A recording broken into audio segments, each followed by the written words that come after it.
At the public trial, I was denounced by thousands as a traitor, and even my own sister wished she could personally execute me. As rotten vegetables and stones rained down from the sky, I knelt on the ground in silence, ready to meet my death. At the very moment the rifle bolt was pulled, a founding general rushed into the execution ground with tears in his eyes, shielding me with his body, and roared, "Who dares touch him? He's a hero of the nation." The classified files were unsealed, revealing that the 5 years I endured under a cloud of infamy were actually spent infiltrating the enemy camp, stealing cutting-edge technology capable of propelling our nation to new heights. When the truth was revealed, the entire audience wept and knelt down. Despite my severely injured body, I decided to give the enemy nation a nuclear peace gift. Chapter 1, Public Trial of 10,000, Execution starts at the beginning. Brain storage area. This book is absolutely patriotic, absolutely thrilling. Wishing you all great success and happy reading. Early days of the nation's founding, parallel world of Blue Star. Public trial attended by 10,000 people. The square was packed with a massive crowd. At the center of the square, a young man knelt on the ground.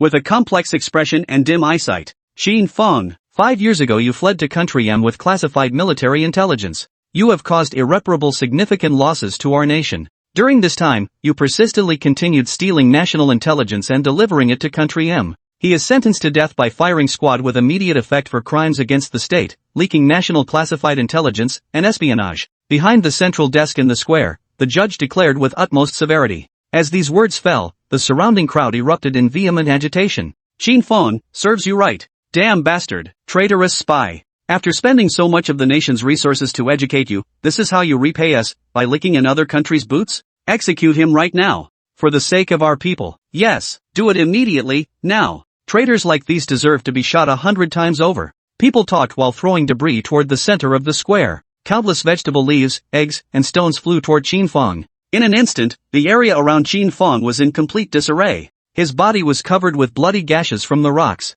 As for those who obstructed the armed police, they were just putting on a show. Because compared to the crowd, they wanted to beat Qin Fang even more. Beat this traitor who only comes once in 100 years. Aside from the people present here, even those citizens listening by their radios were slamming their tables in anger. They stomped their feet, cursing Qin Fang as a traitor worse than pigs and dogs. Qin Fang, do you have anything else to say? A woman's voice rang out before him. Her eyes bore a striking resemblance to Qin Fang's, yet they were filled with hatred and disgust. Sister, don't call me little sister. Very well, Your Honor. I have my reasons. You have no excuse at all. Look at what this is. Qin Xinxin threw a stack of evidence right into Qin Fang's face as she spoke. Then, with tears in her eyes, she continued. Qin Fang, it has been 5 years. You once told me to be a person useful to our country. I have done it, but what about you? You actually betrayed our country under the pretense of studying abroad, and became a traitor to M country. For 5 years, how much intelligence has been sold?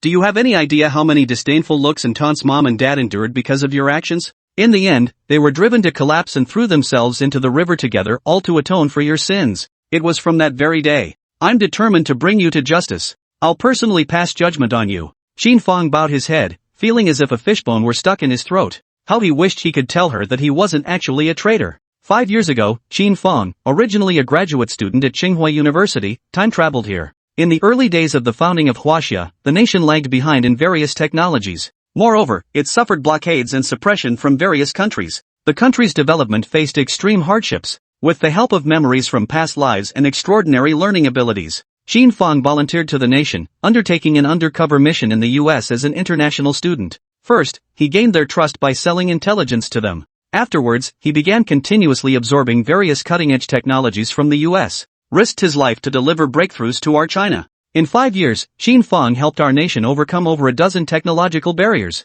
propelled our country's technological progress forward by 2 decades. It's no exaggeration to say Qin Fang is a true national hero, living in obscurity, giving silently without complaint or regret. As for his parents' death, there was another reason entirely. At this thought, Qin Fang clenched his fists so tightly his nails dug deep into his flesh. This was all M countries doing, hiring assassins behind the scenes. They even deliberately revealed it to me after finishing, just to see if I'm loyal. For the sake of the nation's continued development, I must endure. Not only must I endure, but I must also greet my enemies with a smile, to demonstrate one's blind loyalty. The Americans look at us as if we were a joke, laughing at ourselves. Behind our backs, they say all us Chinese are heartless cowards without honor. Alas, backwardness invites aggression, and this is an eternal truth. The only way to avoid being looked down upon is to strive to enhance the nation's strength. From then on, Qin Fang worked tirelessly day and night to contribute various technological advancements to the country. Kneeling on the ground, Qin Fang's mind raced like a film reel. He reminisced about the past 5 years. So many technical documents, totally worth it. Sister, no, Your Honor. I have nothing more to say. As for all the charges, I plead guilty. Now, only my own death would be the best ending. If exposed, given the numerous confidential technologies I possess, Country M would never let me live. My death doesn't matter. The real fear is that the exposure might implicate my sister. If they were to threaten me using Qin Xinxin, that would be troublesome indeed. After all, in Country M, they're capable of anything. As for the world's misunderstanding, from the moment I chose this path, I've long been prepared to be misunderstood for a lifetime. So long as it helps elevate our great Huaxia nation's strength, everything is worth it. I raise my head, gazing at the national emblem above me. Qin Fang's eyes blaze with an intense light. At this moment, Qin Xinxin's eyes grew even redder. Her voice trembled, her chest heaved up and down incessantly, her breathing began to grow rapid. After waiting all these years, the day to judge him had finally arrived. Good, the traitor Qin Fang has confessed to the charges without objection. Now sentenced to death, to be carried out immediately. Bang, the gavel struck the table heavily. Qin Fang, I'm telling you, people like you will surely go to hell. No amount of suffering could ever repay this debt. Qin Xinxin pressed her lips tightly together, her eyes brimming with hatred. Facing his sister's words, Qin Fang felt as if his heart was being sliced by knives. Despite having prepared himself, hearing these words now, the heart still aches as if pierced by 10,000 silver needles. Grievances, helplessness, but then, on second thought, dying at the hands of my sister is far better than dying by the hands of an enemy. And this could be considered as my soul returning to its homeland. Qin Fang forced a bitter smile. Good, the treasonous dog has finally been brought to justice. Execute this traitor immediately. Kill the traitor Qin Fang, eradicate the cancer of China. Execute the traitor Qin Fang, eliminate the cancer of China. The crowd around roared, wave after wave of cheers. Stones, vegetable leaves, and all kinds of debris came raining down once more. It landed on Qin Fang. 5 or 6 armed police officers immediately rushed in from both sides of the square, fully armed and ready for action. They directly surrounded Qin Fang. 2 officers grabbed Qin Fang's shoulders, one on each side. One officer pulled back the bolt of his rifle. Click! Qin Fang immediately felt a hard sensation at the back of his head. Slowly closing his eyes, Qin Fang was ready to face death. The surrounding noise also quieted down.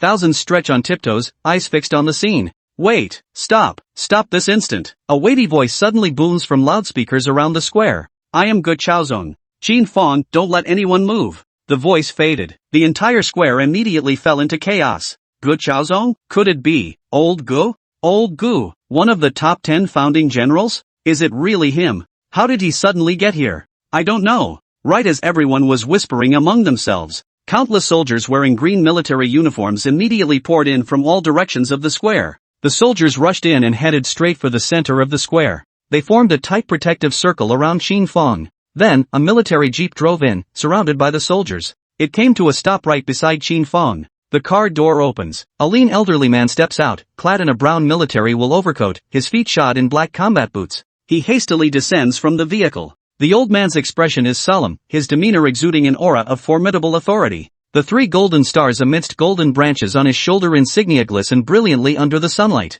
One of the 10 founding senior generals, Gu Chaozong, Old Master Gu. Really, it really is Elder Gu. The surrounding crowd couldn't help but gasp in shock. Chapter 2, the truth comes out, younger sister bursts into tears. Getting out of the car, Old Gu headed straight toward Qin Fang. The surrounding soldiers immediately made way for him. As Old Gu approached Qin Fang and saw the pitiful state of him kneeling on the ground, his gaze softened instantly. He crouched down, placing both hands on Qin Fang's shoulders. Little Qin, you've suffered. Old Gu, I've wronged you. Old Gu, you shouldn't have come. Right now, my death is the best option. Qin Fang's voice trembled. No, Xiao Qin, if you die, who will understand that technology? Your value is enough to support half of Huaxia's technological advancement. If you were to die, wouldn't my China lose an arm? 5 years, Xiao Qin, you've suffered enough injustice. Today, I, Elder Gu, have come to let the whole world know. You are no damn traitor. You are the national hero of our Huaxia nation. What I want is a hero, not a martyr. After saying this, Elder Gu was about to stand up, but Qin Fang grabbed him firmly. Master Gu, if my identity is exposed, it will endanger my sister's life. I don't want her to suffer any harm. She's the only family I have left. Xiao Qin, I understand. Don't worry about safety, I've already made all the arrangements. You and your younger sister won't suffer the slightest harm. Old Gu patted Qin Fang's hand reassuringly. Then, he turned and walked toward the judge's bench. The onlookers were stunned by this sight. Their hearts grew increasingly perplexed. How could our respected elder Gu show such deference to a traitor? Who knows, but by the looks of it, they seem to have known each other for ages. Did you see how Elder Gu looked at that Qin Fang? It was different. Coming before the judgment platform, the people behind the platform all appeared somewhat flustered when faced with Elder Ge's stern expression. So you're Qin Xinxin, Qin Fang's sister? I'm not his sister. I don't share any blood relation with him. Qin Xinxin's eyes were still filled with hatred. Old Ge's expression froze. He sighed deeply. The trial is temporarily suspended. Come with me, I have something to say to you. Though Qin Xinxin was puzzled,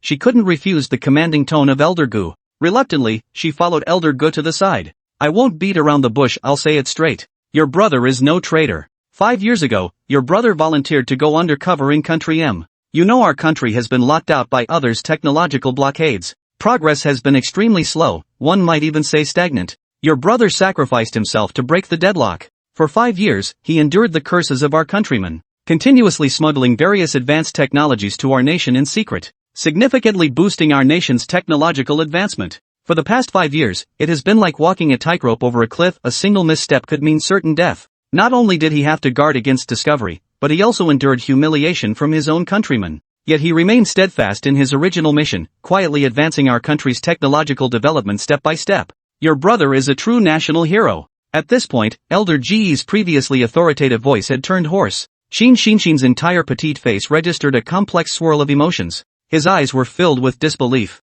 For 5 years, her sole determination was to be able to bring Qin Fang to justice. But now they're telling her everything was a mistake? How could she possibly believe this? Impossible. Why didn't he ever tell me? Why didn't he say it earlier? I don't believe it. How could he say that? Old Gu angrily exclaimed. He was afraid of implicating you. You are now his only family left. Just now, he was still thinking about your safety. Then what about my parents? My parents died because of him. No, your parents' death. Sigh, your parents were pushed into the river by assassins sent by Country M. Then deliberately framed your brother. All just to ruin your brother's reputation, making it difficult for him to return to the country. Your brother knows all about this. Yet for the sake of the nation, he still endured the humiliation silently. Got it. If you still don't believe me, here are all the materials about Country M hiring assassins. See for yourself. Inside are all the evidence of your brother's years of service to the nation. After saying this, Old Go handed the thick pile of documents to Qin Xinxin. Taking the documents, Qin Xinxin began flipping through them page by page. Her facial expression gradually shifted from doubt to astonishment.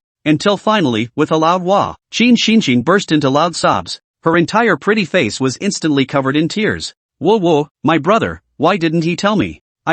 Didn't I almost kill him with my own hands just now? Qin Xinxin felt as if her entire being had been drained dry. She could barely keep her footing steady. All these years, I've actually been wronging him. And just now, I even said so many hurtful words. Qin Xinxin felt worse the more she thought about it. She cried louder and louder. Old Go kept lightly patting her shoulder. Comforting her, he said, you didn't do anything wrong, you couldn't have known. No, it was my fault. I failed him. I can't accept this, I need to find my brother. I have to apologize to him in person. I begged him to forgive me. How could he be so foolish? No, I'm even more foolish than him, Qin Xinxin said, immediately turning around and rushing toward Qin Fang. Old Gu grabbed her and said, Xiao Xian, calm down. The reason for my visit is twofold. First, to explain things clearly to you. Second, to clarify things to the world and restore Qin Fang's innocence. That's what matters the most. If you want to apologize, you can do it privately. After all, your brother won't leave again. Qin Xinxin's steps faltered. Listening to Old Ge's uncompromising tone,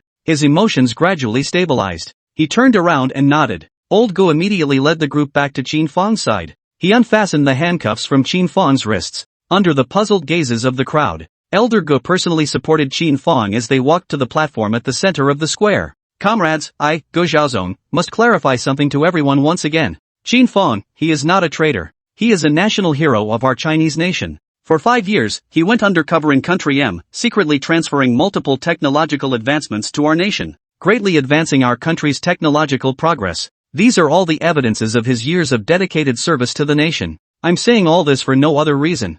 I just want to restore his innocence. He has endured too much injustice over these 5 years, and suffered far too much misunderstanding. I, Gu Xiaozong, guarantee with my head, Qin Fang is absolutely not a traitor. Gu Lao's voice continued to resound throughout the venue. The large screen in the square continuously played evidence of Qin Fang's years of service to the country. Everyone stared intently at the large screen. Their mindset was gradually shifting as well. It turned out those breakthrough technologies were all the result of Qin Fang's efforts behind the scenes. Suddenly, the entire square erupted with thunderous applause. Standing at the center of the stage, Qin Fang felt somewhat dazed. Looking around, he noticed that the gazes directed at him were no longer filled with hatred and disgust. Instead, there was respect and remorse. At that moment, Qin Fang felt an unprecedented sense of relief in his heart. It was like a heavy mountain pressing on his heart, suddenly being lifted away. Yet it also felt like a dream. Unreal. Suddenly, he felt someone gripping his hand tightly. Turning his head, he saw Qin Xinxin. She tilted her pretty face up,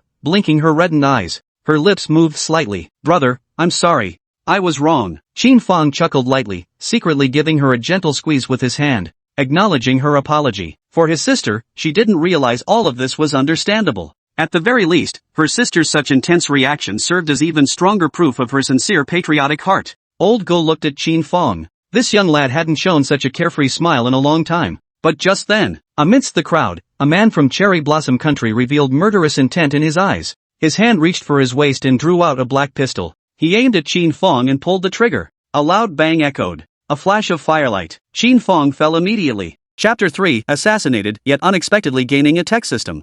Chaos erupted instantly in the square. The warriors surrounding Elder Go rushed forward. They shielded Old Go, Qin Fang, and the others in the center. Outer perimeter soldiers immediately sprinted toward the source of the gunshot. The Sakura Nation man intended to fire another shot. But instead of fleeing, the comrades around him. Instead, they immediately charged forward. "Damn it! You bastard, you shot our Chinese national hero. Guys, grab him. Hold his hands. Take the gun. Bastard. Let me go." Still saying bastard? "You." Smack. Smack. Smack. Several comrades slapped the little cherry blossom bastard across the face.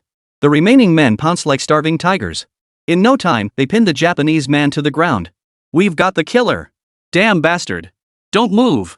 Soon, a swarm of armed police and soldiers rushed in. They tied the man up. On the stage, Qin Fang lay sprawled in a pool of blood. Blood gushed continuously from his abdomen. His breathing was faint and he was already in a semi-conscious state. Old Ge's eyes widened in fury. He had just promised Shao Qin he wouldn't let him come to harm. Less than 2 hours later, he had been targeted for assassination. If something truly happened to him, how could he possibly explain it? Get him to the hospital immediately. Quickly. Secure the scene immediately. Find the killer for me. Damn it. Qin Xinxin knelt on the ground, her sobs hoarse. "Brother, wake up. You can't die. I just learned about your struggles and I haven't been able to treat you right. If you leave me, how could I ever make it up to you? Mom and Dad are already gone. Brother, you can't leave me behind." Qin Fang listened to his sister's words, his lips trembling yet unable to utter a single word. He forced a wry smile. He looked up at the blazing sun in the sky with a bitter smile. Grief overwhelmed him. Is this what fate has in store? Is there truly no hope for our nation to rise again? His consciousness grew increasingly hazy. In a daze, a voice suddenly rang out in my mind. 5 years of undercover work concluded. Conditions met. The Great Nation Rise system begins merging with the host. Ding! Integration successful. Initial host rewards are now being distributed. 1. Max level repair and modification abilities. 2. Complete military weaponry technology, production equipment, and manufacturing materials. 3. 1,000 technology points. Listening to the system's voice, Qin Fang suddenly felt his consciousness sharpen to an extraordinary clarity. Military technologies surged into his mind like a torrent. What surprised him even more was that he now found himself in a pristine white chamber. Within this space, every conceivable weapon production facility and cutting-edge high-tech material was present. However, most of them were still in a grayed-out state. At that moment, the system's voice sounded again. "Host, the full suite of military technology has been integrated. You have now entered the system's infinite space. The gray items before you represent those not yet unlocked.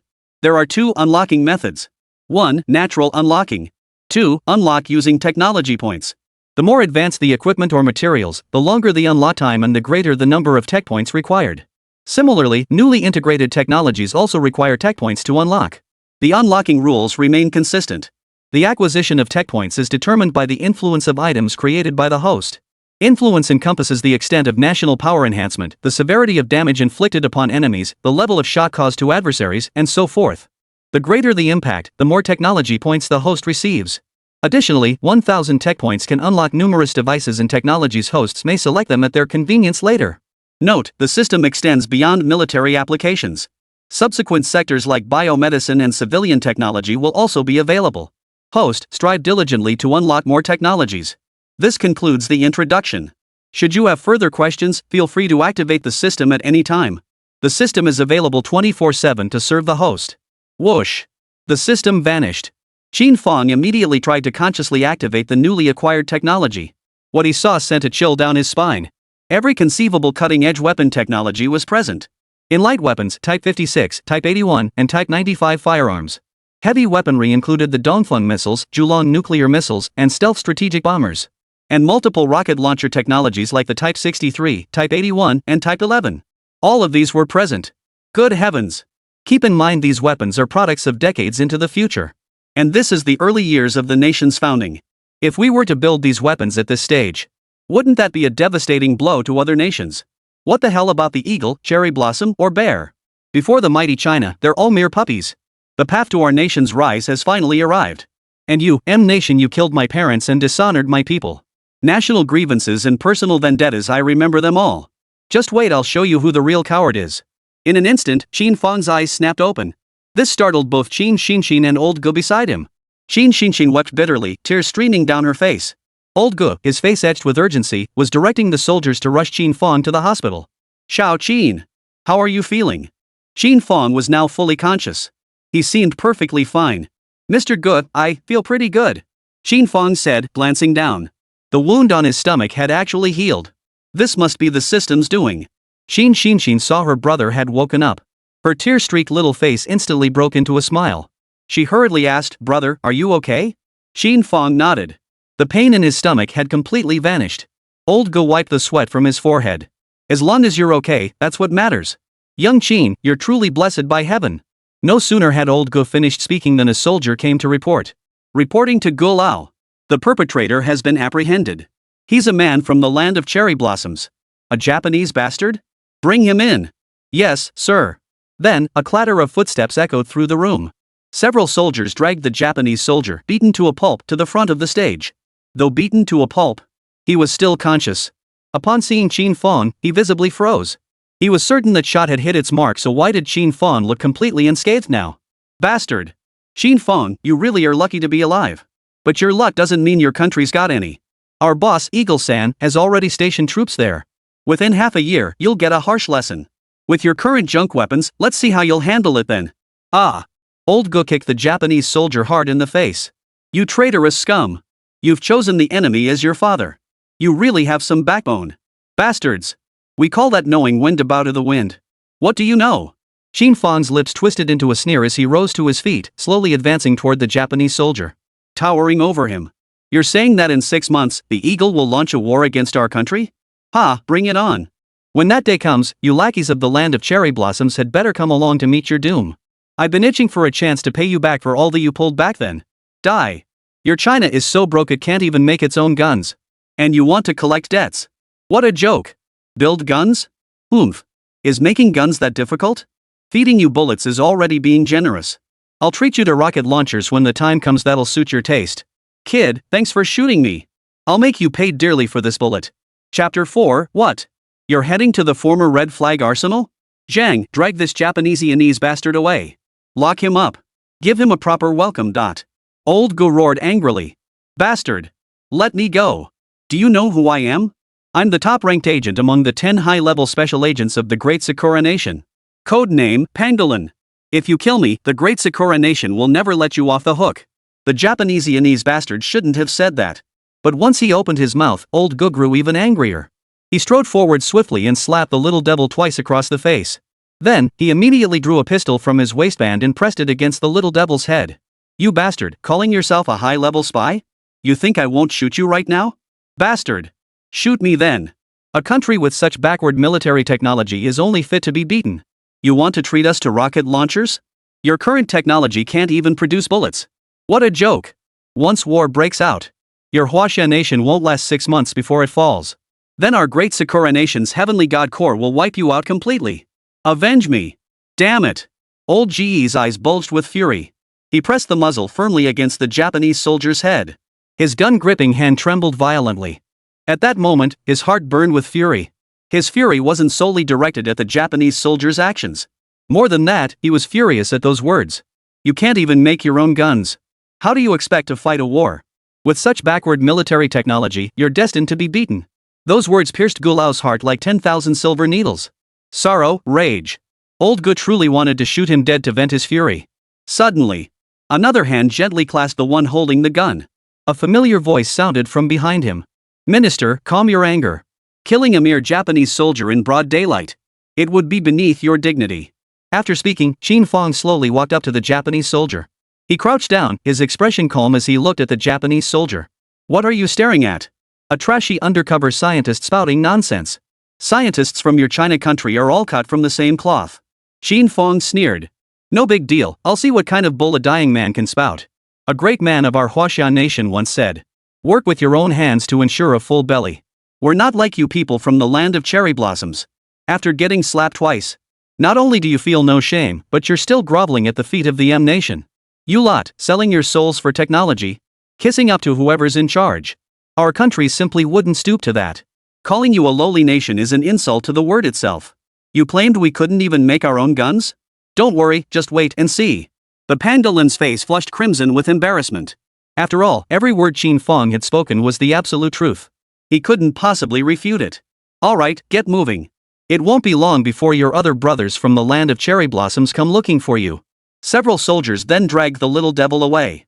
But the anger on old Ge's face hadn't faded. And within that fury, a deeper sorrow mingled. Qin Fang offered a faint smile.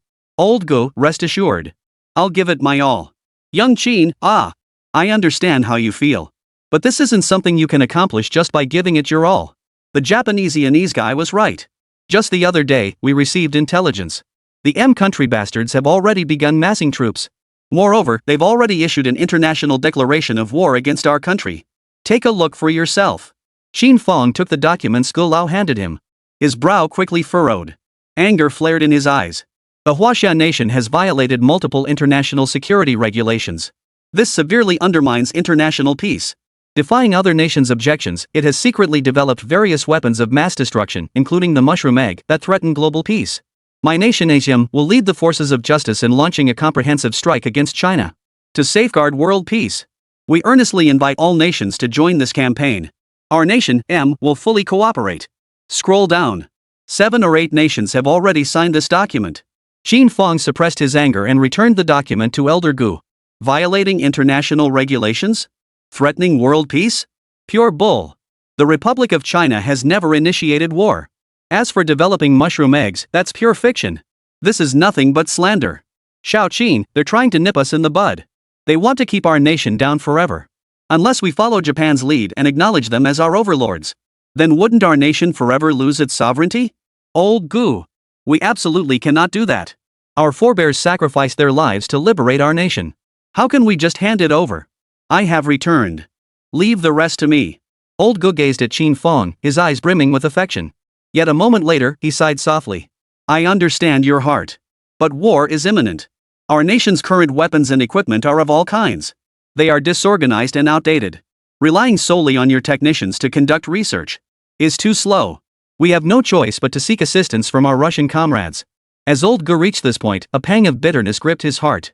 The taste of begging for help was bitter. They call it seeking help. But really, it's borrowing. Easy to borrow, but hard to repay. To truly face this battle, we'll have to rely on ourselves in the end. Mr. Gu, I have a request. Shao Qin, go ahead. Could I go to the Red Flag military factory? What? You want to go there? Shao Qin, the Red Flag military factory is small and run down, with outdated equipment. Why would you want to go there? With your standing, you could walk into any of the other 3 major military factories in the entire Huaxian nation if you just asked. Qin Fang shook his head indifferently. What he wanted wasn't to become a technician or engineer at a military factory. What he wanted was the entire military factory. Only with absolute authority could he accelerate technological R&D. Only then could he fully unleash his technical prowess. The staffing arrangements for the other 3 military factories had already been finalized. Joining them would require adaptation. Qin Fang didn't have that kind of time. Moreover, China's overall military-industrial capabilities currently lag behind. The other 3 military factories are merely larger in scale. Their equipment wasn't much better than Hongqi's. The Red Flag military factory may be small, but its advantage lies in its inconspicuousness. This makes it less likely to be targeted by enemy nations later on. Old Gu, I have my own plans. The Red Flag military factory is under your control. And the old factory director has just retired. I wish to become the new factory director. Old Gu pondered for a moment. He nodded. Alright, I agree. You have your own plans. I won't pry further. You've just returned, and you're wounded. Go to the hospital for a checkup right away. Take a few days off. I'll handle the orders at the factory. I need to get back for a meeting. That's all for now. If you need anything, reach out anytime. I've assigned a platoon to provide covert protection for you in Xinxin. This is Xiao Jun, the platoon leader. You can also reach out to him if you need anything. Gulao gestured toward a young man beside him. Xiao Jun immediately smiled and saluted Qin Fang. Qin Fang responded with a smile. Old Gu, leave the munitions factory to me. The rest is up to you. Old Gu patted Qin Fang on the shoulder and nodded. First, focus on recovering from your injuries. Your health is the foundation of revolution. Watching Gulao's car drive away, Qin Fang could sense his resignation. It seemed old Gu still didn't believe I could accomplish anything in half a year. But that's fine. In the past, Qin Fang wouldn't have believed it either. But now, with the Golden Finger's assistance, half a year is more than enough to let those Japanese devils and American bastards taste the might of our Chinese rocket artillery. Chapter 5, First day on the job, already facing skepticism? Later, Qin Fang went to the hospital for a checkup. His body showed no serious issues. He intended to discharge himself immediately and head straight to the military factory. But Qin Xinxin flatly refused. Her pretty face was stubbornly set. She insisted Qin Fang stay for observation. Helpless, he couldn't win against this girl. Qin Fang had no choice but to stay in the hospital to recuperate. For the next few days, Qin Xinxin took leave to accompany him around the clock. She prepared 3 meals a day, constantly changing up the menu for Qin Fang. Old hen soup, braised pork ribs, red-cooked pork belly, and more. Considering the scarcity of resources back then, these were already quite luxurious dishes. Not only did she cook for Qin Fang, but also attended to his every need with unwavering care. In truth, Qin Fang's health was no longer a major concern. He retained basic mobility. But whenever he moved even slightly, Qin Xinxin would spring into action as if a switch had been flipped. She'd immediately pounce on him, pinning him down, not letting him do a single thing. Xinxin, are you treating me like a vegetable? You don't have to do this. Really? It's all a misunderstanding. You didn't do anything wrong. Oh, come on. Bro, you've got a gunshot wound. Don't move around, talk less, and get plenty of rest. Otherwise, it could be life-threatening. Qin Xinxin's eyes darted nervously. She refused to engage with Qin Fang's words. Ugh. This girl. Brother, please don't say any more. All these years, you've endured so much injustice. And I've misunderstood you all this time. Taking care of you these past few days is nothing compared to that. From now on, just focus on your research, brother. I'll handle all your daily needs from now on. No arguing. Or else, I'll beat you up. You know exactly what I'm capable of. Qin Xinxin lifted her pretty face and even made a show of waving her little fist. Qin Fang watched her adorable yet slightly comical expression. The corners of his mouth lifted involuntarily. Sis, she was just like before. So cute yet feisty. And over these past 5 years, her appearance had changed quite a bit. Truly, girls change a lot as they grow up and she's only gotten prettier. Why are you staring at me? Nothing. You've gotten a lot prettier these past 5 years. Got a boyfriend? Nope. I'm fully dedicated to my studies, learning for the rise of China. No time for boyfriends. Oh? You're so pretty, doesn't anyone pursue you? There have been some, but I turned them all down. Why? Why? Why? Why? Brother, you should rest properly. I'll go make you some soup. With that, Qin Xinxin turned and left the hospital room. As she reached the doorway, she glanced back at Qin Fang. Her eyes were filled with complexity and turmoil. She sighed softly and walked straight ahead. A few days later, Qin Fang was discharged from the hospital. His body had recovered to its former state, and he seemed even more energetic than before.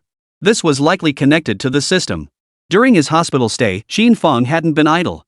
Instead, he thoroughly studied the technology and various devices within the spatial realm provided by the system. He had essentially finalized what he would unlock with his 1,000 tech points. Now, Qin Fang felt even more confident. Within half a year, constructing these things would surely teach those country bastards and little devils a lesson. Big Bear and Little Bear. Let them see what Chinese manufacturing is all about. Once we reach the military factory, we can assess the equipment on site before finalizing the tech point allocation. In the reception room of the Red Flag military factory. You must be the new factory director transferred here. I'm Cui Jian, the factory technician. You can call me Little Cui. The gentlemen behind me are our maintenance technicians and operators. Don't laugh at me, but our factory only has this many people. The main job is repairing parts. Cui Jian held out a cup of water to Qin Fang. Thanks. My name is Qin Fang. Qin Fang. Cui Jian froze. The name sounded familiar. But he just couldn't place it. What's wrong? Nothing.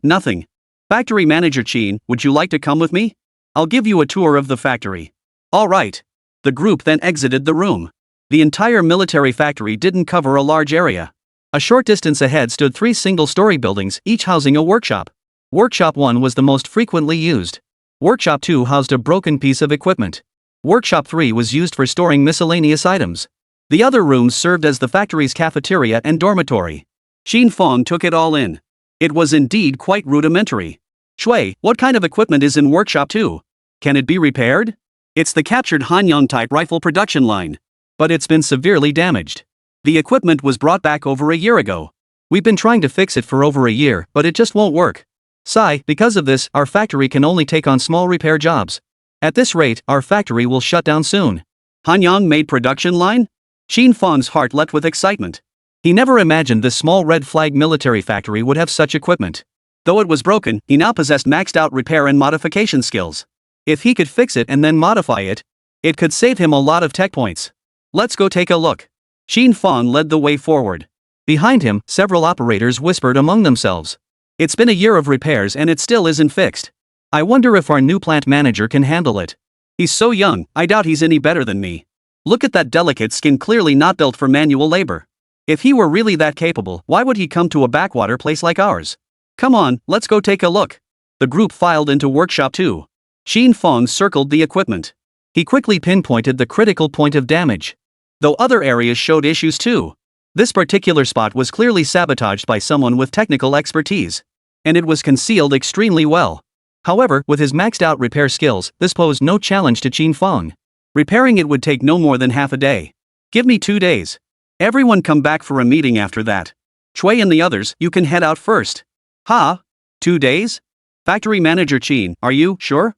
Cui Jian's face immediately twisted into an expression of utter disbelief. Several operators behind him couldn't help but chuckle. What's so funny? What's so funny? Is there a problem? No, nothing. Outside the workshop. The laughter grew louder. Cui technician, do you think our new plant manager will be up to the task? Last time we brought in a senior veteran engineer. He was highly experienced. But after a month of tinkering, he still couldn't get it right. Don't even mention him. How many have we hired this year? None of them got it done. Our new young plant manager sure knows how to joke. He claimed he could fix it in 2 days. I think it'll probably end up being a laughingstock. You bet. He just walked around the equipment once. He didn't even look closely before saying he could fix it in 2 days. I don't buy it. Looks like this factory manager isn't much either. Just a guy who only knows how to talk the talk. Alright, stop gossiping here. Get back to work. The crowd dispersed amid a clamor. Cui Jian turned to look at Workshop 2. His gaze held deep meaning. He murmured to himself. 2 days. Across the entire country, no engineer would dare make such a guarantee. If it gets fixed, then the red flag military factory will be back in business. But if it fails, I'll report the truth to higher-ups. Get him out of here immediately. Forget it. I'll just write the report now. 2 days should be just enough to finish it. Chapter 6. Everyone froze upon receiving the blueprints. With that thought, Cui Jian hurried toward the office. After everyone dispersed, Qin Fang carefully inspected the equipment once more. He finally confirmed that the critical damage was indeed the spot he had just identified. Without a word, Qin Fang picked up his tools and began repairing the equipment. His maxed-out repair skill shone brilliantly in that moment. The sense of familiarity felt as though he were a seasoned engineer with 2 or 3 decades of experience. Combined with the knowledge he had acquired in his previous life. 3 hours later, the entire system was fully repaired. The switch flipped on, and the equipment roared to life. The entire production line immediately began operating normally. With the repairs complete, the remaining task was to modify the equipment. Based on the firearms he had already envisioned in his mind.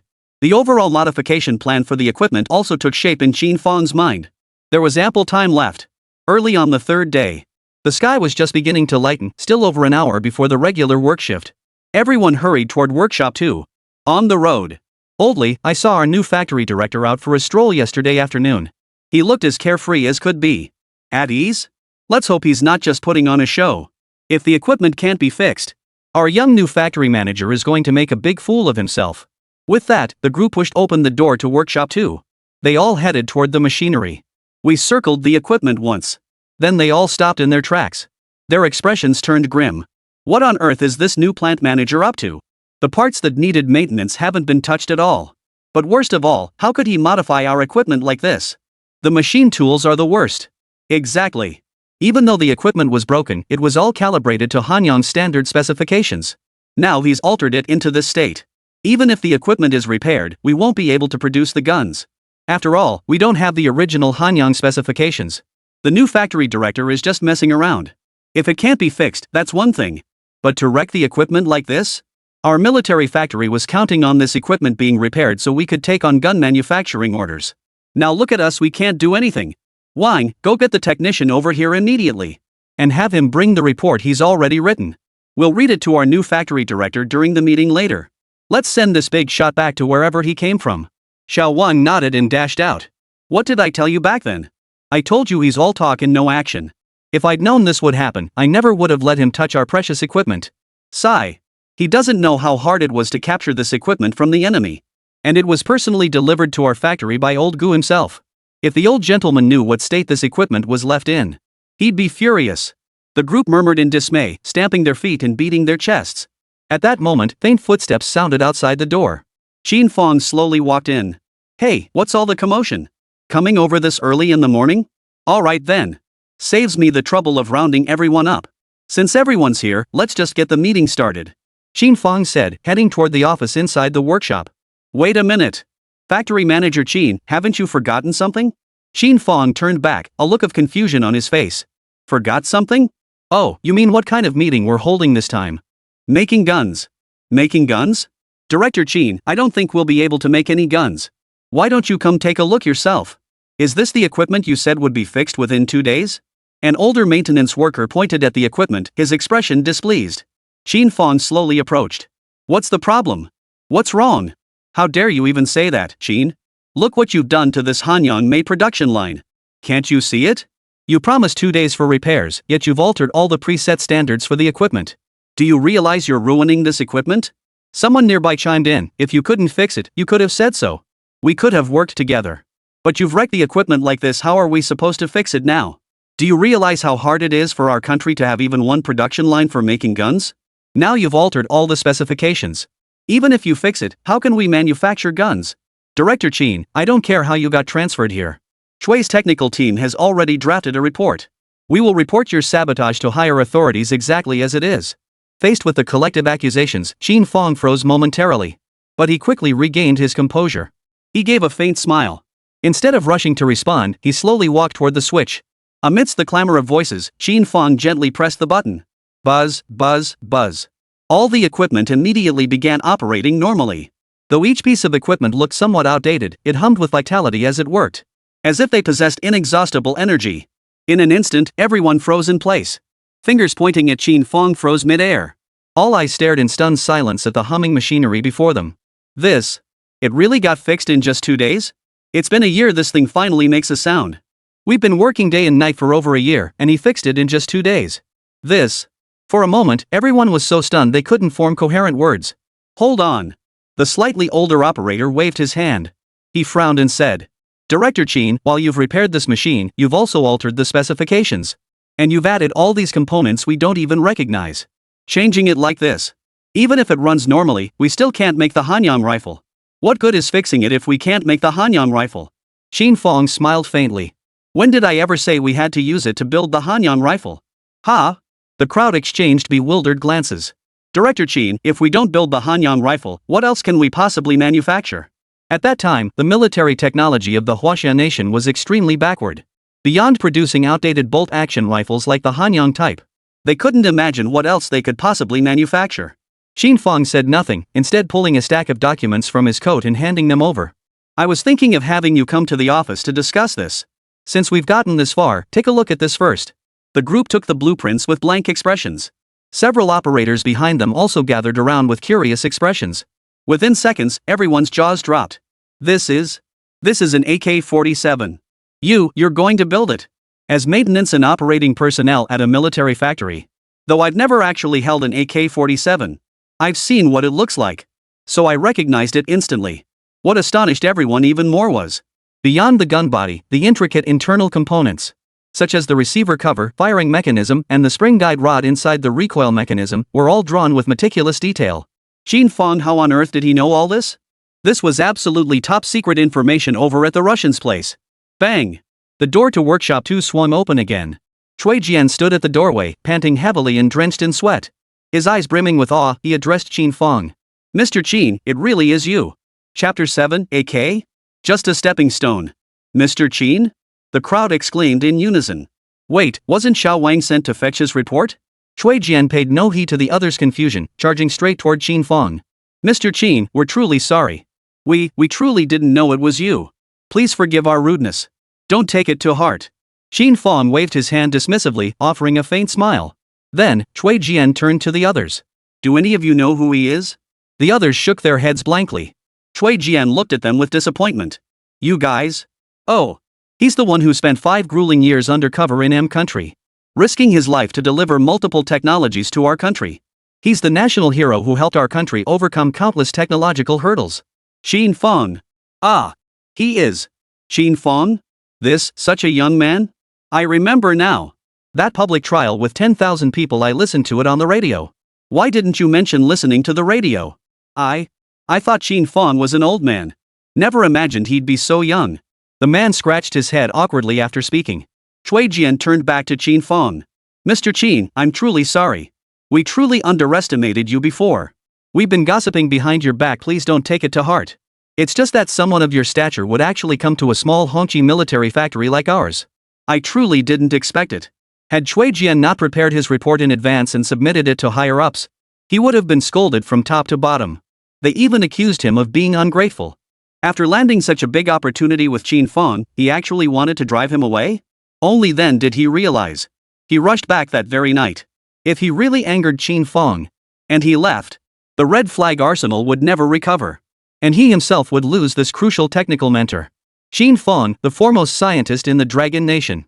Countless people yearned to work alongside him on research projects. How could he have forgotten someone so vital? Cui Jian was lost in his thoughts when he suddenly heard someone calling his name. Cui Jian said, you'd already drafted the report and submitted it for review? Hurry up and withdraw it. Report? What report? Qin Fang asked in confusion. Cui Jian's face instantly turned awkward. He gave a couple awkward laughs. Mr. Qin, it's nothing. Just a report about my own blindness. I've already taken it. It won't happen again. Qin Fang chuckled softly. Everyone, don't say that. There's no misunderstanding to clear up. We're all striving for the development of Dragon Nation. In that regard, we're all on equal footing. I just happen to know a bit more than the rest of you. As for why I came to the Red Flag military factory, I certainly have my own reasons. In any case, let us all work together from now on to propel the military industry of our Chinese nation forward. Time is pressing. War is imminent, as I'm sure you're all aware. The weapons we are currently manufacturing are being prepared for this very conflict. No need for further discussion. Let's begin the meeting. Qin Fang turned and walked toward his office. Behind him, the crowd watched his retreating figure, their eyes filled with admiration and respect. Knowledgeable and magnanimous. Though young, he radiates the aura of a master craftsman. The group followed Qin Fang into the office. Regarding the points you found unclear earlier, let me explain now. The equipment you saw outside has been fully repaired and modified. What we're building is this gun depicted in the blueprint. Though it resembles an AK-47 in appearance, this rifle will outperform the AK-47 in every way. Even better. Keep in mind that at that time, rifles and semi-automatic rifles were still the norm. The emergence of the AK-47 as an automatic rifle significantly increased the firepower output of light weapons. Compared to other light weapons, it's already far ahead. And the gun Qin Fang mentioned is actually more powerful than the AK-47. If this gun were truly manufactured, it would instantly rank among the world's top light weapons.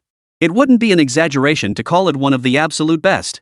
Everyone couldn't help but gasp in astonishment. Director Qin, are you certain this rifle's performance surpasses the AK-47? Absolutely. This rifle is an improvement based on the AK-47. Look here. This rifle employs a short piston stroke gas-operated system. The separated design of the piston rod and receiver frame makes it more compact. This enhances precision in development. Second, the longer bolt recoil stroke allows the recoil spring to absorb recoil more effectively, resulting in smoother operation. Additionally, this rifle features an adjustable gas regulator for different operational environments and is capable of firing rifle grenades. Overall, compared to the AK-47, this rifle offers superior accuracy and stability. Qin Fang finished speaking and looked up at the group again. But he found everyone staring at him blankly. What's wrong? If you have any questions, feel free to speak up. Cui Jian gave a nervous chuckle. Mr. Qin. Where exactly are the piston rod and the bolt carrier located? And what exactly is a recoil spring? Qin Fang gave a faint smile. He leaned forward, pointing out each of the components mentioned in the conversation on the blueprint. As he pointed, he explained each one to the group. After the second explanation, the blank looks on their faces faded slightly. Still, it seemed some were not quite grasping it. Qin Fang remained unhurried. After all, the rifle on his blueprint was the Type 81 assault rifle. A weapon that wouldn't appear for another 30 years. It was perfectly normal for them not to understand. It's alright, everyone. Even if you don't recognize it, there's no need to panic. I've already modified all the equipment. As long as you follow the standards I've set, these components can all be manufactured. Then assemble them together and this gun will be complete. After Qin Fang finished speaking, the anxious expressions on everyone's faces eased considerably. They had been dreading that their lack of knowledge might delay the manufacturing process. Cui Jian asked, Mr. Qin, what is this gun called? Qin Fang pondered for a moment. The Type 81 1 automatic rifle. From now on, everyone can just call it the Type 81. The Type 81. Great name. So, Mr. Qin, when do we start production? Right now. Huh? So soon? Qin Fang's expression grew grave. This batch of weapons is for the soldiers rushing to the front lines. The sooner we finish production and testing, the sooner they can get used to them. Everyone. Right now, our soldiers are using all kinds of weapons. And they're terribly outdated. I refuse to send them into battle with these relics. To fight against the advanced weapons of the Americans and the Japanese. The inferiority of our weapons means they will have to make up for this gap with their own lives. I want them to come back safely. I'll use this batch of weapons to deliver a crushing blow to the enemy. And it's not just this batch of weapons. Not just this type of weapon either. Take your time. It's time to settle old scores. I'll make them understand that the Chinese nation is not to be trifled with. Chapter 8, Seeking Aid, only to face 100 billion blackmail? Damn it. Factory Director Qin is absolutely right. Damn it. We'll show those country bastards that our China isn't so easy to push around. Right. Those bastards. Our country didn't provoke them or start anything. What gives them the right to come attack us? And they dare wave that bull banner of defending peace. It's bull. Besides the Americans, there are the Japanese bastards too. These shameless bootlickers. They deserve a beating too. Qin Fang retorted, why attack us? Because they're afraid of us developing. They're afraid we'll take away their title as the world's top superpower. It's because they're afraid deep down that they want to nip us in the bud.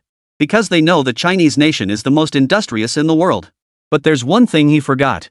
They don't know that the Chinese people are also the most united nation in the world. When faced with foreign invasion, our national cohesion multiplies exponentially. Recalling those 5 years as an undercover agent. The Americans cursed us Chinese citizens to our faces, calling us cowards. They called us heartless and ungrateful. Qin Fang remembers these words crystal clear. He would never forget them. Just wait. The price for these words will be enormous. Director Qin, whatever you say, we'll do. We'll follow your lead. Good. I plan to produce a batch of Type 81s within a week. We'll conduct trials. If there are no issues, we'll ramp up full-scale production later. Cui Jian said, Director Qin, ammunition is also an issue. Our current bullet manufacturing technology is also extremely backward. Moreover, the materials required for bullet production in our country are extremely scarce. I am aware of this. I've got the technique down, just need to wait 2 days for the materials. The bullet production line in Workshop 1 should be fine, right? Rest assured, it'll run perfectly fine. That's good. Qin Fang then meticulously explained all the key points to note during the manufacturing process of each component on the blueprint. Everyone listened intently. They meticulously recorded every detail. Not a single detail was overlooked. They understood clearly in their hearts. If this firearm could truly be successfully manufactured, it would undoubtedly propel the development of light weapons in our nation forward by leaps and bounds. This is the macro-level significance.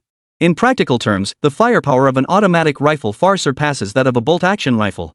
Greater firepower means more lethality in combat. If all soldiers of China were equipped with this weapon, their combat effectiveness would multiply beyond measure. The meeting wouldn't truly conclude until nearly noon. Outside the office, the group merely took a quick bite for lunch before diving straight back into production. Inside the M Nation Military Command Center, General MacArthur. Qin Fang, we failed to carry out the assassination. Qin Fang? The exposed mole? That's correct. We had Matsuo Ichikan send someone to kill him. I never thought he'd screw it up. That useless dwarf. Oh. They've been useless for ages. Qin Fang's assassination attempt failed, but there's no need to worry. I know exactly what skills he possesses. He won't be able to stir up much trouble. Moving forward, we'll concentrate our forces in Sakura country. Once all nations have completed their troop mobilization. Once the war begins, Huaxia will be defeated swiftly. No, it will be a crushing defeat. Given their current national strength and military technology, they lag behind us by a century. Defeating them will be as easy as crushing an ant. By then, whatever we demand of them, they'll comply. Demanding they hand over Qin Fang would be as easy as saying the word. The general is correct. Our advance forces have already departed. I don't think it will come to a fight. Once our forces are fully assembled, the sheer sight of us will scare the living daylights out of them. Their cowardice is legendary.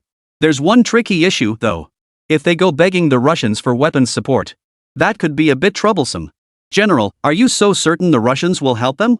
Given their current value, I doubt the Russians would necessarily help. They'll inevitably find themselves isolated and abandoned. You have a point. Right. If it comes to a fight, let Sakura and her team go first. Understood. At that moment, MacArthur held a small blue and white porcelain teacup in his hand. The greed in his eyes was unmistakable. Inside the office of the Strategic Research Department of the Bear Nation. At that moment, Comrade Gu was in discussions with several high-ranking officials of the Bear Nation. Comrade Nislev, after all this time, I won't beat around the bush. The Americans, allied with multiple nations, are preparing to launch an invasion against our country. I sincerely hope you will provide military assistance to our nation. The principle of mutual dependence is clear. I trust you understand. We certainly understand. They are our common enemy. However, our domestic economy is currently facing severe challenges. We need substantial capital inflows to resolve them. Gu, do you understand what I mean? Gu Chaozong was about to take a sip from his teacup. Upon hearing these words, his arm froze. A sense of foreboding welled up within him. Even before the conversation began, Gu Chaozong had anticipated this outcome. A large sum of money? How much? A conservative estimate puts it around 10 billion. 10 billion. The look in old GE's eyes as he turned to Nislev instantly grew incredibly complex. Who would have thought this aid would cost 10 billion? And that was a conservative estimate. And now that our nation of China has just been founded, where on earth are we supposed to get that much money? Old Gu managed two strained chuckles. Comrade Nislev, 10 billion is simply too much. Could we possibly reduce it a bit? No. This is already the absolute minimum. And this is a price offered solely out of consideration for the friendship between our two nations. Hearing this, Old Gu felt utterly disgusted. Comrade Nislev, as far as I understand, your country's economic development is booming. It doesn't seem like there's any economic crisis as you described. Exposed, Nislev's face flushed with embarrassment. But he quickly regained his composure. He shifted his posture, deliberately adopting a stern expression as he continued. Gu Chaozong, it is impolite to casually investigate another country's economic situation. I did not investigate arbitrarily. Your economic situation is out in the open.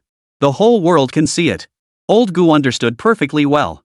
What a load of bull about friendship pricing. He's blatantly trying to use this massive debt to hold our nation hostage. Then use that as an excuse to make our country agree to even more unreasonable demands later on. They might even demand territorial concessions and indemnities. They've long coveted our northern territories. I care not for the world's opinion. I only care whether you still want our assistance.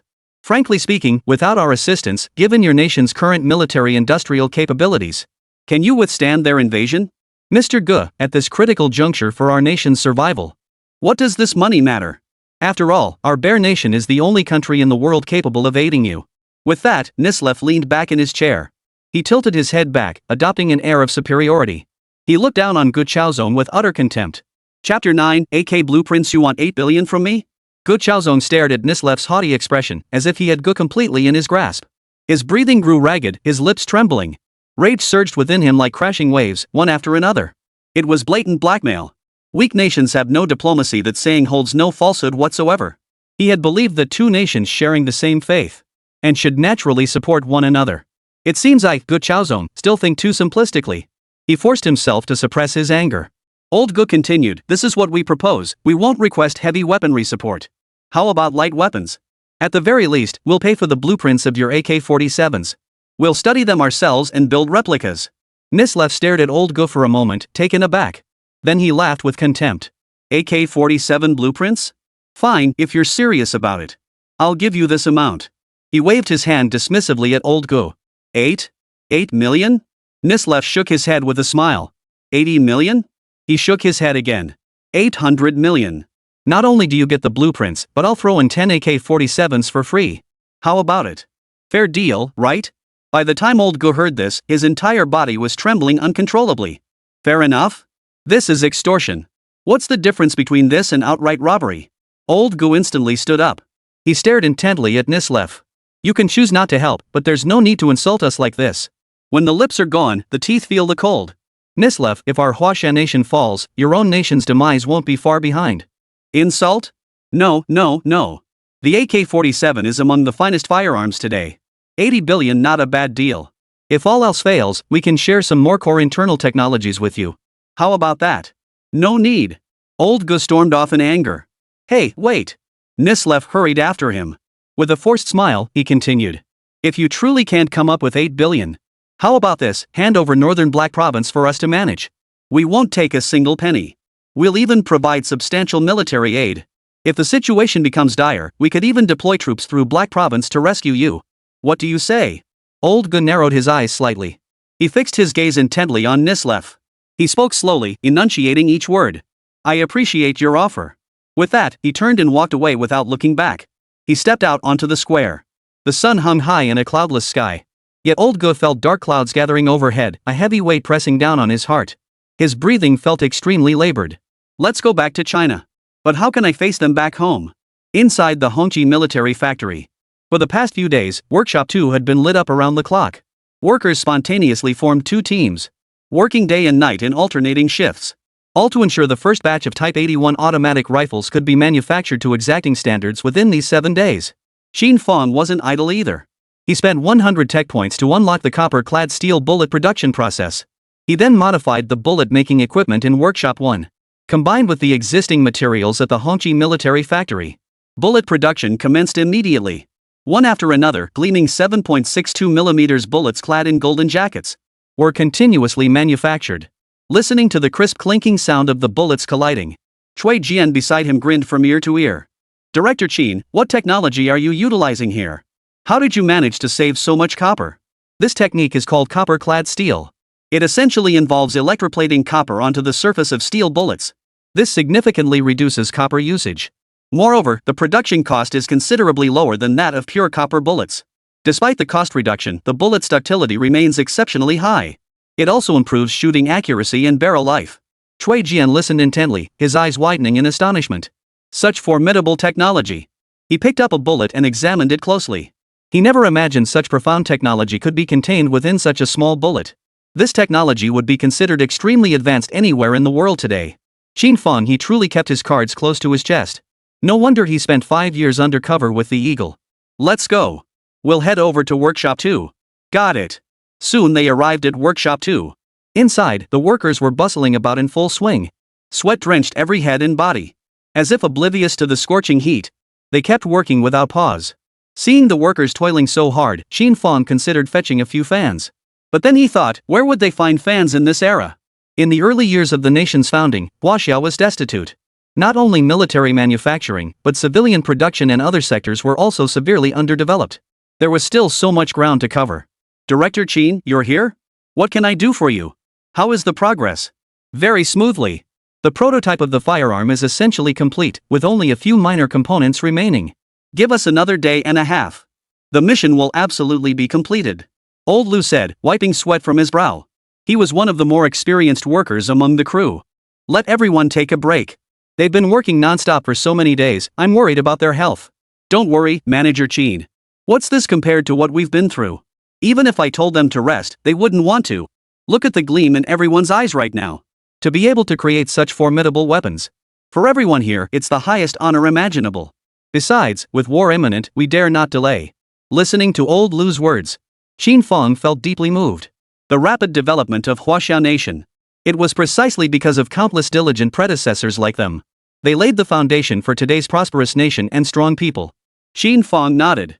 Then you should take care to rest as well. He then inspected all the manufactured components. The results showed not the slightest deviation from the standards specified in the blueprints. Not only did the quality meet specifications, but the quantity exceeded expectations by 50 units. What a relief! The 7 days passed quickly. At the Red Flag military factory, this rifle production mission was successfully completed. Qin Fang, surrounded by his team, entered the factory's warehouse. As the warehouse doors swung open, 12 wooden crates appeared on the floor. Several workers stepped forward to open them. Inside each crate lay 10 brand new Type 81 automatic rifles, neatly arranged. A total of 120. Far exceeding the anticipated quantity. Qin Fang hurried forward and took one of them. He examined it repeatedly. Each component was assembled with precision. He pulled the bolt, listening to the crisp, satisfying clicks. Qin Fang felt immensely satisfied. But then, a new problem suddenly arose. The gun and bullets had already been produced. But who would test them? Though he knew how to use it, he was no professional soldier. They had to handle it themselves to truly gauge its quality. Although this rifle would later gain significant recognition in history, it was, after all, freshly manufactured. The test firing phase was absolutely essential. As he pondered, a familiar name suddenly popped into his mind. Xiao Jun. This platoon leader, assigned by Old Gu to secretly protect him. He was a genuine soldier who had fought alongside Old Gu on the battlefield, facing death head-on. Having him conduct the test firing was the perfect choice.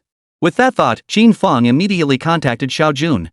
In fact, Xiao Jun's entire platoon wasn't far from the Red Flag military factory. They were stationed in a large compound right next door. Entering the compound, Xiao Jun was leading others in training exercises within the compound. Seeing Qin Fang approach, his expression turned slightly anxious. Xiao Jun hurried over. "Mr. Qin, what's wrong?" "Xiao Jun, I've got something good for you." "Want to see? Something good? Hurry up. Bring everyone under you with you. I guarantee you'll love this." Chapter 10, clutching his Type 56 rifle, he wept. A platoon of 30 men. They marched in force with Qin Fang to the warehouse door of the military factory. "What exactly is it, Mr. Qin?" Qin Fang gave a mysterious smile. "You'll see once we go inside." He then pushed open the warehouse door. He walked straight inside. Xiao Jun and the soldiers behind him followed suit. But before they could take a few steps, they saw the boxes in the middle of the warehouse. Inside the boxes lay rows upon rows of Type 81 automatic rifles. Were laid out before their eyes. In an instant, Xiao Jun's eyes widened. "Mr. Qin, are these AK-47s? But they don't quite look like AKs to me. These are the automatic rifles I've recently developed. They're based on the AK-47 but with improvements. What are you standing around for? I called you over so you could try them out. Hurry up and grab one." "Huh? Really?" For a moment, Xiao Jun couldn't quite process it. He never imagined that what Qin Fang wanted to show him was this. "Of course it's real. Why else would I call you over?" Xiao Jun and the soldiers behind him immediately rushed forward. One person picked up a rifle. Xiao Jun gripped the Type 81 rifle in his hands. He ran his fingers over it repeatedly, yet his expression seemed dreamlike. This was an automatic rifle. An automatic rifle with firepower far superior to bolt-action rifles. How many countries in the world today could build such an automatic rifle? It could be said that for soldiers, they're practically godlike. After all, pull the trigger and it can fire over a dozen rounds in seconds. Compared to the bolt-action rifles they currently wield, it's simply unimaginable. Apart from Xiao Jun, the other soldiers' eyes also brimmed with intense admiration. Qin Fang and the workers behind him watched the soldiers' expressions of such delight. A powerful sense of pride welled up within them. After all, these rifles were all crafted by their own hands. They were the fruits of their labor, created day and night.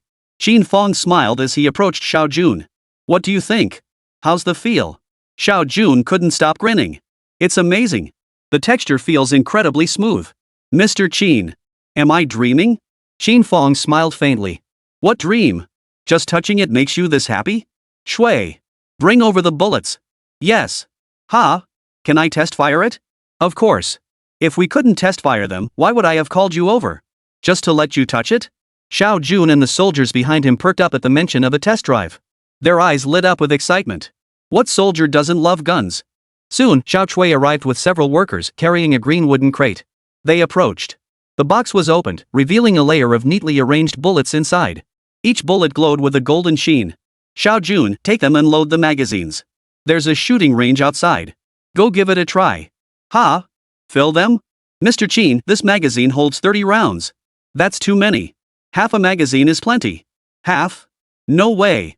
Every soldier must fire 3 full magazines today." "Xiao Jun, good soldiers are forged by feeding them bullets. 3 full magazines? 90 rounds. Xiao Jun and the soldiers behind him froze in shock. Usually, when they practiced shooting with the Type 38 rifle, they only used 10 rounds. At most, 15 rounds. Even so, they were already quite satisfied. After all, ammunition reserves in our country were indeed very low during that period. Seeing them all frozen in place, he grabbed Xiao Jun without a word and pointed to the wall over there. See those green boxes lined up over there? They're all freshly made bullets. There are 30,000 rounds in total. And more will be manufactured later. What are you afraid of? 3 magazines aren't enough? Then load 4 magazines. No arguments, load up now. Yes, sir. Xiao Jun snapped to attention and saluted Qin Fang immediately. The joy on his face was unmistakable. All hands, reload. Soon, all the soldiers had their 4 magazines fully loaded. Xiao Jun and the other soldiers, along with Qin Fang and his group, headed toward the firing range. Though called a firing range, it was really just a small open area. Several round wooden posts stood on the south side, serving as targets. Upon reaching the range, Xiao Jun couldn't wait to lead several soldiers in trial firing. Although they were trained with bolt-action rifles, it didn't hinder their ability to handle automatic rifles. After emptying just 1 magazine, they had largely adapted to the recoil of the Type 81 rifle. Throughout the trial firing, they continuously adjusted their stances. Qin Fang understood this period was crucial for the soldiers to break in the new weapons. He turned and whispered to Cui Jian. Go fetch another box of ammunition. Yes, sir. During this phase, extensive firing was essential to test the weapon's reliability. Only through extensive firing could the soldiers adapt to the Type 81 automatic rifle more effectively and swiftly. With this in mind, Qin Fang decided to produce more blank cartridges later on, to support the soldiers' training. Throughout the entire Hongqi military factory, the crisp crack of gunfire echoed continuously, breaking the factory's year-long spell of silence. Qin Fang stood nearby, watching the soldiers grow increasingly proficient with each shot.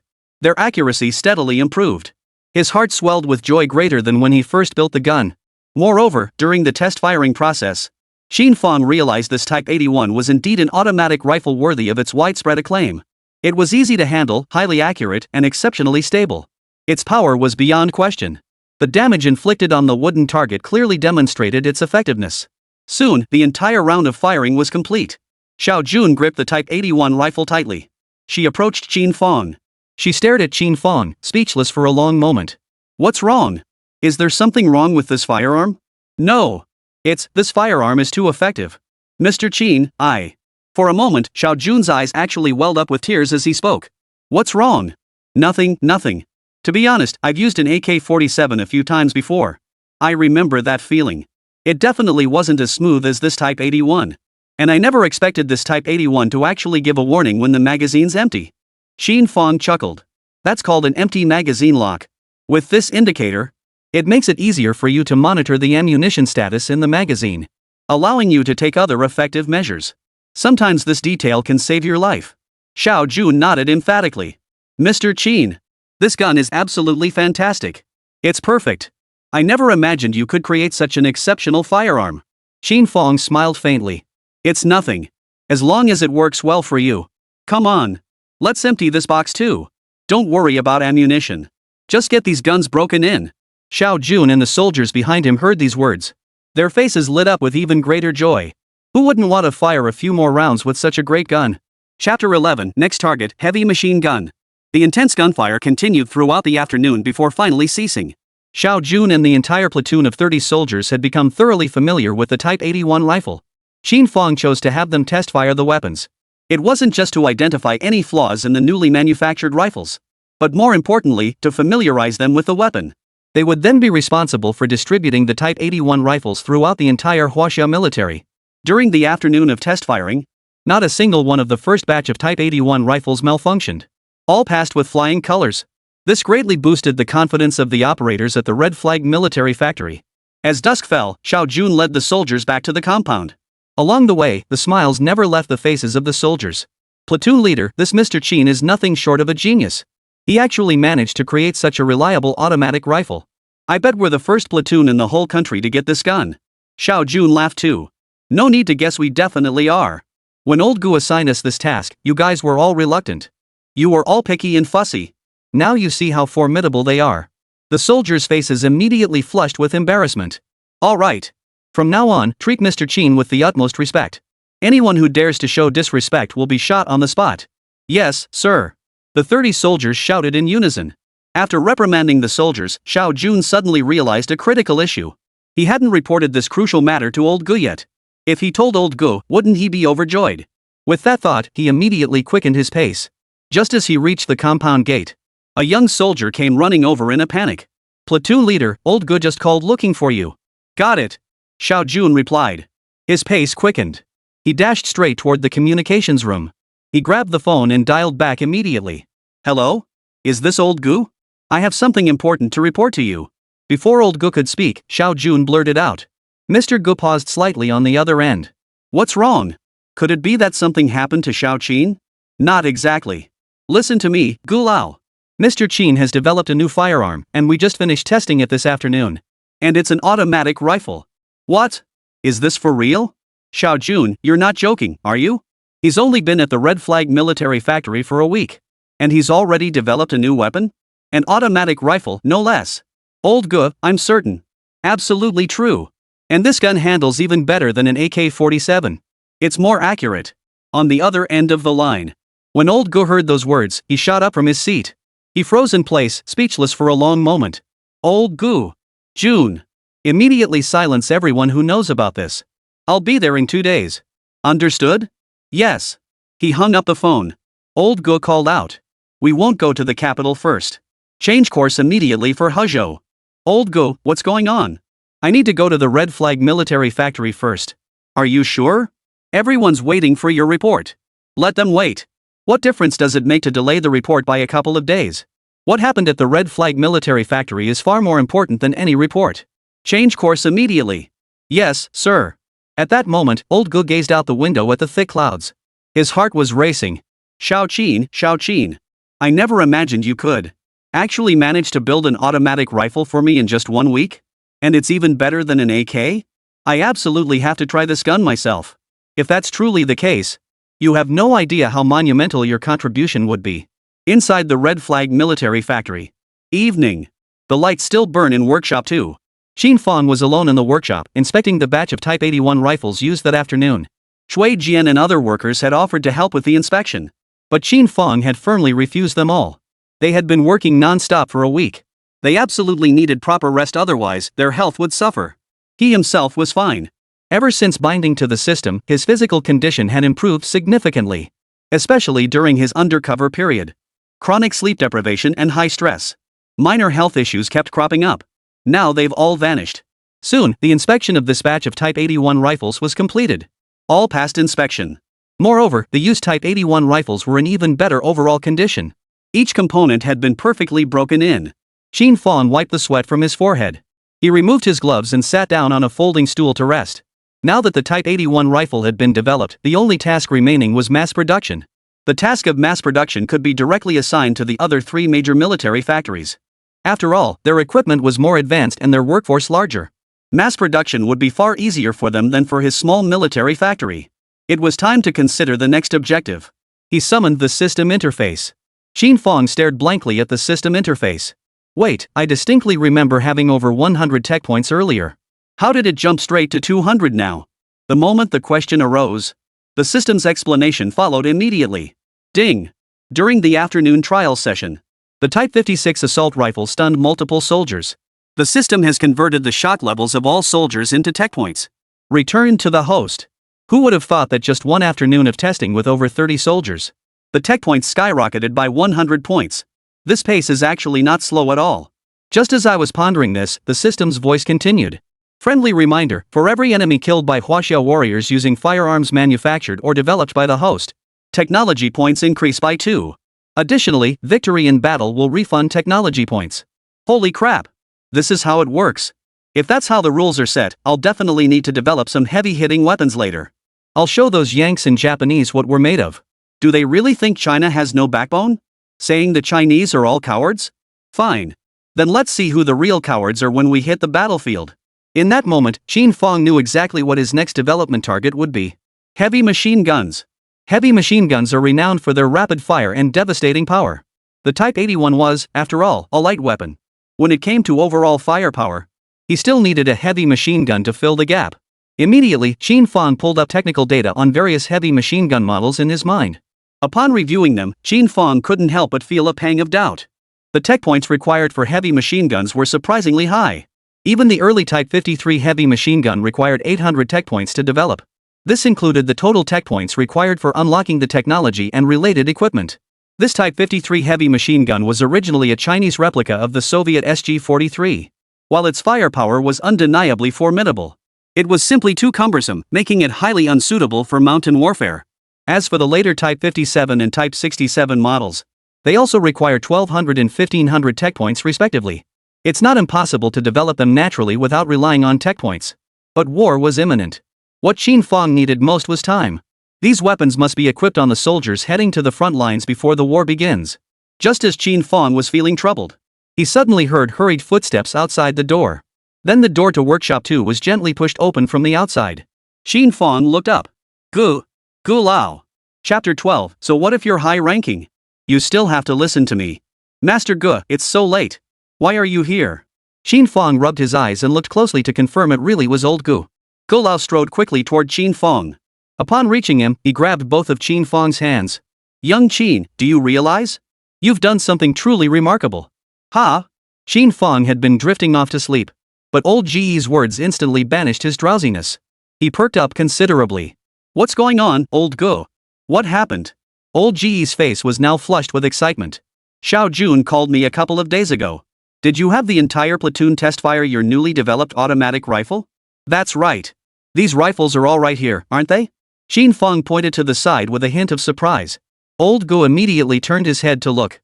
In the rows of neatly aligned wooden crates were filled with freshly maintained Type 81 automatic rifles. Old Gu rushed over, picked up an AK-47, and examined it repeatedly. His eyes brimmed with delight and excitement. Excellent! Excellent! Absolutely perfect! The Grand Elder had spent over 40 years on the battlefield. He joined the army in his 20s. What kind of rifle hadn't he seen? The moment he handled the Type 81 rifle, he knew instantly it was an exceptional weapon. Xiao Jun is absolutely right. Seeing Gu Lao's strong reaction, Qin Fang was even more astonished. Developing a new weapon naturally brought joy. But Gu Lao's reaction. Xiao Qin, come here. Old Gu beckoned Qin Fang back to his side once more. He set down the rifle. He continued solemnly. Xiao Qin, I never imagined you could develop such an outstanding automatic rifle in just 1 week. You've saved our country 8 billion yuan. Not only that, but you saved an entire province. What? These words genuinely startled Qin Fang. He paused. Old Gu wiped his slightly reddened eyes. Your surprise is understandable. You see, I recently visited the bear country. I heard about it. Did you go just the other day? That's right. I went with the utmost sincerity. I went to seek military aid from them. Then guess what they said? At this point, old Ge's chest heaved uncontrollably. His breathing grew rapid. Qin Fang quickly pulled over a chair and urged old Gu to sit down and continue. They actually demanded 10 billion from our country in exchange for military aid. He knows full well our country can't possibly come up with that kind of money. Given that, I don't want massive military aid. I just want to buy their AK-47 technology. We'll reverse engineer it ourselves back home. Well, guess what? They're asking for 8 billion. Just one blueprint plus 10 AK-47s. 80 billion. Bull. 80 billion. That's enough to buy tanks and planes. They're blatantly ripping us off. Qin Fang roared angrily. And it doesn't stop there. Seeing we can't afford that much, he started eyeing our territory. He actually wants us to hand over Black Province for them to administer. He even hypocritically claimed it would facilitate future military interventions to rescue us. I thought nations should help each other. They should understand the principle that when the lips are gone, the teeth feel the cold. But I never imagined they wouldn't just refuse to help. They actually took advantage of the situation to loot us at this critical moment. At this point, old Ge's voice began to tremble. Qin Fang clenched his fists even tighter. Old Gu, have you forgotten? I anticipated they might not assist us. But I never imagined they would humiliate our nation of China like this. Their ambitions are as treacherous as wolves. Ah. I was already utterly disheartened on the plane.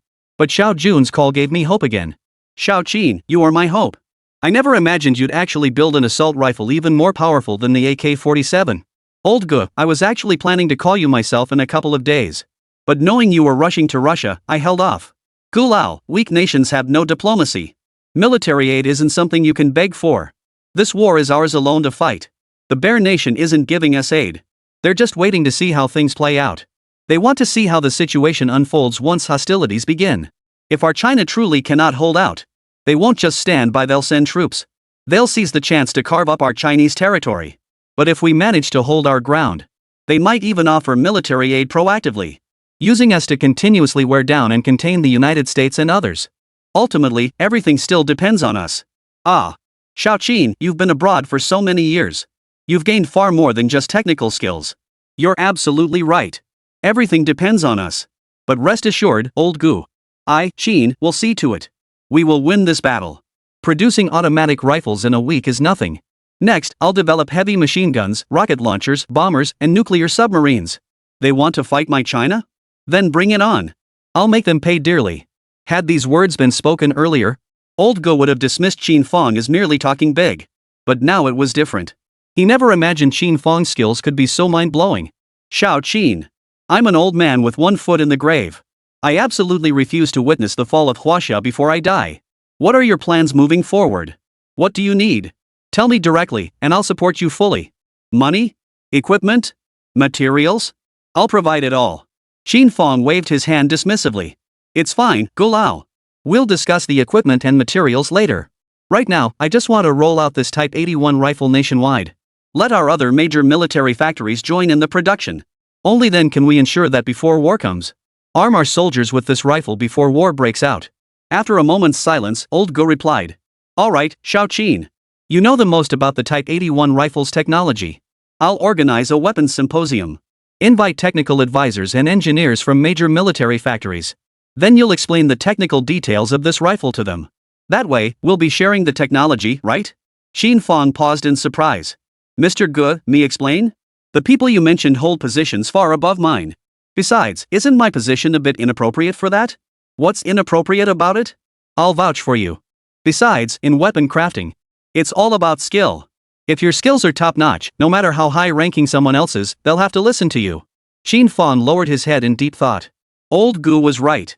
Moreover, if he wanted to promote other weapon technologies he developed later, we'd need recognition from other military factories.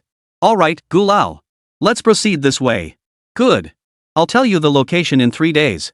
Make simple preparations. Oh, and one more thing. What do you want to study next? Heavy machine guns. The Type 81 is, after all, a light weapon. To compensate for our firepower, heavy machine guns are essential. Heavy machine guns? Hold on. I happen to have a complete production line for heavy machine guns on hand. However, some of its components are no longer available. Xiaoqin, if you need it, I'll have someone bring it over tomorrow. Qin Fang's heart leapt with joy upon hearing this. I'll take it. Absolutely. So what if some parts are missing? He possessed max-level repair skills. Even if it's completely wrecked, I can fix it. Plus, this equipment would save him a ton of tech points. And the saved tech points can be used to unlock more advanced heavy machine gun technology. As this thought crossed my mind, the system's voice suddenly chimed in. Ding! Congratulations, host, on completing the research and development of the Type 81 automatic rifle. After comprehensive evaluation of your influence, you have earned 1,700 tech points. Chapter 13, The Japanese Have Moved. What? Who would have thought my Type 81 rifle would have such a massive impact? 1,700 tech points. Combined with the existing points, that's a total of 1,900 tech points. Forget the Type 67. These tech points are more than enough to unlock the Type 85 heavy anti-aircraft machine gun. The Type 85. This heavy anti-aircraft machine gun boasts numerous advantages. Lightweight, simple construction, and excellent firing accuracy. Its feeding mechanism employs a double-action feed system, ensuring smooth operation with minimal acceleration. Additionally, this anti-aircraft heavy machine gun comes equipped with both an optical anti-aircraft sight and an optical direct-fire sight. This makes it even more effective against both aerial and ground targets. At this moment, Qin Fang felt a strong urge. If this heavy anti-aircraft weapon were developed and produced, it would be a tremendous asset to our Chinese soldiers. Particularly impressive is its high accuracy against aerial targets. It must be remembered that our nation's air defense capabilities were quite weak during this period. As these thoughts occupied his mind, old Gu spoke again. His expression turned serious. One more thing, Xiaoqin. We must accelerate production of the Type 81 assault rifle. According to reliable intelligence, the Japanese devils have already reached our northern border. They've even killed several of our soldiers. This time they deployed a full company. They have already occupied a village along our border. They merely intend to use this location as a staging ground, to facilitate the landing of their main forces later. And, at this point, old Ji's expression darkened with fury. They carried out a bloody massacre in this village. They killed over a dozen of our fellow countrymen. Border troops are currently engaged in a standoff with them. But these Japanese devils are well equipped. Each man wields a Garand semi-automatic rifle. After several engagements, we still haven't driven them off completely. We've even suffered casualties over a dozen soldiers. Garand semi-automatic rifles? That's army equipment. No wonder they dared to act so quickly. Compared to our bolt-action rifles, this weapon has a faster rate of fire and higher accuracy. It completely outclasses the bolt-action rifles we're using now. This is going to be tough. That's precisely why I'm so desperate to seek aid from the Bear Nation. They say the war won't start for another 6 months, but in reality, it's already begun in secret. Damn it! The little bastards moved so fast just to prove their loyalty to their mother dad. Rest assured, old goo. Those little devils killed our Chinese soldiers and slaughtered those defenseless civilians. Those bastards. I'll make them pay for this. Old goo, I want to move up this weapons symposium. Every day we start production sooner means one less of our soldiers dying. The longer we delay, the more brazen the Japanese devils become. And they'll likely use this to expand their invasion further. Agreed. Then let's set the date for the day after tomorrow. You just handle the technical preparations. Leave the rest to me. The heavy machine gun equipment will be delivered to you tomorrow. It should arrive shortly after the seminar concludes. After seeing off old Gu, it was already midnight. Qin Fang lay in bed, tossing and turning. He never expected the Japanese devils to move so quickly. An entire company. Fine. Let them squirm for a few more days. In a few days, you'll die by the bullets of our Type 81 rifles. At this moment, the northern border had already fallen. Inside a small village, a few Japanese soldiers gathered in a farmer's house. They were feasting heartily on a freshly cooked chicken. The farmer's family lay bound nearby. They looked utterly wretched, blood still staining their lips. Their eyes were filled with terror and dread. Captain Mikawaku, this chicken from China is truly delicious. Hurry up and eat. Finish quickly so we can get out on patrol. Damn it. But Captain, the weapons and gear of these Huaxia soldiers are so outdated. What era is this, still using bolt-action rifles? They're nowhere near as good as ours in the Great Cherry Blossom Nation. Need I say more? Once the main force arrives, we'll wipe them out. I can't imagine the war lasting more than a year. By then, you and I will be heroes of the Great Cherry Blossom Nation. The little devils ate until their mouths were dripping with grease. But the old hen on the table was the farmer's pride and joy. They still counted on them to lay eggs. The Japanese soldiers devoured everything clean. They stood up, glaring at the terrified peasant family kneeling on the floor. Slowly raising their pistols. 2 days passed quickly. The seminar convened in secret. When Qin Fang pushed open the door, the room was already packed. Among them were leaders at various levels and experts. Even more numerous were the technical advisors from major research institutes and military factories. Beyond them were commanders and leaders from the 57th Division, the 36th Division, and the 8th Vanguard Company. All were part of the advance units poised to deploy to the border front lines. The Type 81 rifle had been produced, and they were the first to be equipped with it. At that moment, all eyes were fixed on Qin Fang standing by the doorway. Their eyes were filled with astonishment. Who would have thought the technician who developed the Type 81 rifle was so young? He must be Qin Fang, the one who spent 5 years undercover in M country. Such boldness at such a young age. Truly remarkable. He built an automatic rifle in just 1 week. Unbelievable. And I hear this Type 56 handles even better than an AK. That's truly remarkable. Then Qin Fang walked onto the stage holding the Type 81 rifle and a thick stack of firearm blueprints. He walked up to the podium. He began his technical explanation of the Type 81 rifle. The entire presentation was meticulously detailed. He even covered how to maintain each component of the Type 81 rifle. After finishing the firearms explanation, Qin Fang also explained the technology behind copper-plated bullets. The moment this technology was unveiled, left the technical advisors and senior engineers utterly stunned, their jaws practically hitting the floor. Bullets could actually be manufactured this way? The cost was remarkably low, yet the performance remained entirely uncompromised. After completing the demonstrations of both technologies, Qin Fang had Xiao Jun, who had accompanied him, conduct a live test firing. During the test firing, he provided hands-on demonstrations of the Type 81 rifle. At this moment, everyone watching on both sides were stunned once more. Is this really the bayonet rifle? Such devastating firepower, yet the bullet spread remained remarkably tight. Especially the commanders of those divisions. As they watched Xiao Jun's test firing, the excitement in their eyes was impossible to hide. They looked eager to try it themselves. Qin Fang noticed this. He gave a shout. Someone immediately brought 10 more rifles to the firing range. The generals gripped their Type 81 rifles, while Xiao Jun provided on-site guidance. After their trial shots, every face beamed with delight. They couldn't stop praising the rifles in their hands. They repeatedly praised Qin Fang as a true prodigy. After familiarizing themselves with the weapons, Qin Fang also distributed technical documents detailing modifications to the Type 81 production equipment to all technical advisors. This would make the production process more efficient and streamlined, saving valuable time.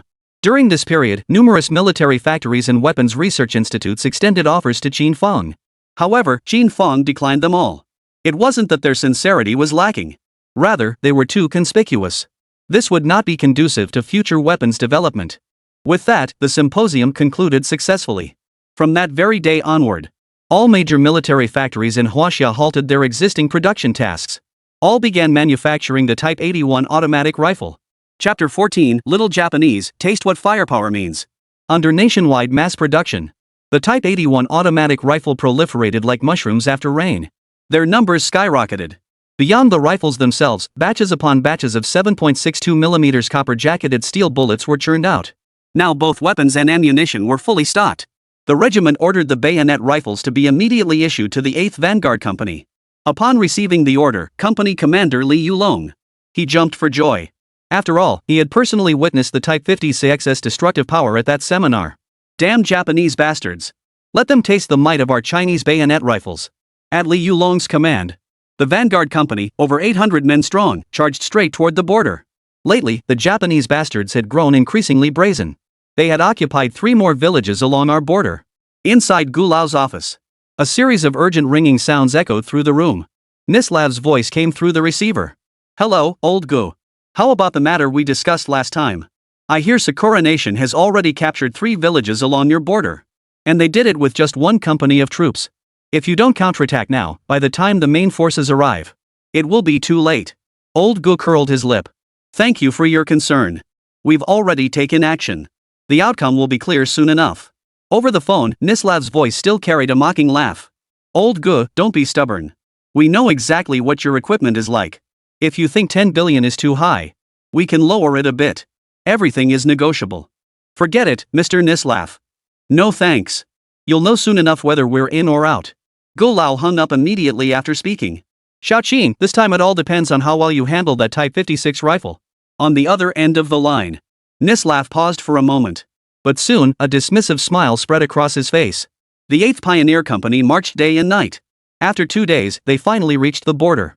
They joined forces with the border guards. After assessing the situation, Li Yulong made his decision immediately.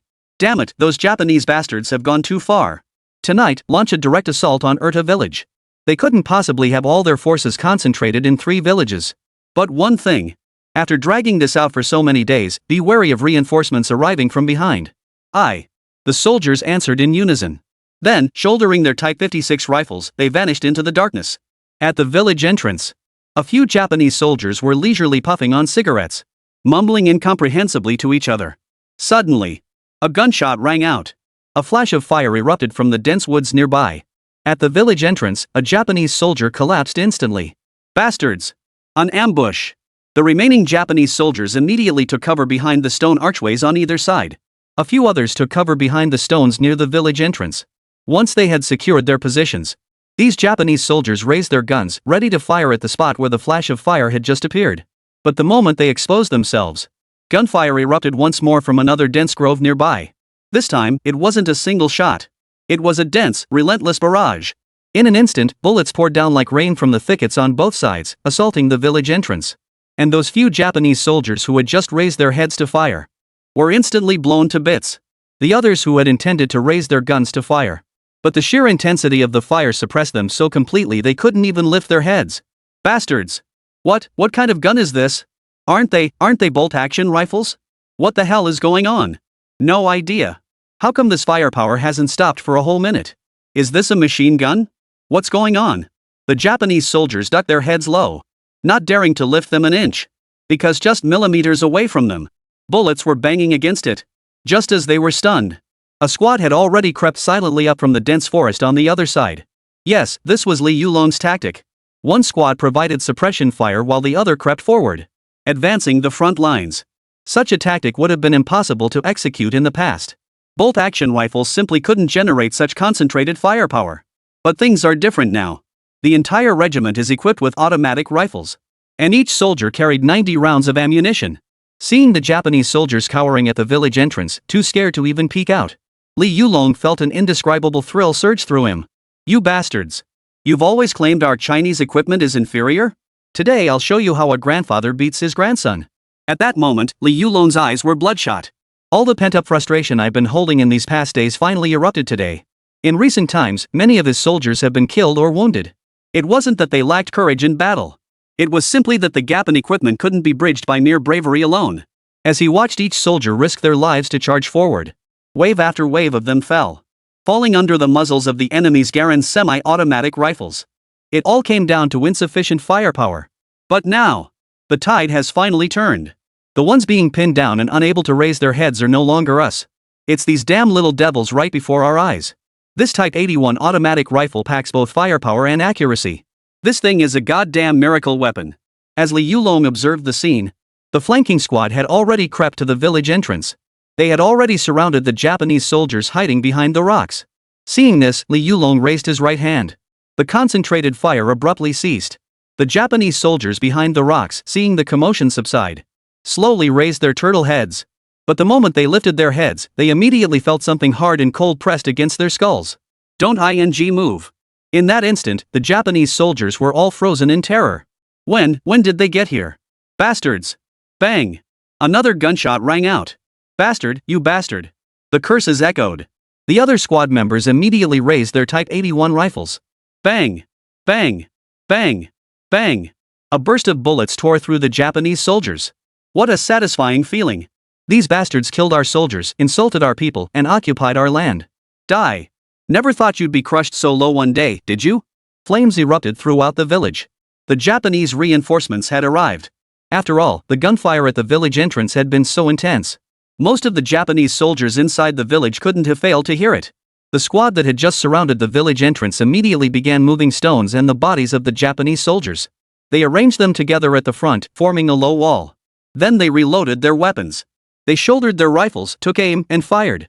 Whoosh, whoosh, whoosh. In the darkness, countless bullets streaked through the air like shooting stars. The Japanese reinforcements who rushed to the scene. They were shot dead on the spot. A squad leader at the rear of the reinforcement unit witnessed this scene. Froze in shock. What the hell is going on here? How could the firepower be so intense? Did they bring a whole platoon of troops? Little did he know, there were only 7 men on the other side. Chapter 15, Why am I being ordered to calm my seppuku when I called for reinforcements? At that moment, Li Yulong gave a sweeping gesture with his hand. The troops behind him crept forward again under cover of night. As they neared the village entrance, they split into 2 squads and vanished into the woods on either side. Then, through the dense surrounding woods, the squad continued its advance. Employing the same tactic, the 7 soldiers at the village entrance provided suppressive fire. The 2 flanking squads advanced to encircle the enemy. The Japanese reinforcements that arrived immediately dropped to the ground. They lay flat on the ground to return fire. But their Garand semi-automatic rifles held magazines with only 8 rounds. Faced with the intense firepower of the Type 81 rifles, their weapons felt like toy guns. They were utterly defenseless. Retreat! Get back now!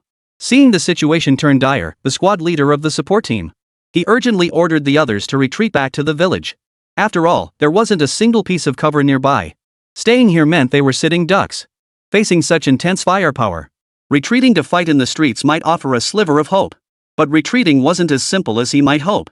2 squads in the woods flanking them had already cut off their retreat. The moment this Japanese unit turned to retreat, flashing gunfire erupted from the dense woods on both sides. Crackle, crackle, crackle. Countless bullets flew. Once again, the Japanese soldiers were struck, their cries of agony echoing. Firepower erupted from 3 directions. In less than 2 minutes, the Japanese unit of over 30 men was reduced to just 5 survivors. As they trembled, cowering on the ground in utter confusion, the concentrated fire abruptly ceased. The surviving Japanese soldiers exchanged bewildered glances. All eyes turned to their squad leader.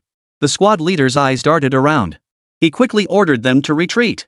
While running, he radioed the Japanese forces in the other 2 villages. Bastards! We've suffered heavy casualties. Requesting backup. Request backup. What? How many enemy troops are opposite us? A platoon. No, a company. At that moment, the Japanese signalmen from the other 2 squads froze in shock. A whole company. They quickly relayed the message to their squad leader. Reporting to Captain, Urta village is under attack by a full company. Requesting reinforcements. The Japanese soldiers from the other two villages immediately advanced toward Urta village. At that moment, Li Yulong watched the Japanese soldiers running for their lives and smiled knowingly. The fish has taken the bait. Let's move out. Yes, sir. The main force promptly changed direction and advanced along the only narrow path leading out of the village. The main force had only just begun its operation. Before the operation, Li Yulong had already studied the terrain surrounding the village. There was only one essential route connecting the other two villages to Urta village. Moreover, this path was flanked by elevated hills. The hills were densely forested. They provided ideal cover for an ambush. Soon, Li Yulong led the remaining main force to ambush positions on both sides. Within half an hour, in the distance along the road, flickering torches appeared. The little devils are coming. As far as the eye could see, this squad numbered no fewer than 70 or 80 men. It seemed every last one of the Japanese bastards was here. Li Yulong stared intently below. After the Japanese squad had advanced a portion of their formation forward, Li Yulong roared, "Fire!" Instantly, bullets poured down from the hills on both sides. They held the high ground, and their firepower was superior. With trees providing cover, the Japanese soldiers below hadn't even reacted before they were scattered and fled in all directions. But in such terrain, even if they tried to run, they couldn't escape. The entire unit descended into utter chaos. Those in front scrambled backward, while those behind pushed forward.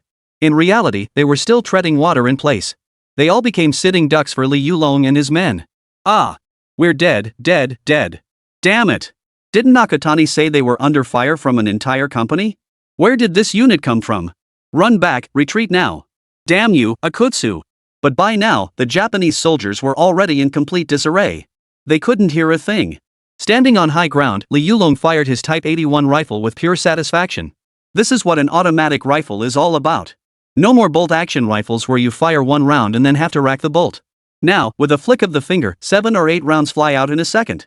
Qin Fang, oh Qin Fang, you're a genius. Under such intense fire. In less than 10 minutes. Of the 70 or 80 Japanese soldiers, fewer than 10 remained. At this moment, Mei Chuanku was crawling back among the crowd. His legs shattered, he crawled back inch by inch. He activated the radio transmitter he carried on his person. Meanwhile, aboard the main Japanese fleet rushing toward the border of Huaxia Nation, Major Kono pinched the only tuft of hair left on his upper lip. Holding the telephone, his face wore a false, humble smile. General Mike. Rest assured, our small unit has already captured 3 villages along their border. And it took us less than half a month. The combat effectiveness of the Huaxia forces is utterly pathetic. Our main forces from Sakura Nation are now rushing toward the border. They'll be able to land in less than half a month. From there, we'll use these footholds to expand outward once more, expanding our occupied territories. Once your forces arrive, General, you may proceed directly with the landing. It will save us a lot of trouble. Oh. Major Go. I never imagined your troops could move so swiftly. Well done. Truly worthy of being my eagle's loyal hounds. Oh sorry. My trusted assistant. That goes without saying, General Mike. Our Cherry Blossom Nation's forces, that too. Reporting to Major Echo. The 3 villages we just captured have all fallen overnight. Instantly, the insincere smile froze on Koe's face. What did you say? Major. 3 villages. Smack. Mokashiko delivered a sharp slap across the young soldier's face. Bastard. How could this be? Villages we took over half a month ago, how could they vanish overnight? Damn it. Major, this is a radio message from the Umazawa depot. Listen to it. Muko immediately snatched the receiver. Major Echo. Enemy fire is overwhelming. We can't hold them off. Requesting backup.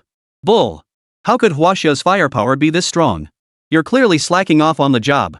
And you dare ask for backup? Commit seppuku, you bastards. My great Sakura Nation only wants the corpses of those who die in battle. No surrendered prisoners. I order you to commit seppuku immediately. Damn it. As a divine warrior of the great Cherry Blossom Nation, I shall never surrender. Long live the great Sakura Nation. Bang. Something hard slammed right into Mikowaku's head. Damn it, trying to run? What the hell are you babbling about? Don't move, or I'll shoot you dead. Li Yulong raised his Type 56 rifle and pressed it directly against his head. In an instant, over a dozen Dragon Nation soldiers closed in, surrounding Mei Chuanku. A dozen barrels pressed against his skull. It was like a kaleidoscope. Mei Chuanku struggled to turn around and lift his head. Silently, he switched off the radio. He slowly raised both hands. In extremely broken Mandarin, he said, I surrender. Kill me, booyah. Chapter 16, is Qin Fang someone you can just see whenever you want? Tie him up. Yes, sir. On the Japanese fleet. Kino held the phone, his expression awkward. What's going on? Major Ichiko? General Mike. This. Rest assured, I will reclaim the 3 lost villages. Oomph. Better be. I don't want any more problems. Understood? Let your cherry blossom nation serve as the vanguard. Then act like a vanguard force. If you dare to dampen the spirit of my eagle-eyed United Nations again, I won't hesitate to teach you a lesson. In an instant, fine beads of sweat formed on Koga's forehead. Damn it! General Mike, I will complete the mission. Hanging up the phone, Kanzuya immediately issued orders. Advance at full speed. This time, I'll take the entire northern 3 provinces. Immediately mobilize the Divine Wind and Divine Eagle Air Forces to advance. Damn! Meanwhile, on MacArthur's side.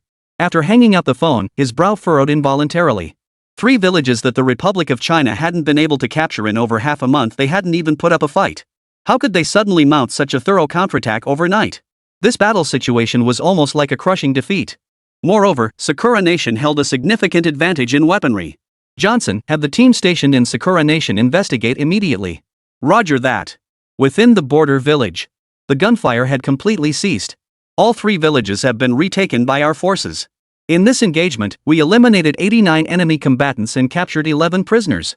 Our forces suffered only 1 casualty. The soldier was reporting the battle situation to Li Yulong. Excellent. At that moment, Li Yulong's face broke into a smile as bright as a flower. Damn it all. I've never fought a battle this satisfying. Hey, little Lu. Write this down for me. Once we're done here, get me a car to the Hongqi military factory right away. I need to thank Mr. Qin in person. He's a genius. At this point, Li Yulong paused, glancing at the Type 81 rifle in his hand. His face still couldn't hide his admiration. Yes, sir. No sooner had Xiao Lu left than another soldier ran up. Captain, based on intel from the Japanese, we just located their supply depot. Li Yulong perked up at the news. Let's go. Take me to see it. Soon, the group arrived at the center of another village. Sure enough, inside a farmer's house, they discovered a large quantity of weapons belonging to the Cherry Blossom Brigade. Who would have thought these little devils had such a variety of equipment? Inside the house, besides the Garand rifles and ammunition they used, there were also several sniper rifles and even a heavy machine gun. This is a Browning M1919A4 heavy machine gun. These little devils are acting like lackeys, and the Americans are actually supplying them. Take everything in here with you. Yes, sir. Just as Li Yulong finished giving the order, a sudden thought flashed through his mind. Hold on, keep this machine gun for me. I have other uses for it. Yes, sir. Li Yulong then radioed his superiors. The battle concluded with our forces achieving a resounding victory. Before long, the news reached old GE's ears. Upon hearing the news, the deep frown on old GE's face instantly smoothed out. First, the complete eradication of the Japanese invaders harassing our border was undoubtedly excellent news. But what delighted old Gu even more was that 3 villages were recaptured in just one night. Such a feat of arms truly demonstrated the formidable power of the Type 56 rifle. Xiao Qin, you're something else. No, this must be reported. Xiao Qin's contributions must not be overlooked. Just as old Gu was about to draft the report, a phone call came in. Hello? Congratulations, Gu Lao. I never imagined your soldiers could wipe them out almost entirely in just one night. Impressive, impressive. Oh, Mr. Nislav. Calling this late, it seems you've been keeping a close eye on things here. You're quite well informed. Of course, after all, we are neighbors. We wouldn't want to see China suffer the ravages of war either. Old Gu snorted dismissively at his insincere words. Thank you for your concern. If there's nothing else, I'll hang up now. Hold on, Gu Lao. I heard that the reason you were able to resolve the conflict so swiftly is because your country has actually developed automatic rifles. Mr. Gu, that's where you're wrong. Ha? How am I in the wrong? Just a few days ago, you were asking us for the technical blueprints of the AK-47. It hasn't even been a few days, and you've already built your own automatic rifle. Don't tell me you finished building this gun in just a few days. Old Gu chuckled. To be honest with you, it really was completed in just a few days. We had no choice. Our country has produced a genius. This genius didn't want me to spend 8 billion on a worthless piece of paper. So he built me an automatic rifle. I never saw that coming. You? Alright. Well, congratulations to you both. To have such a weapons genius. I'm actually curious to meet someone so talented myself. Keep dreaming, Mr. Nislev. If there's nothing else, I'll hang up now. With that, old Gu hung up without further ado. A supremely satisfied smile spread across his face. Oomph. What a phony. You wanted to choke us, didn't you? But guess what? We made it. Think China's got no one? Still want to see Qin Fang? You're delusional. Qin Fang isn't someone you can just meet whenever you want. Nislav, whose call had just been hung up, wore an expression of shifting moods. Frowning, he muttered under his breath. They built an automatic rifle in just a few days? And deployed them on the battlefield so quickly? And with such devastating results? Who are they trying to fool? No, I absolutely must investigate this thoroughly. If such a powerful automatic rifle truly exists, then our AK-47s would lose their status, wouldn't they? Rovsky, come in. I have something important to discuss with you. Inside the Red Flag military factory. Ever since returning from the symposium, Qin Fang hadn't been idle. For the past few days, he'd been modifying and repairing the equipment sent by old Gu. Exhaling softly, Qin Fang sat on a stool, observing the production line before him. Wiping the sweat from his forehead, he murmured to himself. It's finally almost done. This piece of equipment was severely damaged. Its surface bore distinct burn marks. Beyond that, most of the internal components had been deliberately sabotaged. Clearly, this was done deliberately to prevent our country from using it. But I possess maxed out repair skills. As for those extremely scarce components, the system provided inventory contains them all. Simply spend tech points to unlock them and install them. Still, this is already quite favorable. If you were to purchase a single production line outright, it would cost thousands of tech points. Where would the remaining tech points be left to unlock technologies? Lost in thought, he suddenly heard a gentle female voice drifting in from outside the workshop. Chapter 17, A Small Token of My Esteem. Qin Fang looked up. There stood Qin Xinxin, tiptoeing as she entered, holding a lunchbox in her hands. You haven't called me in all these days. Look what yummy treat I brought you. I've been so busy these past few days, I just didn't have time. Why aren't you at work? It's the weekend, bro. Look at me so swamped I can't even keep track of the days. Qin Xinxin sighed helplessly. She picked up a tissue and wiped the sweat from Qin Fang's forehead. Hurry up and eat something. Goodness gracious. Ribs and chicken legs. Xinxin, is this really necessary? It's not like this every day. Eat up. Besides, you work so hard every day you need to replenish your energy. Otherwise, your body won't be able to handle it. Then Qin Fang didn't hesitate either. He began eating. Bro, I heard you developed a new weapon. You know how highly our country's commanders and generals are praising you these days. Is that so? How did you find out? I guessed. He. You little rascal. You should eat something too. Qin Xinxin shook her head. I've already eaten.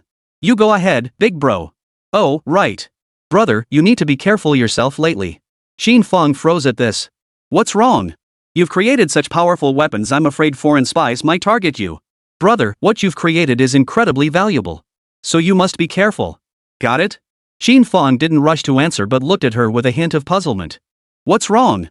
Nothing. Just felt like you were acting a bit strange today. What's so strange about that?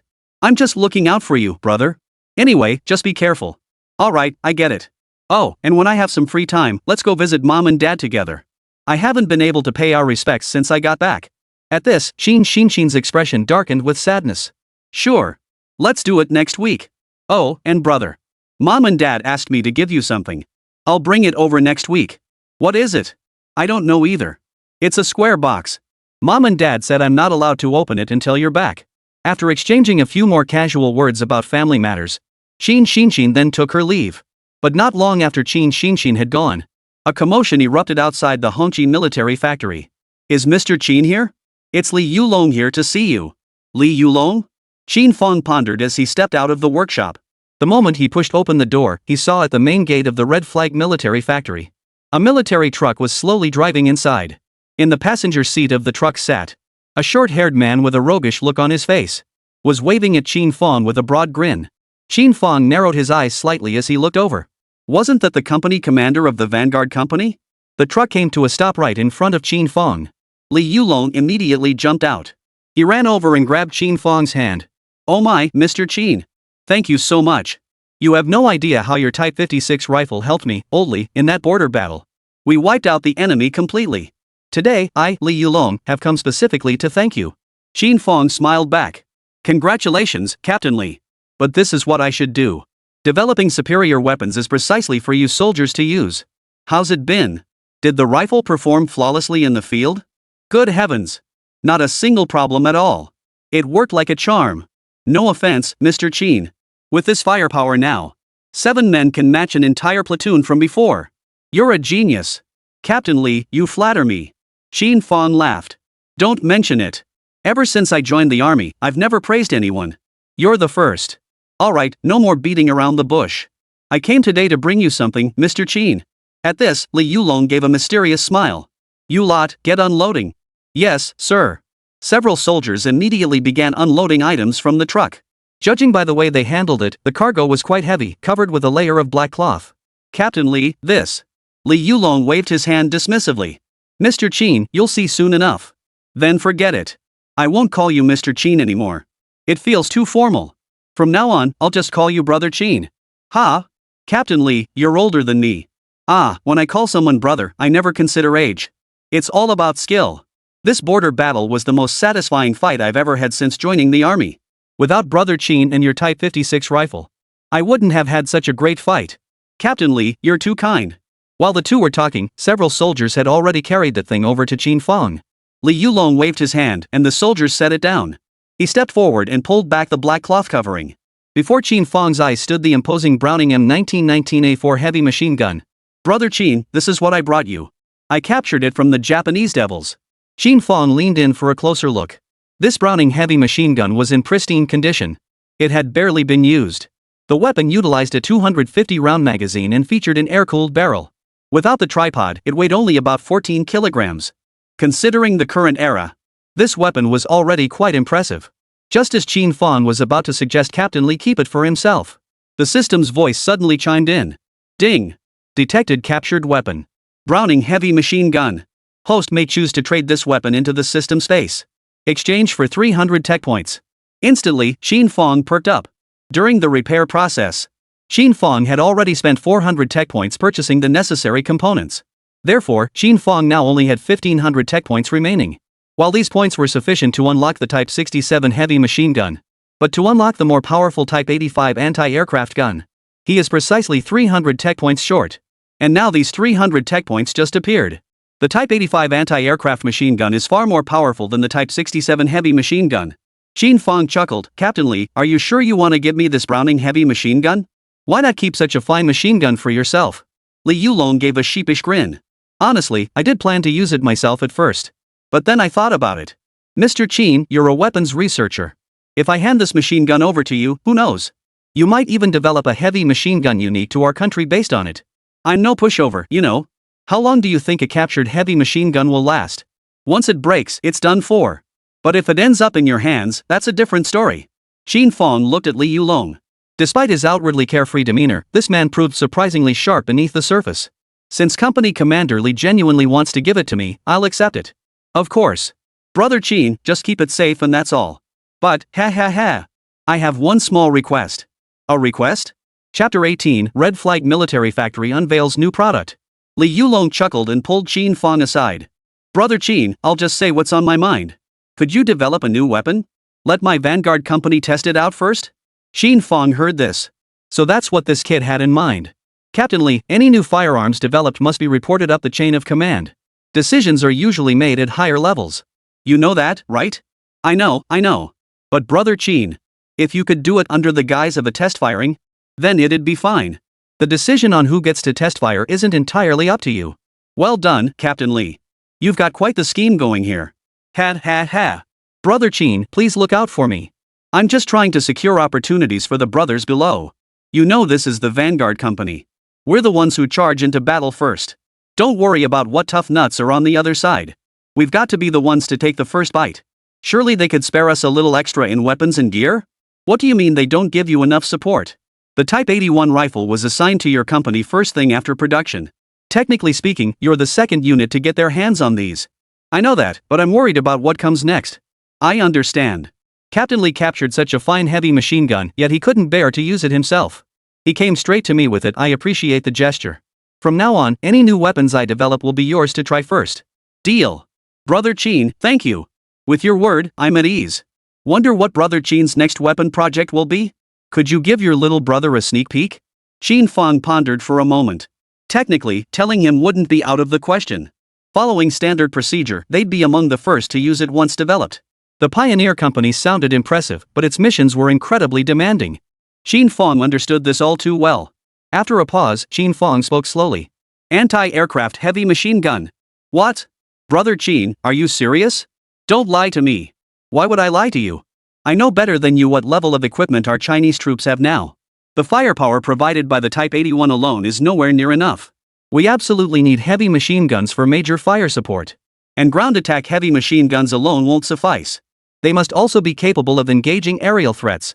Once this heavy machine gun is developed, I intend to equip every squad with one. Li Yulong's breath quickened as he listened, overcome with excitement. An anti-aircraft heavy machine gun. Doesn't that mean it can shoot down planes? What? Shoot down planes? Oh. Of course it can. I configured it as an anti-aircraft machine gun precisely to provide some air defense capability.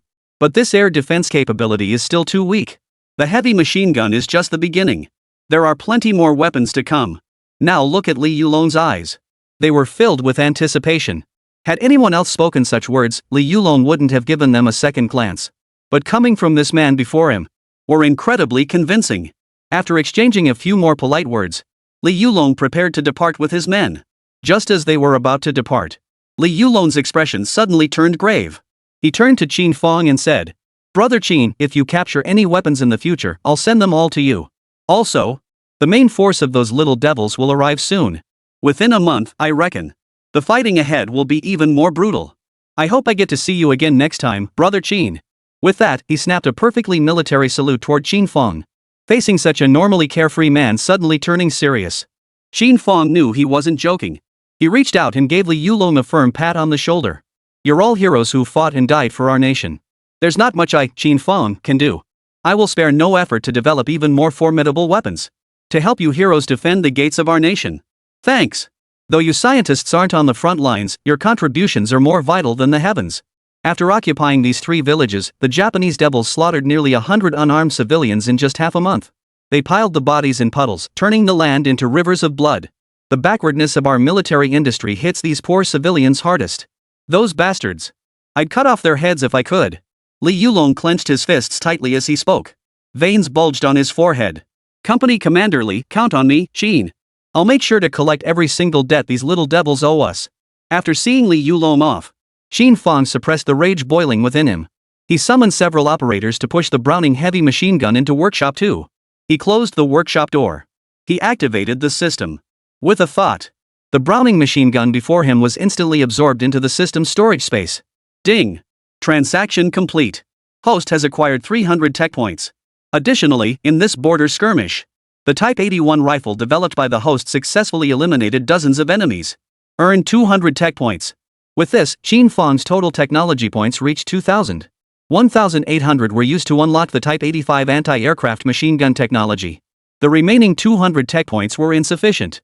Unlocking them would only grant minor weapon upgrades, such as accessories for pistols and the like. Sigh. Accessories. An object immediately flashed through Qin Fang's mind. He immediately searched his mind. He quickly located its existence. This accessory wasn't large. Unlocking it required only 100 tech points. But if he mounted it on his Type 81 rifle, its lethality would surely double the Type 81's effectiveness. This was the one.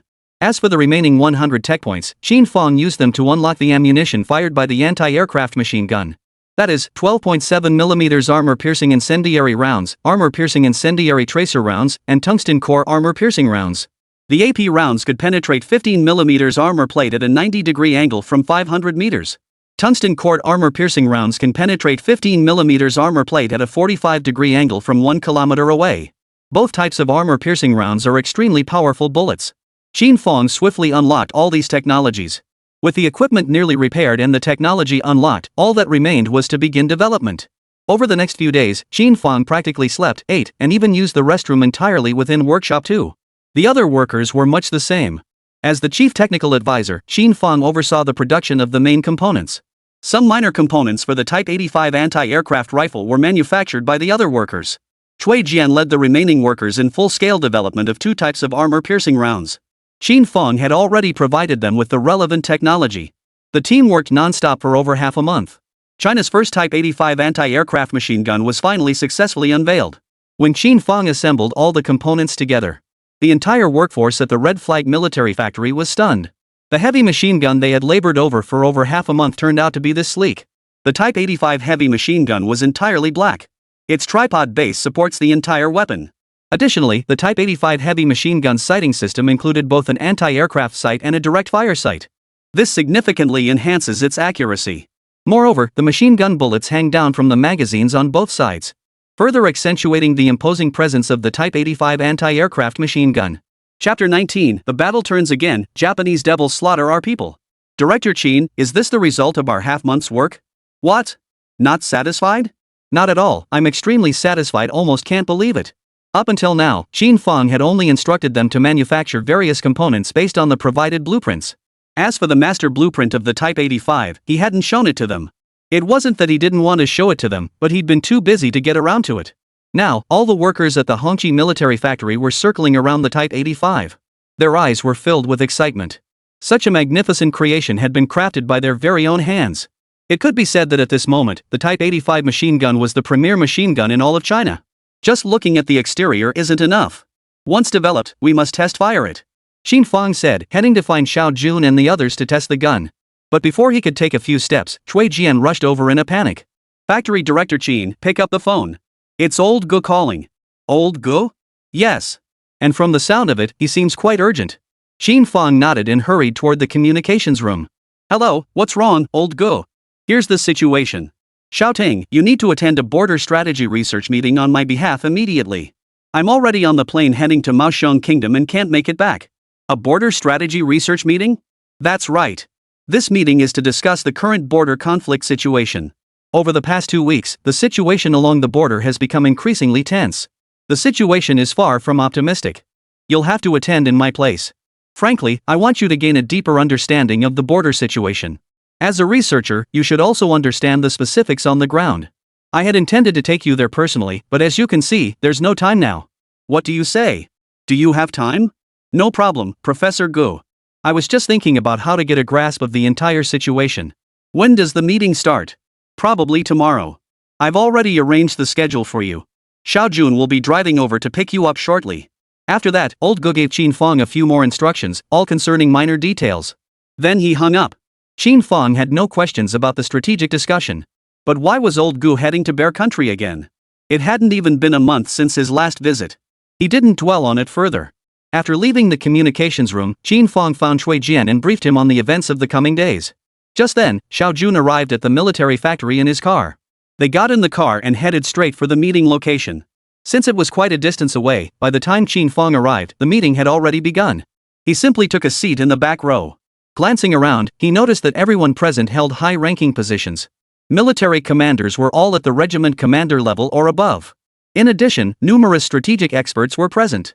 Qin Fang didn't recognize them personally, only identifying their ranks by the insignia on their shoulders. After all, having spent 5 years abroad, many faces in the country were unfamiliar to him. The atmosphere throughout the venue was extremely oppressive. An elderly man stepped onto the stage. His expression solemn, he picked up the microphone and addressed the gathering. Comrades, I am the organizer of this strategic discussion meeting. Xing Keming. Since we're all old acquaintances, I won't waste time introducing myself. Let's get straight to the point. At that moment, Xiao Jun, seated beside Qin Fang, spoke up. Brother Qin, you've been away from China for so many years, you might not know. This Xing Keming is a highly renowned strategic research expert in our country. Even before the founding of the nation, he analyzed and guided several crucial military campaigns. And they all achieved great victories. Now that he's leading this operation, I fear the border situation is not looking promising. Qin Fang said nothing, merely nodding in acknowledgement. Xing Keming continued speaking from the podium. Not long ago, our assault company recaptured 3 villages along the border. We nearly wiped out an entire Japanese company. It was a significant victory. This signaled the official commencement of the war to defend our homeland. However, this victory has also inflamed the Japanese Devil's belligerence. Over the past fortnight, Japanese forces have intensified their harassment of our border regions. They successively dispatched the Imperial Japanese Air Force's Divine Eagle Squadron 1 and Squadron 2. They launched repeated bombing raids along our border. The Vanguard Company and other units were forced to retreat. They seized the opportunity to continue invading our border. This time, they committed 2 entire regiments. A force of 3,500 troops. This time, they directly seized a key border town, along with 5 villages and 1 township. They tore open an even wider breach. The reason the Japanese invaders were so brazen this time. First, they had increased their troop strength. But more significantly, their American backers had supplied them with another batch of heavy weapons. 200 Browning M1919 heavy machine guns. The words fell, and the entire room erupted in an uproar. 200 heavy machine guns. The Americans are really pulling out all the stops this time? They won't arrive that quickly. Let the Japanese bastards charge ahead. We'll supply weapons from behind to wear down our forces. Those bastards. The firepower from those 200 heavy machine guns is formidable. Even though our vanguard company is fully equipped with Type 81 automatic rifles. Faced with such overwhelming numbers and firepower disparity, we had no choice but to retreat. I hear that although the vanguard company retreated this time, they still inflicted heavy casualties on the Japanese vanguard during their withdrawal. However, they themselves suffered considerable losses. They lost nearly 30 soldiers. Qin Fang overheard these words. No wonder Li Yulong hadn't contacted him once in the past half-month. It turned out the fighting had intensified. Xing Keming continued from the podium. Everyone, we must formulate a countermeasure swiftly. The Japanese have landed with fierce momentum this time. Moreover, they will use this breach to reinforce their troops. If we don't retake it soon, it will only become more difficult later. Beyond that. At this point, Xing Keming's face contorted with fury. The villagers of Huangtu village rose up in resistance, only to be slaughtered by the Japanese devils. Nearly every man in the village was slaughtered. The women suffered even worse atrocities. Those bastards didn't even spare the children. They did this to intimidate the surrounding villages. The Japanese devils will keep doing this kind of thing. They'll only grow more brutal. They slaughtered our Chinese citizens like insects. It's utterly barbaric. News of this has spread, and now all citizens of our nation are filled with righteous indignation. Tug. A middle-aged man in military uniform seated below immediately stood up. His eyes bloodshot, he roared. My 58th regiment is deploying immediately. As soon as he finished speaking, another soldier beside him stood up. My 36th regiment too. Me too. Within moments, 7 or 8 regimental and brigade commanders rose to their feet. But on the stage, Xing Keming sighed and waved his hand at them. We will certainly send troops. But not in this manner. Comrade Keming, why not? Our Huasha National Army factories are now mass-producing Type 81 rifles. Enough to arm 7 or 8 regiments. The Japanese devils have only landed 2 regiments. I refuse to believe we can't defeat these bastards. Chapter 20. The Browning machine gun is nothing special. Several regimental commanders nearby chimed in agreement. But Xing Keming still shook his head. The Japanese have already established their defensive lines. Plus they had 200 Browning heavy machine guns. The firepower of these heavy machine guns was formidable. Beyond the heavy machine guns, the Eagle Division Air Force periodically bombed our forces. If we were to retake it, we'd need at least twice as many troops as they had. This assumes we fully equip our troops with Type 81 rifles. Even if we could recapture the lost territory, our Chinese soldiers would suffer heavy casualties. Don't forget the Americans are right behind them. As Xing Keming finished speaking, the regimental commanders who had been speaking moments before immediately deflated like punctured balloons and bowed their heads. The other strategic experts all wore expressions of helpless sorrow and indignation. Yet not a word escaped their lips. The entire conference hall suddenly fell into an eerie silence.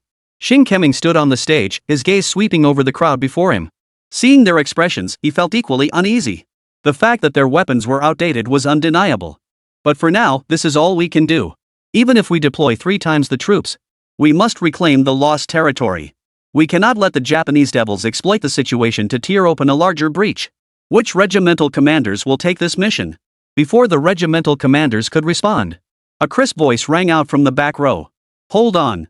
I believe taking down the Japanese bastards won't take more than 3 regiments. Instantly, the experts and commanders who had been looking down all turned to look behind them. Xing Keming on the stage froze in surprise. His gaze fixed straight ahead. Who are you?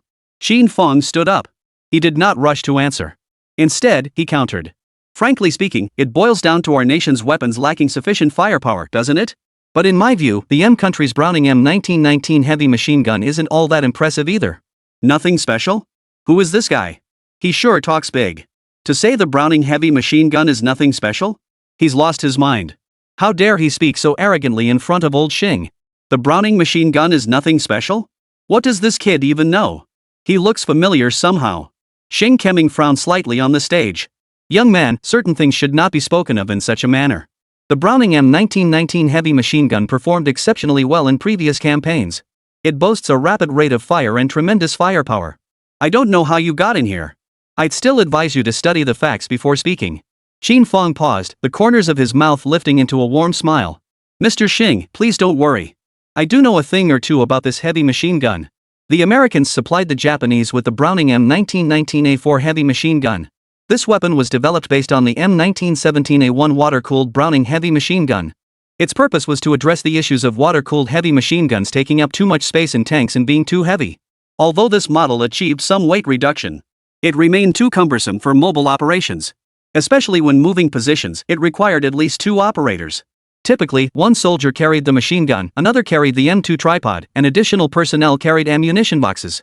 Consequently, in actual combat, this weapon was often limited to providing general suppressive fire. Its combat effectiveness and mobility were significantly compromised. This is the gun's fatal flaw. As Qin Fang finished speaking, the whispers that had filled the room moments ago died completely. Everyone stared at the young man before them in stunned silence. Their eyes brimmed with curiosity. Who exactly was this man? How did he know so much? And in such detail? On stage, Elder Xing sucked in a sharp breath. The look he cast at Qin Fang now held several degrees more admiration and respect. How could he possess such profound knowledge of this weapon? Even the top weapons researchers in the country didn't possess such knowledge. Young man, who exactly are you? Qin Fang smiled faintly. Mr. Xing, my name is Qin Fang. Mr. Go asked me to attend this meeting in his place. Qin Fang. So this is Qin Fang. So young. Qin Fang? Isn't he the one who developed the Type 81 assault rifle that's all the rage in our military right now? That's right. No doubt about it, it's him. Xing Keming's eyes widened. You're Qin Fang. The Qin Fang who spent 5 years undercover in M country. No wonder you know so much about this heavy machine gun. I heard you recently developed the Type 81 automatic rifle too, right? Qin Fang gave a slight nod. You're a sharp young man. It's my fault for not recognizing you. My memory's failing me. Mr. Xing, please don't say that. It's mainly because I've been away for so long. It's only natural you wouldn't recognize me. While Qin Fang was speaking, Xing Keming had already stepped down from the stage and was striding toward Qin Fang. He quickly reached Qin Fang's side. His eyes brimmed with delight. Why didn't you take a seat up front? What are you doing running to the back? Xing Keming had long heard of Qin Fang. He had been eager to meet him. Once hostilities began, there were too many matters to attend to, so it got delayed. The journey was long, so I arrived a bit late, Qin Fang chuckled. Come up to the stage. Xing Keming grabbed Qin Fang's arm and pulled him forward. Qin Fang had expected to be seated in a front row seat. But old Xing led him straight onto the stage. Young Qin, you just said a single regiment would be enough to deal with the current Japanese devils? What did you mean by that? Share your thoughts with everyone. Qin Fang took the microphone. Frankly, everyone's feeling so discouraged and helpless because our nation's weapons development is lagging behind. Although I've developed the Type 81 automatic rifle, it remains a light weapon, excelling in small-scale engagements. However, when it comes to large-scale operations, its firepower remains insufficient. That's why I've recently developed a new heavy weapon. I believe this heavy weapon will be more than capable of overwhelming the Japanese devils' Browning heavy machine guns. Ah! The moment these words were spoken, both on stage and in the audience, a wave of astonishment swept through the crowd. The strategic experts wore expressions of utter astonishment. Meanwhile, the military personnel of the same generation were filled with excitement. This meant they'd have a new weapon to deploy. And a heavy weapon with formidable firepower at that. Xiao Qin, you're not mistaken, are you? I recall you only developed the Type 81 rifle about half a month ago. In just that half month, you've developed a new weapon? And it's a heavy weapon? Are you sure it can crush them? Absolutely, I'm completely certain. This heavy machine gun isn't just capable of crushing the enemy, but it also provides air defense. Qin Fang pulled out the sketch of the Type 85 anti-aircraft machine gun he'd drawn in his notebook. The crowd below stared in disbelief. Especially the regimental and brigade commanders. Their eyes were glued to the blueprint in Qin Fang's hands. Holy crap, what kind of new heavy machine gun is this? It's so awesome. This must be an anti-aircraft heavy machine gun. And it even has a scope? Holy crap. What caliber bullets does it fire? Why is it so long? This thing could probably punch through steel plates. Qin Fang chuckled. You're absolutely right, this machine gun is designed to punch through armor-grade steel plates. Chapter 21, Kino A's disdainful glance. Qin Fang then took the blueprints and explained the features of the Type 85 heavy machine gun to everyone. Everyone listened with wide-eyed amazement. Even old Xing beside him was taken aback. You mean this gun can provide anti-aircraft defense? Yet weighs only 18.3 kilograms?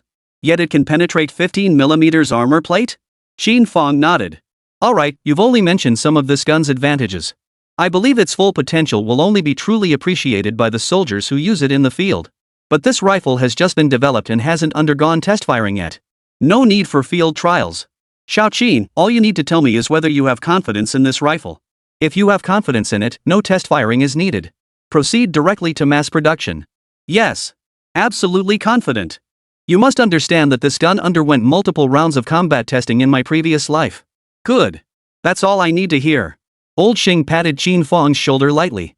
I had intended to make the toughest decision at this meeting.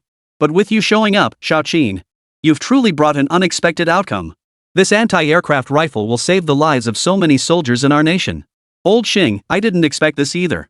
Originally, I intended to hear about the latest developments on the border front. After testing this rifle, I planned to promote it to other major military factories. But now that we've come this far, I cannot let so many soldiers of our nation perish in vain. Weapons can be rebuilt if damaged. But the lives of so many soldiers once lost, they can never be brought back. Moreover, this is merely the beginning of the war. What lies ahead will be even more brutal. You're absolutely right. Everyone, a new solution has emerged. Since Xiao Qin says one regiment is sufficient, I believe him. Which regiment commander wants to take this mission? With a sudden roar from the audience, several regimental commanders rose simultaneously. Me. The 36th Regiment stands ready. The 79th Regiment stands ready. The atmosphere in the entire hall grew heated once more. This fervor was different from before. Ever since Qin Fang finished introducing the Type 85 anti-aircraft machine gun, a layer of gloom seemed to lift from the entire venue. Especially the expressions on the faces below were noticeably more relaxed than when they first arrived. The eager demeanor of the regiment commanders at this moment only reinforced this point.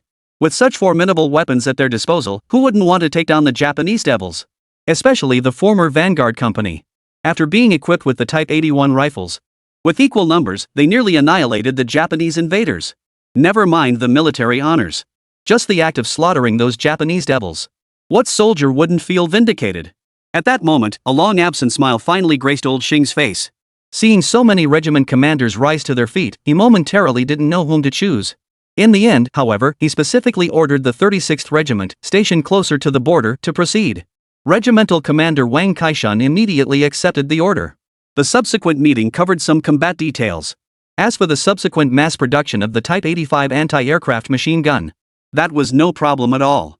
Ever since the last batch of Type 81 rifles, other major military factories had already established contact with Qin Fang's team.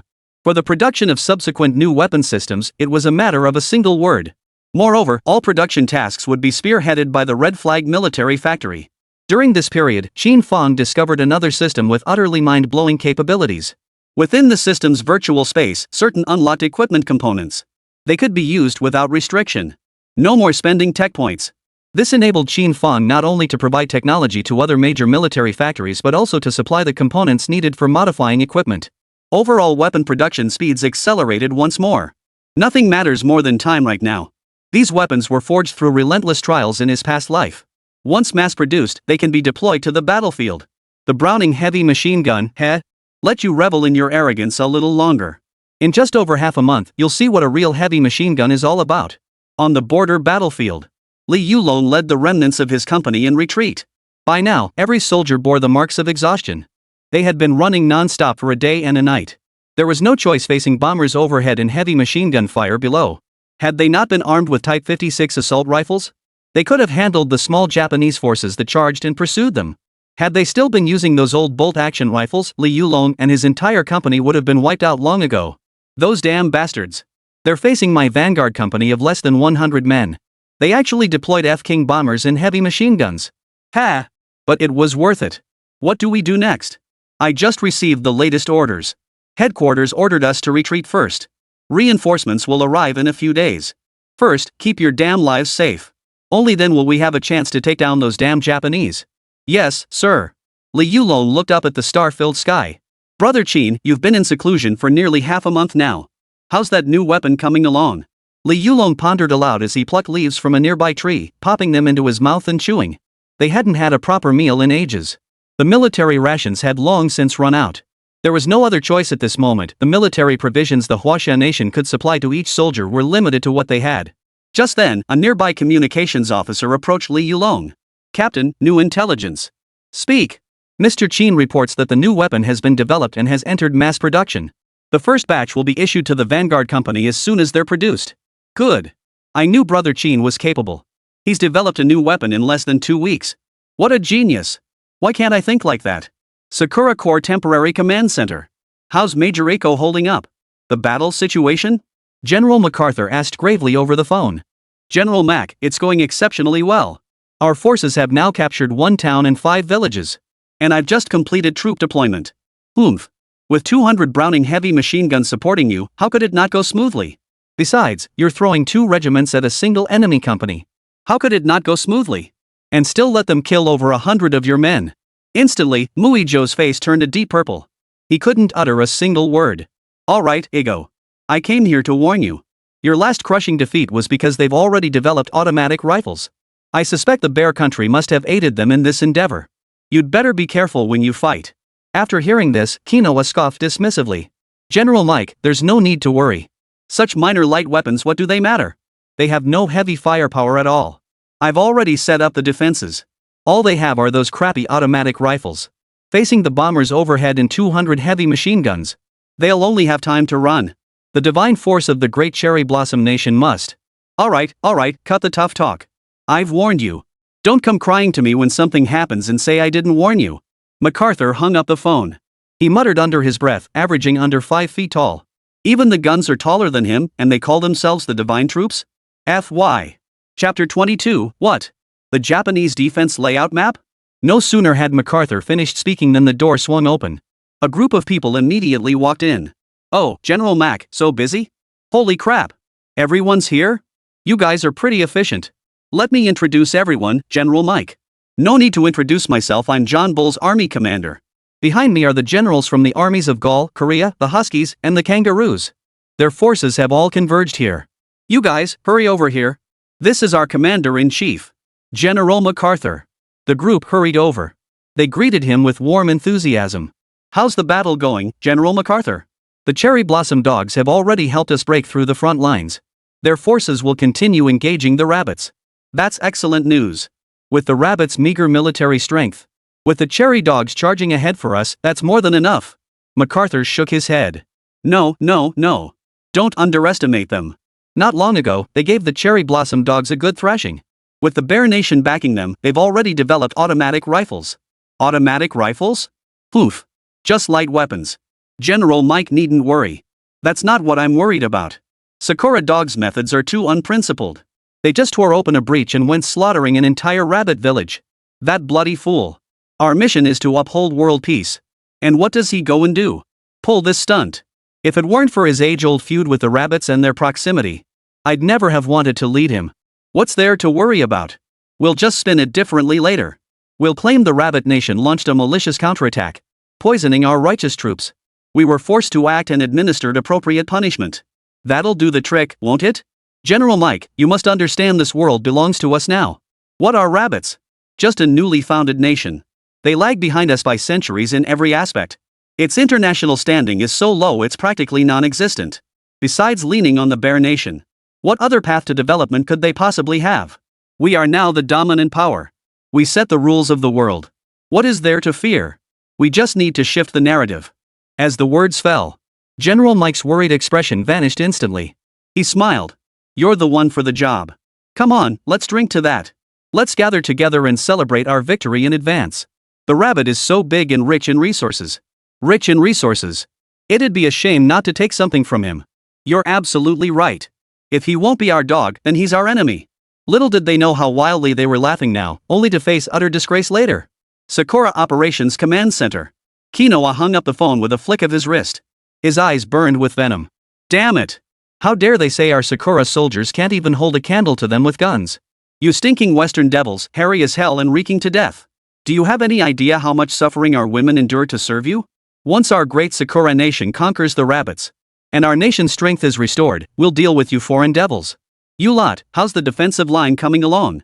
Major Ichigo, the defenses are fully deployed. Should the rabbit forces dare to advance, we'll inflict heavy casualties upon them. Remember, don't halt the offensives on the other 2 villages. Keep up the fierce assault and expand our territory. Half a month passed in the blink of an eye. During this period, Qin Fang traveled between the major military factories of Huaxia Nation. He finalized all technical arrangements for the Type 85 anti-aircraft machine gun. He also guided the factories in modifying several sets of equipment for anti-aircraft gun production. The factories proved remarkably efficient. Workers operated nearly around the clock.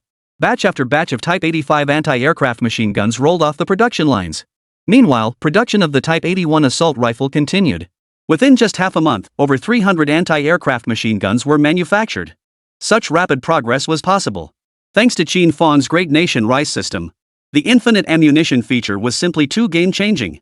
Alongside the machine guns, batch after batch of matching ammunition was simultaneously produced, utilizing the technology Qin Fang provided.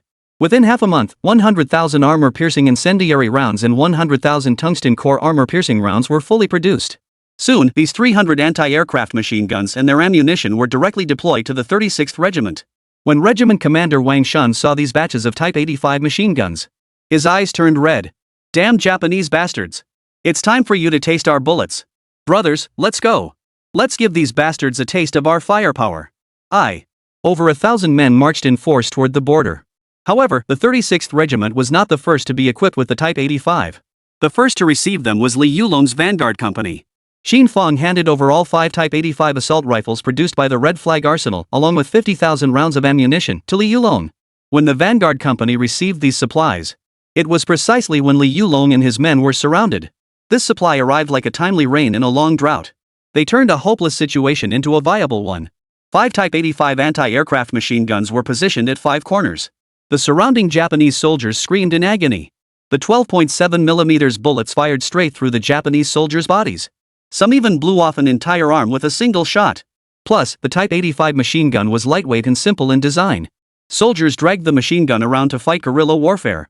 They'd fire a few rounds here, then move to another spot to continue pounding the Japanese devils. They completely disoriented this Japanese unit. The encircling formation they had attempted to establish was shattered into pieces. Combined with Li Yulong's intimate knowledge of the surrounding terrain, they executed a counter-encirclement, wiping out every last one of those 3 full companies of pursuing Japanese troops. Not a single one survived. Li Yulong gazed at the Type 85 tank before him. Tears streamed down his aged face. Brother Qin, you're my damn savior. However, Qin Fang chose to give the anti-aircraft machine gun to Li Yulong first this time. First, to ease the pressure on his battle situation. Second, to let them test how the Type 85 anti-aircraft machine gun performed in mountainous terrain. But now, its performance was already abundantly clear. It wasn't just strong, it was incredibly powerful.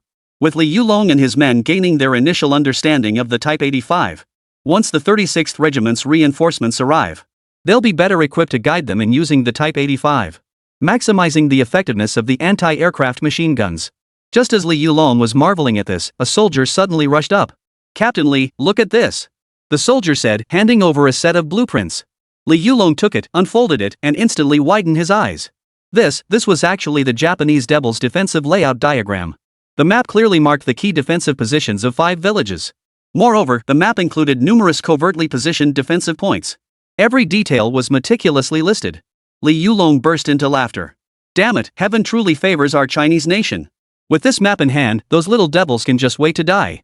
Chapter 23, You little devils, your grandfather has arrived. Inside the village occupied by the Japanese devils at that moment, Mukai-ko was leading his sycophantic subordinates, circling the village perimeter, surveying the Browning heavy machine gun emplacements deployed around the village perimeter and within the surrounding forests. Yukio Kinoa nodded with satisfaction. Well done. You lot did a fine job. Open and concealed positions very well organized. Oh, come off it. Major Ego, you flatter us. This is simply our duty. Oh, right. The 3 companies sent out in pursuit, have they returned yet? Reporting, Major, not yet. I believe they're currently engaged with the Rabbit Army. They won't be back for a while. Very well, very well. Remember, they must annihilate that entire Rabbit Company for me. Not a single one left alive. There's an old rabbit saying, use their own tactics against them. They dared to ambush my Vanguard Company. I will annihilate them all. Major Egu is absolutely right. You know a great deal about rabbit culture. Naturally. This land will soon be ours. Of course I'd want to understand their culture. Advancing the Greater East Asia Co-Prosperity Sphere. But I can't shake this bad feeling. Major Echo, rest assured. We've dispatched 3 pursuit battalions this time. The rabbits have fewer than 70 men on the run. No matter what, those 70 men can't possibly defeat our 3 companies. I received word yesterday that they've already surrounded the rabbits. Major Ichigo, rest assured. The combat prowess of the Great Cherry Blossoms troops is truly formidable. Don't you know that by now? Major Ichigo beamed with satisfaction. Of course. The combat prowess of the imperial forces of my great Sakura nation goes without saying. You lot better keep a tight watch lately. Don't go messing around with tasks that could be done by just a couple of people. Watch out for another surprise attack from the rabbit army. Damn it! Major Ego, rest assured. We'll be on high alert. The men watched as Captain Koga walked away. Having just been fawning over him moments ago, they immediately turned and wore expressions of disgust. Damn it! He won't let us exercise. Making us suffer and toil here. He gets to go back and eat his fill. You're dead right, bird. This time he's really gone too far. Yesterday I even heard him yelling Kimoji in his room. That bastard. Poof. Bird's out of luck, we're out too. Let's find a little grove and have a go at it. Are you sure that's okay? Don't worry, our defenses are rock solid, not even a fly could get in. If a single fly or mosquito does get in, I'll eat my hat. Oh, wait. If he hooks under the tree, he's a pig. Bird Free finished speaking and started walking forward. Looking back, Bird Unlucky remained rooted to the spot. He looked hesitant. Come on, Bird Unlucky. Don't worry, we're both 3-second real men. You don't think this will take half an hour, do you? Just go have some fun, we'll be back in no time. Besides, we've got 200 Browning heavy machine guns. The rabbit army was completely dumbfounded at the sight. Do they really dare to charge forward? Don't be foolish. No, they probably aren't that foolish. What? Think about it, the rabbit army doesn't even have a single machine gun. They probably don't even recognize all these machine guns we have. How could they be stupid? They'd probably just freeze up. Alright, you're the one with the sense. Come on, let's kick off our 3-second journey. Bye you. You have no idea how many girls in this village I've tied up. They're all locked up in the shed now. Oh yeah. It's gotta be you, brother Bujin. From now on, whenever I'm down, I'll definitely learn a thing or two from you, bro. I'll work hard to break through the 2-second barrier as a real man. That'll be tough. Keep learning. There's a lot of technique involved. The two brothers then headed toward a small hut deep within the woods. Little did they know, in the thick darkness of night, pairs of eyes were fixed on them. Li Yulong, you're doing great, kid. This spot's pretty good. Wang Shunkai whispered. Li Yulong chuckled. Colonel Wang, if it weren't for Brother Qin delivering the Type 85 to me in time, helping me escape death, I wouldn't have gotten my hands on this defense blueprint. The position we're in now is the weakest point in the entire defensive layout. It's also the easiest place to break through. Pretty impressive, huh? Hold on, don't mention the location yet. Brother Qin? Qin Fang? That's right. Never would have guessed you'd be hanging with him. Pretty impressive. You know me, Comrade Wang. I've got no shame. Brother Qin is such a top-tier military engineer, I've got to butter him up. You'll have to introduce me to him sometime, kid. No problem at all, Colonel Wang. Alright, did you see those two cocky Japanese earlier? Based on my years of dealing with those little devils, those two must have gone off to do some health exercises. And they must hold some pretty high-ranking positions. Two quick, decisive movements. Follow them. Xiaolong, Xiaohu, did you hear that? Follow them.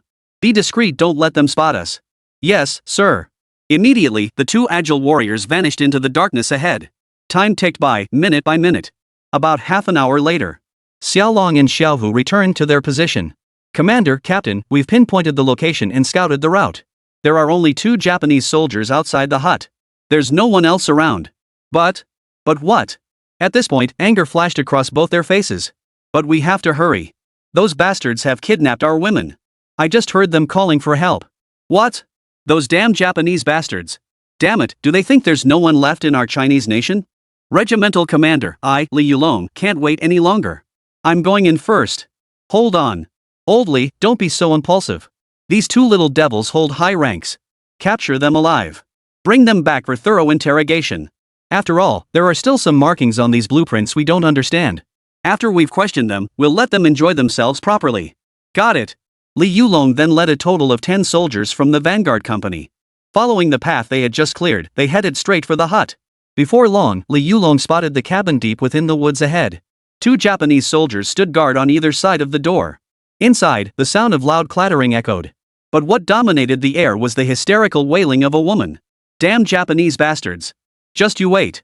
Xiaolong and Xiaohu, take 2 men and sneak up to take out those 2 devils. The rest of you follow me to surround the hut, then charge in. Yes, sir. Xiaolong and Xiaohu were exceptionally agile. Their movements were crisp and decisive, swiftly closing in on the 2 Japanese soldiers.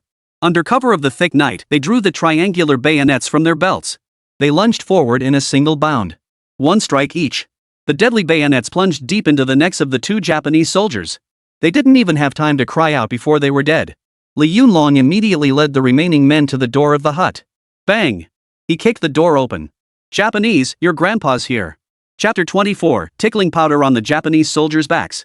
As the loud bang of the door opening echoed, the room was in utter disarray. 2 Japanese soldiers stood completely naked. Surrounding them were several women in tattered clothes, their faces filled with terror and anxiety. Several crimson blood streaks marred their exposed skin. At that moment, one of the Japanese soldiers held a whip in his hand. The entire scene was laid bare before Li Yulong's eyes. The 2 little devils froze in place, turning to stare at Li Yulong in shock. Damn it! Where the hell did you come from? Get the hell out of here! The Japanese guy chattered away in Japanese. His face was flushed with rage. But the fury on Li Yulong's face was even deeper. You bastard! I'll kick your ass! Li Yulong didn't draw his pistol. Instead, he yanked the bayonet from his waist. He lunged forward in a single stride, plunging the blade into the back of the Japanese soldier's hand who was holding the whip. The impossibly long bayonet pierced clean through the Japanese soldier's hand. Ah! Bastard! Another Japanese soldier tried to draw a pistol from the clothing beside him. But the soldiers behind Li Yulong weren't pushovers either. He charged forward and delivered a powerful kick to the Japanese soldier's shin. In an instant, the Japanese soldier collapsed to his knees. Beads of sweat as big as soybeans poured down his forehead. Pain contorted his face into a deep purple hue. The other soldiers immediately pulled out ropes and cloth strips. In no time at all, they had both men bound and gagged. Li Yulong couldn't contain his rage. He stomped his foot again and again on the heads of these 2 Japanese devils. Bastards! Invading our country, killing our people, occupying our land. Just wait, soon you'll wish you were dead. Take them away. Li Yulong then crouched down. He quickly picked up several pieces of clothing nearby and slowly handed them to the women. You're safe now, girls. Put on your clothes and come with us. Hurry! Thankfully, we arrived just in time. If we'd been a moment later, it might have been. The women wiped away their tears and hurried to obey. They put on their clothes and rushed out of the hut. Soon, the group returned to the designated meeting spot with the 2 Japanese soldiers in tow. The commander has brought them back. Thud, thud. Several soldiers tossed the 2 men onto the ground. Good work. Didn't get spotted, right? Not a chance. Thanks to these 2 little devils picking such a good spot. Not a soul within 50 meters. That'll do. Pull the cloth out of his mouth and interrogate him properly. Wang Shunkai had barely finished speaking when he intended to send someone to fetch an interpreter. But unexpectedly, among the women they'd brought back, one happened to know Japanese. She immediately stepped in as an on-site interpreter. Bastard! Let me go! You damn Japanese! Let me go now, and I'll spare your lives. Smack! Li Yulong slapped him hard across the face. Spare our lives? Come on, take a good look at me. Do you know who I am? The Japanese soldier narrowed his eyes and scrutinized him. Amidst the earlier chaos, neither of them had had time to observe him. But now, they finally recognized him. You're Li Yulong. Impossible. How could this be? Aren't you supposed to be dead? Dead? Those 3 measly companies of nobodies you sent out? Let me tell you, we wiped them all out. What? Bastards. Impossible. Impossible? Look at this. Li Yulong slowly pulled out 3 watches. These 3 watches sound familiar? The ones your 3 lieutenants wear on their wrists. The little devil stared in astonishment. He couldn't utter a word. Don't worry, these 3 watches will accompany you to your grave soon. Now I'll ask you a few questions. You'd better tell me. Bastard. No matter what you ask, I won't say a word. Let me tell you straight, soldiers of the Great Cherry Blossom Nation have the most backbone. Back in the day, when 20 enemies were chasing me down with swords, I didn't utter a single cry. Li Yulong stared at the Japanese soldier with a wicked grin. Not a single cry? So what? Did the first blow sever your vocal cords? You! Baka! Smack! Another slap landed on his face. Still got some backbone? Fine. Let's see if you still have any backbone in a minute. Tie his hands up. Bring that thing over. Yes, sir. Several men bound Birdless hands across his chest. Li Yulong approached with a small jar, grinning broadly. Old Li, what's that you've got there? Colonel Wan, you'll see soon enough. Then Li Yulong opened the jar and sprinkled its contents onto the Japanese soldier's back. Instantly, the Japanese soldier's body, originally from Jiangsu Zhejiang, began to writhe violently. Laughter kept bursting from his mouth. His hands, tightly bound, were desperately trying to break free. Yet I couldn't break free. What's this? Tickle powder. Tickle powder. Old Li. You're something else. What kind of dirty trick is this? What's the big deal? Making him suffer a little skin pain is still too easy on him. This tickling powder is incredibly itchy. And it'll make him itch right down to his bones. This little bastard thinks he's got guts? Let's see just how tough he really is. No sooner had Li Yulong finished speaking than the little devil burst out laughing and shouted. I'll talk. I'll tell you everything. Cut it out. Kimoji. Kimoji. Li Yulong stopped moving, tucked away the small bottle, and crouched down. He looked at him with a smile. By now, the little devil had pressed his entire back against the rough ground, struggling desperately. Little did he know the skin on his back was already scraped raw and bleeding. Li Yulong watched this unfold without a shred of pity. Serves him right. When he laid hands on unarmed civilians of our Chinese nation, did he ever think he'd meet this day? I advise you to tell the truth. If you get even one thing wrong, I'll keep sprinkling this tickling powder on you. No way, no way. I'll tell you everything. But I have a small request regarding the money. Go ahead. I can't be the only one suffering. Go sprinkle some tickle powder on Bird's back too. Once you're done, I'll tell you everything I know. What the hell? What the hell are you talking about? You pisshead, you. Damn it. Shut your bird-tie mouth. There's an old saying in China. It goes, share the blessings and share the hardships. We're brothers. Of course we share the hardships together. You. Who the hell is your brother? You stupid. Hold on. Don't tickle me. I'll tell you now. I know more than he does. Kill him now. Once he's dead, I'll spill everything. For a moment, Li Yulong and Wang Shunkai were both stunned. This? What kind of move is this? Forget it. Old Li, grab one of them fast and get the details on the blueprints out of him. Then toss these two into the river. Understood. With the woman's translation and guidance, they quickly deciphered every marked detail on the blueprint, even down to the exact distance between each outpost. This was far clearer than trying to figure it out on his own. Who'd have thought these little devils had such a clever defense layout? Wang Shunkai remarked.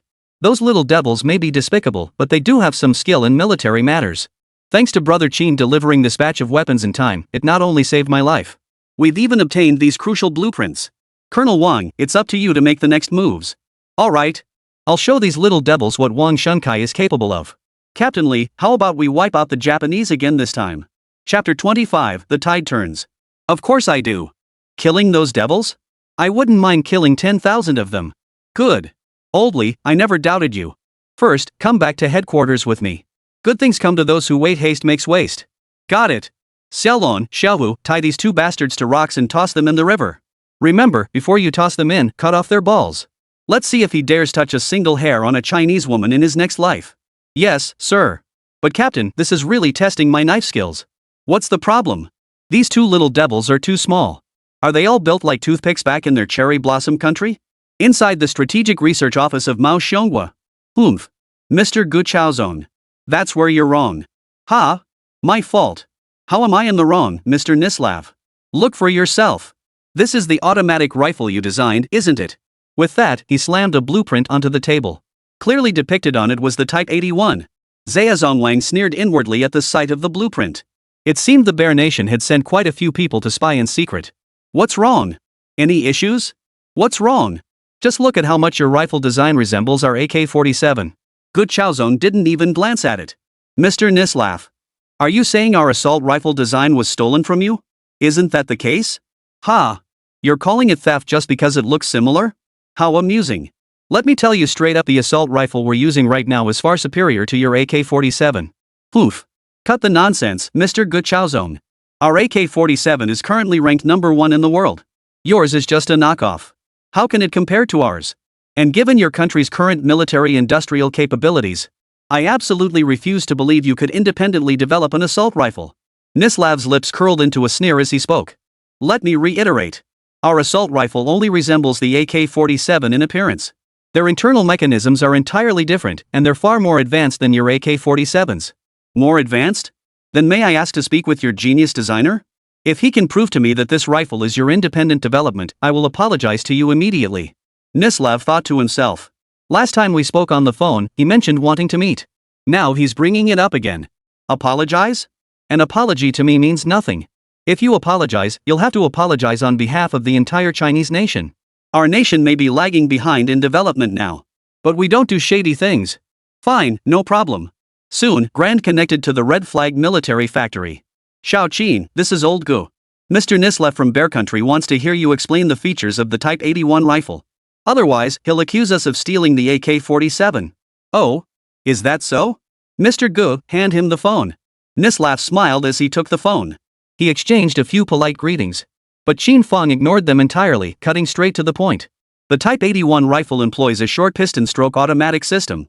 The gas tube is positioned near the muzzle, utilizing propellant gases to counteract muzzle rise, thereby enhancing shooting accuracy and reliability. And, in the end, Qin Fang simply outlined a few key differences. He stopped there. Mr. Nislev, please do not judge others with your narrow perspective. Our nation of China is currently at war. Our two nations share the same faith. If you choose not to assist, that is one thing. But to actively undermine our nation behind the scenes? If our nation truly falls, your bear country will be next in line for punishment. Don't think you can just sit back and act like nothing's happening. If you truly care, don't stand idly by. I'm not begging for your help. I'm analyzing the situation for you. But even without your help, China will stand firm. I hope you won't find yourself needing our help in the future. Finally, I'll leave you with this.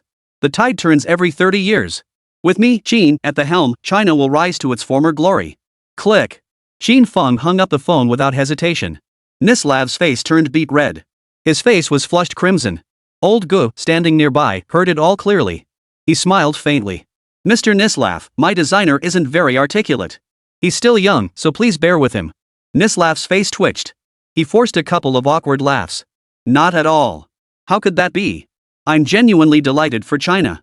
Suddenly, such a genius firearms designer has emerged. Impressive, truly impressive. I'll submit a request to the higher-ups to provide China with the utmost support. Alright, if there's nothing else, I'll head back now. Hopefully next time we meet, we'll be discussing joint operations. Farewell. Watching Elder GE's departing figure. After a long moment, Nislev addressed the other man beside him. Rovsky, you must find a way to locate this designer from China. A technical genius like this could change the entire fate of China. We must recruit him. If we can't recruit him, then... Understood. I'll make arrangements immediately. Border War Zone. 36th Regiment Command Post. Colonel Wang, I see no flaws in your plan. There's just one thing. Those damn Japanese have machine gun nests packed tightly together, and there are a hell of a lot of them. If they mount an effective counterattack, it could deal us a significant blow. Moreover, notice how well concealed their positions are. There's dense vegetation on both sides. They've also dug deep trenches on both sides. Once fighting breaks out, all these features will provide them cover. Our Type 85 anti-aircraft machine gun boasts formidable firepower, no question about that. Suppressing them won't be a problem. But delivering precise strikes against the stronghold would prove challenging. Those little devils just duck their heads inside. Makes them a real pain to hit. Oldly, you're right. I reckon the best way to take out these strongholds is with grenades. One blast, one hit. That's true, I suppose. But Colonel Wang, the grenade's throwing range is too short. If our soldiers sneak up, the danger level is incredibly high. Plus, we don't have that many grenades to spare. Oof. Let me think this through. Wang Shunkai suddenly fell deep in thought. The entire command post fell silent. The strategic planning up to this point had proceeded smoothly. But unexpectedly, they hit a snag right here. Just as everyone was at a loss, a soldier burst into the command post. Reporting to Captain Li and Colonel Wang, the Red Flag Military Factory has delivered a batch of supplies. Please inspect the delivery. What? Supplies? The two exchanged glances. Li Yulong looked puzzled. Commander Wang, did you order this? No way. I was just about to ask if you ordered it. Me neither. Come on, let's go check it out. The Red Flag Military Factory belongs to Mr. Qin. We absolutely cannot afford to be negligent. Immediately, everyone in the entire command center rushed outside. The soldiers had already unloaded the supplies. Dozens of green crates were neatly arranged on the open ground. Upon opening them, Wang and Li were instantly dumbfounded. What the hell is this stuff? Chapter 26, over 500 take them for fun. Inside the green boxes, one after another, objects resembling launchers were neatly arranged. In several other boxes, long, elongated objects resembling enlarged grenades were also neatly arranged. Colonel Wang frowned. He reached out, picked one up, and examined it closely. He muttered under his breath. This thing feels like some kind of large bomb. And that thing next to it, could that be its launcher? Li Yulong nodded in agreement. I can't help but feel. But I've never seen anything like this before. Even if it is a launcher, how do you use it? As they spoke, a phone rang abruptly within the command center. Reporting to the commander, it's from the Red Flag Military Factory. Wang and Li exchanged a glance and immediately rushed back. The Red Flag Military Factory, no doubt about it, this must be Qin Fang calling. He was the only one who could deliver this thing and knew how to use it. Though they couldn't make heads or tails of it, the device gave them the distinct impression of being something quite powerful. And with Qin Fang's reputation backing it, There was no doubt about it. Hey, Mr. Qin. Any instructions? Li Yulong watched from the side, feeling a bit dazed. Good heavens, this Colonel Wan was actually lowering himself this much. This was the first time Li Yulong had ever seen Wang Shunkai act this way since they'd known each other. No, I wouldn't dare to give instructions. Commander Wang, have you received the supplies? Just received them. Good to hear. Please verify the quantities. I specifically instructed someone to deliver this batch to you a few days ago. Thank you, Mr. Qin. However, I'm not quite sure about the contents of this shipment. Could you please explain it to me? Qin Fang chuckled softly over the phone. No worries, Colonel Wang. I'll explain briefly and you'll understand. There are 2 items in this shipment. But they're essentially one thing. They're just packed separately. This thing is called a grenade launcher. That part is the grenades assigned to your unit. Grenade launcher? So this thing is called a grenade. Hold on, Mr. Qin. Shouldn't a grenade launcher be much larger? This one seems a bit small. I recall the M Army has an M2A1 howitzer. That one fires 105mm shells. No. Colonel Wang, you've got the wrong idea. The one I'm issuing to you should be considered a small caliber grenade. Its explosive power is comparable to a hand grenade. But we don't have to throw it, it's launched directly from a grenade launcher. Plus, the firing range is much farther than throwing it by hand. And it's far more accurate. Simply attach the launcher to the underside of our Type 81 rifle barrel. Then load the grenade launcher. If you don't believe me, we can test it right now. That's all there is to it? Mr. Qin, are you sure? So according to you, this is just a rifle grenade? Exactly. It is a rifle grenade. As for its power, you'll see for yourselves when you try it. In any case, rifle grenades pack a punch that's not much weaker than hand grenades. Oh, and have the soldiers below try them out. Go ahead and test them, I've got plenty of these things. Also, besides the rifle grenades, the bottom box holds grenades. Not many, just over 500. These were made as a byproduct when I was producing rifle grenades. Let our soldiers play with them. I'll produce more later. After going over a few more details, Qin Fang hung up the phone. The 2 of them looked at each other. Over 500. Just for fun? That tone, a bit too casual, don't you think? But Qin Fang wasn't lying at all. The spatial materials within the system were indeed limitless. Production is merely a matter of time. So, should we have Commander Wang give it a try now? Absolutely. Brother Qin said it himself. We've got all we need. Why wait? Let's go try it out. Let's go. This is the first time I've ever heard of something called a rifle grenade. Brother Qin is a genius. Wait, Qin Fang is my brother. How did he become yours? Soon, the 2 of them rushed out of the command post again. Grabbing the nearby Type 81 rifle, they approached a row of boxes. Without a word, Li Yulong grabbed the grenade launcher, pressed it into the lower slot of the Type 81 rifle. With a click, the launcher was securely locked into place beneath the rifle. Holy crap, Colonel Wang, I had no idea this Type 81 rifle could even mount this thing. Hurry up and find an open area to test it out. I can't wait to see this new contraption in action. As he spoke, he shoved 5 or 6 rifle grenades straight into Li Yulong's hands. Commander Wang, we won't need that many, will we? Come on, how can you test it with just 1 or 2 rounds? Hurry up, come on. Colonel Wang kept urging them on. The 2 men carried the weapons, but a group of soldiers followed behind them. All eager to see what this rifle grenade was all about. They arrived at an open clearing. Colonel Wang snatched the Type 81 rifle right from Li Yulong's arms. Following the operating instructions Qin Fang had described over the phone, the grenade launcher was quickly mounted. He aimed it at a clearing ahead at a 30-degree angle. A loud bang echoed. The grenade traced a graceful arc through the air. It finally landed on the ground. Thud. In an instant, the spot where the grenade landed erupted in layers of yellow earth. The affected area spanned a full 4 square meters. The blast reached a height of about 1.5 meters. More crucially, the firing distance was around 150 meters. Consider that grenades typically only have a range of about 30 meters. This was more than 3 times greater. Just this single rifle grenade launch. The surrounding soldiers all froze in shock. This is a rifle grenade. Holy crap. You can actually do that. Its destructive power is truly immense. It's practically as powerful as a grenade. Li Yulong watched from the sidelines, itching to try it himself. Commander Wang, let me try it out. I can't stand it anymore. Go get another launcher. Brother Qin brought us all this stuff. Why are you always fighting me over one? No, wait. Li Yulong was about to speak when he suddenly felt someone poke him from behind. Captain Li's here. I snuck this over for you. Xiaolong appeared, holding a launcher in one hand and a rifle grenade in the other. You really get me. Oh, and let the soldiers below try it out. Don't just stand there watching. I can tell you're itching to try it yourselves. After the order was given, all the soldiers immediately turned around in a clamor and headed back. They scrambled to install the grenade launchers. Soon, wave after wave of soldiers arrived at the firing range, testing rifle grenades. This wasn't difficult. Attaching it was simple, and loading it was straightforward. As for precision firing, after firing just 3 grenades, these soldiers could already pinpoint their shots within a 2-meter radius.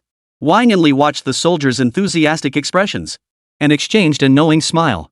Oldly, it seems the problem that's been troubling us might finally be solved. You're right. I have to say, Brother Qin is Brother Qin.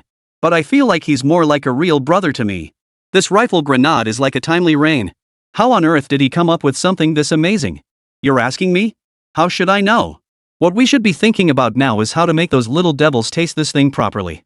Chapter 27, Rolling You Off to the West. If you ask me, we should do it this way. Li Yulong whispered into Wang Xuansai's ear. You're right, pairing this plan with the grenade launcher we got will definitely work. Old Li, you've got a sharp mind. Oh, come on. Commander Wang, you're flattering me. Without the weapons Brother Qin provided, it wouldn't have worked at all. You're absolutely right. Ultimately, it's only with a diverse arsenal that tactics can truly flourish. If our soldiers were all armed with just iron rods, no matter how brilliant the tactics, they'd be useless. Subsequently, Wang Shunkai selected a group of soldiers skilled in using rifle grenades from among the troops. He organized them into a unit. Each was equipped with 10 rifle grenades and 3 hand grenades. This formed an assault grenade team. The rest were divided into 2 groups, one consisting of machine gunners. Another group consists of guerrilla fighters. Their purpose was to disrupt the enemy from all directions, to scatter the Japanese forces' attention. With arrangements finalized, the 36th Regiment immediately advanced. Japanese Command Headquarters. Everyone, today's dishes are all wild game from China. Delicious indeed. Oh yes, Colonel S. Thank you for your generous hospitality, Major Go. But you should drink a little less, Major. I think you're already drunk. Drunk? How could I, Go, ever get drunk? Have you ever seen a dog get drunk? You are all divine generals of my great Sakura nation. You're all battle heroes of my cherry blossom nation. Of course I must treat you well. Your contributions in securing these territories are immense. Major Go flatters us. It's all thanks to your capable leadership. I must say, the delicacies of Huaxia truly abound. Goodness, it's enough to make anyone envious. You're absolutely right. The rabbit nation is vast and rich in resources. Our great Sakura nation must unify them swiftly. If we conquer Rabbit Kingdom, wouldn't we instantly become the world's strongest nation? Absolutely. Our ancestors have long since returned victorious to the land of China. Today, let us, their descendants, complete the task. Major Ego, it'll be a piece of cake. Strike while they're weak and wipe out those rabbits once and for all. This is the perfect moment. If we wait until they've grown stronger, it'll be much harder. You're absolutely right. Let's drink to that. Wait a minute. Where are Bird Unlucky and Bird Endless? Probably off to another warehouse again. Oomph. Those 2 scumbags only think with their dicks. I'll chop off their junk and toss them in the river someday. Come on, let's drink up. Let's celebrate our victory early. Major Ego's words had barely left his mouth. Suddenly, a thunderous crash. Immediately, a Japanese soldier stumbled in, swaying his head and looking frantic. Report! Report! Report! Report! The rabbits are attacking outside. Bastard!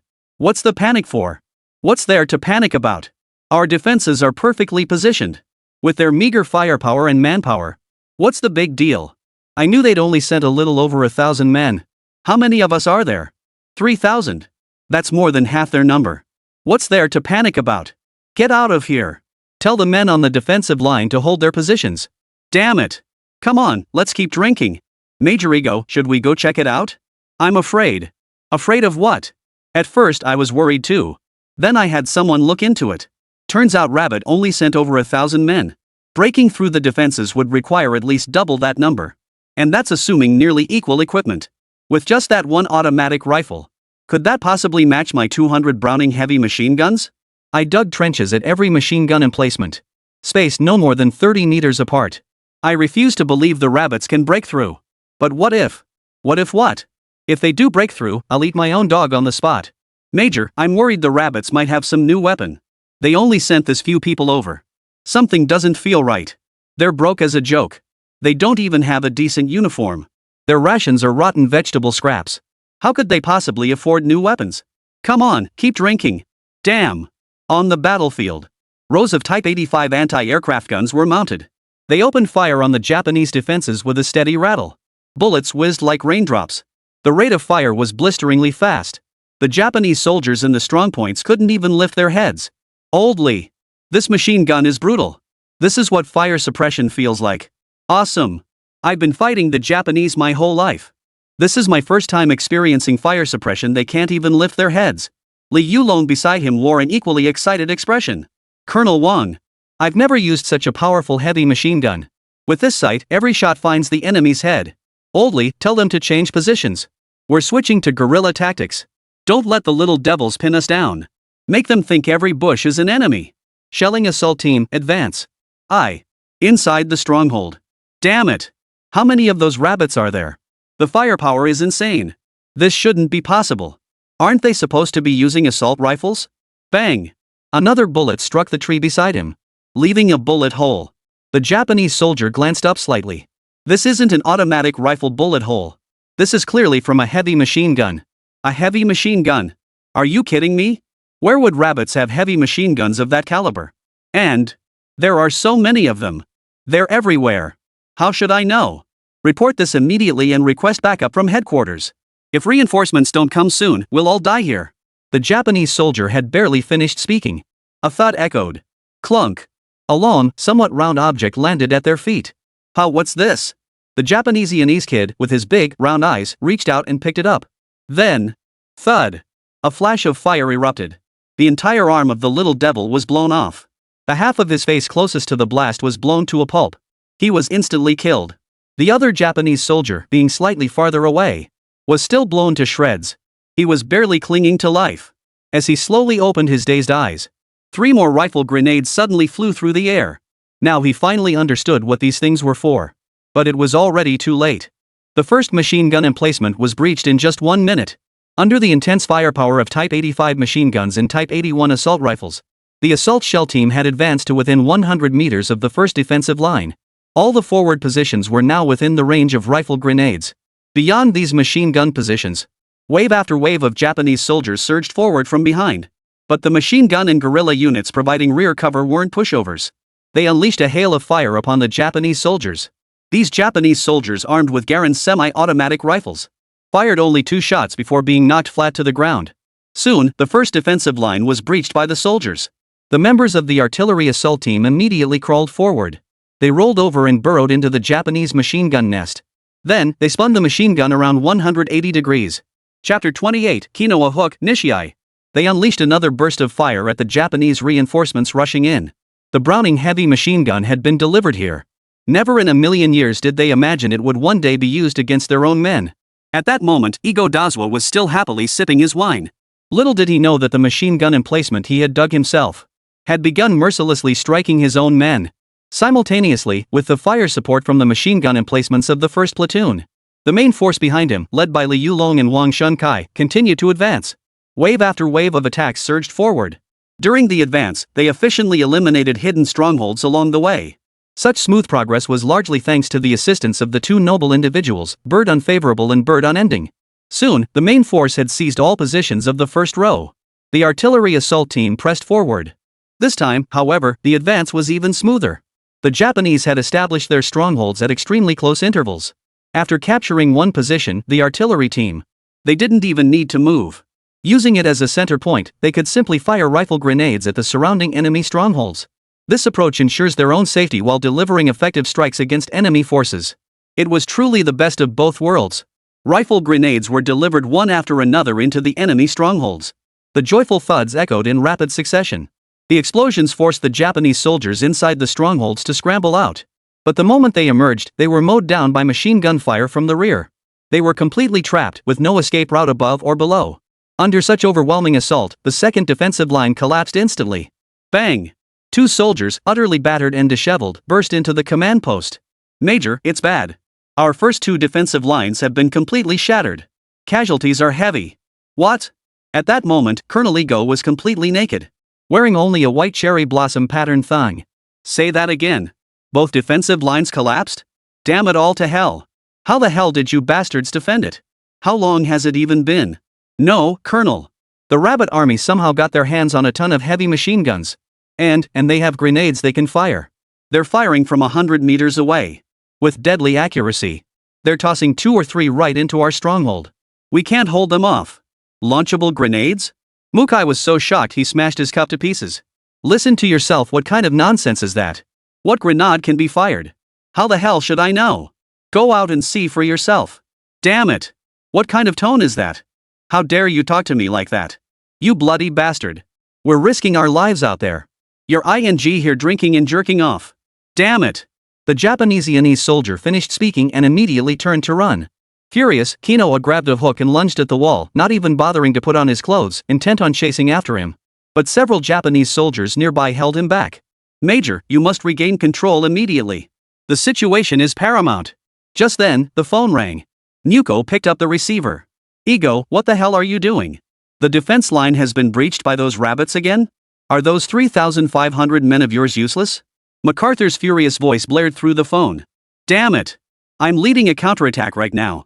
We'll defend it to the death. You piece of trash. Both lines have been breached. What good is a counterattack now?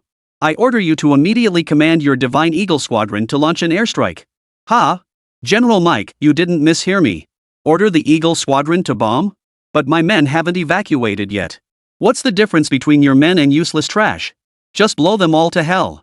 You'd better give me orders now. But what? What's that? Don't you want to keep working? Do I need to take care of you guys too while I'm at it? No. I wouldn't dare. I'll issue the order immediately. Hanging up the phone, Kinoa gave a sharp nod and immediately relayed the order. The moment the order was given, every soldier present froze in shock. Major, our great Sakura Nation's troops are still on the field. This is essentially friendly fire. Exactly. And our own forces make up 2/3 of the entire battlefield. Bastard. Don't you think I know that? This is MacArthur's order. We have no choice but to obey. Enough talk. Fall back with me now. The Eagle Squadron will be here any minute. Damn it. Within this brief interval, the 3rd defensive line was also breached by our forces. Sakura's units ceased providing further support. The main force began retreating to the rear. Seeing this situation, Li Yulong. He called out to his men, ready to pursue. But Wang Shunkai grabbed him by the arm and stopped him. What's the matter, Colonel Wang? If we pursue and engage them now, it's a golden opportunity. It'd be like beating a dog. Old Li, calm down. We've only breached their defenses. The Japanese still outnumber us. We still have a fight on our hands. But now they've chosen to retreat. There's definitely something fishy about this. As for Old Li, the old saying goes, never pursue a desperate enemy. Don't let your guard down. After these few words, Li Yulong's blood-pumping brain cooled considerably. Frowning, he pondered for a moment before replying. Commander Wang is right. But watching those little devils retreat without a fight makes my teeth itch with frustration. So what? Fighting the Japanese isn't something that happens overnight. There's plenty of time ahead. Besides, our mission this time is to reclaim the lost territory. Don't lose sight of our original purpose. As the two spoke, a soldier nearby suddenly cried out.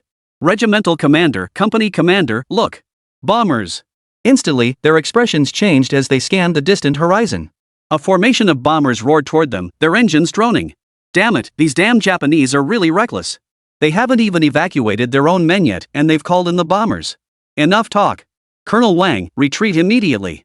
It's too late to retreat now. Old Li, get everyone into the trenches immediately.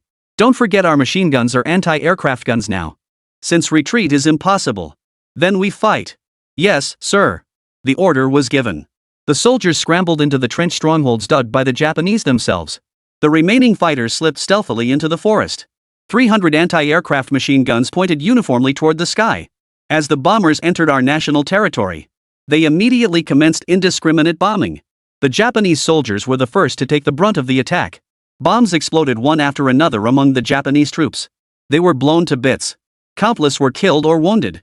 Then the bombers slowly approached our forces.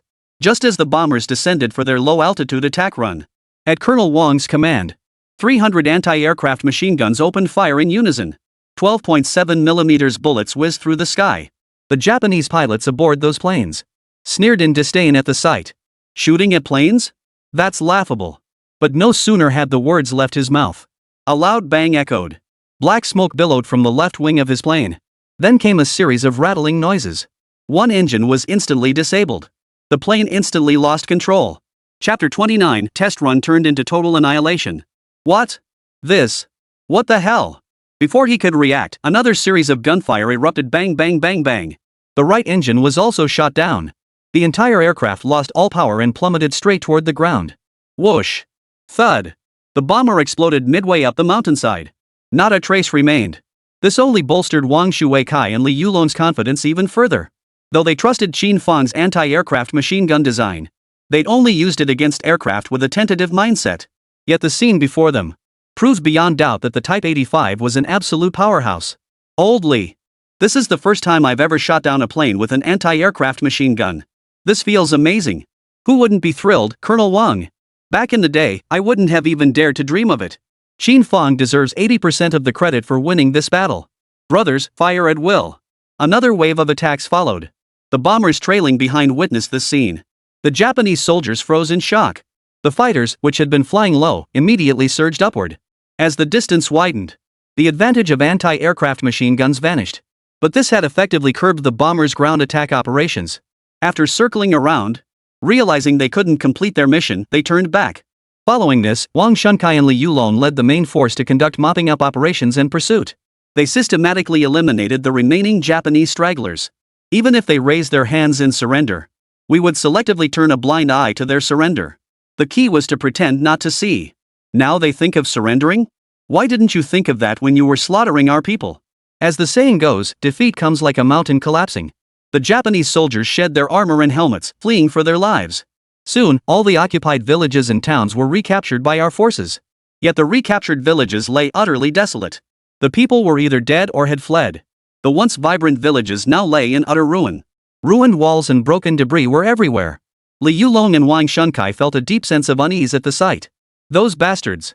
Even if I killed them 10,000 times over, it wouldn't satisfy my rage.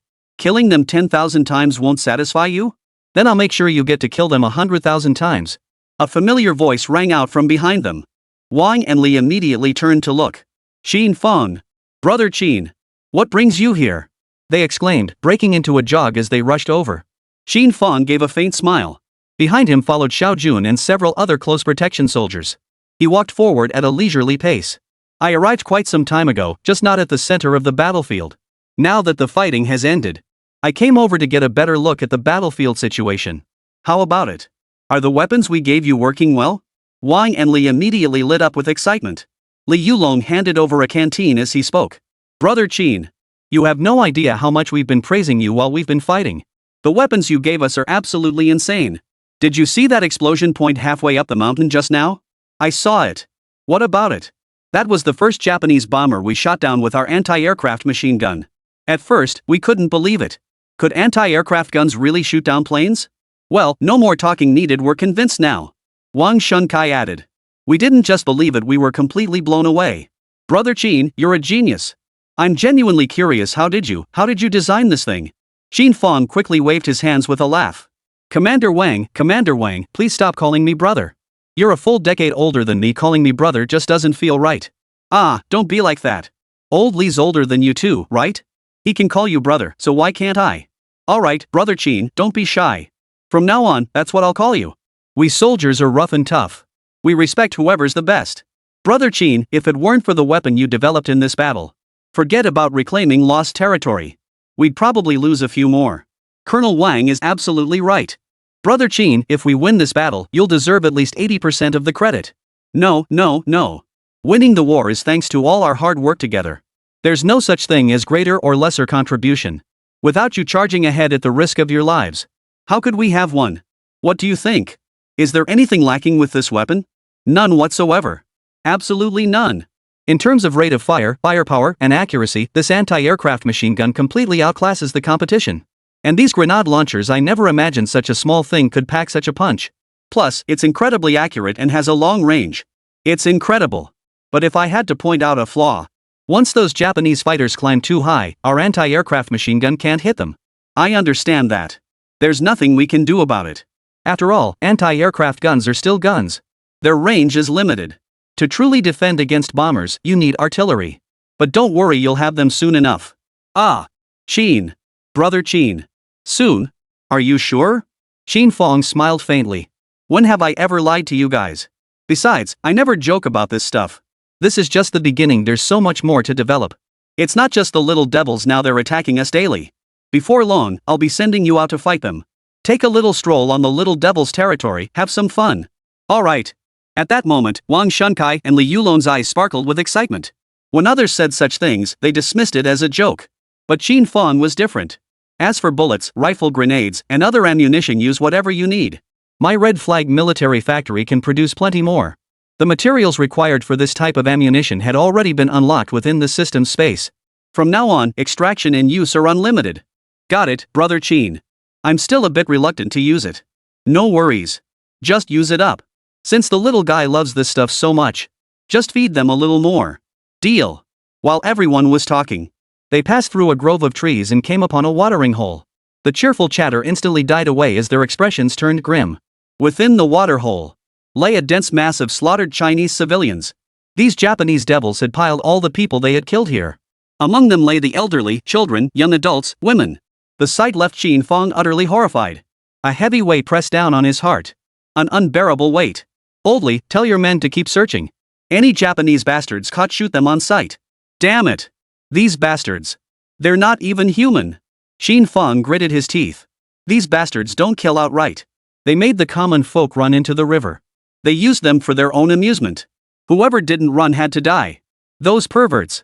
Just you wait. I'll make them pay double. By this time, key Japanese commanders like Koga had already fled to the amphibious landing craft. They then headed straight for the warships anchored offshore. His drunkenness had now completely worn off. Not by his own volition, but by the sound of curses. MacArthur's voice boomed through the earpiece once more. Mukashi Iko. Are you really a dog? How do you explain this? Kinoa Yuko forced himself to sound calm. General MacArthur, please calm down. Although my Sakura Heavenly God unit suffered setbacks in these two engagements, they have not significantly impacted the overall strategic situation. I will soon assemble a brigade-sized force. No, 2 brigades. 10,000 troops. To launch another counterattack.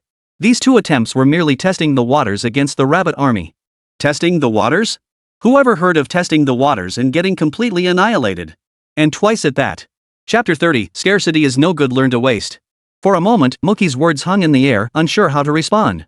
What's wrong? Why aren't you talking? You mean your cherry blossom country's heavenly god troops are outnumbered?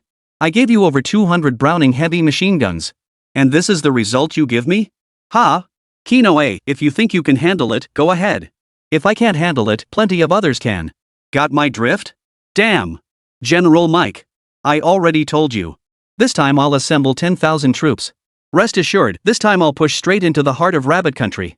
I'll trust you one more time. You said it. If this time still doesn't meet the expected goals, I won't be calling you. Got it? Damn. You'll be receiving something shortly. If you get this stuff and still can't open up rabbit country for me, I'll use this thing to deal with you. What is General Mike? The M2A1 105mm howitzer. This time I'm giving you 50 of them. If you still can't win, you're as good as dead. This time, I'll definitely take down General Mike. Not only will I break through Rabbit Pot, but I'll annihilate an entire rabbit division. Click. The phone hung up. Kinoa grinned slyly. 50 M2A1 howitzers. The little rabbits are waiting to die. I refuse to believe you can produce artillery more powerful than this. What good are a few crappy guns? I'll make you taste the sting of artillery shells. MacArthur slammed the phone down on the table. Dog. Colonel Dog, a complete waste of space. Oh. General MacArthur, don't be angry. I don't think it's entirely their fault they lost. If it's not their fault, then is it mine? I gave them guns and cannons. No. General Mike, don't you find it strange? In both these defeats, were mostly due to equipment shortcomings. The first time, they inexplicably deployed automatic rifles. Then in the second one, they suddenly pulled out this heavy anti-aircraft machine gun. I heard that heavy machine gun even shot down one of the Divine Eagle Corps bombers.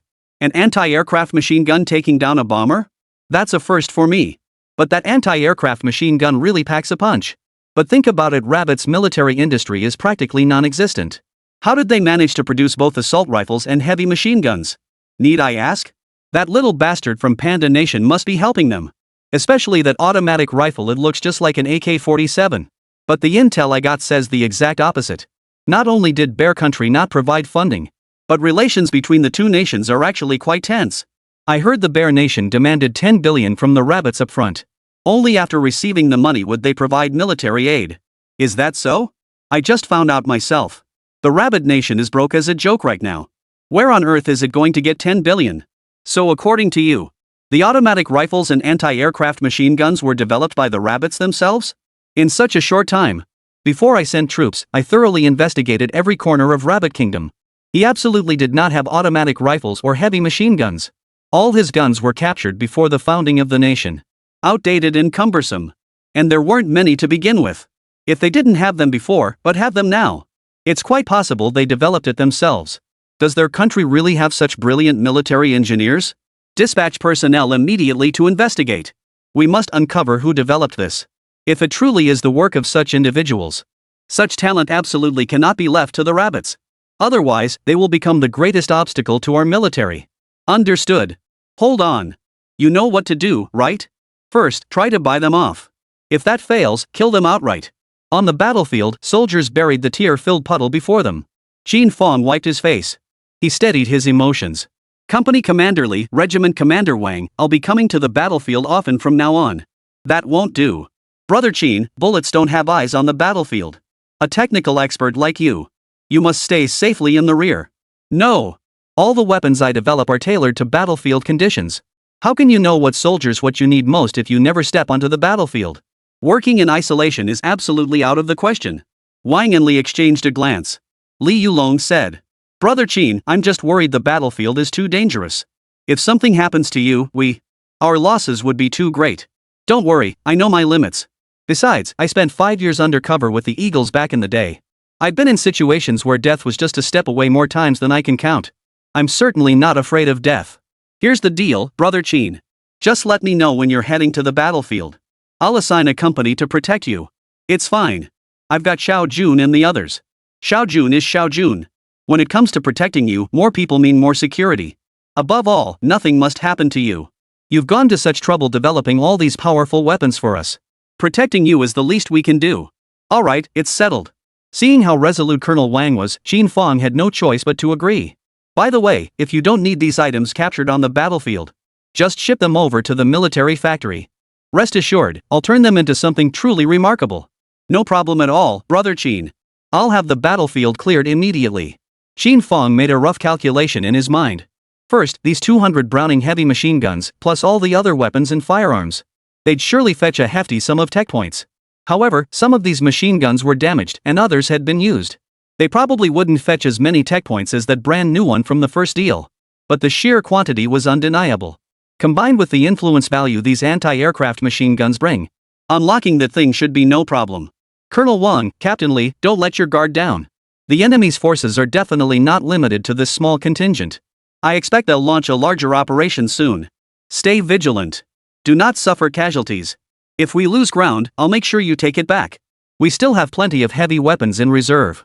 Alright, I'll head back now. Old Gu has other matters to discuss with me. Over the next few days, I'll keep sending people to deliver ammunition to you all. Don't worry. Hearing this, both Wang and Li felt their eyes grow misty. Their hearts were filled with overwhelming emotion. After all, in past battles, ammunition wasn't as readily available as it is now. This robust logistical support, this feeling of having no worries whatsoever. It inexplicably made both men feel exhilarated.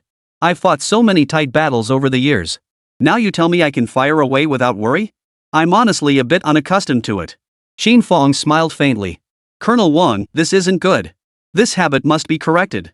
Soon enough, it won't just be ammunition, everything else will start getting wasted too. Ah, waste. Just kidding. Anyway, you'll be getting more and more supplies from now on. Alright, enough said. I'm heading back to the munitions factory. Gotta prepare for your next batch of goodies. Take care, Brother Qin. Take care of yourself. Chapter 31, what? 2 more realms unlocked? Back at the Red Flag military factory. Old Gu had been waiting inside for quite some time. Master Gu. You're back, Xiao Qin.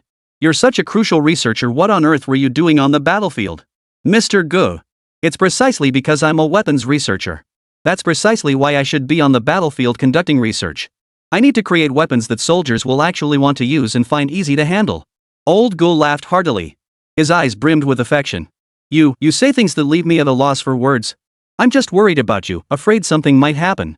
What if some blind Japanese bastard fired a cold shot, what then? We don't have any body armor right now. If we were to lose you, how could China's military industry possibly advance? Old Gu, Hey, hold on. Mr. Gu, you just mentioned bulletproof vests. What's the matter? Could it be you plan to produce body armor for our soldiers next? Qin Fang's lips curved upward slightly, revealing a mysterious smile. Haha, I've been thinking about it. You kid, you just want to do whatever pops into your head. Do you really think we have the capability to make bulletproof vests right now? We can. Why not? Back in the day, it probably wouldn't have been possible. But making a small bulletproof vest now? No problem. During his free time, Qin Fang had already browsed through the technologies stored in his mind. Unlocking the technology for body armor required only 1,000 tech points for both equipment and materials.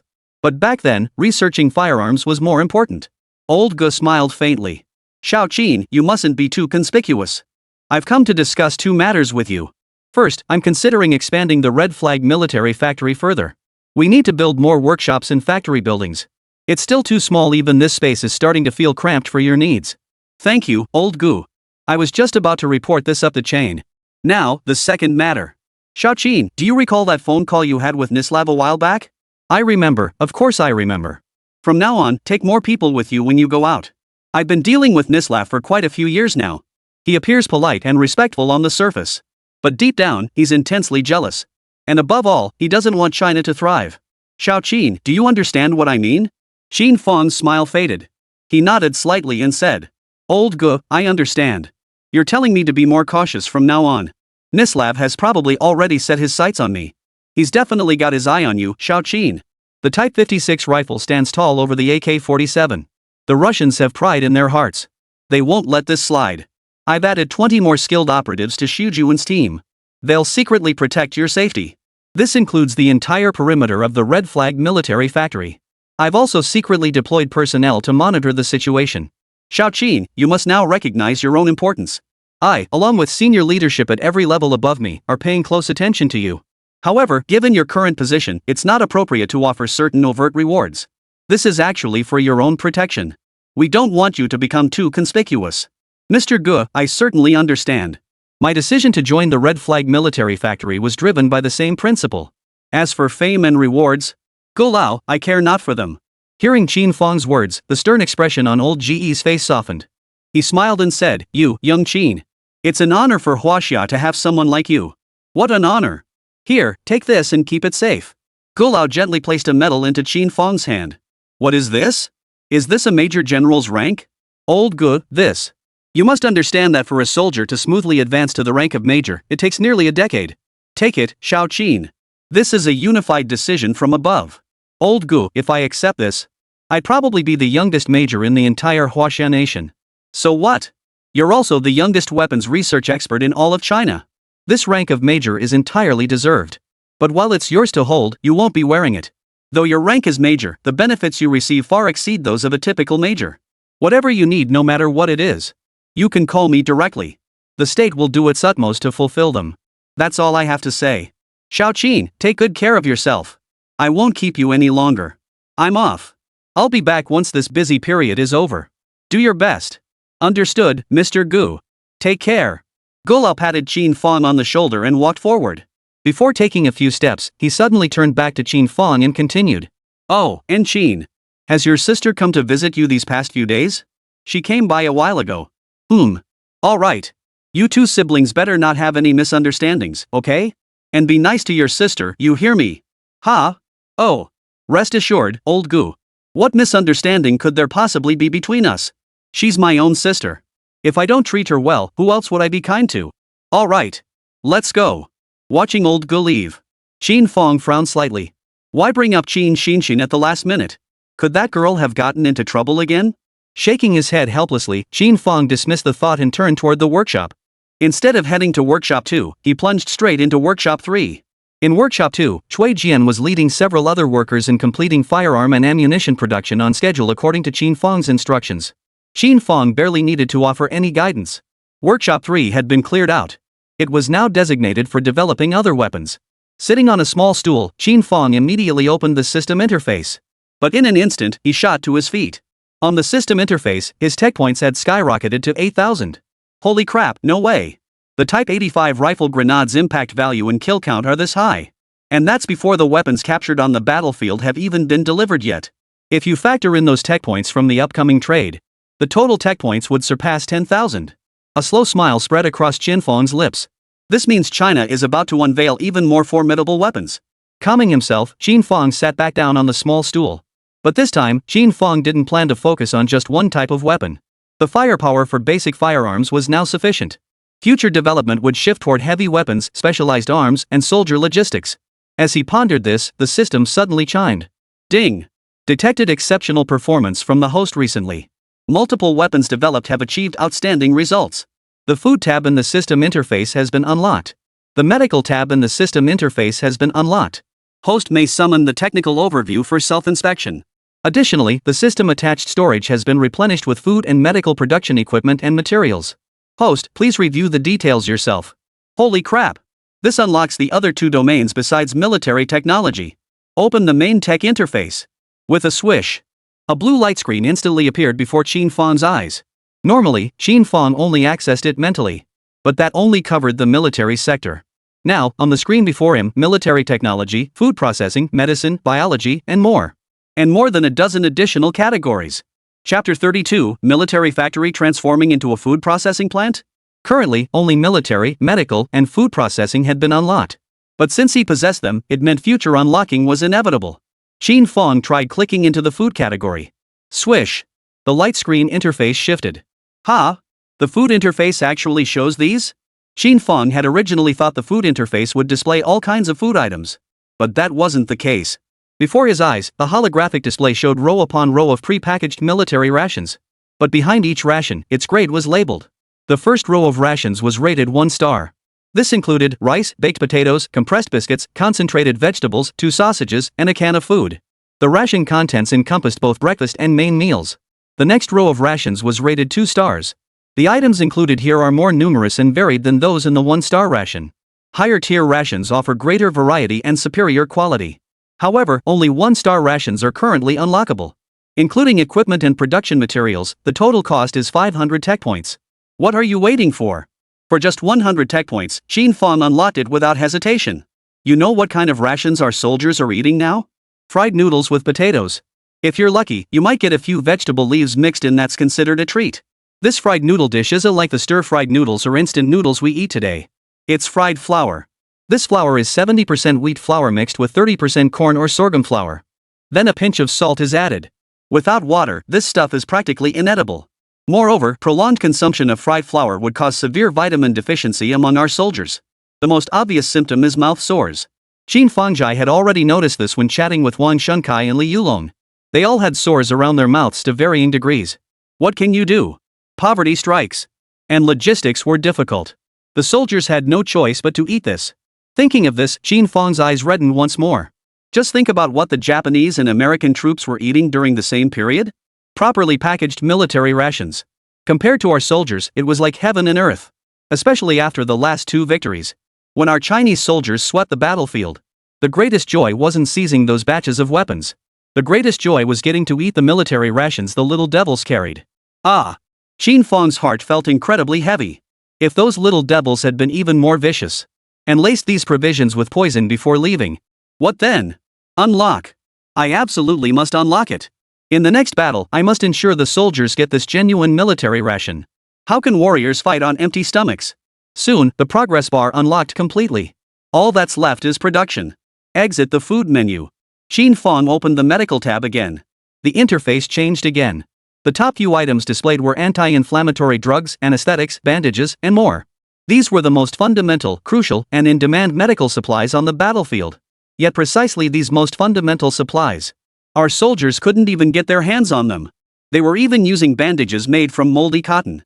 Not only did this provide no effective treatment for wounds, it actually increased the risk of infection. It worsens inflammation. On the battlefield, that means death. Qin Fang forced himself to stop thinking about it. The more he dwelled on it, the heavier his heart grew. Without hesitation, he unlocked all these medical supplies. Another 3,000 tech points were spent. Once unlocked, they would provide an endless, unlimited supply. It was absolutely worth it. While these items weren't as tangible as heavy firepower weapons, they are absolutely vital to the soldiers' survival. They are absolutely crucial. Qin Fang refused to see his soldiers go hungry. Meanwhile, the Japanese and Western devils across the front lines feasted on refined military rations and enjoyed superior medical care. We're all human beings. I will ensure our Chinese soldiers receive the same level of logistical support. Food and medical supplies together consumed half of the tech points. With only 4,000 tech points remaining, it should be. Just as I was pondering this, footsteps approached the workshop entrance. Then, knock knock knock. Director Qin, someone's here to see you. And they've brought a lot of stuff with them. Huh? A lot of stuff? Qin Fang paused in surprise. After acknowledging the message, he hurried outside. But as soon as he reached the doorway, he saw one military truck after another rolling in. Good heavens, 5 trucks drove right in. The operators nearby were stunned. What the heck are they transporting? The lead truck stopped and a familiar figure stepped out. Xiaolong? Mr. Qin, Company Commander Li sent me to deliver something to you. All of this is everything captured this time, not a single item missing. It's all right here. All right. Thanks for that. Why didn't Captain Li come himself? Our Captain Li is busy reinforcing the border defenses. So he sent me to deliver the items. All right, thanks for your hard work. Any movement from the little devils over the border lately? Since you left a few days ago, there really hasn't been any. For some reason, those little devils seem to have gone into hiding. Even their usual sporadic harassment has stopped. Qin Fang furrowed his brow slightly. Remind your company commander and Colonel Wang not to let their guard down. Who knows what dirty tricks these little devils are cooking up. Alright, Mr. Qin, our company commander shares that view. Oh, right, Mr. Qin. Have you developed any new weapons these past few days? Give me a heads up too, Xiaolong. Qin Fang flashed a meaningful smile. Is this for you or for your company commander? I suspect he's the one who told you to ask. Xiaolong scratched his head and chuckled, neither confirming nor denying. Military secrets. Just wait. In any case, you won't be disappointed. Got it, thanks, Mr. Qin. I'll be off now. After seeing off Xiaolong's convoy, Cui Jian, standing nearby, approached with an equally cheerful smile. Director Qin, what's our next research project? It's been quite a few days now, and the workers below are all curious. I'll announce it at tomorrow's meeting. Oh, and Cui. Hire some more workers during this period. Workers? Sure thing. Mr. Qin, how many years of experience do you require for the operators? Not operators. We need meticulous food processing staff and personnel with medical device experience. Hire these 2 types. Factory Manager Qin, what exactly are we doing here? Aren't we a military factory? Why are we hiring food and medical personnel? You're not planning to turn the military factory into a food processing plant, are you? At this point, Qin Fang was utterly speechless. Just do as you're told. You'll find out at tomorrow's meeting. Got it. I'll get right on it. Chapter 33, Who Rises is the Sun. Qin Fang then directed everyone to haul all the items they'd gathered into Workshop 3. He then activated the system's spatial trading function. First, he conducted a bulk transaction for the most basic Garand automatic rifles. Though each rifle only yielded 5 tech points, the sheer volume made up for it. Before long, Qin Fang had accumulated 5,000 tech points. Captain Li must have captured nearly 1,000 Garand rifles. Add in all those heavy machine guns left over. This single battle yielded enough captured supplies to trade for nearly 10,000 tech points. Awesome! Bring it on, the more tech points, the better. Afterward, Qin Fang conducted a bulk transaction for the heavy machine guns. Besides that, Qin Fang discovered a large quantity of grenade rounds and other items. No time to think, he shoved everything straight into the system's storage space. His tech points instantly surged by 8,000. Just as Qin Fang was reveling in the explosive growth of his tech points, the system suddenly emitted a crisp sound. Ding! In gratitude for the host's bulk transaction of military armaments, and in recognition of the host's recent outstanding performance, the system directly grants the following reward: unlock technology for the Type 8940 barrel 122mm rocket launcher. Along with the corresponding rocket warhead technologies, high explosive incendiary HEI and anti-tank mine ATM containing 6 mines. Qin Fang froze in place instantly. The Type 8940 barrel rocket launcher. Are you kidding me? Originally, Qin Fang had only intended to use his existing tech points to unlock the Type 8112 barrel rocket launcher. It would have been a tight squeeze, but it would have worked. But now the system had actually granted him the technology for the Type 8940 barrel rocket launcher. Keep in mind that unlocking this tech alone would normally cost 12,000 tech points. This was essentially saving him 12,000 points outright. Wait a minute. Doesn't that mean I can use the tech points I have now to unlock equipment and materials instead? A wave of wild excitement surged through Qin Fang's heart. The Type 8940 barrel rocket launcher is far superior to the Type 81 rocket launcher. The most obvious differences were the number of rockets fired and the caliber. In my previous life, the Type 89 developed by our nation was intended to replace the outdated Type 7019 barrel self-propelled rocket launcher. Its primary battlefield role was to deliver high-density, wide-area fire coverage against the enemy. That was the true power of the Type 89 rocket launcher. With this thing around, what the hell is there to fear? If we mass-produce the Type 89 rocket launchers, no matter how many Japanese devils come, they'll all die here. Qin Fang suppressed the excitement surging within him. He glanced at all the tech points in his possession. Including the previous ones, he now had a total of 18,000 tech points. Enough. Absolutely enough. Unlocking the necessary production equipment and materials would be no problem at all. And after using them, he'd still have 5,000 tech points left. This is fantastic. Our nation finally has a heavy weapon with massive firepower. I once promised to treat those little devils to rocket artillery, and now it's finally happening. Serving these bastards bullets is too lenient. I'll show you what a rocket launcher from China is all about. No. This rocket launcher is the absolute top-tier rocket launcher in the world today. You must understand that the rocket launchers currently used by the Americans are the T-66,114.3 mm 24-barrel rocket launchers. That thing is nothing but a child compared to the Type 89. And a child who hasn't even grown any hair yet. However, developing the Type 89 rocket launcher took considerably longer than the Type 81 rifle or heavy machine gun. It likely took nearly a month and a half. After all, it's a large-caliber heavy weapon. But as long as we can develop it, as long as our nation possesses it, that's all that matters. Knock knock knock. Qin Fang was basking in inner joy when a series of urgent knocks suddenly sounded at the workshop door. Is Director Qin here? Qin Fang walked to the door and opened it. There stood Cui Jian, who had just left moments ago, now standing at the doorway with a serious expression. What's wrong? What's the matter? Director, please take a look at this. Cui Jian said, handing an international newspaper to Qin Fang. He took it and glanced at it. Several red headlines stood out prominently on the paper. Senior Commander Major General Kino of the Cherry Blossom Nation announces full-scale offensive against the Rabbit Nation. Kinoa stated that Rabbit Nation had repeatedly provoked Japan without cause. Despite Sakura Nation's offer of assistance, Rabbit Nation not only rejected the goodwill but also killed and wounded nearly 100 Sakura Nation soldiers along the border. For this reason, Major Koga stated that action must be taken. The decision was made to advance northward into Rabbit Country. This aligns with M Nation's operational strategy against Rabbit Nation. A coordinated sea, land, and air assault would be employed. Major General Ichiko personally declared to the people of Sakura Nation, this time, we will absolutely seize the entire northern region of Rabbit Nation. The resolve for battle was high.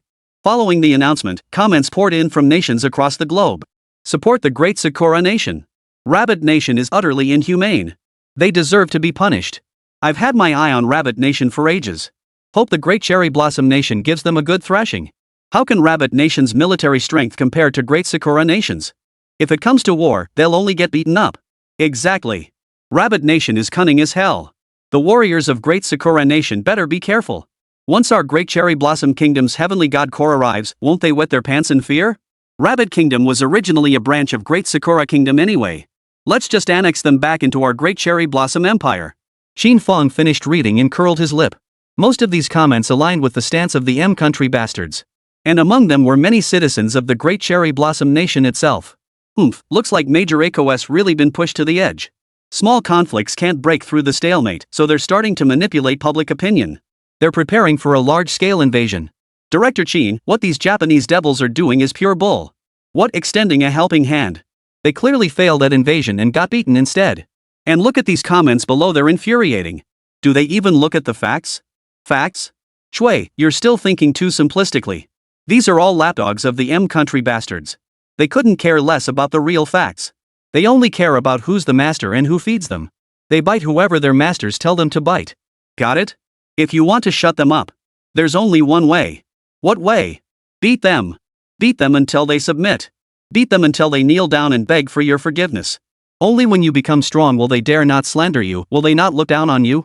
This world recognizes only the strong, not the truth. And there is no such thing as fairness. Isn't that exactly how the foreign devils operate? Bullying the weak and fearing the strong. Back when our great nation was mighty, which of their countries dared to push us around? Exactly. Back when our ancestors were mighty, which of them dared treat us this way? That's why, only when our own country grows strong can we truly reign supreme. Xiao Chui, let me tell you. Whoever rises becomes the sun. The next sun will be China. Chapter 34, the Japanese diplomat has arrived. Whoever rises becomes the sun. Director Qin, I understand. Good. Gather everyone for a meeting. We won't wait until tomorrow now. Yes, sir. Within 20 minutes, everyone from the Red Flag military factory had gathered in Workshop 3. Qin Fang then outlined the work schedule for the next month and a half based on the current battlefield situation. He then outlined the work schedule for the next month and a half. Regarding the most critical project, the Type 89 rocket launcher, Qin Fang didn't reveal a single word. It wasn't that he didn't trust them. Rather, such highly classified matters were best kept known to as few people as possible. However, he divided the development task into separate components. Different teams were assigned to develop distinct components. Over the following days, Cui Jian also recruited a group of food and medical personnel as Qin Fang had requested. They would handle the production of military rations and medical supplies. This arrangement also helped alleviate some of Qin Fang's workload, allowing him to focus more energy on developing the Type 89. As for the remaining 5,000 tech points, Qin Fang put them to use as well. He unlocked additional technologies. This development proceeded concurrently with the Type 89 rocket launcher project. Soon, the entire Hongqi military factory was once again engulfed in a flurry of activity. But barely 2 days into the project, an urgent call came in from old Gu. Is Xiaoqin busy? Go ahead, Go Lao. International news. Have you seen that article published by the Japanese? I saw it. If you're not too busy, join me at a meeting tomorrow. We've received additional intelligence regarding the Japanese military's recent mobilization. The situation doesn't look promising. I think you should be briefed too, Xiaoqin. No problem, Gu Lao. I'll be there. Good. I'll send someone to pick you up tomorrow at 10 in the morning. After hanging up, Qin Fang exhaled deeply. He knew those little devils wouldn't let it go that easily. The next day, Huaxia Nation Operations Command Center. Senior commanders of all ranks were seated around the conference table. Qin Fang sat beside old Gu, gazing at these military and political leaders of Huaxia, figures he had once only seen on television. He felt momentarily dazed. But upon closer inspection, Qin Fang noticed that every face now bore an expression of grave seriousness, including Gu Lao. Everyone's here, then. Let's begin. Japan has openly declared its military advance against our nation on the international stage. What are your thoughts, and what intelligence have you gathered? Share your thoughts. The speaker was none other than the supreme commander of the Huaxia military, Nia Xinfun, Marshal Nia. His position could be described as the supreme commander of the Huaxia military forces. The authority in his words was overwhelming. Commander Nia, I believe Japan's open issuance of this military order. First, it's undoubtedly to respond to their master, the United States, as a show of loyalty. Second, by making such a high-profile move, they aim to use public opinion to instill fear among our citizens. Currently, our people, especially those in the north, are in a state of panic. While the younger generation is fiercely passionate, the elderly, women, and children remain deeply fearful of war. This places considerable pressure on our military. After all, the nation's entire hope rests on our military. Exactly. And the first two clashes were relatively minor, so many civilians weren't even aware of them. But this time, the Japanese have made it public. They have also slandered our nation in every possible way. This has dealt a severe blow to our nation's reputation on the international stage. Moreover, those nations aligned with the US are stoking the flames relentlessly. Now our country faces immense pressure from both domestic and international public opinion. Old Gu also remarked. Commander Nya, the Japanese aggressors' previous two incursions were merely minor skirmishes at best. But this time is entirely different. This is a full-scale invasion of our country. As far as I know, the Japanese have dispatched nearly 20,000 troops this time. Behind these 20,000 troops, several more divisions are waiting to enter. They'll deploy aircraft and tanks, and backed by artillery and other heavy weapons supported by the Army. The situation is extremely grim, compounded by the Japanese forces' defeats in our border regions during the previous two campaigns. Their belligerence has only intensified. This massive mobilization of troops is undoubtedly aimed at seizing control of northern China. As these men spoke, Marshal Nia remained silent, listening intently with complete focus. After Golao finished speaking, General Nia leaned forward. His expression grew extremely grave. I've heard everything you've said. Put plainly, the Japanese devils intend to crush northern China in one fell swoop, paving the way for the Army's advance. This current battle can be seen as the opening engagement for our nation. The international and domestic communities are watching closely. Moreover, many nations abroad hold extremely pessimistic views about us. Objectively speaking, given our military's current technological capabilities, winning this battle will be extremely difficult. Although in the previous two engagements, our forces achieved significant victories thanks to the weapons developed by Comrade Xiaoqin. At this point, Marshal Nia glanced over at Qin Fang. His gaze held a hint of approval. But in terms of overall capabilities, there remains a substantial gap. On the surface, it's only the Japanese devils, but behind them stand nations like the United States and others. We, on the other hand, stand alone and unsupported. I believe everyone here understands this reality. After Marshal Nia finished speaking, the expressions on everyone's faces darkened. Some even lowered their heads, their expressions filled with utter helplessness. After a pause, General Nia continued. So now we face a fundamental question. To fight or to make peace? State your position. As Nia Shuai's words fell, an eerie silence descended upon the entire meeting. The atmosphere was even more complex. Faced with such a crucial question, no one dared to respond lightly. Just then, the conference room door swung open. A secretary approached Shuainia, leaned close to his ear, and whispered a few words. She leaned in and whispered a few words. All right, I understand. Take them to the main conference room first. Everyone, there's no rush to answer the previous question. The secretary said the diplomats from Sakura have arrived. Since everyone is here, why don't we hear what they have to say first? Let's go to the main conference room. Old Goose said. I reckon these little devils have come to demand terms. No rush. I'm curious to see what kind of terms they're seeking. Nu Shuai's tone remained calm. But Qin Fang noticed a fleeting, almost imperceptible flash of ferocity in his eyes. Truly the supreme commander of the army. It seemed Marshal Nia already had his answer. The group entered the large conference room. 3 diplomats from Sakura Nation sat across from them. They appeared relaxed, looking as though they had come on a sightseeing trip. But behind these 3 little devils stood a crowd of international journalists. Upon seeing Marshal Nia and his group arrive, the 3 diplomats merely rose slowly. Lifting their heads, they flashed a faint, disdainful smile. They extended their hands and said, General Nia, we've been waiting for you. Ning marched forward. Similarly, he merely smiled faintly. He did not extend his hand at all, instead sitting directly across from the 3 men. You 3 arrive at this hour, bringing so many reporters with you. Are you here to document the moment our nation is humiliated? Oh, Comrade Nia, you're overthinking it. These international journalists are here to document the harmonious moments between our 2 nations. Harmony? You have repeatedly violated our national territory. Now you're preparing to launch a full-scale war against our nation. You call this harmony? Chapter 35, Fight to the End. Commander Nia, you misunderstand. We're launching a full-scale war only because we've been forced into it. Forced? General Nia sneered coldly. If it weren't for your Huaxia nation bullying our great Sakura nation, why would we have to start a war? We thought as neighbors we should help each other, but you showed no gratitude. You even killed so many of our people. Bull. You claimed to have aided us? What aid did you provide? You clearly started the conflict on our border first and you call that aid? Not only did you invade our border, but you also killed our Chinese citizens. You call this aid? Let me tell you, there's plenty of evidence. I can produce it right now. A commander beside Marshal Nia shouted angrily. Evidence? Forget it. Fine, let's say you're right. Alright, I won't waste any more words. I came here today to give you an opportunity. We in the great nation of Sakura cherish peace, unlike you rabbits who are always itching for a fight.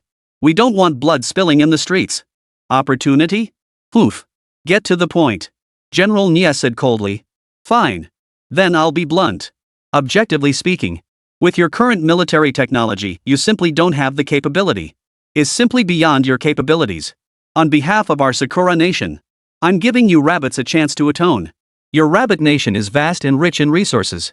Here's the deal, hand over all 3 northern provinces to our Sakura nation. I don't think it would significantly impact your total land area. Then, give us 5 billion more. As reparations for the previous 2 conflicts. What do you say? 50 billion isn't too much, is it? I know you're strapped for cash, but I reckon you could scrape together 50 billion by tightening your belts. If you truly can't manage it, we can negotiate down to 40 billion. Think it over, General Nia. Let me tell you, over 100,000 troops from our Sakura nation are already on standby. 50,000 are already approaching your border. As for planes, tanks, and warships, I won't even go into detail. You've probably never even seen the likes of them. 3 provinces plus 50 billion, that's a fair price for your peace.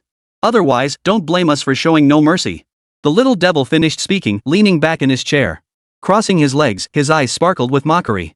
Behind him, the international journalists erupted in waves of derisive laughter. The sound was not loud, but it was exceptionally jarring. The moment the words fell, General Nia's entire expression turned icy cold. Even from 2 meters away, Qin Fang could feel the murderous intent radiating from General Nia. The others around them were even more grim. Every pair of eyes burned with fury. They were itching to tear those 3 little devils to shreds right then and there. Yet despite their furious expressions, most kept their heads bowed. Not a word could be uttered. It was as if they'd been slapped in the face. Though seething with rage, they dared not raise a hand to strike back. They had to endure the arrogance of their enemies across from them. General Nia sat up straight. Is this the opportunity you're offering us? You're being quite blunt. You just want us to cede territory and pay indemnities, right?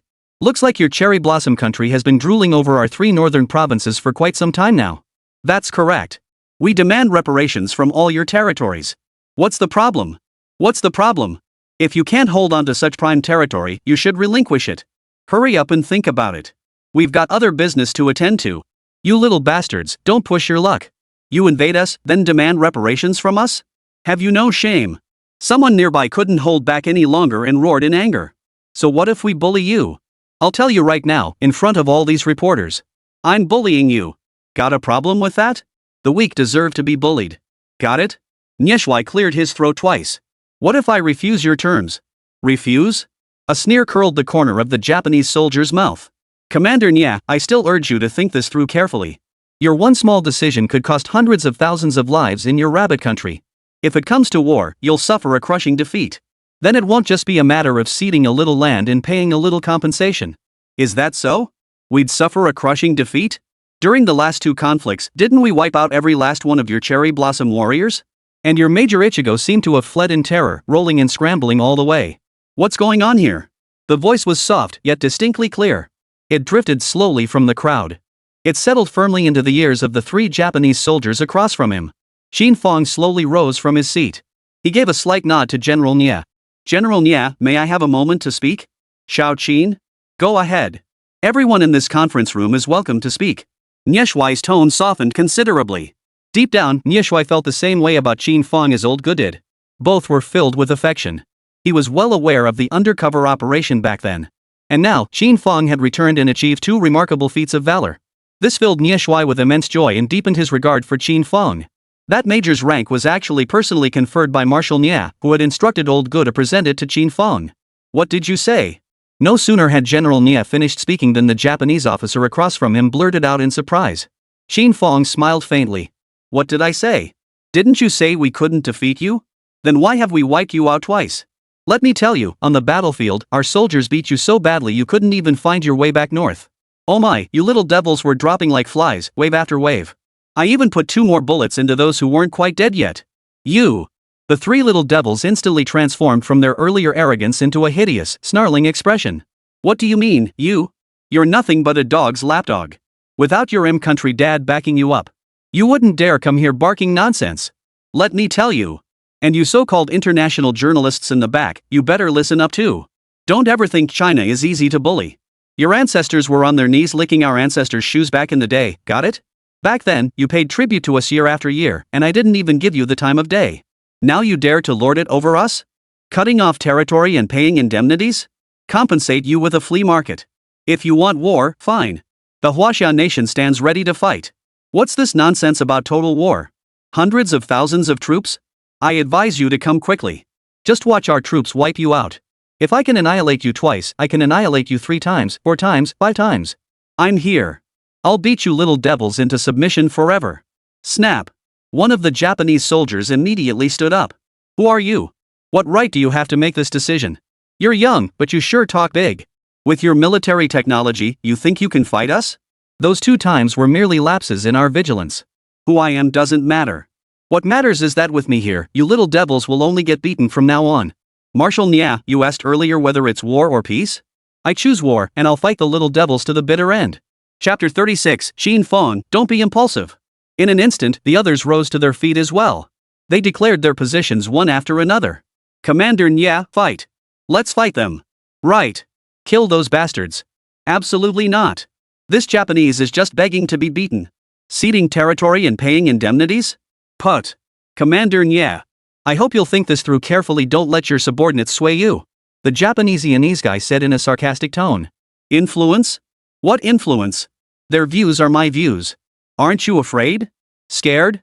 If I were afraid, I wouldn't be in the army. You want to fight? Then bring it on. Here's the deal, 1 northern province plus 20 billion in reparations. Forget a province, I won't give you even a single village. Every inch of our Chinese nation's land was bequeathed by our ancestors. Give it back? You little devils want to expand your territory? Have you gone mad? Fine. Well then, Comrade Nya, there's nothing left to discuss. Let me tell you straight, we plan to wipe out the entire rabbit nation within 6 months. And we'll implement the 3 alls policy. Burn everything to the ground, kill everyone, and loot everything. You'll see. We're outta here. Damn. The three little devils were about to turn and leave. Wait. You think you can just fart in all over our place and then walk out? Qin Fang's voice rang out. The three little devils halted in their tracks. They turned to look at Qin Fang. I might as well tell you our plan. Within half a year, the Chinese People's Liberation Army will annihilate every last one of you invading Japanese devils. Another 6 months later, we'll invade your homeland of cherry blossoms. And we'll study your scorched earth policy firsthand. Let you taste it too. Ha! Young man, you talk a big game. Invading our great Sakura? Oomph. International journalists are all here. Don't end up making a fool of yourself. Alright, get lost. The butt of that joke will be revealed soon enough. The Japanese guy said no more, leading the crowd of international journalists away quickly. Outside, a reporter rushed up and asked, should we run a story on what Rabbit Nation just said? Publish it. Absolutely. And make sure to exaggerate it. How dare they spout such nonsense in front of me? I'll show the world how the great Sakura Nation puts the Rabbit Kingdom in its place. I'll trample the dignity of the Rabbit Nation underfoot. Make them never lift their heads again. The meeting concluded. Yet none of the attendees departed. Instead, all eyes turned to Qin Fang. Their expressions were complex. Nu Shui spoke up. Young Qin, you're too impulsive. How could you make such a bold claim at such a crucial moment? Old Gu, standing nearby, added with a hint of reproach. Xiao Qin, there's nothing wrong with you countering their words verbally. But to claim you'll annihilate all the invading Japanese forces within half a year. Even scoring against Sakura. Isn't this pure fantasy? If this gets reported, won't it make us a laughingstock worldwide? Aren't you just giving them ammunition for their propaganda? And you know full well those international journalists are all in bed with old M. Even without a scandal, they're always scheming to fabricate stories about us. Our international standing isn't exactly stellar to begin with. If you go ahead with this, and they exaggerate it in their reports, our international standing and influence will only decline further. Sigh, Xiao Qin, you're still too young and impetuous. Exactly, Xiao Qin. How could you say such irrational things at such an important occasion? You're just giving them ammunition. The idea is sound, but Xiao Qin, you must consider the reality. Those Japanese troops are equipped several times more advanced than ours. Just holding them off would be a victory. How could we possibly annihilate their entire offensive force? Let alone pushing all the way to the land of the cherry blossoms. Now that the words are out, what are we to do? The crowd murmured in discussion. Qin Fang smiled faintly. General Nya, Commander Gu, and fellow commanders, there's no need for concern. I understand everything you've said. If you understood, why did you say it? Had you given it more thought, you wouldn't have acted so impulsively. I am not being impulsive. If I dare to say this, I will make it happen. It's precisely because so many international journalists are here that I must speak this way. Commanders, why do so many nations follow America's lead with just a simple call? Isn't it because they see our nation as backward and easy to bully? They don't take us seriously. They all want a piece of our vast land and abundant resources. Our international standing and influence are currently very low. Therefore, I will use this very matter. I will use this promise. This seemingly impossible mission. To prove to the world that China is not to be trifled with. I will make them understand that bullying our nation will come at a terrible cost. I will instill confidence in every soldier of our nation. And fight with spirit. His words left the crowd momentarily stunned. They stared at Qin Fang, speechless for a long moment. Qin Fang's words echoed the deepest thoughts of many commanders. Faced with the harsh reality, however, they lacked the confidence to voice it aloud. Forget speaking it aloud, they hadn't even dared to think it. But Xiao Qin, what you're proposing, is it really feasible? You must understand the gap in equipment between the two forces is enormous. We're completely lacking in tanks, aircraft, and warships. How are we supposed to fight? Qin Fang offered his usual faint smile. Rest assured, Comrade Nia. Just because we don't have them now doesn't mean we won't have them in the future. I'm not just here for show. If it comes to a fight, it might even be over sooner than expected. If I, Qin Fang, fail to complete this mission and cause any loss to the nation, I'll take full responsibility. Xiao Qin, you're being too formal. General Nian, I just think you're speaking a bit too impulsively. Old Gu, I understand. But words spoken cannot be taken back. When it comes time to take responsibility, I will. But I stand by what I said. I'm confident. Alright, Xiao Qin. Impulsive or not, that kind of drive is rare. Since you've already spoken your mind, there's no turning back now. Even if you hadn't said it, we'd still fight those damn Japanese to the death. That's all for the meeting. Everyone, you may go. Xiao Qin, come with me to the office. General Nia waved his hand dismissively. As the others dispersed, Qin Fang followed Marshal Nia and Old Gu into the room. After closing the door, Marshal Nia smiled. Xiao Qin, have you made some new research breakthroughs? Otherwise, you wouldn't have made such an impulsive statement at the conference. Gu Lao chimed in from the side. I don't think Xiao Qin is the impulsive type either. Qin Fang scratched his head and chuckled softly. There is something. It just needs a little more time. Are you confident in this new breakthrough? As long as we have enough time, absolutely no problem. Really? Yes. All right. I believe you. As for what it is, I won't ask. I'll just keep it as a surprise for myself. Is there anything else the organization can do to help? Help is an overstatement. Just 2 requests. Go ahead. The development time for this item is rather lengthy. The Japanese forces have already reached the border. I hope Marshal Nya can have his troops hold out for a while longer. No problem. That's only reasonable. Anything else? I also hope Marshal Nya will lend me the entire Pioneer Company. The Vanguard Company?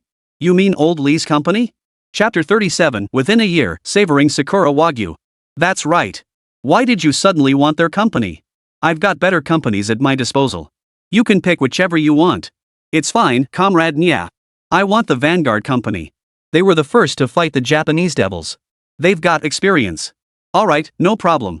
I'll give them a heads up. You can handle the rest with Old Lee directly. But what good is borrowing Old Lee's company? From what I understand, Old Lee is a real roughneck.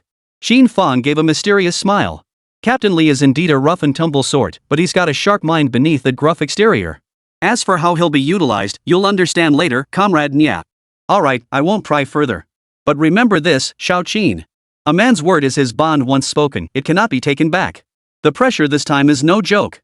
Since the Japanese dared to make a direct declaration this time, they won't hold back. This battle isn't just about saving face for our nation on the international stage. It also concerns the very lives of our entire nation's soldiers.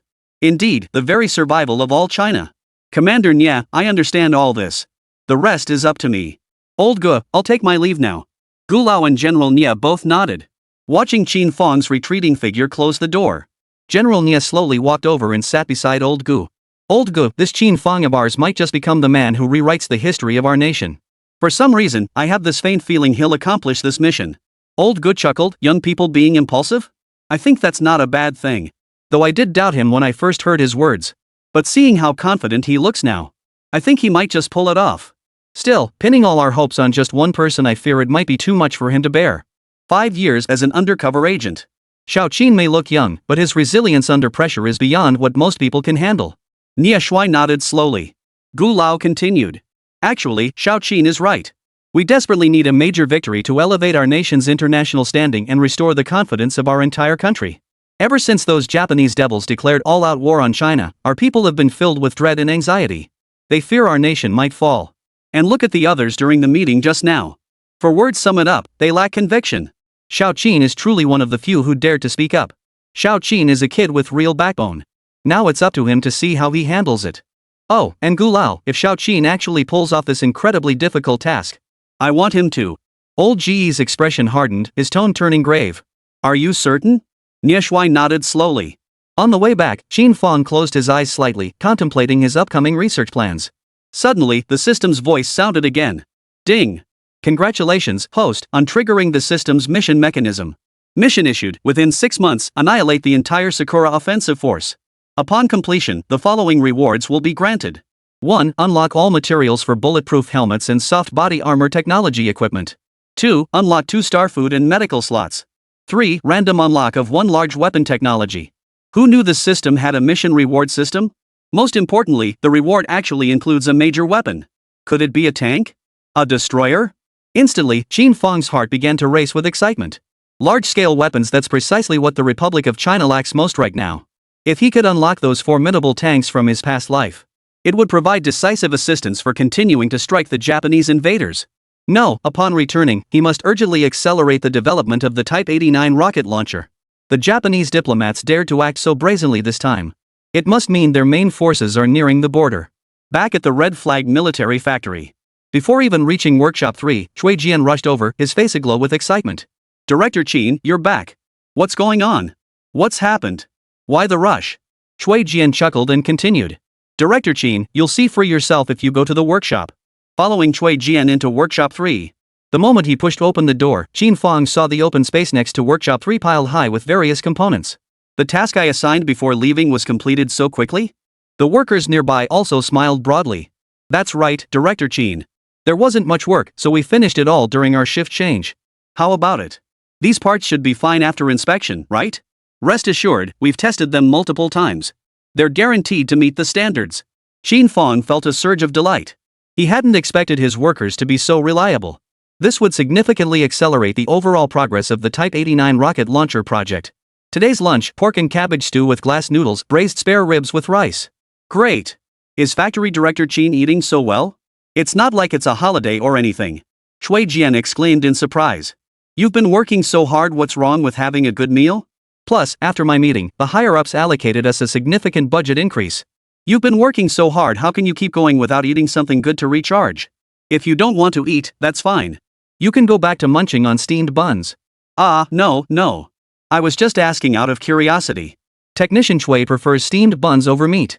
I think you should just stop competing with us. Hey, what's that supposed to mean? When did I ever say I don't like meat? Getting a meat meal is no easy feat.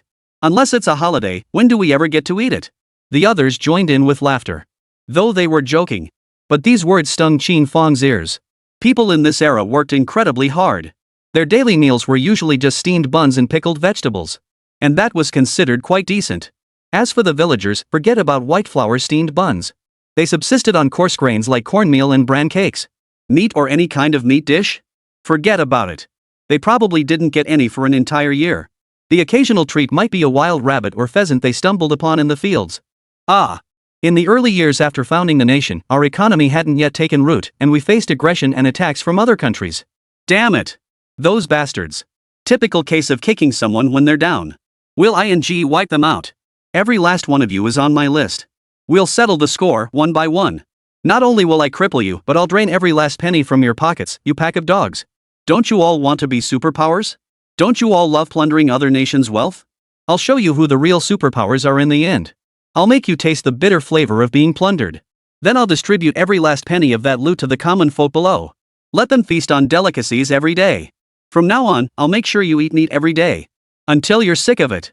You've never tasted cherry blossom wagyu, have you? Within a year, I'll let you taste what it's like. Factory Manager Qin, are you joking? Are you seriously planning to conquer Sakura's homeland within a year? So what? The little devils bully us, can't we bully them back? You're absolutely right. But is it really feasible? You'll find out once you finish this RD mission. Chapter 38, Another Bet, Another Bite of the Dust? Qin Fang finished speaking and flashed a mysterious smile. Director Qin, could it be we're building another powerful weapon? I'm sure we are. Just look at all these components we're developing, they're all massive pieces. Once assembled, it'll be a heavy-duty weapon for sure. And this ammunition, we're making it so thick, it could probably take out tanks. Stop speculating. We're already more than halfway through the project. Before long, you'll see for yourselves. But you're absolutely right, old Lu. This thing can definitely take out tanks. What? In an instant, everyone sucked in a sharp breath. It can even take down tanks. Then I guess we'll get to eat that wagyu beef after all. Alright, you can think about eating your wagyu beef later. But don't touch the braised spare ribs tonight. No way. I bet that Japanese wagyu beef doesn't taste as good as our braised spare ribs. The crowd chattered and laughed as they headed toward the cafeteria. Days later, an international report sent shockwaves across the globe. Rabbit Kingdom plan, complete annihilation of tens of thousands of Sakura invading forces within 3 months. Advance into Sakura's mainland within 6 months? Smack! MacArthur slammed the newspaper onto his desk. His other hand covered his mouth, his face twisted in mockery. Oh my god. What's gotten into Rabbit Country? This isn't just empty boasting. It's an absolute joke. Several commanders from other nations nearby covered their mouths and laughed as well. I told you so, General Mike. You didn't believe me when I said it earlier. How could I believe it? This is utterly unbelievable. How could those rabbits say such things in front of all those international journalists? Their own people can't even afford to eat. They're dirt poor. And they actually think they can invade the homeland of the cherry blossoms within half a year? I reckon those so-called high-ranking generals in Rabbitland must have water in their brains. In an instant, the crowd erupted in laughter. Water in their brains? That's putting it mildly. More like those commanders got kicked in the head by a donkey. MacArthur's lips curled into a sneer. A look of utter contempt flashed across his face. The rabbits can't seriously believe that 2 minor victories mean they've gained control of the entire situation. I never imagined such minor victories would inflate their egos this much. This general, in my view, hasn't even secured his own retreat. Isn't this just asking for us to make a mockery of them? I think it's perfect.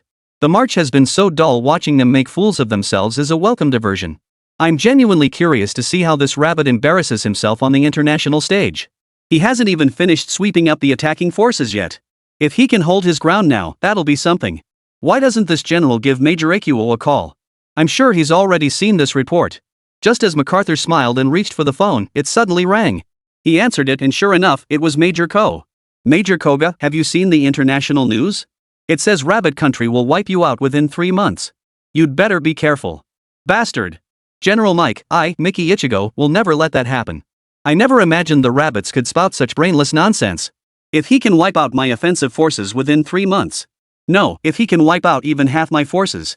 Kishido would eat on the spot. Eat dog. Hold on. Major Ichigo, I recall you said last time that if you failed, you'd eat, right? Did you eat it last time? Well, General Mike, last time I was just drunk. But this time I absolutely guarantee it, and I want my earlier statement published as a report. This is my response to Rabbit Country. Hold on, you mean if you respond to Rabbit Kingdom? If they wipe out half your army within 3 months, you'll eat dog? That's right. Come on, Major Echo. It won't come to that. I think we should avoid making such absolute statements. General Mike, you should see how determined my cherry blossoms are to win. And for this campaign, you've provided me with hundreds more M2A1 howitzers. With them, plus my Divine Eagle Brigade and tank units. I refuse to believe those rabbits can survive this barrage. Besides, I've already delivered my response. That's how confident we are in our great cherry blossom nation. Very well. Colonel Iko is in high spirits this time. I must avenge both past defeats. To clear my name. Alright, I'll see how you perform this time. Where are your troops assembled now? We'll reach the Rabbit Kingdom border shortly. Good. Don't let me down this time, understand? If you do, it won't just be eating dog, it'll be far worse. Damn. General Mike is waiting for my good news. He hung up the phone. What? General Mike, Colonel Iko's betting on eating again? Sigh, there's no stopping him. How could you stop him? One hook, another hook. What dog doesn't love eating its own? You're absolutely right. Since they're willing to be dogs, let them bite away up front. Let them wear down Rabbit Kingdom's forces as much as possible. After all, we're the real main force. Alright, have the men below prepare a feast for tonight. Let us feast on Rabbit Kingdom's humiliation to whet our appetites. Border Operations Command Center. Wang Shunkai sat in his chair, clicking away as he smoked his cigarette, facing the brigade commander's appointment order on the table. He couldn't muster a single smile. Indeed, Wang Shunkai had now been promoted to brigade commander. But he was about to face tens of thousands of Japanese devils. And the 8,000 reinforcements behind him hadn't arrived yet. What troubled Wang Shunkai even more was that these tens of thousands of Japanese soldiers were exceptionally well equipped. Hundreds of artillery pieces of all types. Although his defensive lines were already in place, facing the impending artillery barrage from the Japanese forces, Wang Shunkai still felt uneasy. After all, a barrage of indiscriminate shelling could shave 2 or 3 meters off even those high ground peaks. Not to mention his own soldiers. This battle would be exceptionally difficult. What surprised him even more was that Qin Fang had actually recalled Li Yulong. After all, Li Yulong was among the first to engage the Japanese invaders and possessed extensive experience. With him reassigned, who am I supposed to consult on tactics now? Wang Shun thought to himself, extinguishing the cigarette in his mouth. He let out a soft sigh. Just as he was about to get up and leave, the phone rang. He picked it up. A familiar voice came through. Colonel Wang, it's been ages since I last called you. Qin Fang? You still remember to call me Brother Qin? You just dragged old Li away without a word. Now I'm all alone. What am I supposed to do? Colonel Wang. Wait should be Colonel Wang now. That's got me worried sick. But rest assured, I did pull Captain Li over for something important. Brother Qin, no matter how important it is, it can't compare to the war. The Japanese are almost at the border. That's precisely why I called you to discuss the war. Chapter 39, 3 months to destroy the rabbits. War? Brother Qin, does that mean you've got new supplies coming in? No. But it'll be here soon. When the time comes, the new supplies will be delivered back to you along with Captain Li. But in the meantime, I need to ask you, Colonel Wang, for a favor. Go ahead. If the Japanese launch a fierce offensive, retreat. I understand that. I won't let my men die pushing forward blindly. If the enemy pushes too hard, I'll pull back first and then engage them in guerrilla warfare. No. If you can't hold the line, just fall back. Avoid guerrilla tactics if possible. Brother Qin, what kind of strategy is this? That's practically non-resistance. The Japanese will just get more and more excited as they fight. I fear our troops' morale will be crushed. Besides, we have heavy machine guns now, it's not like we can't fight back at all. Division Commander Wang, are you aware of the basin at Washington? I know it. Are you suggesting I lure the Japanese deep into the basin of Washington? You're sharp as ever, Colonel Wang. You get it right away. But even if we lure them into the basin, our current weapons and equipment won't be enough to completely seal them off. No worries. Captain Lee will be there to provide backup. It'll be the perfect chance for you to witness the destructive power of my latest weapon. With this thing, those little devils won't stand a chance of escaping. Are you sure? Absolutely. Colonel Wang, I will not gamble with the lives of our Chinese soldiers. The Japanese are highly motivated this time. Their initial assault will undoubtedly be fierce. Plus, they have artillery support this time. If we try to hold them head-on, we'll suffer heavy losses. Therefore, it would be better to lure them deeper into our territory. Then wipe them out in one fell swoop. Agreed. Brother Qin, if you can guarantee the complete annihilation of these damn Japanese, I, Wang Shunkai, will follow your lead and do just that. Hey! Brother Wang, you won't regret listening to Brother Qin. I, Oldly, stake my reputation on it. What Brother Qin's got this time is absolutely solid. Just let those punks run wild for a few days.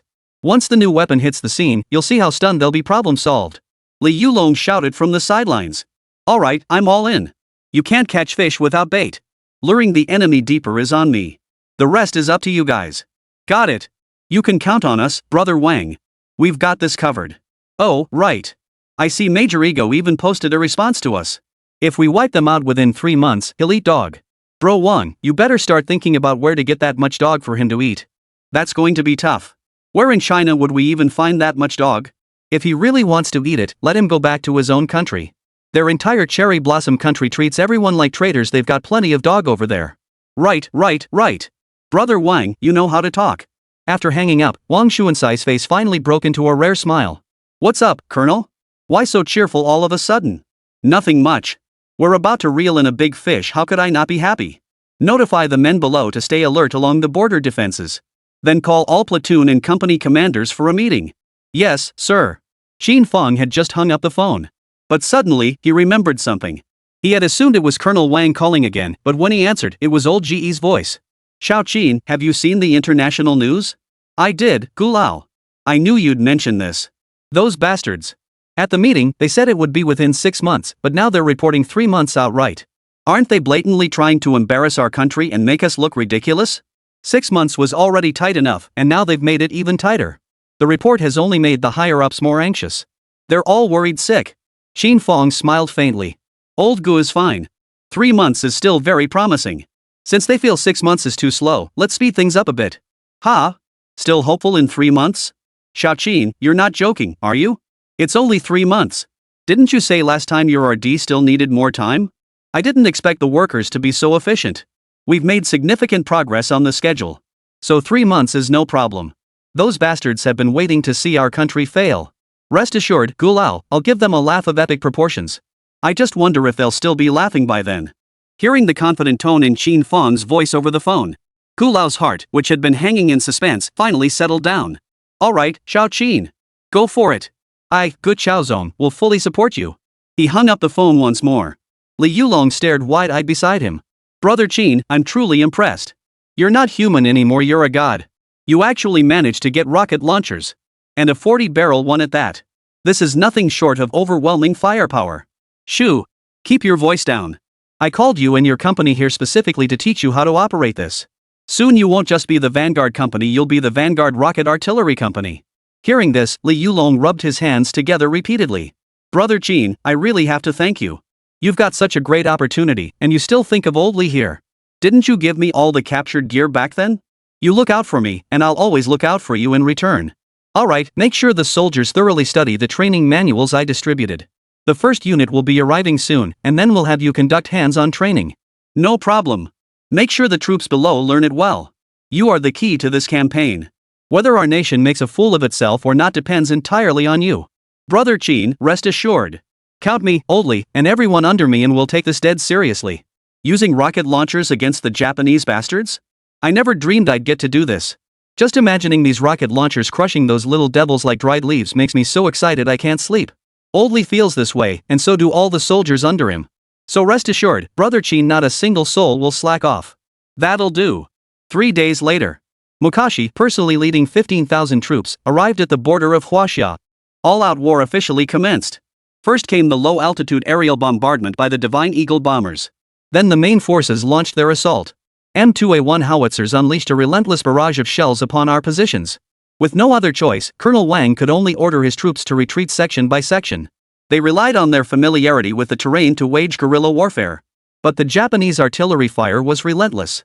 It had stripped the trees from numerous hilltops. This left the guerrilla forces with nowhere to hide. Guerrilla warfare grew increasingly difficult. Within days, the Japanese forces seized multiple key towns and high ground. In an instant, the entire Japanese force grew even more arrogant. They even strung banners between their units. Crush the rabbits in 3 months. Conquer the north in 1 month. Chapter 40, The Ultimate Delicacy NATO? Reporting to Major Ichiko, our forces have successfully captured 7 key towns, 5 highlands, and 13 additional villages within half a month. Kazuo sat in his command chair. With his feet propped up on the desk before him, he basked in triumph. Well done. You've done well. Truly worthy of being the divine forces of our great cherry blossom nation. What about the rabbit army? Still fighting a guerrilla war? Reporting, Major. Our howitzers have obliterated every tree along the front lines. The rabbit army has nowhere to hide. Guerrilla warfare is impossible. A bunch of trash. They think they can wipe out our heavenly god corps in 3 months? The entire rabbit army can't even field a single cannon. With just a few rusty rifles in their hands, they think they can wipe out our forces? Dream on. Immediately inform the troops below, advance forward at all costs. Shoot any rabbit you see. Charge relentlessly upward. Don't forget our motto. Damn it. Take the north within a month. 3 months to take down the rabbits. That's right. This time, I won't just kill the rabbits, I'll trample their dignity underfoot. Rest assured, Major Ichigo, with just a few hundred howitzers like ours, the rabbits won't even be able to lift their heads. They'll have no choice but to run for their lives. I'll make those rabbits see their true strength. They think they can stand against my Sakura heavenly god corps? The last 2 times were just careless mistakes. Does he really think those few crappy guns can push back my Sakura corps? The entire international community is behind us now. The latest international news has already been updated. Please take a look. Taking the newspaper. At the top, a bold headline screamed. Cherry Blossom forces launch fierce offensive, Rabbit Nation retreats in disarray, powerless to resist. The 3-month sweep of the Cherry Blossom army has become a laughingstock. Rabbit Nation becomes the world's biggest laughingstock. See that? The entire international community is on our side. How can they possibly fight? They've shot themselves in the foot. I wonder how Rabbit will ever hold their head high internationally again. Immediately send a request to Commander-in-Chief Matsue. Dispatch additional architects and workers to construct schools and housing here. Notify our Cherry Blossom Kingdom to prepare those wishing to relocate. And if any children from Rabbit Country are captured, do not kill them. Bring them here and force them to learn our national language. Feed them our supreme delicacy, natto. Transform them mentally and habitually. Damn it. Before long, we'll be the new masters of Rabbit Country. Those Rabbit Kingdom citizens will be our free slaves. Brilliant idea. The laughter of the two filled the entire command center. Little did they know, it wouldn't be long before they'd have nothing left to laugh about. But every word they spoke would come true. Only in reverse. China-Korea Border Operations Command Center. Brigade Commander, should we continue retreating? We've already lost several key strongholds and high ground positions in the past month. We can't retreat any further. Wang Shunkai sat on the desk, the teacup before him filled with cigarette butts. The bloodshot veins in his eyes were starkly visible. The Japanese are launching another offensive? That's right. The men down below are ready to fight these devils to the death. Colonel, our reinforcements have all arrived. We've got the Type 81 rifles and Type 85 heavy machine guns in hand. We've got plenty of ammo. Why aren't we fighting them? The men below are practically bursting with frustration. Alright, I know you're frustrated. I'm even more frustrated than you are. Order everyone to continue retreating deeper into the heart of the 5 sacred mountains. Ha? Retreat? If we retreat any further, those damn Japanese will swallow up our entire province. Colonel, did you see? When the Japanese invaders advanced earlier, they unfurled banners up front. Those bastards wrote on them. Conquer the north in 1 month. Conquer the rabbits in 3 months. Colonel, isn't this slapping the face of our Chinese people? I won't retreat. I'll fight them to the bitter end. 3rd Company Commander, what are you doing? This is an order. Better to die fighting than live as slaves. Our glorious Chinese land handed over to these bastards for nothing. I feel so miserable. I'll fight them. Hey! When did I ever say you couldn't fight them? But didn't you just tell us to fall back again? Wang Shunkai stubbed out his cigarette. He pulled the 3rd Company commander in front of him to the map. pointing to the area around Wushan Mountain. What kind of terrain is this? Brigade Commander, I'm not in the mood to look at maps right now. I'm ready to fight. Damn it, look where I'm pointing. Answer me, what kind of terrain is this? Surrounded by mountains on all sides. A basin. What's the problem? Wang Shunkai didn't answer. He just stared straight at the 3rd Company Commander. The 3rd Company Commander returned Wang Xuansai's gaze with a look of confusion. As he met his gaze, something suddenly dawned on him. Brigade Commander, you. Could it be? Shoo. Just keep it to yourself. Have the men below continue their withdrawal, retreating precisely to the position I'm indicating. There's not much time left, 3rd Company Commander. I, Wang Shunkai, am no slave to a fallen nation either. Give those little devils a few more days to catch their breath. Once the new weapons arrive, I'll let you guys have a real good time fighting the Japanese. If it's not satisfying, I'll resign as Brigade Commander on the spot. Brigade Commander, you mean there are new weapons? Surely not another invention from our Mr. Qin? Just keep this to yourself. Under no circumstances should this information be leaked. Especially not to Mr. Qin. Not a word about it. Yes, sir. Dismissed. Carry out the order. No sooner had the 3rd Company Commander left than the phone in the command post rang. Colonel Wang, how's the situation on the front lines lately? It's frustrating, Brother Qin. Hang in there a little longer. It'll be over soon. The new weapon has passed testing and is now in mass production. You'll see them before long. Good. This weapon better pack a punch. You can't let me, Wang Shunkai, wait all this time for nothing. Let me put it this way, the M2A1 grenade launcher the Japanese are using now. Compared to what I'm preparing, they're like hairless children. Hearing this, Colonel Wang leapt to his feet. What? This mortar's become a wet behind the ears kid? Qin, you're not pulling my leg, are you? There are no jokes in the military. In an instant, Wang Shunkai felt an even stronger itch in his heart. Brother Qin, hurry up. The first batch after mass production better be shipped over to me ASAP. You have no idea how arrogant those little devils have been lately. They're even unfurling banners during combat now. I know. We'll take the north in a month. 3 months to take down the rabbits. Autumn grasshoppers won't be jumping for much longer. We're getting closer to the heart of Wushan Mountain, aren't we? We're almost there, Brother Qin. Good. We'll stick to the original plan. You're under pressure, but mine is even greater. The higher-ups are calling us once a day. International news is full of mockery about us now. Laughing at us? Let them wait. Let them watch and see how these little devils meet their end in a few days. Chapter 41, When there's food, how could you not eat? No sooner had he hung up than Li Yulong burst in, brimming with excitement. Brother Qin, that's incredible. What the hell is this thing? 40 tubes of shells? That's insane firepower. How come the soldiers down below have all mastered it? They've all mastered it, trained to perfection. Plus your guidance from the other day. Their accuracy is incredibly high now. Lin, tell me what kind of weapon this is. I know it's artillery, but it doesn't seem like a howitzer. It's called the Type 89 40-barrel rocket launcher. Its sole purpose is battlefield fire support. Tell the soldiers below to practice and operate it more. Ammo's unlimited fire at will. The Japanese bastards are already closing in on the heart of Wushan Mountain. In just a few days, Captain Li, your miraculous rocket artillery company will show its true might. Brother Qin, rest assured. If I don't wipe out these damn Japanese, I'll change my surname. They've been getting pretty cocky these past few days. Looks like they've grown accustomed to eating bullets. Time to give them a taste of something different. Change their taste? I'd like a taste too. An elderly voice sounded from outside the door. Qin Fang turned his head. Old Gu, what brings you here? And Comrade Nya too. Bear Nation Operations Command Center. Rovsky, how's the investigation you've been conducting lately? Any news on that scientist from Rabbit Nation? General Nislev, we've searched all major military factories in Rabbit Nation, but this individual doesn't exist. We are now narrowing down the scope of our investigation. It will take more time. Moreover, we've encountered significant resistance during the investigation. This individual must be under extremely tight security. Speed up the process. At any cost, you must dig this person out for me. Rovsky nodded, but his expression was complex. What's wrong? Is there something else? General, I have a plan. I'm not sure if it will work. Speak. The Rabbit Kingdom is now at a severe disadvantage in the war. The little cherry blossoms have captured over a dozen key towns and high ground in succession. If this continues, they'll soon capture an entire northern province. I know that. The entire international community is watching. Precisely because everyone is waiting to see the rabbits humiliated. The rabbits must be desperate.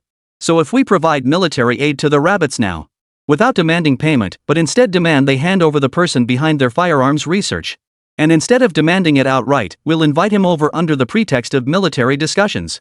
Then we'll place him under house arrest, problem solved. Then we'll deploy every tactic, pressure, persuasion, whatever it takes. I'll be damned if he doesn't end up serving our bear nation. Even if he's stubborn as a mule, we won't let him leave. The rabbit nation can't do anything about it. They wouldn't dare. Nislev sucked in a sharp breath. A sinister grin slowly spread across his face. Rovsky, that's brilliant. After we place him under house arrest, Rabbit Kingdom's military development will still depend on us. We'll still hold the rabbits in our grasp. Exactly. That's precisely what I had in mind. I'll call Gu Chaozong right now. At that moment, within the Red Flag military factory, Qin Fang was briefing Old Gu and Marshal Nia on the progress. Midway through his report, the phone suddenly rang. He answered the call, which had been transferred from Old Ge's office. Gu Lao answered the call. Mr. Gu, it's been ages. General Nislev? What brings you here?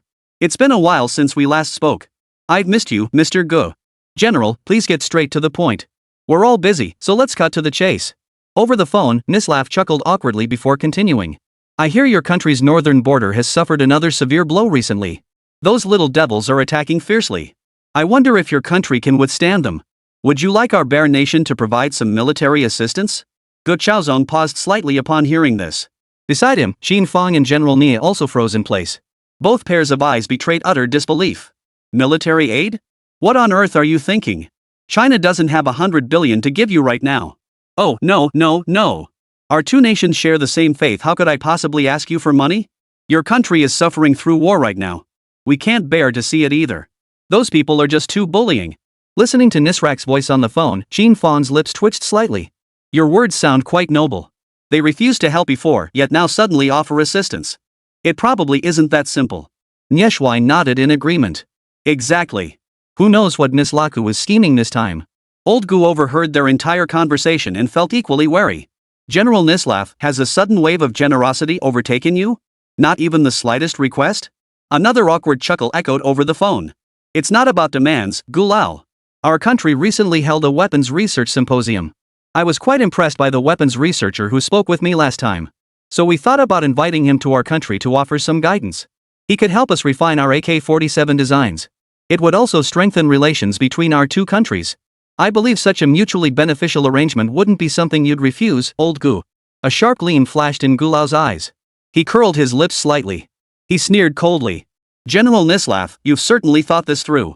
It is indeed mutually beneficial. I won't hang up just yet. I'll go find him and ask.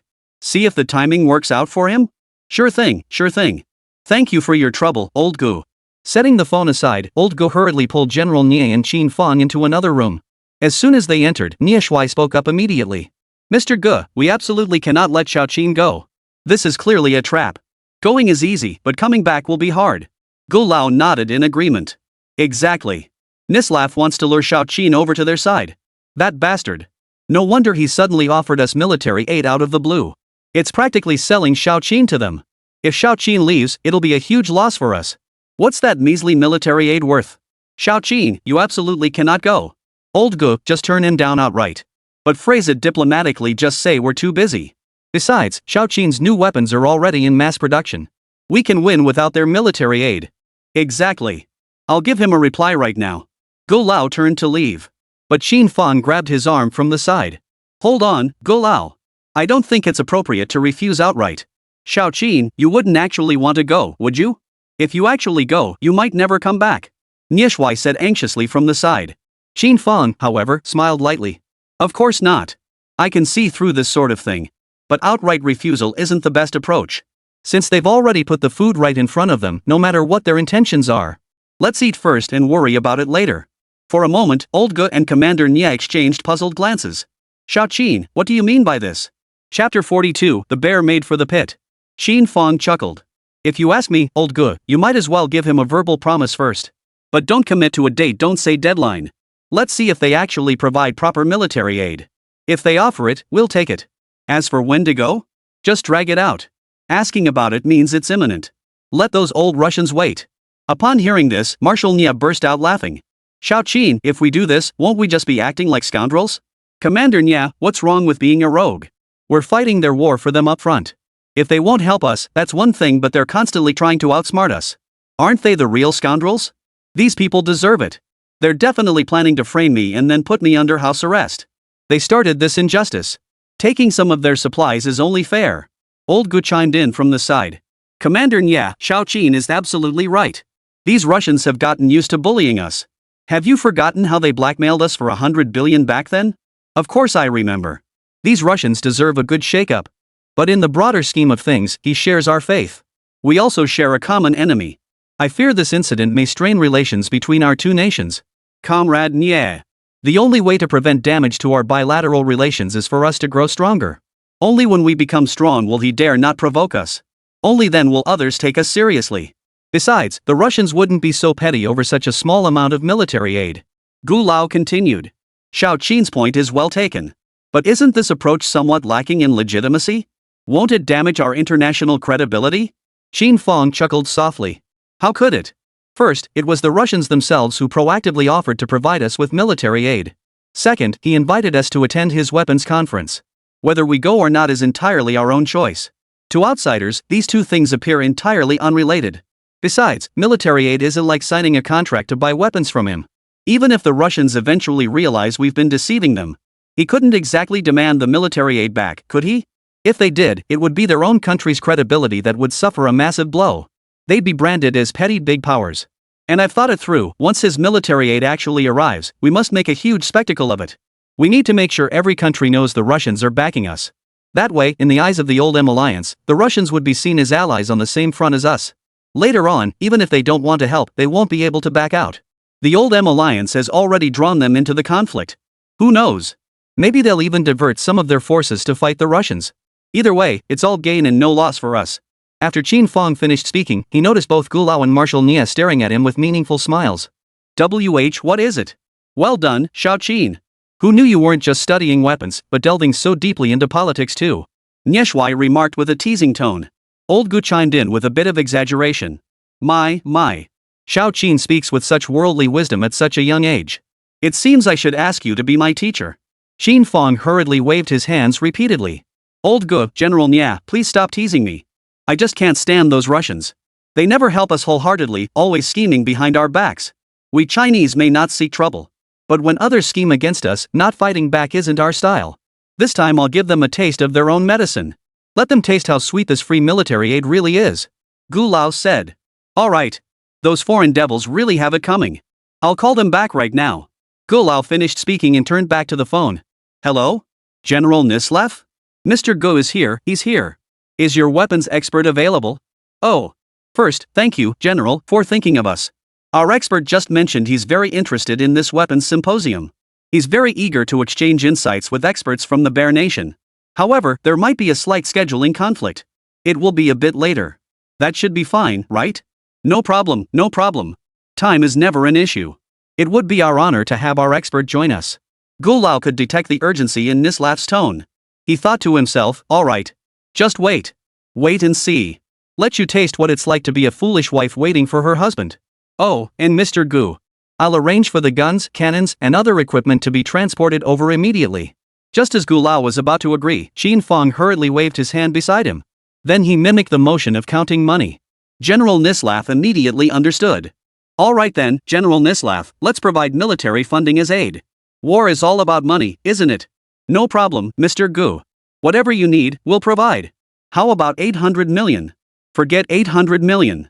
Round it up to 1 billion. On the other end of the line, Nislav gritted his teeth and steeled himself. 10 billion it is. This expert absolutely must come over. Absolutely. But as you know, things have been pretty intense on our end lately. Our expert is so busy he barely gets any sleep. Once we receive your funding, Brother Mao, we'll produce more weapons to drive back the Japanese devils and send him over. Alright, we'll be waiting for your good news. After hanging up, Old Gu chuckled. Good news? Just wait and see. Marshal Nye chuckled beside him. Who would have thought? A golden opportunity just fell right into our laps. Even more surprising is that little Qin's worth has already reached 10 billion. Forget 10 billion, Xiao Qin is priceless. Ha. Come to think of it, why didn't Xiao Qin just ask them for tanks and artillery? Then we could use them ourselves later. Qin Fang shook his head indifferently. Frankly, their tanks and artillery are outdated. Better to ask for some cash instead. After all, our own military industry is advancing. The guns and artillery we'll build later will be far more advanced. Won't they be better than these old relics? Besides, our country is short on funds right now. So I think cash is more practical and versatile. Fine, since you're the one who suggested it.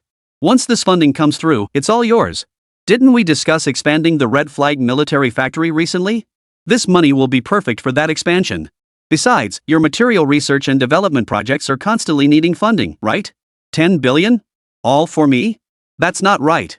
Let's allocate some to other military factories. After all, mass production will require funds too. Besides, didn't you just say, old Go, that mass producing the new weapon would be incredibly costly?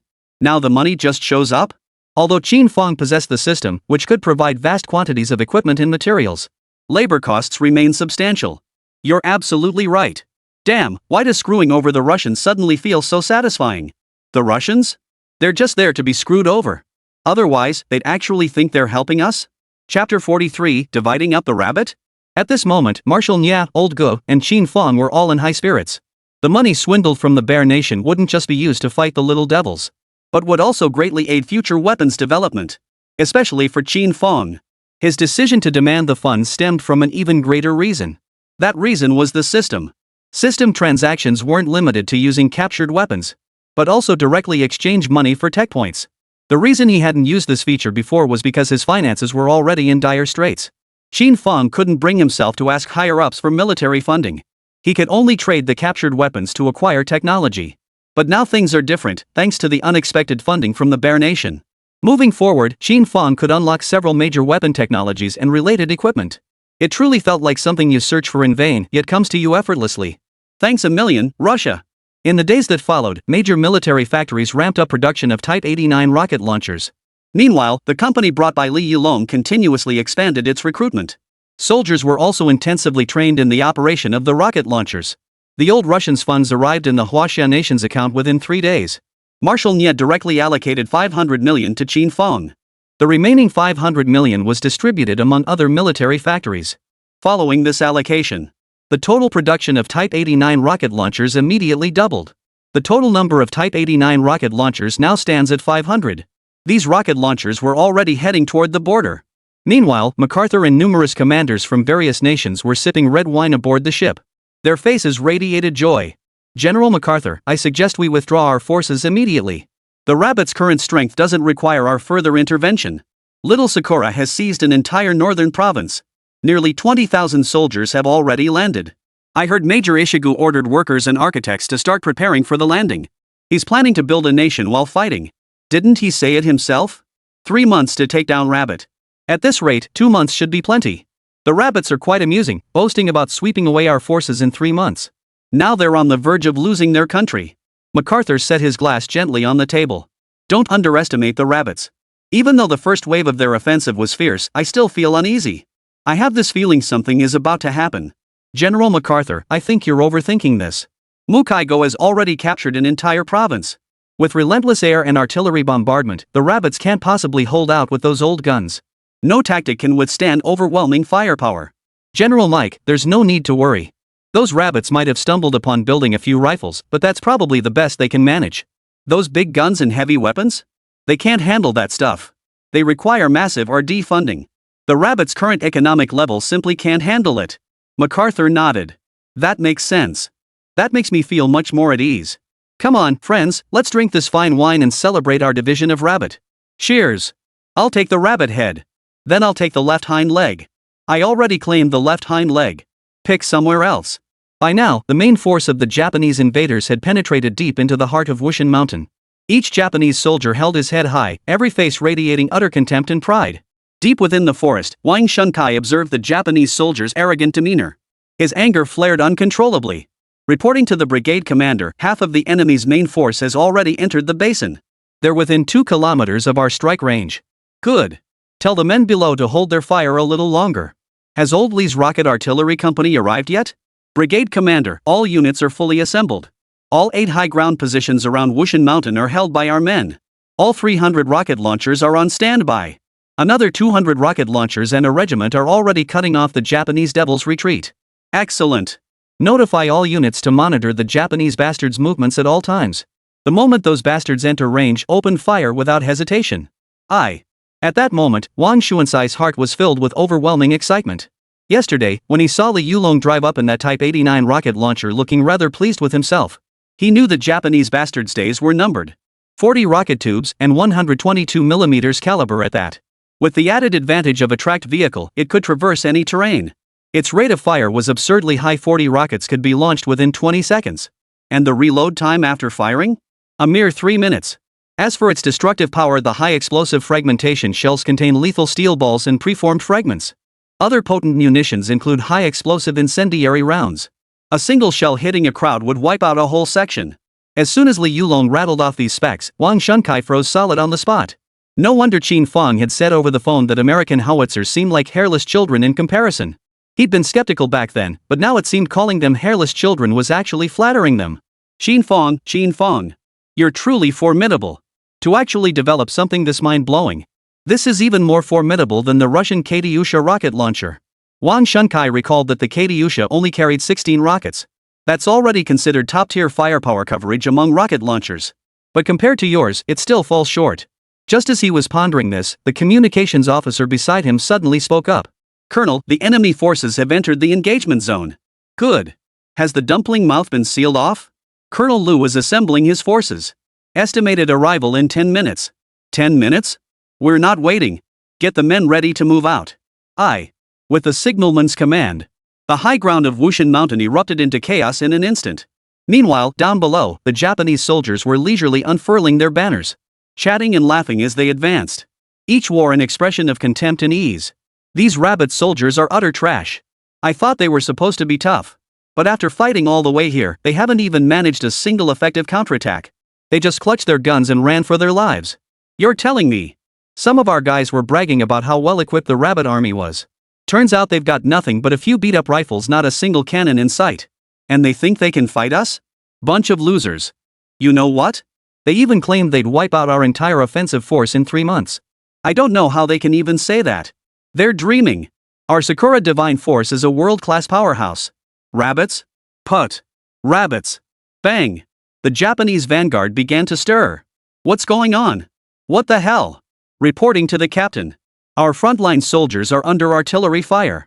No casualties reported so far. Possible ambush. Ambush? Ambush my ass. The enemy doesn't even have a single cannon, and you tell me they're shelling us? It must be someone's grenade going off in their pants.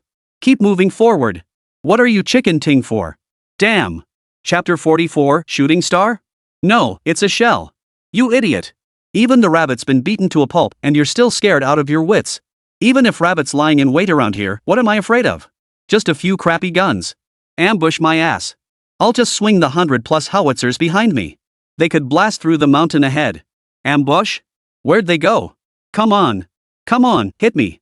The Japanese squad leader's voice grew louder and louder. The last few sentences were practically shouted. The other squad leaders around him hooted and jeered. You're really not taking the rabbits seriously. Respect? Oomph. Bunch of trash. I'd put them in my pants. Ahahaha. On the hillside to the side. Li Yulong commanded the operators of the Type 89 rocket launchers beside him. His gaze was cold as he watched the Japanese soldiers below, laughing heartily. See those laughing little devils down there? Blow them to hell. Yes, sir. Those little bastards have been getting on my nerves for ages. Laugh all you want. I'll make sure you laugh your way to the west. The operator cursed under his breath while aiming. He locked onto them in an instant. Laugh all you want. You all love to laugh, huh? I'll make you laugh. Whoosh. Whoosh. In an instant, 4 rocket rounds fired straight at those little devils. The faint glow of the rockets traced elegant arcs across the sky. Damn it. You're absolutely right, these rabbits are complete useless trash. Absolutely. Huh? How can there be a meteor in broad daylight? A shooting star? Where? Let me see. Look, there it is, right above us. There are 4 of them. Wow, it really is. They're pretty. Wait. Why are these 4 shooting stars getting bigger and bigger? Oh no. Why are they flying right toward our heads? Damn it. Those aren't freaking shooting stars. It's rocket artillery. Rocket launcher. The squad leaders exchanged stunned glances, frozen in place. Then, bang bang bang bang. After the muffled explosions, a cloud of dust billowed. A steel helmet, blown apart into 2 halves, drifted slowly down from midair. Clang. It hit the ground. 4 Japanese soldiers. In the blink of an eye, only the smoking half-helmet remained. The rest had vanished into thin air. Ambush. Take cover immediately. Get down now. Fall back. The deputy commander had barely finished speaking. Quinoa beside him hooked his leg and booted him hard, sending him crashing to the ground. Damn it! What's the panic about? What's there to panic about? Just a few rocket rounds, and you're all scared like this? The howitzer company will organize a counterattack immediately. Everyone, follow my orders. Find cover and counterattack. Charge out. The commander lay on the ground, eyes wide, frozen in shock. Charge out? Major Iko, if we don't retreat now, it'll be too late. Bastard. If we break out of Washington, we can push straight into Northern Province number 2. Why retreat now? A few rocket launchers? I don't believe that bastard can aim that accurately. This basin is huge.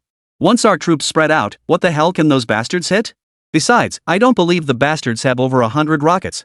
They're so broke they can't even afford food. Even if they somehow scrape together the cash for rocket launchers, they'd have no money left to fire them. After holding off this wave of attacks, we can absolutely organize an effective counterattack. Don't forget, reloading rocket launchers takes a hell of a long time. All units, follow my command, spread out immediately. Organize the attack. Damn! All the Japanese soldiers in the rear area immediately scattered in all directions.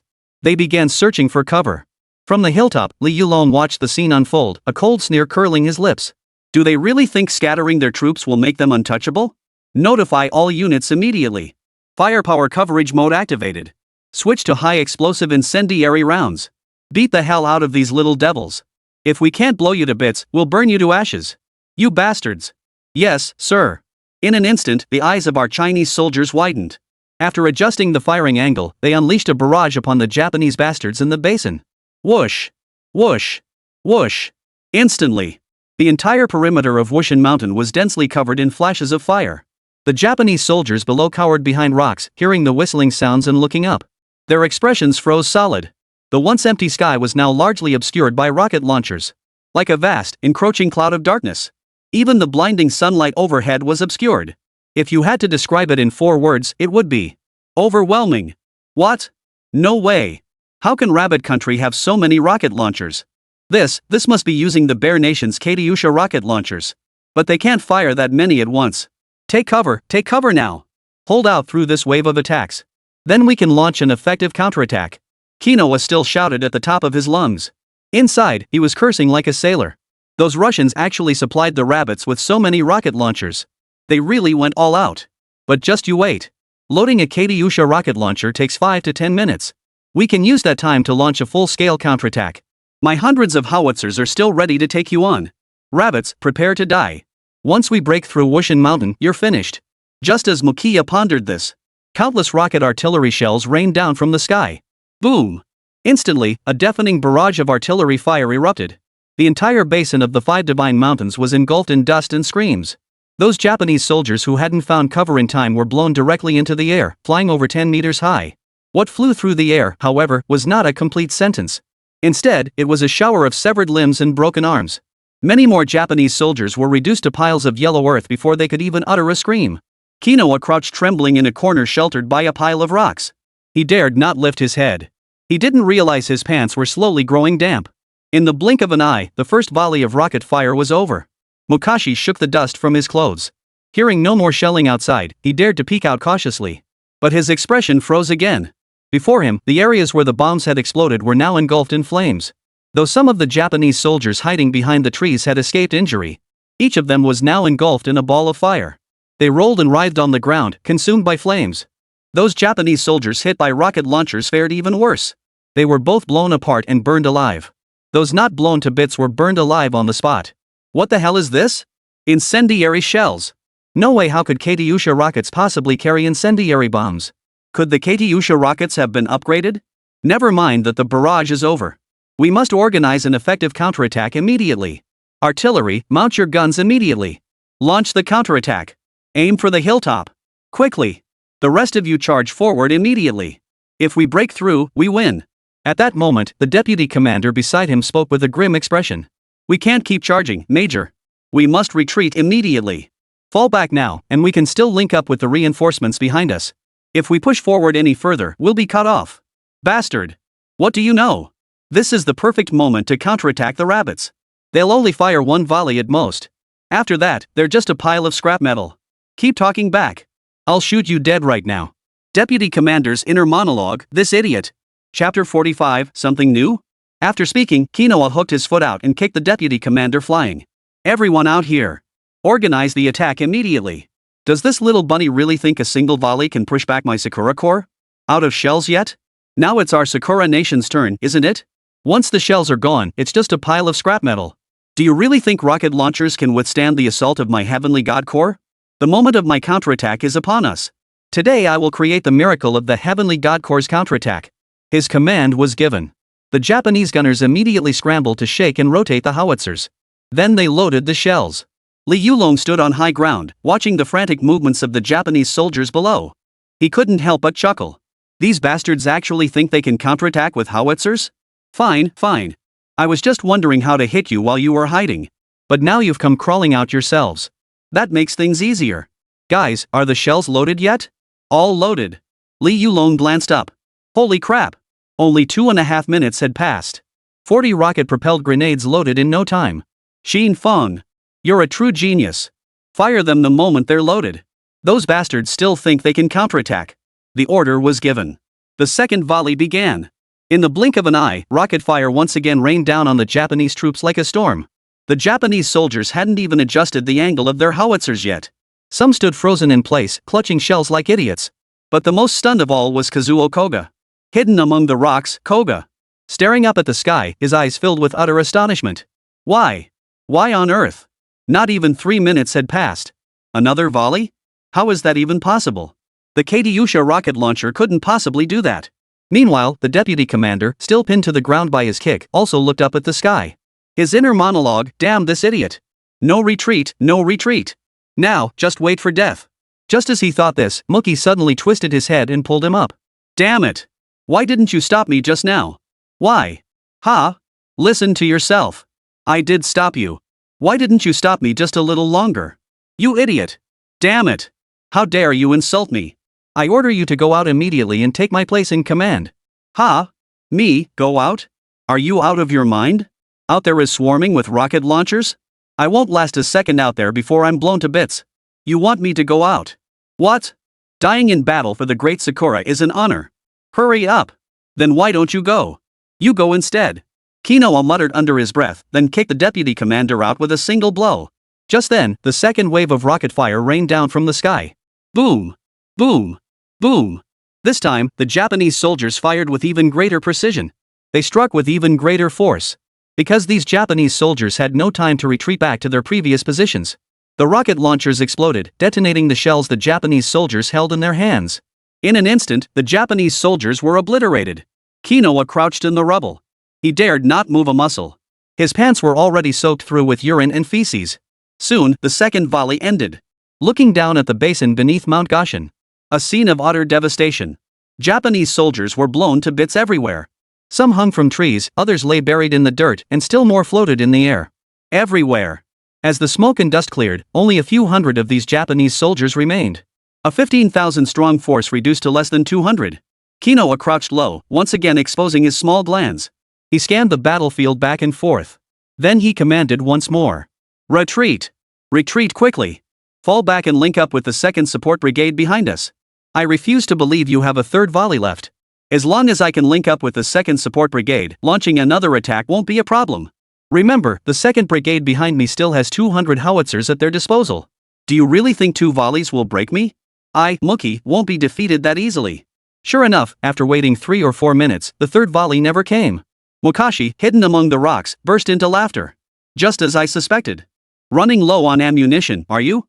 The counterattack of my Sakura Tenjin Corps is about to begin. I'll contact the 2nd Corps immediately. As soon as Kinoa finished speaking, the phone beside him rang. Good. What you think about comes true. Hello? Matsuo Hiko. Hurry. Before Kinoa could finish his sentence, the phone erupted with wave after wave of artillery fire. Hey, Colonel Higo. Withdraw the troops immediately. Our 2nd Brigade is under heavy artillery fire from the rabbits. It's rocket artillery. A lot of rocket artillery. Requesting backup. Requesting backup. In an instant, the smile froze on Major Koga's face. Hey, Colonel Ichiko, are you listening? We're under attack. Requesting backup. Get lost. Then, Kinoa Eiko flicked his wrists. The phone traced a graceful arc through the air. Before crashing to the floor. The next second, Kinoa slumped to the ground. He let the filth in his pants rub intimately against his buttocks, blending together. But he felt nothing. What the hell was going on? Why did so many rocket launchers suddenly appear in Rabbit Country? And they even had enough to target their own reinforcements? Why did they have so many rockets? Why can they reload in just 2 minutes? Why are their rocket launchers even incendiary rounds? Why? My 20,000 troops. Gone. Gone in half an hour. Rabbit, I'll never forgive you. No. I haven't completely failed yet. I still have the Divine Eagle Corps. I still have my Divine Eagle bombers. Right. Call in the Divine Eagle bombers now. I'll take you all down with me. With a sudden burst of energy, Kinoa hooked his foot and sprang back to his feet. He took 2 quick steps forward. Oh, where's my phone? I clearly left it right here just now. Who the hell lost it? Which idiot lost it for me? Oh, there it is. Kinoa hooked his finger and quickly picked up the phone. Summon the Divine Eagle Squadron immediately to bomb the 5 sacred mountains. All Divine Eagle bombers deploy immediately. Damn it. Dispatch all Divine Eagle bombers to the 5 sacred mountains immediately. Hanging up the phone, a sinister grin spread across Kinoa's face. Oomph. I don't care what kind of rocket launcher you are. Today, you'll all be destroyed here. So what if you have rocket launchers? I've got bombers. I'll blast every last one of you into scrap metal. The moment Koga finished his call, rows of bombers swiftly streaked across the horizon toward Wushan Mountain. Wang Shunkai peered through his binoculars while calling out to Li Yulong. The little devils have brought out their bombers. He's planning to go down with them. Mutual destruction? Don't worry, Colonel Wang. This time, what I got from Brother Qin isn't just Type 89 rocket launchers. Something else? Just wait and see the show. Shall Li, bring the gear up and set it up. Yes, sir. Chapter 46, the Divine Cherry Blossom Unit becomes a startled bird. At Li Yulong's command. Before long, the new items he mentioned were hauled up in batches by the soldiers. What is this? Could this be anti-aircraft artillery? Anti-aircraft guns specifically designed for aerial combat. Division Commander Wang's face was filled with astonishment. Ha ha ha. This is the secret weapon Brother Qin arranged for us. What do you think, Colonel Wang? Pretty impressive, huh? Colonel Wang's eyes widened as he hurried over to the anti-aircraft gun. You old fox, Li. You've got this new gadget and didn't tell me a single word about it. Quick, give me the details. Just as Li Yulong was about to speak, a young yet remarkably steady voice suddenly rang out from the back of the crowd. If Captain Li can't explain it clearly, let me give you the rundown. Instantly, all heads turned to look behind them. Qin Fang. Brother Qin. What brings you here, Brother Qin? Qin Fang chuckled softly and walked forward at a leisurely pace. I need to see how the new weapon performs on the battlefield firsthand. Besides, didn't I tell you last time? I'll be on the front lines for every battle from now on. Oh my goodness. Brother Qin, we're still in the middle of this battle. Look, the bombers are about to come over there any second. You coming over now? That's way too dangerous. You guys, get Brother Qin back to the rear immediately. If a single hair on his head is harmed, I'll skin you alive. Qin Fang waved his hands repeatedly. No need, no need. With this thing here, rest assured I won't die. Qin Fang said, pointing at the Type 87 anti-aircraft gun. But still, bullets on the front lines don't have eyes. Division Commander Wang added with a look of concern. If anything happened to Qin Fang, not even 10 brigade commanders could make up for it. Qin Fang offered a faint smile. Rest assured, Colonel Wang, it won't happen. Alright, my dear soldiers, the enemy target will soon be within range. Time to put our 25mm anti-aircraft guns to the test. As soon as Qin Fang finished speaking, all the soldiers sprang into action. Row after row of anti-aircraft guns, concealed by the forest cover. They swiftly adjusted their angles, aiming directly at the bombers across the field. Seeing that Colonel Wang still seemed hesitant, he approached with a light smile and took the brigade commander's arm. Really, relax. We have these anti-aircraft guns here, over there, and everywhere else. We've got 50 of them in total. What? What? Qin, you're not joking, are you? 50. Just. Anti-aircraft guns, 50 of them. Ah, what's the matter? Commander Wang won't think that's too few, will he? If he does, I'll have the brothers at the munitions factory ship another 20 right now. What else? Of course there is. Why wouldn't there be? I've already developed them, so of course we'll have plenty. We originally planned to transport 70 units. But after studying the surrounding terrain with Oli, we realized 70 wouldn't fit. We can only transport 50 at most. Alright, Brother Qin, you're the man. I thought getting all these rocket launchers ready recently was already insane enough. I never imagined you'd also find time to pull off this anti-aircraft artillery and in such numbers. I'm impressed. I've watched all your recent combat footage. Those damn Japanese bombers are getting way too cocky. This won't do. I have to teach them a lesson. Relying on those old heavy machine guns just isn't cutting it anymore. So I got you guys an anti-aircraft gun to play with. Play around? You make it sound so easy. Haha, it's fine, it's fine. This anti-aircraft gun doesn't use high-powered shells. It's a 25mm caliber with tracer high-explosive shells, tracer armor-piercing incendiary shells. Oh, right. Armor-piercing rounds like these can penetrate 12mm 40 cr steel plate at a distance of 1,000 meters. Taking out the enemy bombers is no problem.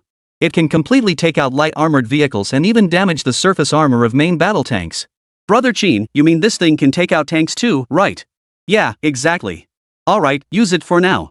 Later I'll develop something even more effective against tanks. As for that heavy machine gun I made earlier, use it if you want, or just toss it aside and use this instead. No. That's out of the question. That anti-aircraft machine gun is top-notch too. You can't just toss it aside like that, Brother Qin. There'll be plenty of newer weapons coming down the line. You'll see then. Alright, the Japanese bombers are here now. Division Commander Wang, Oldly, let's watch the show. As Qin Fang's words faded, everyone looked up at the sky. The Japanese Imperial Eagle Squadron had indeed closed in on Wushan Mountain. Indeed, Colonel Wang leaned close and whispered in Qin Fang's ear. Brother Qin, from now on, just call me Old Wang. It feels more familiar. Qin Fang paused slightly, then smiled softly. Brigadier General Wang, your rank is still higher than my major's. Wouldn't it be inappropriate for me to call you Old Wang? Why wouldn't it be? What's inappropriate about it? It's perfect. Alright, from now on you can call me Old Wang, and I'll call you Brother Qin. Qin Fang could only nod with a smile, saying nothing more. Washington Basin. Amidst a pile of boulders, a figure stood barely over 4 feet tall. A tuft of black stubble graced his upper lip. His appearance was utterly sleazy, his posture utterly bedraggled, and his figure as thin as a toothpick. He stared up at the sky, laughing wildly. My divine eagle corps has finally arrived. Ha ha ha ha. Rabbits, you're all as good as dead. Wherever the divine eagle corps goes, it leaves nothing but ruins. Let you taste what a bomber truly is. Kinoa had barely finished speaking. Suddenly, out of the corner of his eye, flames erupted skyward from the mountain peak. Whoosh! Whoosh! Whoosh! Row after row of incendiary armor-piercing shells shot toward the sky. Then from the left, right, front, and rear. The entire perimeter of Wushan Mountain was blanketed by tracer rounds streaking toward the heavens. The blinding light of the bullets even overshadowed the sun in the sky. Mokichi's eyes widened as he scanned his surroundings. This must be anti-aircraft artillery. Impossible. Absolutely impossible. When did Rabbit acquire anti-aircraft guns? When did he acquire so many anti-aircraft guns? Such concentrated firepower. That must be nearly 50 anti-aircraft guns. How is that even possible? A month ago, there was absolutely nothing. But now he's got rocket launchers and anti-aircraft guns, the whole set. Damn it! Damn it! Just as Koga was screaming wildly, the neat rows of bombers in the sky suddenly began to scatter. Before they could even release their bombs, the front row bombers, facing such concentrated fire, couldn't evade at all. They were pierced through instantly. Instantly, black smoke billowed. The bombers, like birds stripped of their wings, completely out of control, they plummeted straight toward the ground at a 90-degree angle. Whoosh! Boom! Flame shot skyward anti-aircraft guns added one more kill to their tally. The bombers behind saw the danger. They scrambled to turn and spread out. But it was already too late. More anti-aircraft shells poured down from behind, unleashing a relentless barrage upon them. The once mighty Eagle Squadron, once full of fighting spirit, now scattered like startled birds. Scattering in all directions. One after another crashed into the ground. Chapter 47, Ego really screwed up. Muigo's eyes were vacant as he collapsed onto the ground. He watched askance as bomber after bomber plummeted from the sky. His heart turned to ashes. It was over. Even his last trump card was gone. The howitzers were blown to bits like firecrackers before the rocket launchers. The heavenly warriors, once formidable, were reduced to nothing before the rocket artillery. The once proud Divine Eagle bomber squadron was utterly useless against anti-aircraft artillery. Not a single bomb was dropped. They were driven off. Of the dozen bombers that came, only 2 returned. At this thought, Kinoa drew his sword with a swift flick from the rotting belt. Swish! The gleaming blade slid free. He swung it back, pointing the blade toward himself. The soldiers of the Great Cherry Blossom Nation will die before they surrender. With a battle cry, Kinoa thrust downward. Ah! Clang! The sword clattered to the ground. Kinoa let out a soft sigh. Forget it, that hurt too much. The warriors of Sakura Nation know when to bend and when to strike. I'll bend for now and run fast. He muttered to himself. He immediately stood up, ready to dash outside. But the moment he stood up, bang! A bullet shattered the stone beside him. Freeze! Move again and I'll shoot you dead. Li Yulong held his Type 56 rifle steady as thousands of soldiers behind him slowly advanced. Mu Xiaogo's body jerked violently. Sweat instantly beaded on his forehead. Damn it, why didn't I run sooner? After muttering under his breath, Quinoa hooked his hands behind his head, raised them high, and slowly turned around. But before turning, he deliberately smeared the ashes from the nearby stones onto his face. Damn it! Spare me! I know a little bit of Chinese. I surrender. Li Yulong and the others had already approached Mukiigo, guns raised. Oh? You know Chinese too? Speak up. Who are you? Oh, sorry. I'm just a lowly soldier. This is the real commander. Quinoa pointed with a flick of his finger toward a spot several meters away. The deputy commander, now little more than a charred figure clad only in his uniform, spoke. Lowly soldier? Li Yulong spoke slowly, his eyes filled with doubt. You're just a lowly soldier, yet you're equipped with such a fine military knife? Oh. This sword is his too. I just picked it up earlier. What's up, old Li? What's going on? Brother Qin? You're here too. Clearing the battlefield is dangerous. Stand closer to the crowd. We caught one alive here. Just asked him, he says he's a lowly soldier. Qin Fang glanced up. His eyes narrowed slightly. He felt a sense of familiarity toward the man before him. Though his face and body were covered in dirt and grime. Those sly, cunning eyes. Qin Fang felt he had seen them somewhere before. Whoa! Wait a minute. The memory suddenly came flooding back. Could it be? Major Ego, why are you suddenly playing the role of a lowly soldier now? Qin Fang's voice was quiet, but his tone was unwavering. Mukashi's eyes flashed with sudden brilliance. His raised hands trembled ever so slightly at that moment. I am not Miki Ishigu. The one beside me is. He was blown to bits. Qin Fang had caught every subtle movement just now. He curled his lips. Enough, Major One Hook. Stop pretending. Do you really think disfiguring your face like that will make us not recognize you? International news reports have your photo, you know. You were dressed like a proper gentleman back then. But those sly eyes of yours won't fool me. Li Yulong froze. You're saying this man is Koga? No doubt about it. It's him. At that moment, Quinoa Ikago completely panicked. His speech began to falter. No, it's not. I'm not the colonel. I'm just a lowly private. A lowly soldier?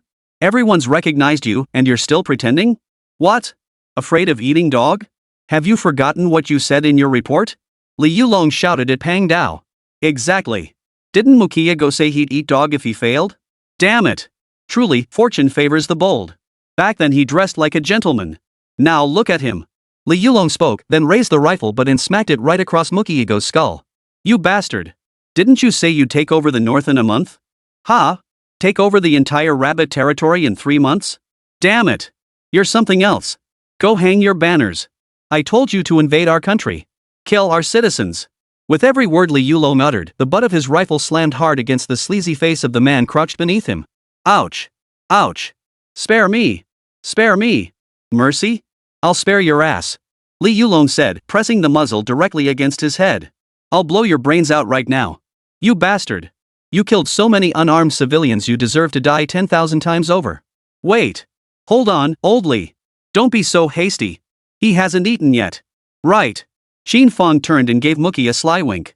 I can't handle it. But look at you and piss running down your ass. Seems like that shell scared the crap out of you. If you eat your own, we'll let you go. Really? Mukashi quickly wiped the blood trickling from his nose. His eyes lit up. It's true. Why wouldn't it be? If you dare to eat it, I'll let you go. I'll eat it. I'll eat it. Right now. Good heavens, after saying that, Quinoa hooked his hand and wiped it right across his butt cheek. You can fill in the details yourself. Then he brought it to his lips and started licking it. Li Yulong watched from the side, his eyebrows knitting together in disbelief. Damn it, didn't they say Sakura's warriors were supposed to have some backbone? Spirited. Who'd dare eat if they didn't have any backbone? Xiao Wang, come over and snap some pics of this. Get a couple close-ups, then send the photos straight to old M. Yes, sir. So what if they play with public opinion? I'll be damned if I don't see these photos make international headlines. Just wait for the reactions from those countries. They all love to laugh at our China, don't they? Let's see if they can still laugh when they see these pictures. Qin Fang roared angrily. Right. Let these bastards see. Didn't they mock us in their reports before? Bullying us. These bastards deserve a beating. Let's smash their ugly faces. Throughout their conversation, Quinoa's hooking motion never ceased. Until he said, report. It's gone. Can you let me go now? Qin Fang glanced over and gasped. Holy crap. Just moments ago, that buttock was covered in filth. Now it's wiped clean. Not a single trace left. You've got potential, Major. Who'd have thought you'd clean up so thoroughly? Just like your name. You're a real eater. Since you've done such a good job, it wouldn't be right for me to let you go. Qin Fang finished speaking and gave Li Yulong a sly wink. Mu Xiaoyou's eyes lit up even brighter. Ah. Great. Thank you, thank you. He turned to leave. But Li Yulong's finger twitched and the gun barrel pressed against his head once more. He said he'd let you go, but I never said I would. Chapter 48. You guys are messing with me. Huh? Mu Yi froze instantly. No. You guys? You guys are messing with me. That's right, we're messing with you. What? Got a problem with that? Damn it. You bunch of untrustworthy bastards. My great nation of Sakura will definitely. Bang. Li Yulong smashed the rifle but into Koga's face again. What? Got a problem with that? We're convinced. We don't keep our word? We learned it from you lot. Do you think you little devils deserve our trust? Fine, fine, fine. Alright, big brother. I'll tell you everything I know. Just let me go, okay? Talk. We have reinforcements behind us nearly 50,000 strong. Their equipment is far superior to ours. There are 3 tank battalions among them. 5 heavy artillery units. They're already approaching the border. Our assault on Wushan Mountain is to clear the way for them. And more bomber squadrons are following behind. That's all I know. Please let me go. Oh, and one more thing. M Nation and other countries have completed their troop buildup. Their equipment is far more advanced. We're just the vanguard for them. How about this? Let me go, and I'll report false information to them. Delay their offensive. Just let me go, and I'll do anything you ask. Mokashi bowed slightly, his waist bending gradually as he spoke. Li Yulong glanced up at Qin Fang and Wang Shunkai behind him. His gaze clearly sought their decision. Wang Shunkai ordered, tie him up and lock him away first. This treacherous bastard must be hiding plenty more from us. Lock him up for a thorough interrogation. Li Yulong nodded. Just as he was about to signal the other soldiers nearby, Mu Yi, who had been crouching nearby, suddenly sprang into action. His raised hands immediately dropped, reaching into the crevice between the rocks. Qin Fang caught sight of a black pistol clearly concealed within that crevice. Watch out! Qin Fang shouted. Li Yulong reacted just as swiftly. His peripheral vision also caught the movement of the hook beneath the wood. He immediately swung his gun and fired. At close range, the Type 81 assault rifle rattled off 4 or 5 rounds in a single second. Every single one struck Mookie's hooked arm. By then, his hands had already gripped the pistol. Had he hesitated even a second longer, someone present would have paid the ultimate price. That little bastard, still trying to pull this at the end. Those Japanese bastards are sneaky. Thank God Brother Qin reacted fast this time. Everyone breathed a collective sigh of relief. Li Yulong spat on the ground.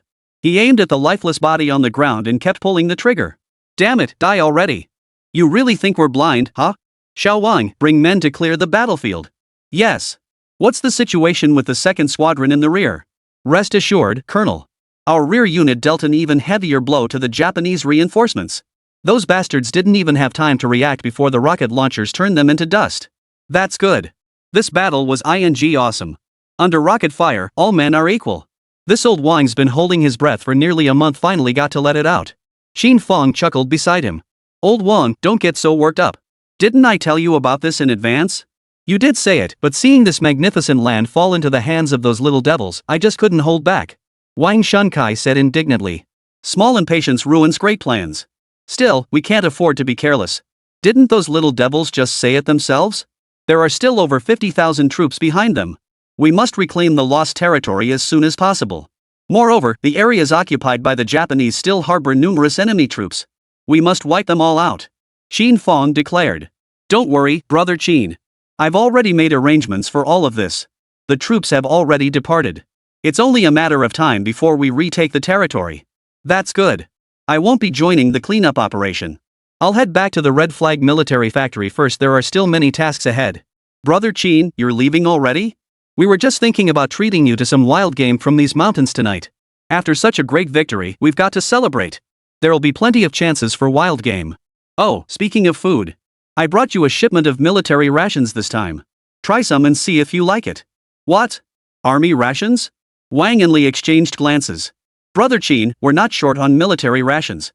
You just need to get us weapons. Why did you suddenly decide to get us military rations too? Colonel Wang chuckled. You'll see what kind of military rations I'm talking about once you get them. It's not the same as the fried noodles you eat every day.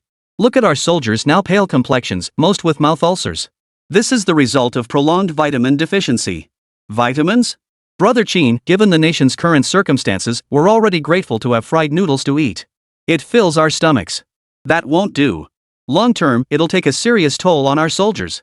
Old Wang, don't try to talk me out of this. You keep saying fried noodles are fine, but I see you swallowing your saliva all the time. You're dying to try it too, aren't you? Don't put words in my mouth. Of course I'm curious about new food. But let's just stick with the fried noodles. Let's save the money so you guys can research more powerful weapons. That's what really matters. Aren't those powerful weapons meant for you guys anyway? Don't wait until the weapons are ready and your bodies are worn out. What then? Since I can get military rations delivered to you, don't worry about the money. With the system in place, once unlocked, subsequent materials can be extracted infinitely from the spatial pocket. Money is completely unnecessary. It's just a matter of time before they're manufactured. Though only Qin Fang possesses this capability, supplying Wang Xuanzai's forces alone poses no problem. And when he mentioned the new military rations earlier, the soldiers behind him were all swallowing hard. Their eyes brimmed with curiosity and longing. Qin Fang noticed all of this. It left a bitter taste in his mouth. They risked their lives day after day, yet all they could eat was fried flour. What I, Qin Fang, demand is not merely superior weapons, I demand to surpass them in every single way. Besides, if anyone must suffer, it certainly shouldn't be these brave soldiers. Alright, the military rations have actually already been delivered to the warehouse. Go check for yourselves, I guarantee it's way better than that fried flour stuff. If you like it, remember to let me know. Really? Stop asking if it's real. When have I ever lied to you, old Wang? It's just that this surprise came so suddenly, I find it hard to believe. Qin Fang chuckled softly. Enough chatter. Gotta go. Oh, and remember to submit that photo of quinoa eating. I can't wait to see how those foreigners react. Don't worry, Brother Qin. I'll have someone handle it right away. While I'm at it, snap some pics around here so the whole world sees how those little devils met such a miserable end. Chapter 49, The Hero Returns. Alright, I'll head back first. Let me walk you out, Brother Qin. No need. You still have to lead them in clearing the battlefield. I've already assigned the cleanup to the company commander below. No worries, I'll walk you out. Are you really giving me a ride, or just curious to see what army rations look like? Wang Shunkai gave a couple awkward chuckles. Well, obviously I mainly want to see my brother off. You don't come here often. Someone needs to be right by your side to keep you safe on the way back. As for seeing the military provisions? Well, that's just a side trip. Qin Fang chuckled softly. Alright, let's go. I'll show you. Didn't I tell you? Most of the military provisions have already been transported to your warehouse. I just wanted to see it ahead of time. What kind of meals can we make with this? Is it because the Japanese have been attacking too fiercely lately? Supply lines are getting cut off. The soldiers must be starving. Wang Shunkai nodded uncertainly. Yeah. Didn't you see how wide-eyed our brothers down there got when they heard there was food? And those damn Japanese burned every village around here to the ground. They left nothing behind. Those bastards. Rest assured, Colonel Wang. I don't just study weapons. I'm here. I'll make sure every soldier under me is well fed and warmly clothed. Thanks, Brother Qin. Every soldier is someone's child. They're flesh and blood. I thank you on their behalf. It's nothing. Come on, take a look at what you'll be eating from now on. As they spoke, Qin Fang had already walked to the car. Opening the door, Qin Fang pulled out a bulging paper bag. The moment he pulled it out, Wang Xuanzai's expression changed. What's this? This is the military rations I brought for you this time. Not much, but it should last you 2 days. If you like it, I'll bring more later. The equipment and materials are all ready, we just haven't recruited the personnel yet. Here, try some. Qin Fang said, handing over the paper bag. Wang Shunkai stared wide-eyed as he gently took it with both hands. This is heavy. How many meals is this bag worth? What's inside? Why is it so hard? Are you sure this is military rations? This is definitely military rations, and this bag is just 1 meal's worth. That's all they give for 1 meal? I could probably eat 2 meals from this bag. What do you mean 2 meals? This is just lunch. We haven't even gotten dinner yet. Just open it up and see for yourself.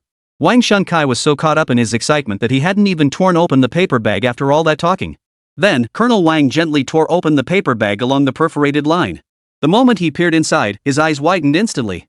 This is rice, vegetables, pickles, and sausage. Wang Shunkai was utterly stunned. This is what we eat for lunch. For dinner, they just swap the sausage for canned meat. The rice is swapped for steamed buns. Everything else is pretty much the same. Canned meat too. Qin. Brother Qin. If we're going to eat, we might as well eat well. Soldiers can't go without meat. Hurry up and try some. I meant to eat this in the car, but I was in such a rush I didn't get around to it. Though Qin Fang had finished speaking, Wang Shunkai remained motionless. He carefully pulled various foods from the paper bag, holding them in his hands and examining them from all angles. Just tear it open and eat, Colonel Wang. Staring at it won't fill you up. Qin Fang chuckled. It's not that. This bag must have cost a pretty penny. Maybe we shouldn't have dinner tonight. This bag could easily feed us 2 meals, Brother Qin. I heard your red flag military factory is busy expanding lately. It's exactly when we need money. No worries. We soldiers can handle it. What are we supposed to endure, old Wang? We can handle it now, but are we going to make these soldiers carry the burden later?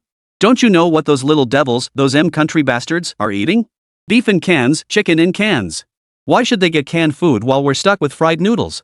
I'm determined to feed our soldiers the same as theirs. I've already said money isn't the problem. The expansion budget has already been leaked, and besides, that money isn't even coming from us. The Russians are footing the bill. The Russians? Aren't they supposed to be cutting off our military aid? Qin Fang chuckled softly. Don't worry about that, Colonel Wang. If they're willing to give it to us, we'll take it. Now, come on, try some. Then Colonel Wang took out a sausage. After tearing it open, he'd expected it to be mostly starch. But it was packed with chunks of meat. Visibly plump and juicy. This much meat? Not bad, right? Didn't we say it? We need to get our soldiers some meat. Alright, no more wild game for you today. This military rations will be enough for you. Let's go, old Wang. Alright. Slow down, Brother Qin.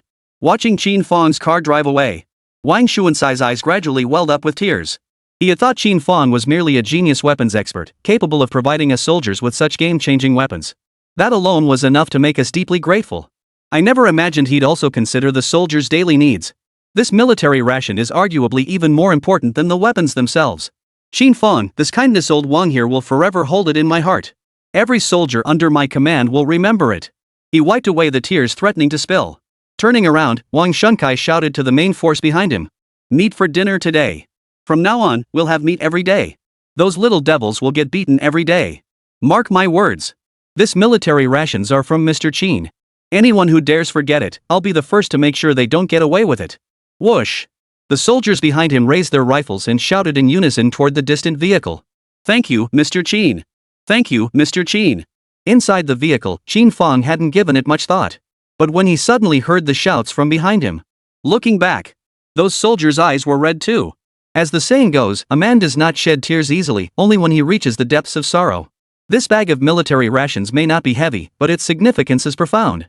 Soldiers in this era endure such hardship. They risked life and limb to defend their homeland. They were moved to tears even before the food reached their mouths. The most admirable people. I won't say more, just trust me, Qin. I will forge you into the strongest force on this earth. We'll make those foreign devils and Japanese devils pay double for every wrong they've done to us. Back to the red flag arsenal. 2 days had passed. Before the vehicle even reached the factory gates, Qin Fang spotted several military-plated vehicles parked at the factory entrance. The entrance was teeming with people. As the car slowly inched forward, Qin Fang finally noticed that all the high-ranking officials, General Nya, Old Go, and the rest were gathered at the entrance. Damn it, what the hell is going on here? Stop the car. Stop the car. He shouted. Qin Fang hurriedly jumped out. But before he could ask, he heard General Nya clapping and laughing. Oh my, our little hero is back. Chapter 50, gathering at the door, apologizing to Qin Fang. Ha? What I'm talking to you. Little Qin. Commander Nya, please don't flatter me. What kind of hero am I? The soldiers fighting on the front lines, they're the real heroes. They are, but so are you. You just returned from the front lines, didn't you? Come inside. Commander Nya teased with a smile. Xiao Qin, if you say you're not a hero, why make us old-timers wait at the door for you? We old-timers have been waiting here for over an hour. Over an hour. No. Hey, Xiao Chui. What kind of job is this? Why didn't you let him inside? At the very edge of the crowd, Xiao Chui wore a face like lead. It's not like that, Director Qin. I tried my best to persuade them. But old Nya, Old Go, Commander Zhou, they refused to go inside. They insisted on waiting at the door. Xiao Qin. Xiao Chui did say it was our insistence to wait here. Mainly to express our apologies. Commander Zhou finished speaking. The senior commanders behind him nodded in agreement. This made Qin Fang even more nervous. Although Commander Zhou and his group lacked the seniority of Marshal Nya and Elder Gu, the gap was not significant. Moreover, any single one of them possessed deeper military experience than he did. Each one was a battle-hardened warrior who had risked life and limb serving the nation. Yet now they were actually apologizing to him? Commander Zhou. What does this mean? Why are you apologizing to me? Qin Fang looked utterly bewildered. At that moment, General Nia also spoke up. It's not just them who need to apologize to you.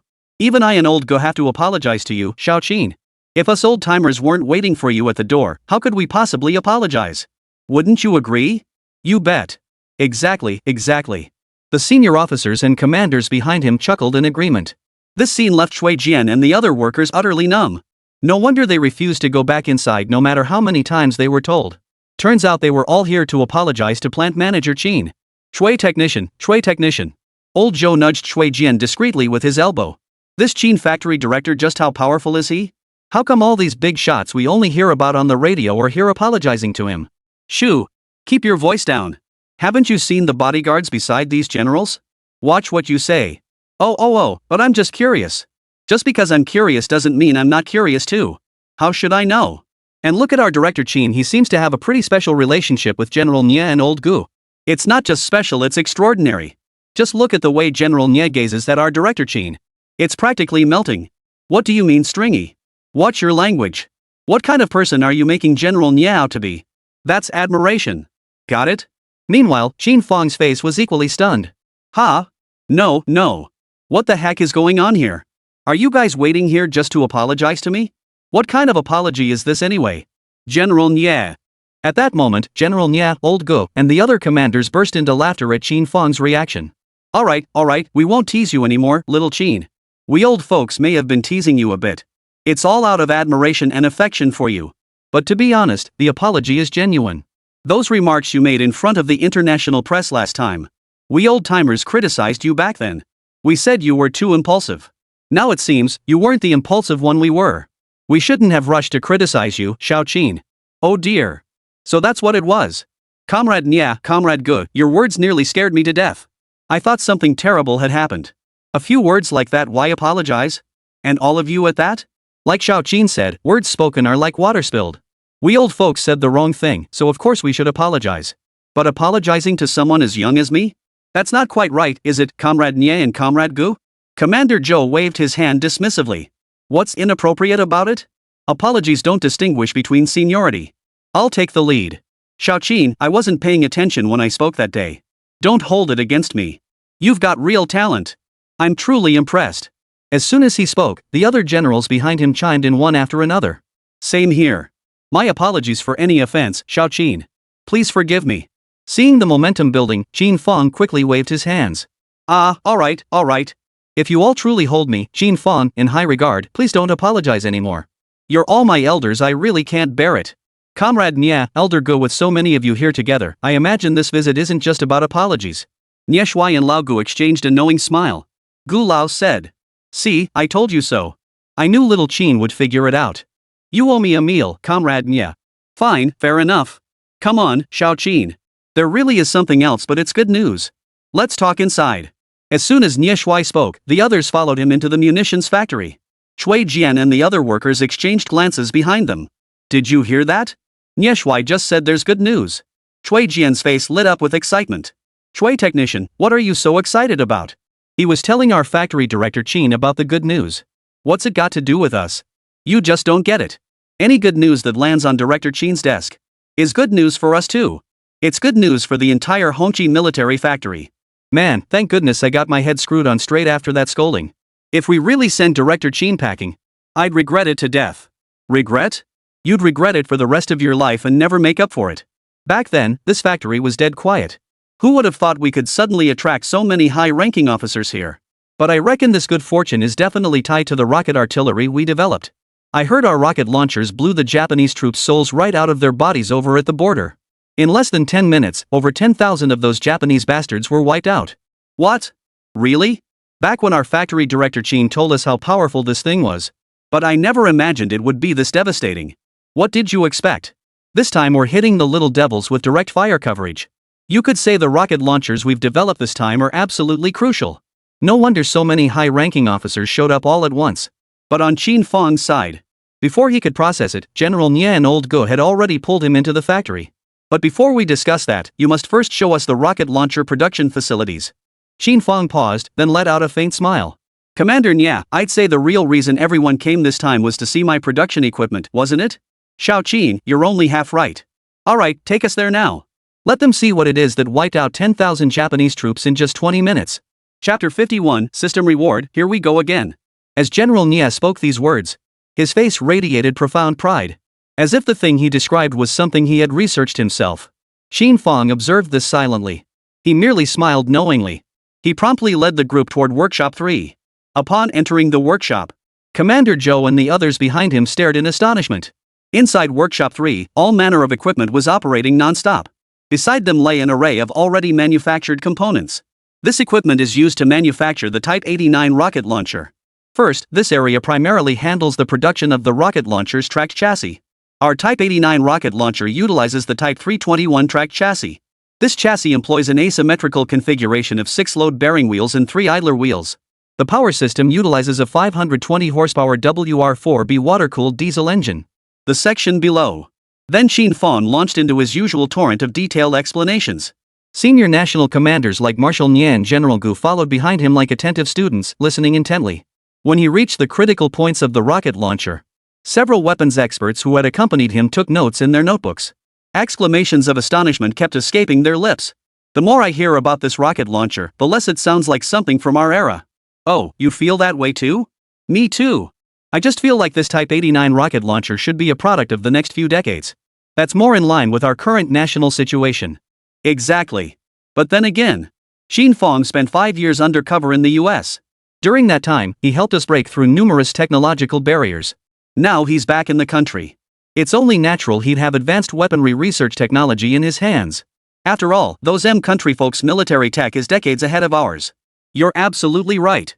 Instead of questioning others, you'd be better off learning more yourself. Right. Where were we? I didn't take notes. Quick, give me yours to copy. About half an hour later, Qin Fang had finished giving a general overview of the entire rocket launcher system.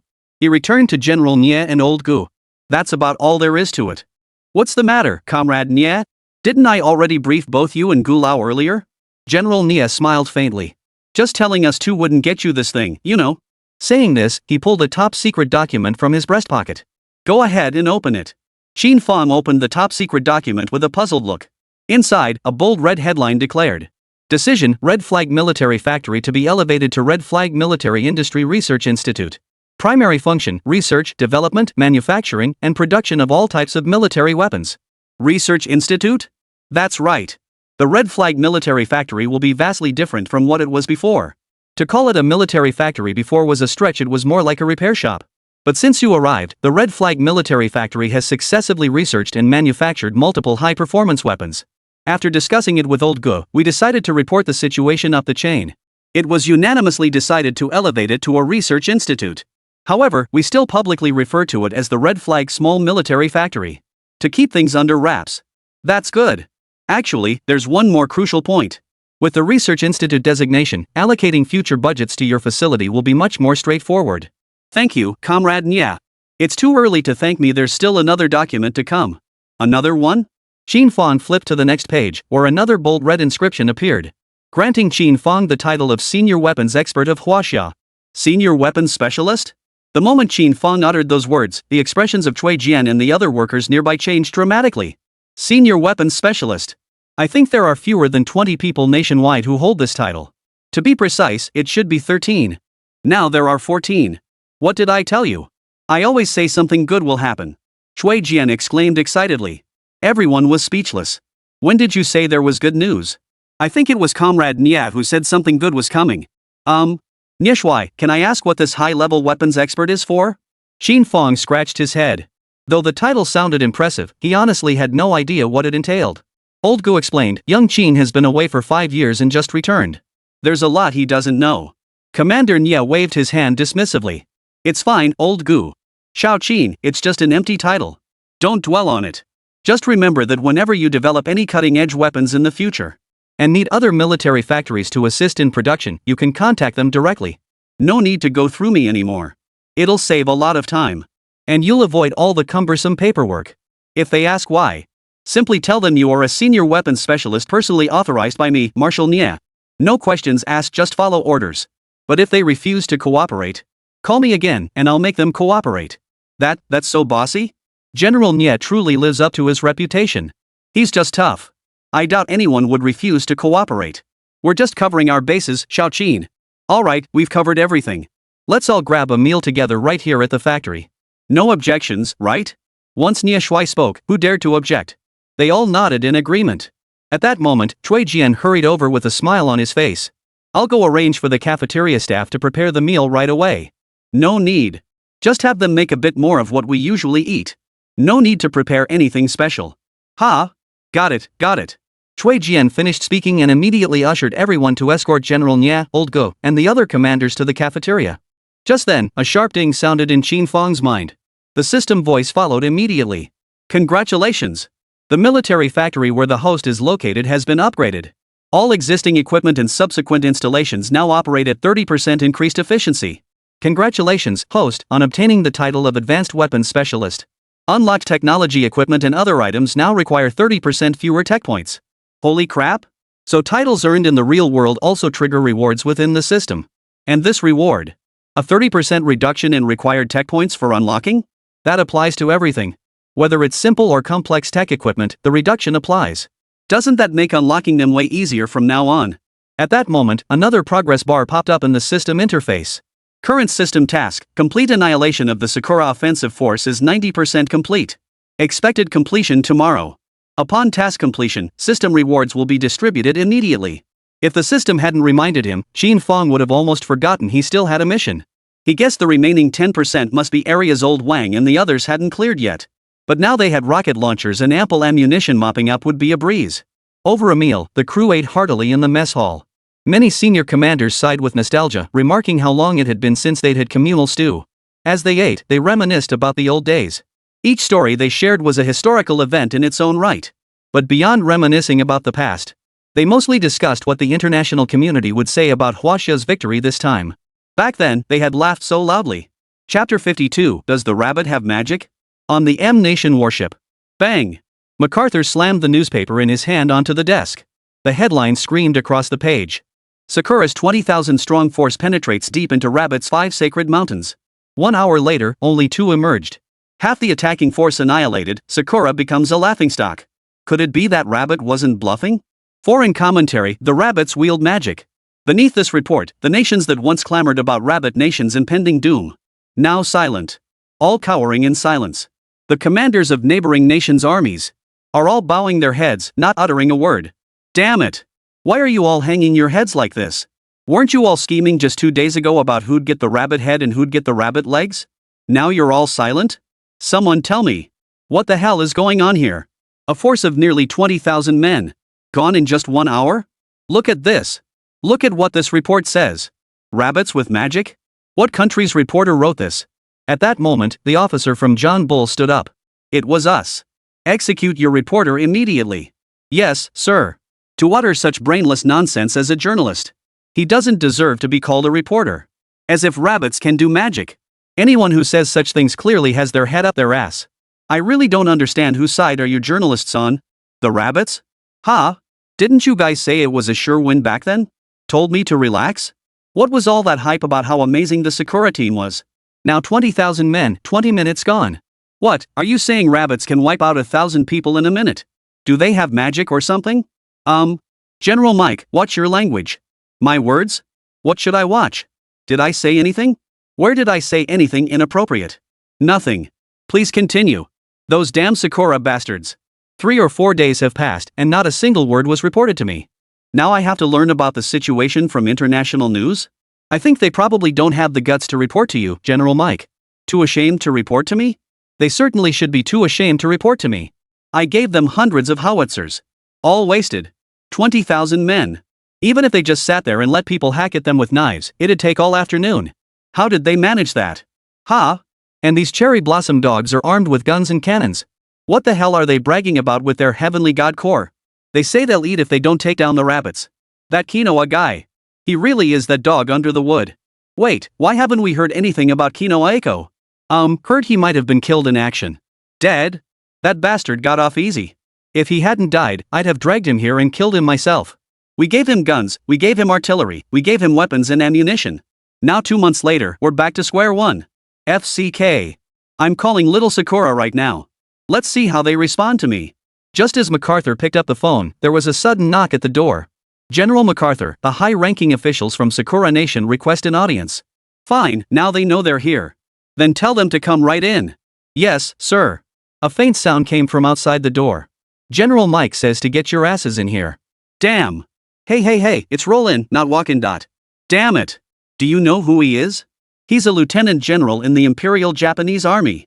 Inosuke Matsue. And you told him to roll in? What's the problem? General Mike ordered it. Fine. I'm outta here. Then, with a loud bang, the door was kicked open from the outside. A round, plump figure rolled into the room. Reporting to General Mike, I am Sakura Army Major General Matsuo Inosuke. A pig? Nice. Another great name. You Sakura people are something else. Inosuke Matsuo scrambled to his feet. General Mike, I came here to. Before he could finish, 2 sharp slaps echoed. MacArthur slapped his Inosuke twice across the face. Did I tell you to get up? You bastard. I sponsored you with all this weaponry, and you blew it all in 10 minutes? Did Kinoa really die in battle, or is he hiding, too scared to show his face? Didn't he say he'd eat if he lost? I've got plenty of that. General Mike, Kinoa did indeed die in the first round. I came here personally to report to you. I deeply apologize for the defeat of our Sakura unit this time. We have failed to meet General Mike's expectations. Inosuke Matsuo knelt on the ground, head bowed. So you still remember I had expectations for you. But what I want isn't apologies, it's advancing the front lines. You weren't made the vanguard for nothing. Damn it. General Mike is right. But there are other reasons for our failure this time. Other reasons? You better make that excuse sound reasonable, or I'll feed you dog right now. Damn it. According to the returning stragglers, the rabbits deployed rocket artillery of considerable destructive power against our forces. And at that moment, our troops were advancing deep into the heart of the 5 sacred mountains. We were completely surrounded by the enemy. That's why we suffered the tragedy of 20,000 men being wiped out in just 20 minutes. Rocket artillery? Someone bring me that dog. General Mike, I'm telling the truth. The rabbits really used rocket launchers. Here are battlefield photos, look. The scale of the damage and the rocket launcher fragments left on the battlefield. All of this proves it. MacArthur took the photos. At first, he looked skeptical, but by the end, his brow furrowed. The rabbits actually have rocket launchers. At this outburst, the seated officers from various nations crowded around. When they saw the contents of the photographs, they all sucked in their breath in shock. That doesn't make sense. The rabbits are so poor, where did they get all these rocket launchers? Could they be homemade? In every battle, Rabbit Nation has new weapons after each victory. He built them himself? He's dirt poor, maybe he could make a gun. But this is a rocket launcher. How many yuan does a single shell cost? Can Rabbit even afford that? So you're saying the Russians must have supplied it? I heard the Russians just handed them 10 billion not long ago. 10 billion in military aid plus Katyusha rocket launchers. The Russians sure are generous. MacArthur spoke in a deep voice, cigarette holder clenched between his teeth. Lying flat on the ground, Matsuo Inosuke continued. General MacArthur, this failure was purely due to Kinoa's foolish mistake. We've already investigated. The heart of the 5 sacred mountains is a basin. He led his troops into the basin and got surrounded like rabbits in a dumpling wrapper. Add to that the Russians' rocket artillery. That's why our forces suffered such heavy casualties. But what? But General Mike, this is merely a force of 20,000. The full-scale war has only just begun. Overall, our forces still hold the upper hand in equipment over the rabbits. This defeat was entirely due to Koguchi's personal command errors. I will now assume full command of operations against the rabbits in place of Ichigo. Chapter 53, New Plan for Operations Against the Rabbits. You're taking command? MacArthur snorted in disdain. What qualifies you to command? You said it yourself, we hold the overwhelming advantage in overall equipment. But over the past month, nearly 2 months, we've fought 3 times and lost 3 times. And all 3 times we were completely annihilated. Have you even calculated your own casualty ratio? You're in command? Reason? General Mike, do you know Inosuke Matsue? Inosuke Matsue? I know him. Decades ago, back when he was still a rabbit at Qingda University. He led your Sakura Navy to annihilate Rabbit's fleet. Then he marched northward all the way to the border. I heard they even gave him a nickname back then. The god of swift warfare. He specialized in swift battles, blitzkrieg tactics. Whoa, wait. Could he be your? That's right, General Mike. He is my father. Back then, he led my Sakura army northward into battle time and again. The Rabbit army was driven back step by step. The Rabbit army was utterly annihilated. They had no choice but to cede territory and pay reparations to my Sakura forces. That bunch of sickly weaklings? They've only won a few battles because someone's been backing them up. If it ever comes to a fight, the rabbits will only get beaten. General Mike, my veins run with my father's blood. My hatred for those rabbits runs deep. And I've fully inherited my father's knack for swift warfare. The rabbits do have military aid from the Russians. But a mere 10 billion in military spending? Ha! The rabbits themselves are dirt poor. Yet they insist on playing with firepower saturation. After this barrage of rocket fire, they won't have much left of that billion-dollar military budget. So General Mike, there's absolutely no need to worry about the follow-up operations. Every inch of lost territory, I will reclaim it all. And I won't just reclaim the land, I will kill every last one of them. I'll crush the morale of the rabbits' army. Someone, bring Matsuo Inosuke a stool. Well said. But didn't Kinoa Iko say he'd eat dog if he lost? Give me a concrete plan. Let's hear it. General Mike. To completely defeat the rabbit army, we must neutralize the Katyusha rocket launchers. Though these rocket launchers boast formidable firepower, mobility, and flexibility, their accuracy is extremely low, and their trajectories are highly unstable. Precision strikes are difficult to achieve. This is why they're moving their forces into the basin of the 5 sacred mountains. This allows them to circumvent the accuracy issues of the Katyusha rocket launchers and achieve fire coverage. However, if we adopt a dispersed tactics approach on the plains against the enemy, this will significantly diminish the effectiveness of the Katyusha rocket launchers. Without the heavy weapons' full power, striking them becomes remarkably easy. Very easy? I'm not so sure. Besides the Katyusha rocket launchers, how will you handle the automatic rifles and heavy machine guns the rabbits currently possess? Those 2 weapons have caused your Sakura unit quite a few setbacks, haven't they? General Mike. That's not a problem. I already explained earlier. Our next engagement will be dispersed combat on the plains. Tanks will be the main force in this battle. Tanks. Yes. Although Kinoa's 20,000 troops suffered a crushing defeat, it did serve to delay the rabbit army.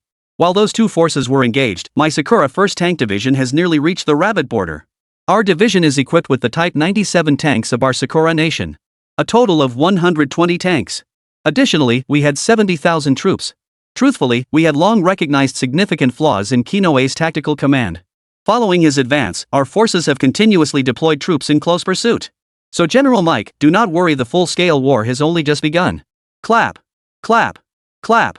After Matsuo Inosuke finished speaking, officers from other nations present immediately broke into applause. General Mike, this is truly worthy of being the son of Matsuo Inosuke.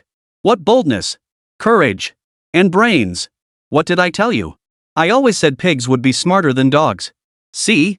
I was right. You're the man, General MacArthur. MacArthur sat back in the leather sofa, crossing one leg over the other. His expression was much brighter than before. He chuckled. Good. This plan is good. You've got brains, kid. We should have put you in charge sooner. Since you've already finalized the plan. As your big brother, I can't just stand by and do nothing.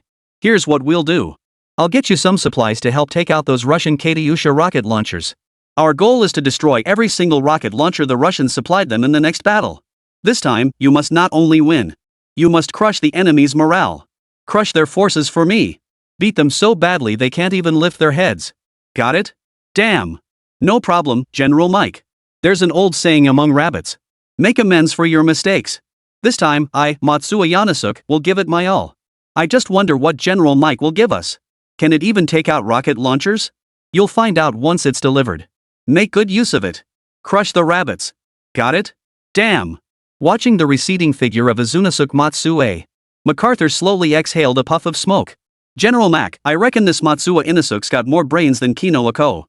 How could someone without brains become a major general in the Cherry Blossom Army at such a young age? And that kid, he's got a ruthless glint in his eyes. Just like his father's back in the day. Back then, his father fought battles with utter disregard for his own life. Especially against the rabbit army. Ever heard of the August 17th High Ground Massacre?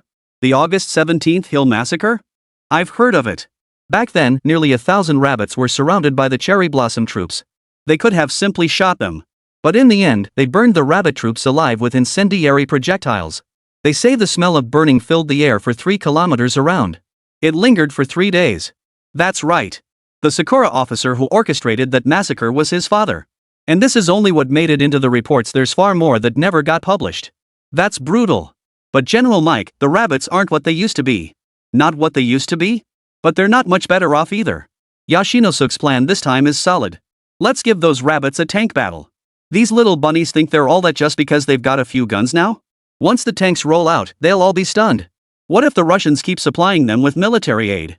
Those Russian tanks aren't pushovers. Impossible. Even if they managed to get those tanks over here, it would take a hell of a long time. Even if they could arrive in time, they'd still get wiped out here. Don't forget the weapons aid I promised to Matsuo Inosuke earlier. That thing isn't just for firing rocket launchers, it's a specialized anti-tank weapon. Simple to operate. 2 cherry blossom soldiers can operate it. Sakura soldiers aren't worth much anyway, let them use this thing. In war, you must maximize gains at minimal cost. General Mike, you're the genius. Let's see how the rabbits turn the tables this time. Victories in skirmishes are one thing. When it comes to a real fight, the rabbits won't stand a chance. A poor country with no heavy or medium weapons. Relying solely on military aid from the Russians means nothing. Besides, the Russians aren't stupid, they won't help the rabbits for nothing. Just wait and see the show. The cherry blossoms suffered a devastating loss of 20,000 troops. Given their vindictive nature, they won't let this slide. Chapter 54, randomly assigned 99A tanks?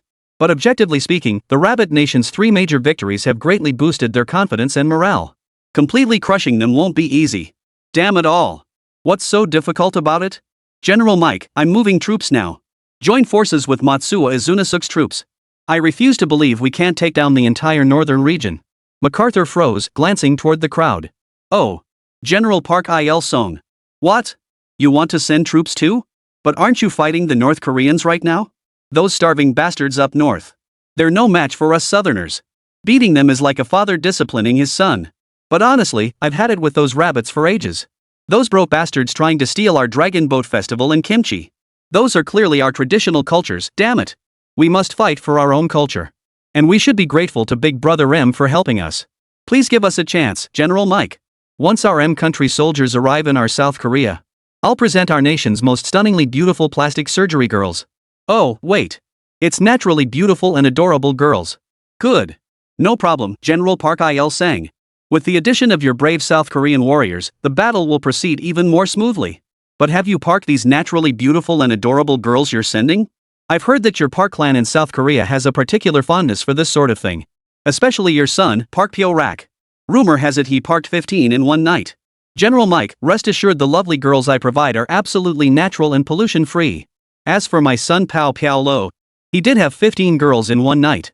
But that doesn't count as parking. Oh? General, how can it be considered pure if no money changed hands? That's called mutual consent, you damn fool. You're still the best, General Park. Park's got new tricks up his sleeve, impressive. Alright, if he's this shrewd in business, imagine how he'll handle war. Let's deploy the troops. But first, don't neglect the battle against North Korea. Their location borders the Rabbit Kingdom. Taking them down will make it easier for us to fight the Rabbit Kingdom. Rest assured, General. We South Koreans are all fierce musclemen. No such nonsense as wearing makeup on the battlefield or dancing with guns. Plus, all our South Korean soldiers use our M-series gear. Top-tier combat effectiveness. General, just wait for the good news. Good. I knew those were just rumors. Go forth, General Park Il-sung. Let the Rabbit Kingdom see what a true South Korean warrior is made of. Red Flag Military Factory, Workshop 3. Qin Fang returned to his small stool with a wrench in hand to rest. These past few days had been a rare respite from the factory's usual hustle. Qin Fang had granted most workers time off, as they'd been working nonstop for far too long. If they didn't rest now, their bodies wouldn't hold up. Chui Jian, meanwhile, was busy recruiting employees with expertise in food and medical knowledge. He had already recruited over a dozen, which was quite good. A rare quiet period has settled over the workshop. Meanwhile, on the border front, Wang Shunkai led his troops in relentlessly clearing out the remaining Japanese forces. With the support of Type 89 rocket launchers, each Japanese stronghold was reduced to rubble after a few rounds of fire. They were reduced to rubble. All the weapons and equipment captured during this campaign were also sent over by Li Yulong. Sitting leisurely in his chair, the system's voice sounded in his mind. Ding! System task completion, 100%. Congratulations, host, on completing your first system task. Now compiling the overall gains from this campaign and mission. 1. This campaign annihilated 20,317 members of the Sakura Corps. Reward, 20,000 technology points. 2. This campaign resulted in the elimination of Sakura Corps Colonel Kieko. Reward, 5,000 technology points. 3. The host successfully developed and manufactured the Type 89 rocket launcher, advancing the development of China's heavy weapons military industry. Influence points converted into tech points, with a reward of 5,000. For campaign victories successfully shamed the international community. Currently, nations remain silent regarding Huaxia's victory, collectively choosing to turn a blind eye. Influence value skyrockets. Gain 10,000 technology points. 5. Campaign victory significantly reduces public panic. China's confidence in resisting invasion has greatly increased. Gained 5,000 technology points. Summary: total cumulative campaign impact yields 45,000 tech points. Now reviewing system mission rewards. 1. Flexible body armor and bulletproof helmet technology equipment materials fully unlocked. 2. Unlocked level 2 food and medical supplies. 3. Random large weapon technology unlocked. Randomizing. In an instant, Qin Fang felt his mind spinning like a roulette wheel. Blueprints for all manner of large and medium-sized weapon technologies spun through his mind. Destroyers, bombers, V3 rocket launchers. Then, a sharp ding sounded. A single blueprint came to a steady halt in his mind. Congratulations, host. You have successfully unlocked the 99A main battle tank technology. What? The Type 99A main battle tank. The Wall of Size. This boasts nearly the world's strongest frontal protection capability. Its armor thickness exceeds 1,000 mm against penetration and shrapnel. It can withstand the first shot from the main gun of virtually any main battle tank currently in service on Blue Star. Keep in mind, this is information from my previous life. Without exaggeration, the Type 99A main battle tank was already a top-tier powerhouse in its previous era. But to place it in the present day? Placed nearly 50 years later during the nation's founding period? Wouldn't the tanks it faced be like a grandfather facing his grandson? No, more like great-great-grandchildren. Imagine a battalion of massive Type 99A tanks, the kings of the battlefield, rolling onto the front lines. The enemy tank sparrows would probably go limp from sheer terror. If those Japanese devils saw them, forget about fighting. Just one glance at them, and I can't even imagine what their reaction would be. Holy crap! At that moment, Qin Fang's heart was filled with wild excitement. It surged through him like waves, one crashing after another. He even felt his scalp tingling. This was no exaggeration. The 99A main battle tank was simply formidable. System. Awesome. I thought the random heavy weapon unlock would be something like a howitzer. I never expected it would actually unlock the Type 99A tank technology. Although it didn't unlock the Type 99A equipment or materials. Just unlocking the tech with a single tank requires a staggering 95,000 tech points. It shows just how elite the 99A tank truly is.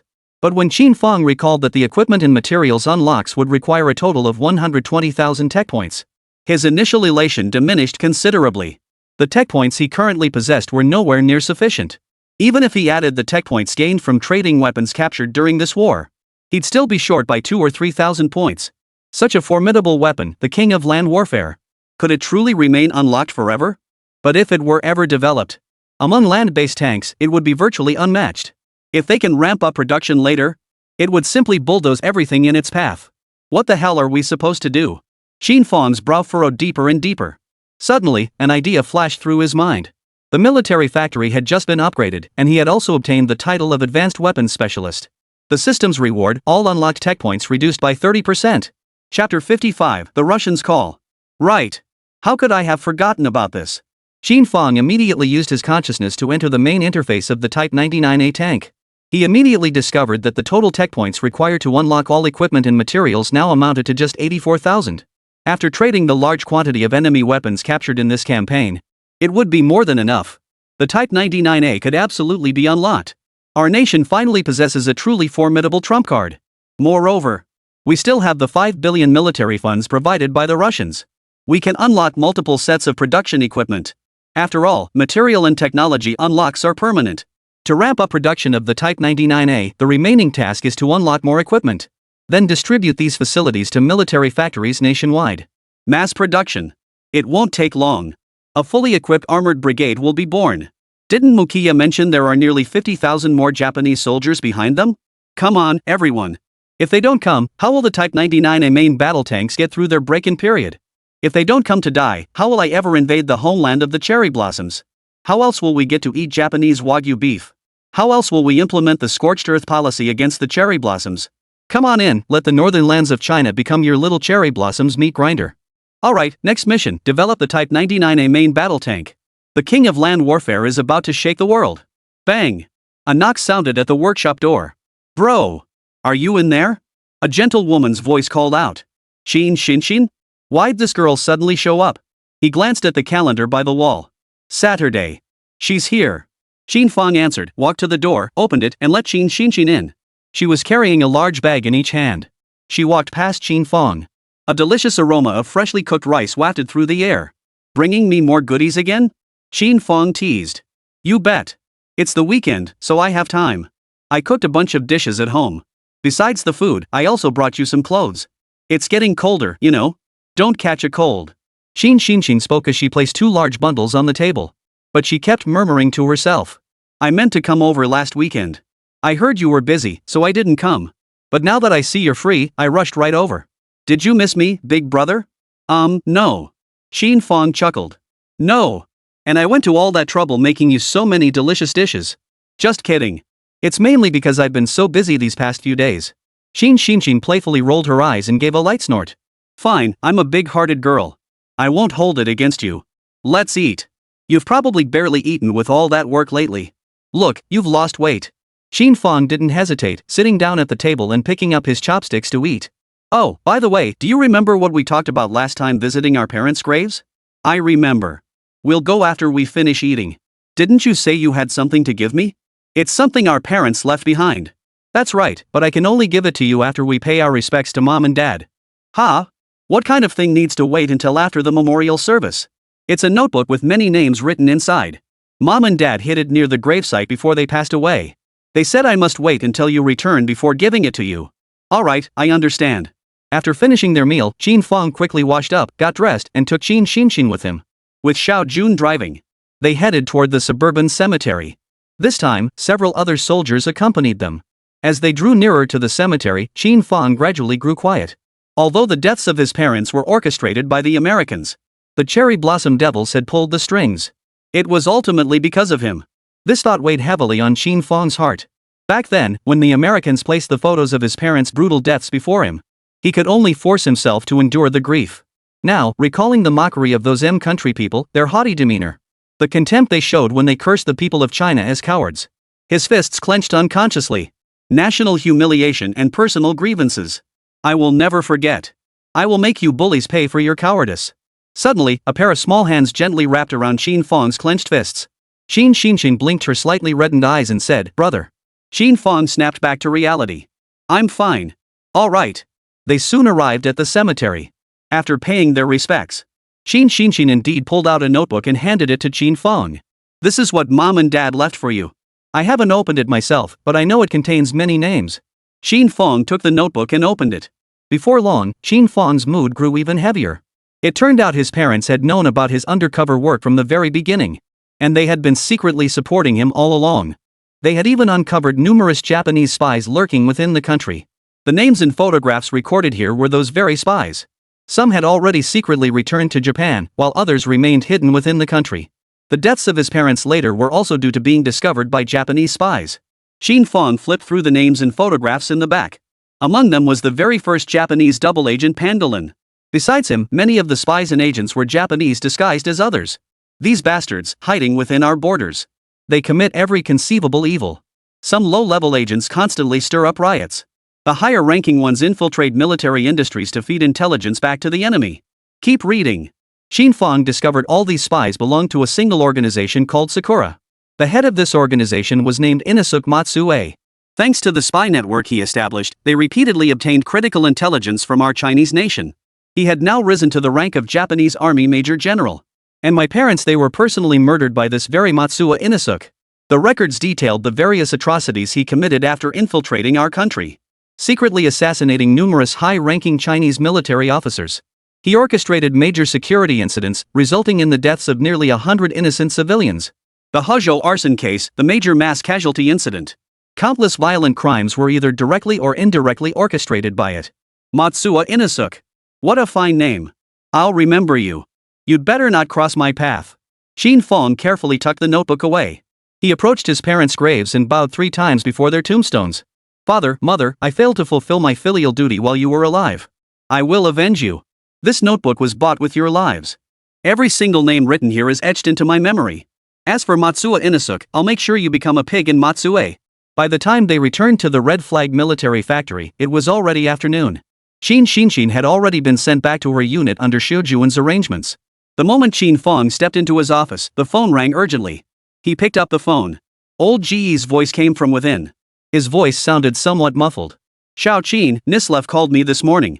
Chapter 56, Apology in exchange for rocket artillery technology? Nislav? He really should have called at this hour. Asking again, right? Yeah, he already called a couple days ago. I brushed him off. He called again today and I told him you weren't here. But he might call again soon. It's fine, Mr. Gu. If he calls again, just have him transfer it straight here. Can you handle it? If he calls again, I can just say you're not here. Besides, they already know about our new rocket launchers. Saying you're not here would be too obvious. Just have him transfer the call to me. Who knows? Maybe I won't just skip out, I might even swindle him out of more military funds. Ha! Xiao Qin, what are you saying? Relax, bro, I know what I'm doing. It definitely won't affect the surface relations between our two countries. Alright, then. I was just about to mention it when Nislav called. I'll transfer him over now. Got it. And it turned out to be General Nislav. Qin Fang had barely finished speaking. Nislav's voice came through the phone. Oh, sir. I finally got through to you. It wasn't easy. General, what are you saying? What brings this sudden call? Qin Fang remained calm, continuing to play dumb. But in his mind, he'd already mapped out his response. Nothing in particular. I heard your country achieved another great victory on the border battlefield. As a neighboring country, I wanted to express my gratitude. Moreover, we've been lavishing praise on Huaxia in our international news coverage. Such a resounding victory has thoroughly humiliated those nations. We're delighted too. After all, they are our common enemies. Thank you, General. We feel honored to have the support of a great nation like Bear Country during this critical period. Moreover, this victory would not have been possible without the Bear Nation's assistance. I thank you on behalf of Old Gu. We're friends, no need for formalities. But sir, do you recall the promise you made to us back then? Nislav began tapping his fingers. Promise? What matter? With all the recent battles, I've been too busy.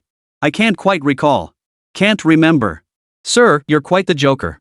Didn't we agree you'd come to our Mao Xiong kingdom for the weapons symposium? Not only would it strengthen relations between our nations, but also advance the joint development of our military industries. How about this, sir?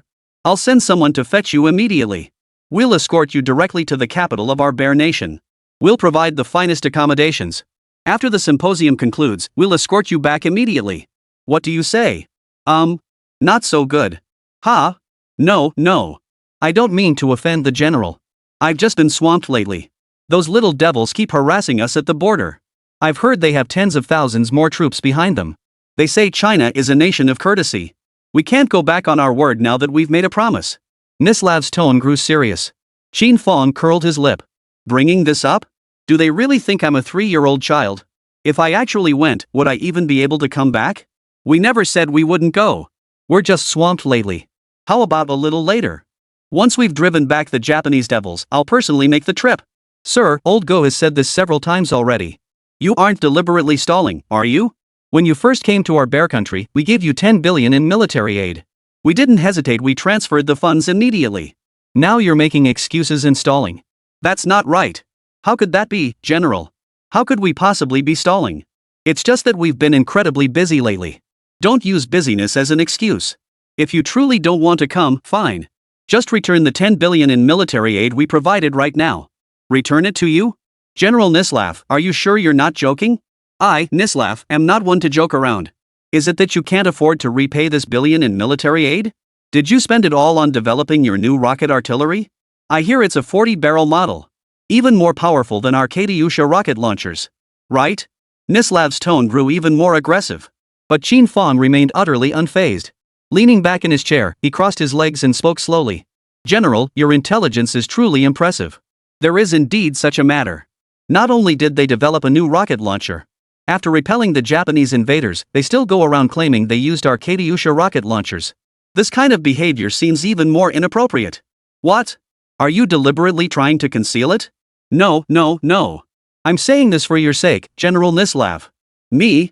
You said you generously gave us 10 billion in military funding. Knowing I couldn't go myself, I felt guilty. I deliberately said that because I want to share this rocket launcher technology with your Bear Country. No sooner had the words left his mouth. A creaking sound suddenly echoed through the phone. Like someone violently jerking a chair. What? You mean you're going to give us the rocket launcher technology? Nislav exclaimed in shock. Why else would I keep it hidden? If this weapon gets exposed, how would the Americans and Japanese find out? That would be the end of us. Shouldn't we keep such a powerful weapon hidden? Ha? You're absolutely right. We gotta hide it, I still want to confirm one more time, are you really going to give us the rocket launcher technology, sir? How could I dare joke with the general? Everything I've said is true. Back then, the general gave us 10 billion in military funding without batting an eye. We drove back the Japanese devils, and our bear nation deserves half the credit. Now that I've developed this powerful weapon, sharing the technology with you is only fair, wouldn't you agree? Fine. I always said China is a nation of courtesy. Sir, you've made the right decision. I've heard our new 40-barrel rocket launcher packs a serious punch and fires like a machine gun. They wiped out a 20,000-strong Japanese force in just 20 minutes. Indeed it is. We never imagined these rocket launchers would pack such a punch. Sir, you're truly remarkable. But when can we get this technology? When? General, your earlier misunderstanding of our Huaxia nation and of me has left a bitter taste in my mouth. I was thinking of giving it to the bear country out of goodwill. But I ended up getting scolded. You tell me. Wrong. Sir, Nislav, apologize to you. I truly didn't expect you to be so noble, sir. Qin Fang curled his lip. Damn it, now you know to apologize? But just apologizing won't cut it. General, let's get down to business. Apologies alone won't cut it. These 40 rocket launchers are arguably the most advanced in the world. You think a simple apology will make the technology disappear? I get it. Sir, I get your point. How about this, sir? Name your terms. Let's discuss what you think is fair. Negotiate? No problem, General. Back then, we wanted to buy your country's AK technology. But you, General, wanted 8 billion. My rocket launcher should be far superior to the AK, right? Well. Chapter 57, 2.5 billion, take it or leave it. Seeing Nislav stammering for a long time without speaking, Qin Fang sneered coldly. He continued, General, name your price. They say when the cannons roar, gold flows like water. My rocket launcher packs far more punch than an AK-47, right? Back then, a single blueprint for the AK-47 plus 10 rifles fetched 80 billion. Now tell me, how much should I get for this blueprint plus 10 rocket launchers? How much would that be worth? Hundreds of billions? Nislav let out an awkward chuckle. Sir, you can't compare them like that. There was a misunderstanding with Mr. Gu back then. Please don't take it to heart. How about this? I'll add another billion. 10 billion?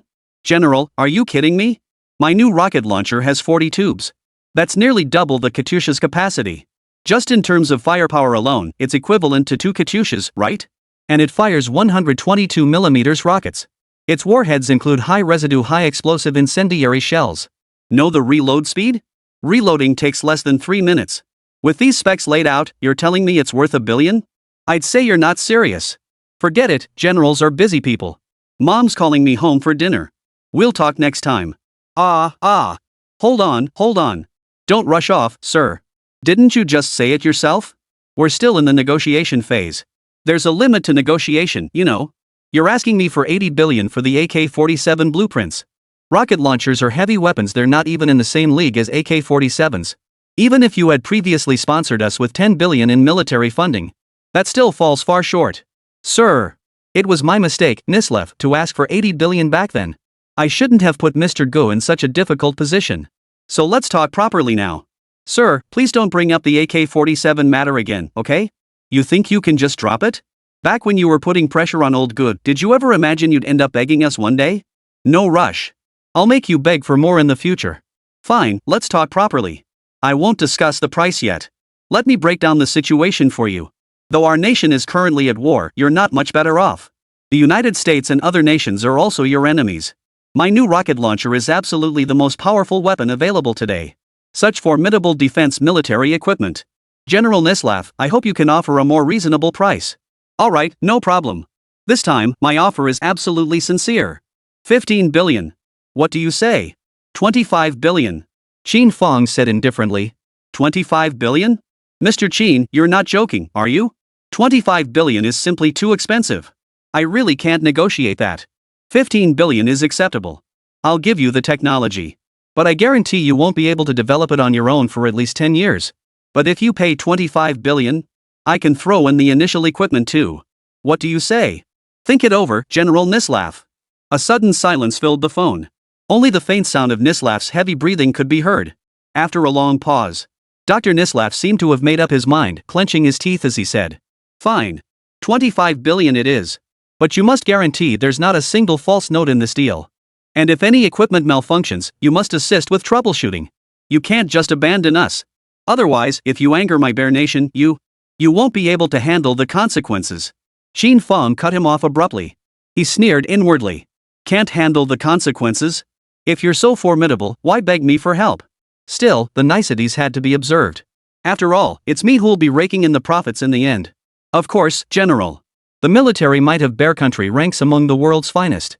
How could we dare offend them? Besides, our two nations are close neighbors and good friends. We share a common enemy. I do have a sense of the bigger picture. Here's the deal, payment first, then delivery. As soon as the payment clears, I'll have the technology and equipment shipped over immediately. Alright, it's settled. I'll arrange for the payment to be made within the next day or two. That's General Nislav for you. He's so straightforward. In truth, Qin Fang couldn't help but chuckle inwardly. Who would have thought the Type 89 rocket launcher could fetch 25 billion? That silly old fool. With this 25 billion, not only could they unlock more advanced weaponry, but also expand the production capacity for the Type 99A main battle tank, greatly boosting production efficiency. This is a surefire win-win deal. At that moment, Nislav's face twisted in frustration on the other end of the line. That's quite the generous offer. 25 billion gone in the blink of an eye, how could it not be generous? But let me be clear from the start. We absolutely can't play any dirty tricks. Got it, General. Rest assured. As soon as I see the money, I'll get things moving right away. Alright, I've got things to attend to here. Gotta run. Ha? Wait. Beep beep beep. Damn it. Nislav slammed the phone down. This isn't right. I clearly called him to come over. How did I end up spending another 25 billion in such a mess? In less than half a month, I've already blown through 35 billion. Forget it. This new rocket launcher is pretty impressive. Well, it's spent now. If he dares to deceive me, I'll make sure he doesn't get off easy. Qin Fang hung up the phone and smiled faintly. Then he dialed old GE's number. Hello, Xiaoqin, how's it going? Did I put you in a tough spot with Nislav? He didn't give me a hard time, but I certainly gave him a hard time. And we just made 2.5 billion for our country in the process. That's good. Glad he didn't give you a hard time. Hey, wait a minute. What did you say? 25 billion in revenue? You mean after all that time on the phone, you just pulled another 2.5 billion out of Nislav's pocket? Qin Fang had no idea that on the other end of the line, old GE's eyes were bulging out of his head. 25 billion? What did that even mean? That's real money. Ah, yes.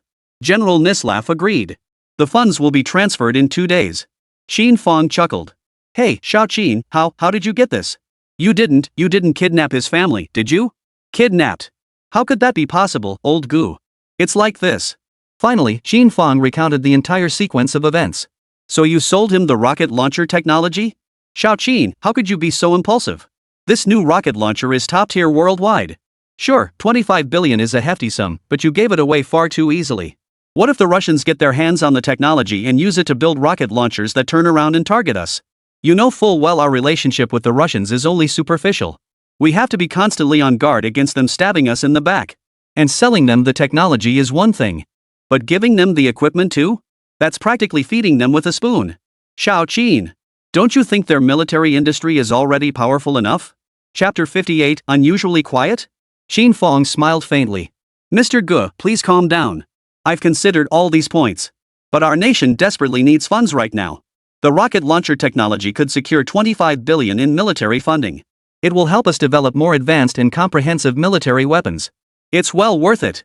Moreover, Gulao, our nation's backwardness isn't limited to military development alone. Our foundational development lags behind in every sector. To achieve progress, we must secure external funding. No one will help us for nothing. A moment of silence passed. Old Gu could only sigh deeply. Alright then. But I still feel selling rocket launchers to the Russians is a bit. Rest assured, old Gu. If I dare sell them, I guarantee I have newer rocket launcher technology to keep him in check.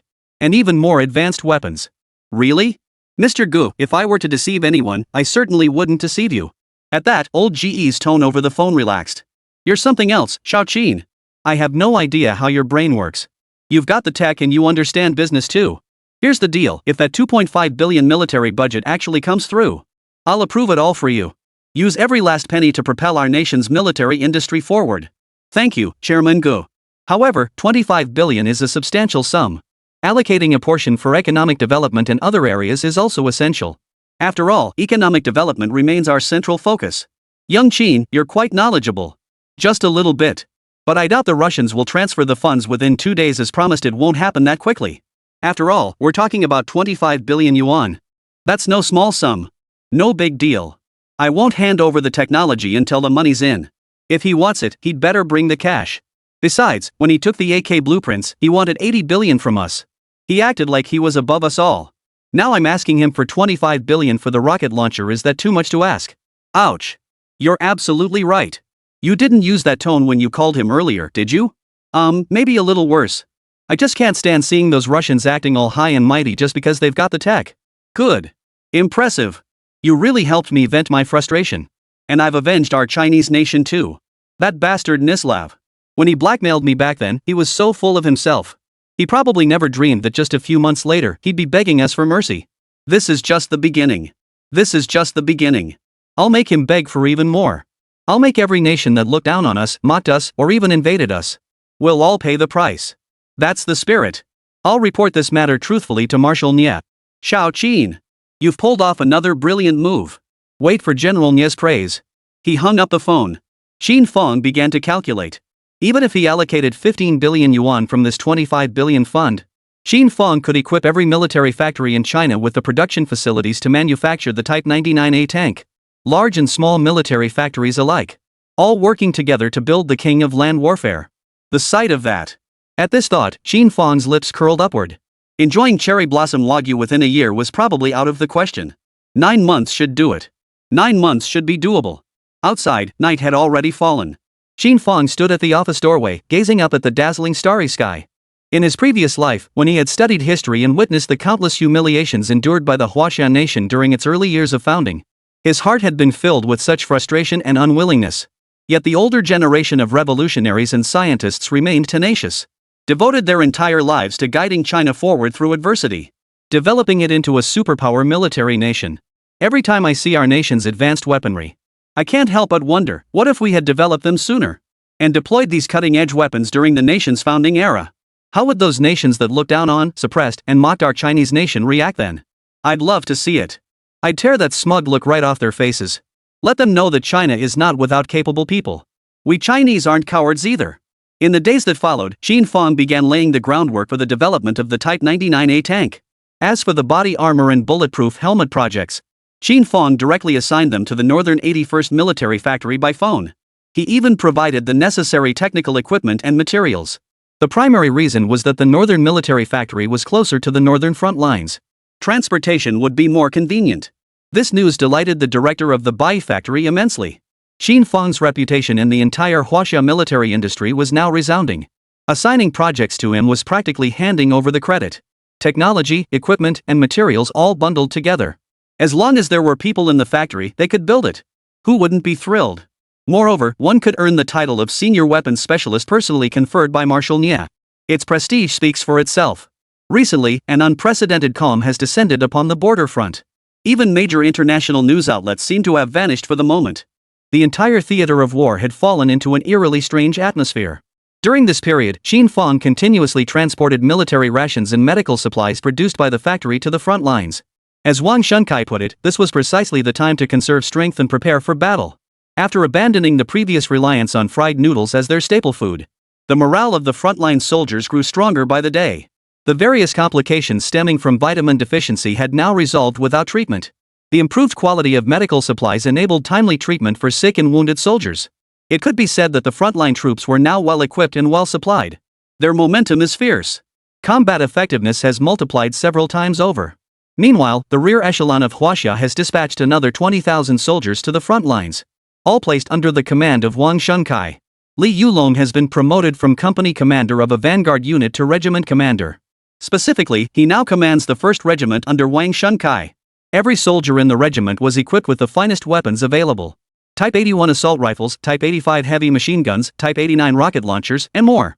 The new recruits gazed at this advanced equipment with eyes brimming with envy and admiration. When Li Yulong called Qin Fang to share this news, Qin Fang merely smiled faintly and replied, "No need to envy, you'll all have them soon." Wang Shunkai and Li Yulong used this period of calm to intensify training for the newly arrived reinforcements, preparing for the impending battle ahead. Inside the command center, Wang Shunkai puffed on his cigarette, pulling his coat tighter around himself. It's getting colder and colder these days. Those damn Japanese have been quiet for over half a month now, not a single sound. Something's off, old Li.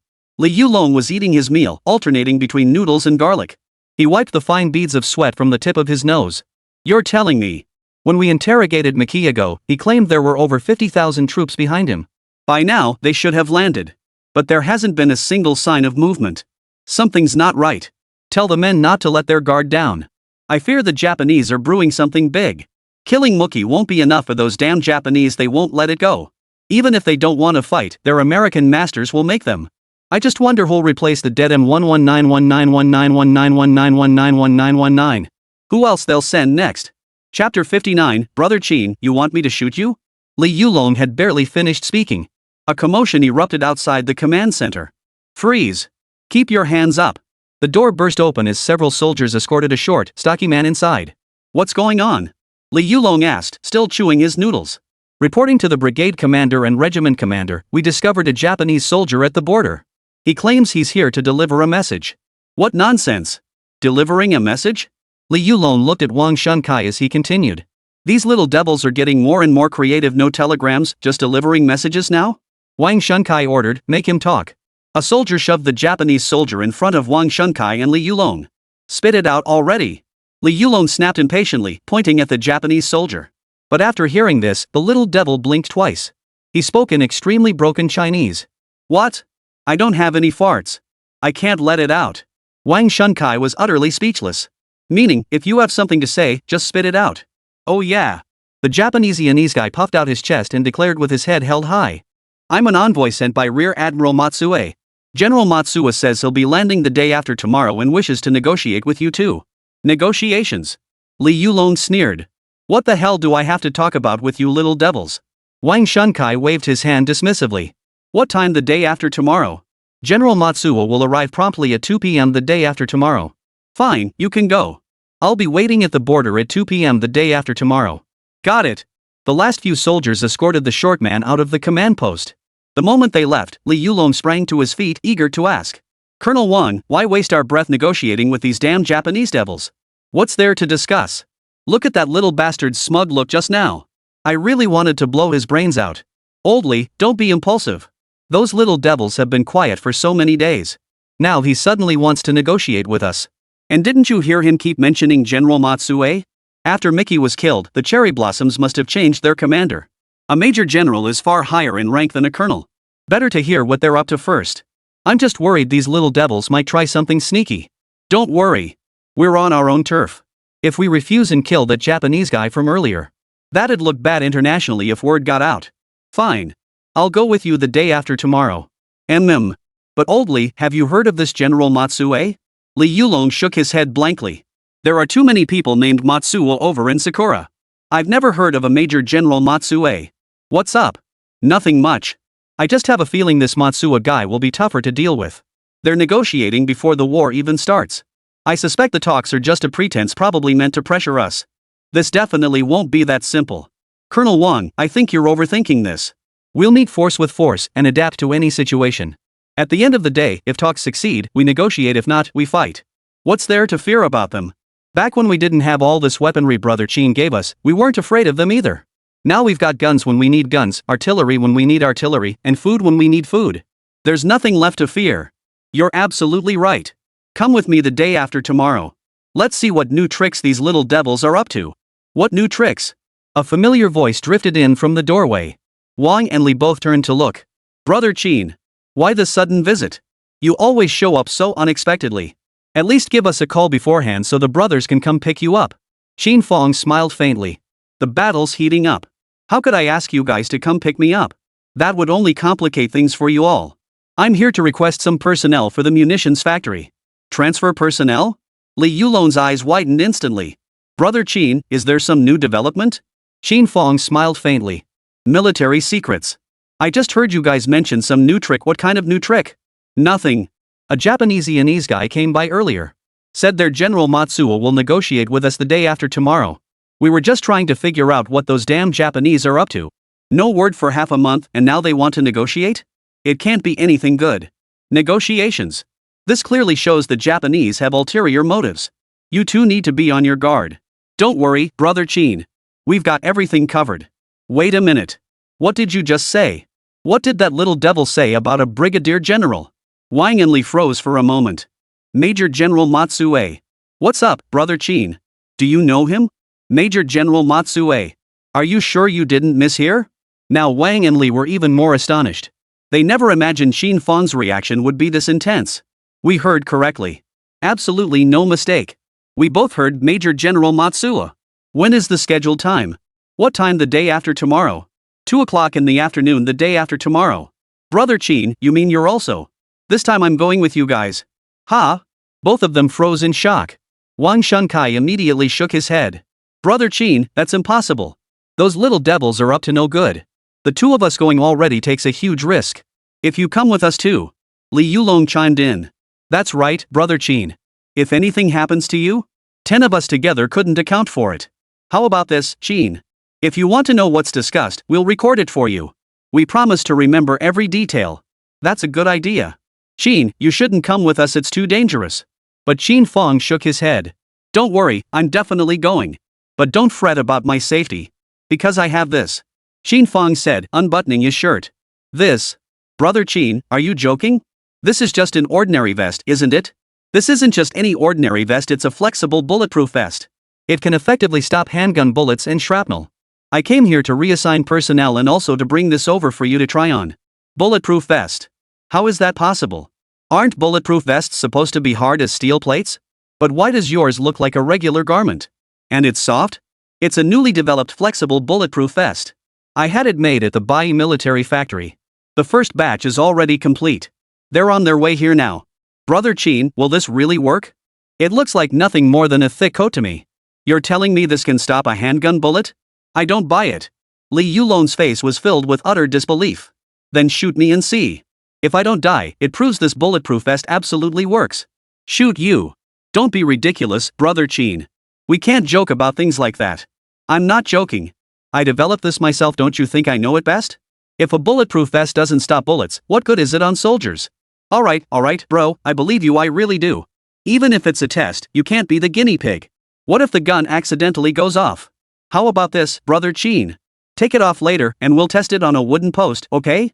But brother Qin, even with your bulletproof vest protecting you, why do you insist on coming with us? Chapter 60, 3 Choices. Qin Fang hesitated, words on the tip of his tongue. After a pause, he said, I've heard of this General Matsue, but I can't be certain it's him. That's why I want to see him with my own eyes. We'll decide after confirming his identity. Don't worry about security, this bulletproof vest will protect us. Besides, they're coming to negotiate on our turf. No need for dirty tricks. Brother Qin, you've heard of him. Could it be that this Matsue lieutenant general is no ordinary figure? Qin Fang shook his head. Hard to say. We'll know once we meet him. It's settled then. Oldly, take your men and test this bulletproof vest first. Oh, and the bulletproof helmet too, they come as a set. A bulletproof helmet too. Li Yulong's eyebrows shot up at the mention. Of course. They definitely make a full set. Brother Qin, you're the man. Every time you come, you bring us something cool. Don't say that or I won't bring anything next time. No. Alright, enough chatter. Have someone test the quality of the body armor and bulletproof helmets. Then have the soldiers try them on and give us feedback if there are any issues. If they fit well, we'll start mass production soon. Got it. Li Yulong responded before immediately stepping outside. Wang Shunkai stepped forward. Brother Qin, I noticed something different about the Japanese this time. During my recent reconnaissance along the border, I spotted numerous Japanese naval forces on the sea surface. And large amphibious transport ships too. A lot of them. Based on my estimates, the enemy's troop strength this time absolutely exceeds 50,000. But for some reason, they've just stalled. They're not advancing either. There's only one possible explanation. What? The Japanese are waiting. Waiting? Waiting for what? Could it be they're waiting for the right moment to strike? They shouldn't be waiting for troops that haven't finished assembling yet. So many troops still haven't assembled? Looks like the little devils are really going all out this time. Last time we gave those Japanese devils a real beating. They lost face on the international stage. They've practically become the laughingstock of the entire international community. They've lost all face. He'll definitely try to make up for it. We must be cautious in the upcoming battles. And the sudden appearance of so many large amphibious transport ships couldn't possibly be just for troop transport. Could it be that the Japanese have procured some heavy weaponry? Highly likely. These amphibious transport ships are unique to M Nation. Their immense cargo capacity makes them ideal for transporting heavy weaponry. With such massive scale, I reckon the little devils are aiming to swallow the entire north in one gulp. Take over the entire region in one fell swoop? Not while I, Wang Shunkai, am still here. If he wants to devour the entire north, he'll have to step over my dead body. Calm down, Colonel Wang. This is all speculation for now. Everything hinges on how the negotiations go the day after tomorrow. He sat down in his seat. In truth, Qin Fang secretly hoped the Japanese devils would come in greater numbers. The more they come, the more they'll die. The Type 99 main battle tanks were itching for targets to fire upon. And as for this Matsuo Major General, I truly hope you are Matsuo Izunasuke. Then I'll avenge both national grievances and personal vendettas at once. You bastard, lurking within our Chinese homeland, committing atrocities for years. We couldn't catch you before, but now you've finally shown your face, huh? Then taste the firepower of our Dragon Nation's tanks. At this moment, Qin Fang could already envision rows of Type 99A tanks rolling onto the battlefield, sweeping through enemy forces as if unopposed. What a magnificent sight that would be. 2 days passed quickly. Qin Fang, Wang Shunkai, Li Yulong, and the others arrived at the designated location. Before long, a Japanese warship slowly approached from the sea. Once the warship docked near the shore, several Japanese soldiers, rifles slung over their backs, stepped ashore first. An officer in uniform followed closely behind. Behind the officer followed several international journalists. Each held a microphone and a camera. By now, Qin Fang's facial features had undergone subtle adjustments. Outsiders couldn't possibly tell. Narrowing his eyes, he scrutinized the officer. As the officer and his entourage of Japanese soldiers drew nearer, Qin Fang finally recognized him. This man was none other than Matsuo Izunasuke. Though his appearance differed slightly from photographs, his face now bore the marks of hardship. The cold, cunning glint in his eyes hadn't changed one bit. In fact, it seemed even more pronounced than in the photograph. Well, it's like searching high and low in vain, only to find it effortlessly. I was just wondering where to find you, and here you are, popping up on your own. Qin Fang forced down the raging storm of anger surging within him. His expression remained as calm as still water. Li Yunlong said indignantly. That bastard. He brings all these reporters to negotiate. He sure knows how to make a grand entrance. Qin Fang remarked indifferently. He did this on purpose. On purpose? What's with all this showboating? No, he's bringing in all these international journalists to protect himself. They've been live streaming the entire thing to prevent us from pulling any dirty tricks. Does he even deserve it? If we take them down, it'll be done in the open. As they spoke, the Japanese soldiers drew closer. Izunasuke Matsuo led the way, his face twisted into a phony smile as he spoke. Long admired your reputations, generals. You speak Chinese? I studied it before. My pronunciation isn't perfect, please forgive me. Wang and Li exchanged a glance. Enough talk. Let's discuss this inside. The group entered the house. Both parties took their seats. Li Yulong wasted no time. No sooner had his butt hit the bench than he cut straight to the chase. Major General Matsue, you've come here to negotiate. Spit it out, what exactly do you want to discuss? In truth, Li Yulong's opening words had been carefully planned beforehand. Yoshinosuke offered a forced smile. So blunt? My butt isn't even warm yet, and you want me to state my purpose? Well then, since this is a negotiation, I'll give you 3 choices. 1. Immediately pack up your force of less than 30,000 men and get the hell back to the Central Plains. Surrender the 3 northern provinces. 2. Defect with these troops to my great Sakura Empire. Rest assured. After joining us, we will treat both generals and your men with the utmost respect. 3. Engage us in battle and be annihilated by our forces. At that point, I will personally execute both of you and broadcast it on international news. What do you say? 3 choices, clear and simple. Pick one. The moment Izunasuke finished speaking, Li Yunlong's expression darkened instantly. He instinctively reached for the pistol at his waist. But Wang Shunkai grabbed his arm from the side. Yet this movement did not escape Izunasuke's notice. What? You want to kill me? All these international journalists behind us are broadcasting this live. Let me tell you, this negotiation is being broadcast live for the entire world to see. Even your own citizens can see and hear every word. Killing someone during negotiations, aren't you afraid of ruining your reputation? When the time comes, Rabbit Nation will be accused of taking advantage of a vulnerable situation. A nation of etiquette? Pure bull. You. Li Yulong's face flushed crimson with rage, yet he could do nothing. Wang Shunkai also gritted his teeth to suppress his rage. I just straightened his crooked chair. Don't overthink it, Major General Matsue. Negotiations continue.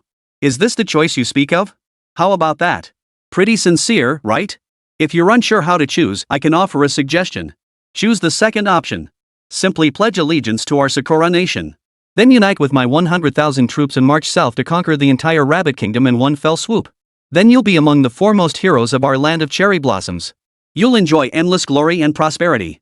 Chapter 61, I'm your grandfather.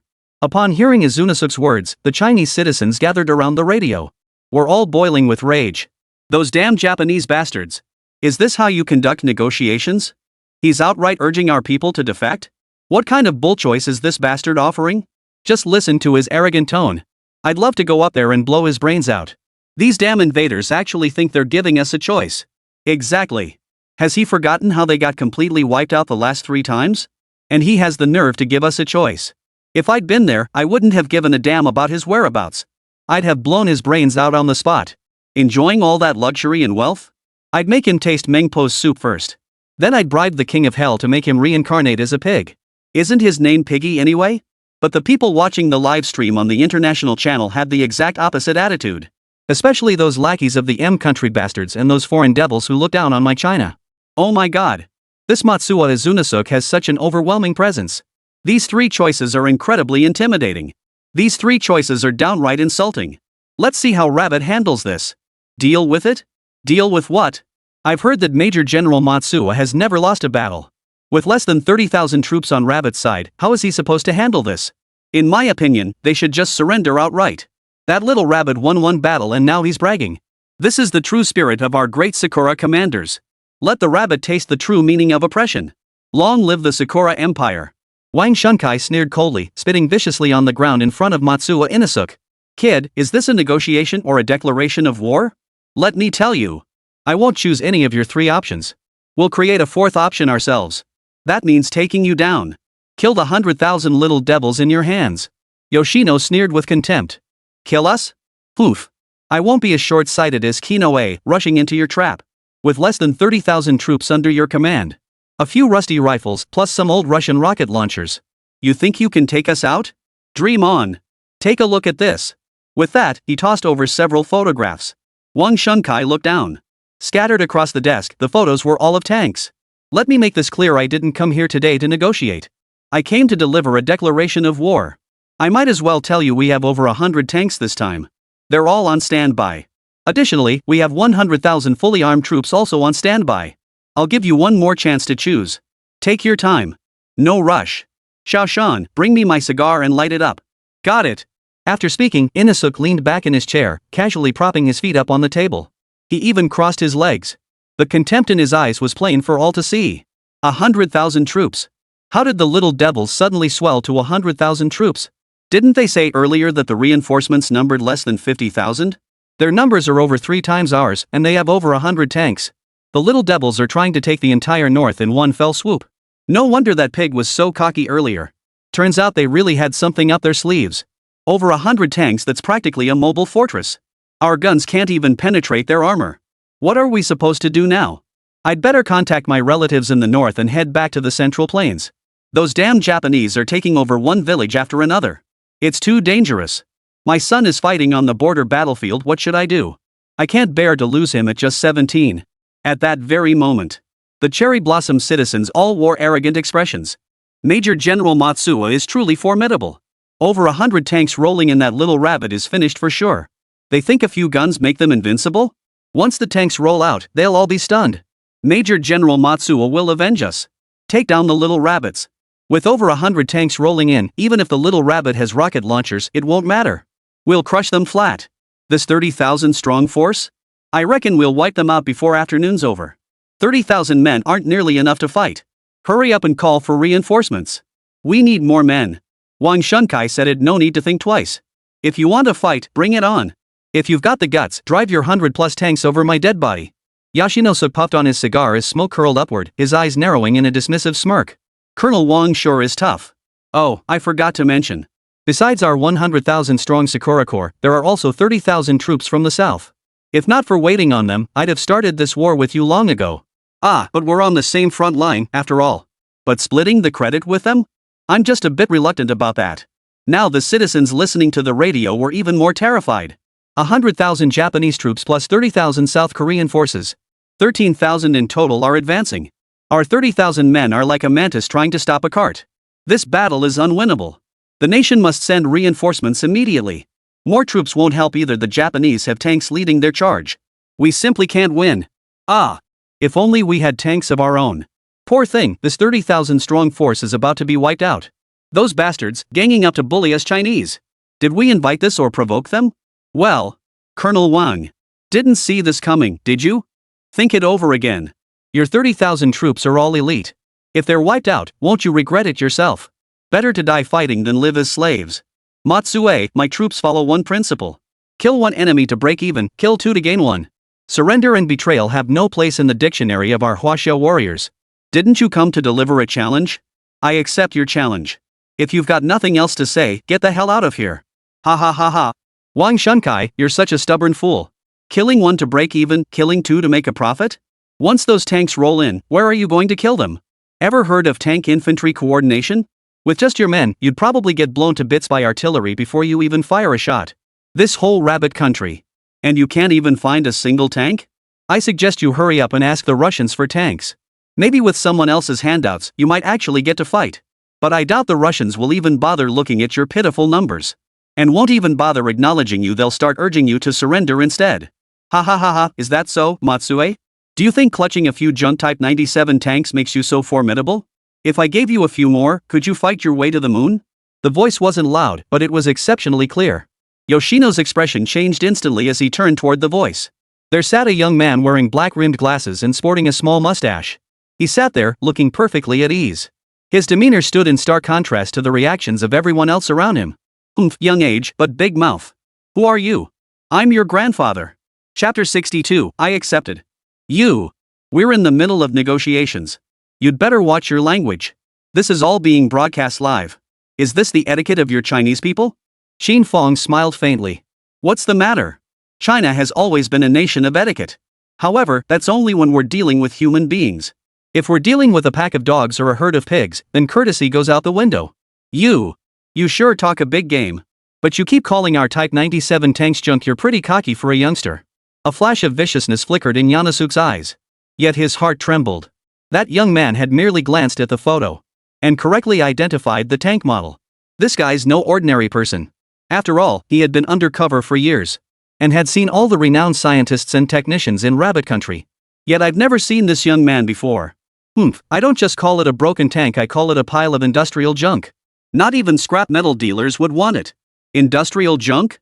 Kid, do you even know the specs of the Type 97 tank? Do you know its caliber?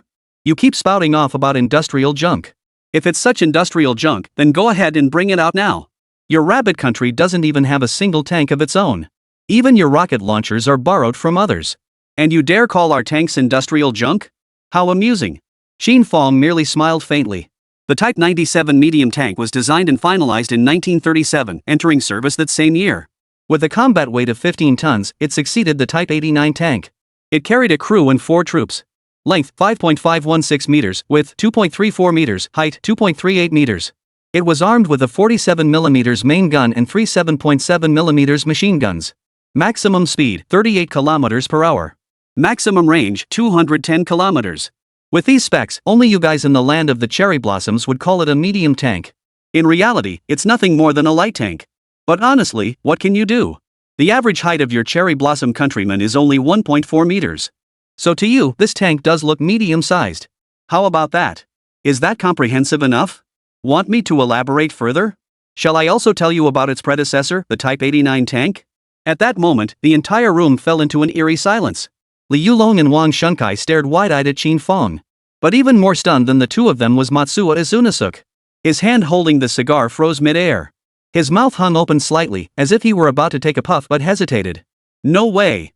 This is our very own Japanese tank. How does this kid know so much, and in such detail?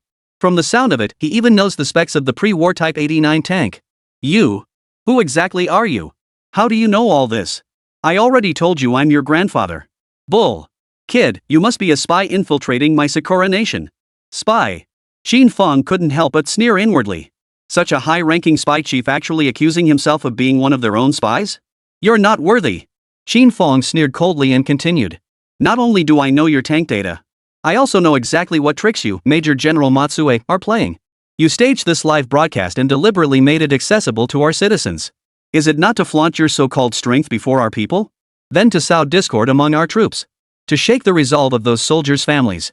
Make them worry about the safety of their sons, husbands, and children. Let me tell you, while hearing such news will cause them worry. But compared to the survival of our nation, they know exactly who the enemy is. Your tricks are utterly incapable of disrupting the morale of our Huaxia army.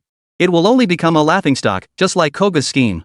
Exposed, Matsuo Inosuk's expression darkened further. He flicked away the half-smoked cigar in his hand. Kid, you. After all your talk, doesn't your Huaxia nation still not have a single tank? How do you plan to fight this war? You'll still end up defeated. Defeat? Qin Fang smiled. Then let's see. We'll see who wins and who loses in the end. Fine. Then I'll make sure the whole world sees how you rabbits get crushed. What? So you're saying we should televise the battle live? You got the guts? Go ahead and let the whole world see it. Qin Fang curled his lip. He sneered coldly, are you sure? I'm sure. It's just a matter of whether you dare. Wang Shunkai grabbed Qin Fang's arm. Brother Qin, don't be impulsive. He's trying to provoke you. No need to make things so complicated with this little bastard. Deep down, Wang Shunkai was also worried if they lost. It would be a disgrace to his country. The confidence they'd finally built up in the previous battles could be utterly shattered in this single battle. The biggest problem was the overwhelming gap in capabilities between them and the Japanese. Even with reinforcements arriving, the gap in equipment couldn't be bridged. Relying solely on rocket launchers won't suffice. Since the Japanese had deployed tanks, they were clearly preparing for open field combat. Rocket launchers pack a punch, but their accuracy is poor. Once the Japanese forces spread out, they'll be difficult to target. Even if we have anti-aircraft guns, they're hard to move and become sitting ducks for enemy tanks. At this moment, Chinese citizens gathered around radios all pricked up their ears, listening intently to the broadcast. Every heart hung suspended in the air. Qin Fang gave a faint smile. He waved to Wang Shunkai and turned to say, I'll take it. Good. Inosuk Matsuo roared with laughter. 1 month from now. The location is the Southwest Plains. Don't you rabbits chicken out and fail to show up. Wang Shunkai heard this and was about to retort. Qin Fang spoke first, agreed. No problem. This sent another chill through Wang Xuansai's heart. He thought to himself, Brother Qin, you may be an expert in weaponry, but warfare demands strategy and tactics. Those damn Japanese are fighting a tank war. The plains are the most advantageous terrain for them. Inosuk Matsuo sneered contemptuously. He pointed at Qin and declared, Kid, you'll regret every word you said today. Just you wait. I'll definitely be waiting. You'd better be there that day. Fine, I'll be there. Also, use this month to say goodbye to your family. Eat the meals you haven't had yet. After a month, you won't have the chance anymore, understand? Qin Fang sneered inwardly. But outwardly, he wore a carefree, unconcerned expression. Alright, no problem. But you should take your own advice. Tell myself? 100,000 cherry blossom troops, 30,000 southern troops attacking you. We both know who should be taking that advice. I'd forgotten until you mentioned it. Tell those tough guys from the south to remember this. They can forget their guns, but they better not forget their sanitary pads. Chapter 63, Tens of thousands of lives lost because of you? At these words, the South Korean viewers watching the live stream immediately welled up with tears. What the hell does he mean by that? Damn it. Huh? What does that even mean? Is he calling us South Korean soldiers sissies? FCK. That rabbit's too mean. That's got some serious firepower. Broke as a joke. And insulting us South Korean soldiers too. You. We 30,000 South Korean soldiers will show you what real tough guys are made of. It's just a little makeup, why make it into a big deal about wearing sanitary pads? Who the hell is this kid from Rabbit Country? What's his name? That's too mean. What the hell? Inosuk Matsuo curled his lip. Kid, do you realize you're just inviting trouble on yourself? Bring trouble? I'm just telling the truth. How am I bringing trouble on myself? When those Koreans stole our Dragon Boat Festival, I didn't say a word about our traditional culture. Now I'm reminding them not to forget to bring sanitary pads. Isn't that for their own good? What if they're in the middle of a fight, feel a sudden tightness in their crotch, and their period's about to start? What then?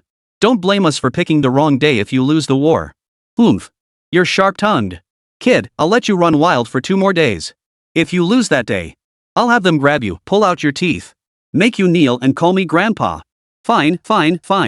No problem, you pig. But if you lose, I'll make you eat dog. Didn't Koga say he'd eat dog if he lost? Well, he's dead now. So that noble duty of eating dog naturally falls to you now. You. What, you don't dare take the bet? So all you cherry blossom country generals are just a bunch of cowards, huh? Who says I'm afraid to bet? Would I back down from a sure win? Kid, just wait for your countrymen to curse you. Ignorant and arrogant. You'll pay for your words today. Tens of thousands of lives will be lost because of your words. Let's go. Inosuke Matsuo rose to his feet and strode swiftly out of the room. He boarded the warship with the international journalists trailing behind him, never looking back. In the blink of an eye, only Qin Fang, Li Yulong, and Wang Shunkai remained. Ah! Brother Qin, you were far too careless. How could you just agree to that pig's terms so easily? We don't have a single tank now. To hold this land, we have no choice but to fight them in mountain defense. That way their tanks won't have the advantage. We can mount effective defenses with our anti-aircraft guns. But this? You're going head-to-head with him on the plains. Our rocket artillery loses its edge, and our anti-aircraft guns lose their edge too. Are we really going to send our brothers down there to fight tanks with rifles? You can't treat our soldiers' lives like a joke. And this is a live broadcast, words spoken can never be taken back. If we back out now, it'll be a huge embarrassment for our country. Brother Qin, what exactly are you thinking? Li Yulong chimed in from the side. Brother Qin, do you have some secret weapon up your sleeve? What gives you such confidence? Qin Fang merely smiled faintly. Wang Shunkai continued to frown. Even with secret weapons, there's no way we can withstand the assault of over 100 tanks at once. Those Japanese Type 97 tanks are formidable. They're tough and hard-hitting. Forget it. I'll request reinforcements from headquarters immediately. Over the next couple days, I'll study the terrain of the Southwest Plains and design multiple concealed ambush points. Get the anti-aircraft guns and rocket launchers ready. Then have the men dig more trenches. Oh, and we still have those rifle grenades. If all else fails, I'll assemble a suicide squad. They'll wear body armor and charge head-on. Close in and use rifle grenades to destroy their tanks. I refuse to believe that even sacrificing our lives couldn't destroy over 100 of their tanks. Hey! Division Commander Wang, how can you get more and more out of touch? How many of our Chinese soldiers would die fighting them like this? Qin, you're the one talking nonsense. If you hadn't agreed to this plain offensive with him, how could I have ever thought of this? Sigh. I'm not saying this to criticize you. Wang Xuansai's face flushed bright red, caught between saying something and keeping quiet. Qin Fang quickly reached out and patted his shoulder. Old Wang, first off, I wouldn't joke about the lives of our country's soldiers. Second, choosing to engage them in open field combat might seem to favor them. But I promise you, in the end, the advantage will be ours. Let me be frank, this Matsuo is Unsung, he's the one who murdered my parents. This battle isn't just about defending our nation, it's about upholding our nation's honor. It is also my personal quest for vengeance. At these words, both men froze in place. They knew some of Qin Fang's background. They had long heard that Qin Fang's parents had met untimely deaths. And that it was the work of external forces. Brother Qin, are you absolutely sure you didn't mistake him? I'd recognize him even if he were reduced to ashes. Old Wang, don't worry too much. I, Qin Fang, always keep my word. He wants to go live? No problem. I'll make sure he shines brightly on that stream. Hold on, Brother Qin. You said the open field battle would ultimately work in our favor? What do you mean? With our current equipment, mountain warfare and guerrilla tactics should be more advantageous. Qin Fang gave a mysterious smile. You'll see in a month. Li Yulong glanced over, his signature smile creasing his face. He understood what was coming. He was cooking up something big again. He immediately made a shushing gesture toward Wang Shunkai. Colonel Wang, don't pry. Just trust Brother Qin, and that's all there is to it. Alright. At this point, there's no other choice. Colonel Wang, the plan you outlined earlier must still be carried out. Whether it's redeploying troops or digging trenches, we must fortify our defenses. Make as much noise as possible. Alright. No problem. I'll follow Brother Qin's lead on everything. Rest assured, in a month's time, there'll be quite a show. On the Sakura battleship. Inosuke sat on the sofa, his brow furrowed. Koyama, immediately dispatch our agents in Rabbit Country to investigate that man's background. He knows all the specs of our Type 97 tanks. This guy's no ordinary person. And I can't shake the feeling his eyes look familiar, like I've seen someone who looks just like him somewhere before. Damn. I'll get on it right away. Hold on. If we can't track down the man, then investigate whether the Russians have been exchanging weapons recently. Back then, Kinoa rushed into battle without proper intelligence, no wonder he got himself killed. We absolutely cannot repeat that mistake. Damn it. Koyama understands. Also, keep a close eye on the rabbits' movements. Within a month, they'll definitely make arrangements near the war zone. This time, though, the psychological operation was disrupted by that kid. But that brat actually dared to make a wager with us? The rabbit really thinks he's hot stuff after winning 2 battles. As long as we can confirm the Russians won't provide military support, this battle is ours for the taking. Major General, even if the Russians do provide military aid, we're still guaranteed to win this battle. Ha! The supplies from M Nation have arrived, and they're twice the planned quantity. A total of 5,000 units. Chapter 64, Inspiration Strikes Yoshino has a way to die. You mean anti-tank weapons? The rocket launchers specifically designed to take out rabbits? Damn! The loading and unloading has just been completed. Great! There's an old saying about rabbits. Warfare relies on favorable timing and terrain. Now we have superior equipment and manpower over the rabbits. I don't see how he could possibly turn the tables. Father! You were slain by Guchaozong back then. Today, I shall make the rabbits pay with 10,000 lives for your death. Father? Could it be that Matsuo Yujiro died at the hands of the rabbits? That's right. Father was captured by the rabbit clan back then. The rabbits forced his head into a urine bucket and suffocated him alive with urine. When he died, his nose and mouth were filled with piss. Damn it all. This is nothing short of a disgrace to my father. It's a disgrace to my great Sakura too. Now you know why I hate rabbits so much. This is why. My father was literally suffocated to death by their urine. Bang! Yoshino slammed his hand hard onto the tabletop. Just then, a small pebble protruded from the tabletop. Instantly, a sharp pain shot through the center of his palm. But Izunasuke gritted his teeth and continued. I will kill every single member of the rabbit gang.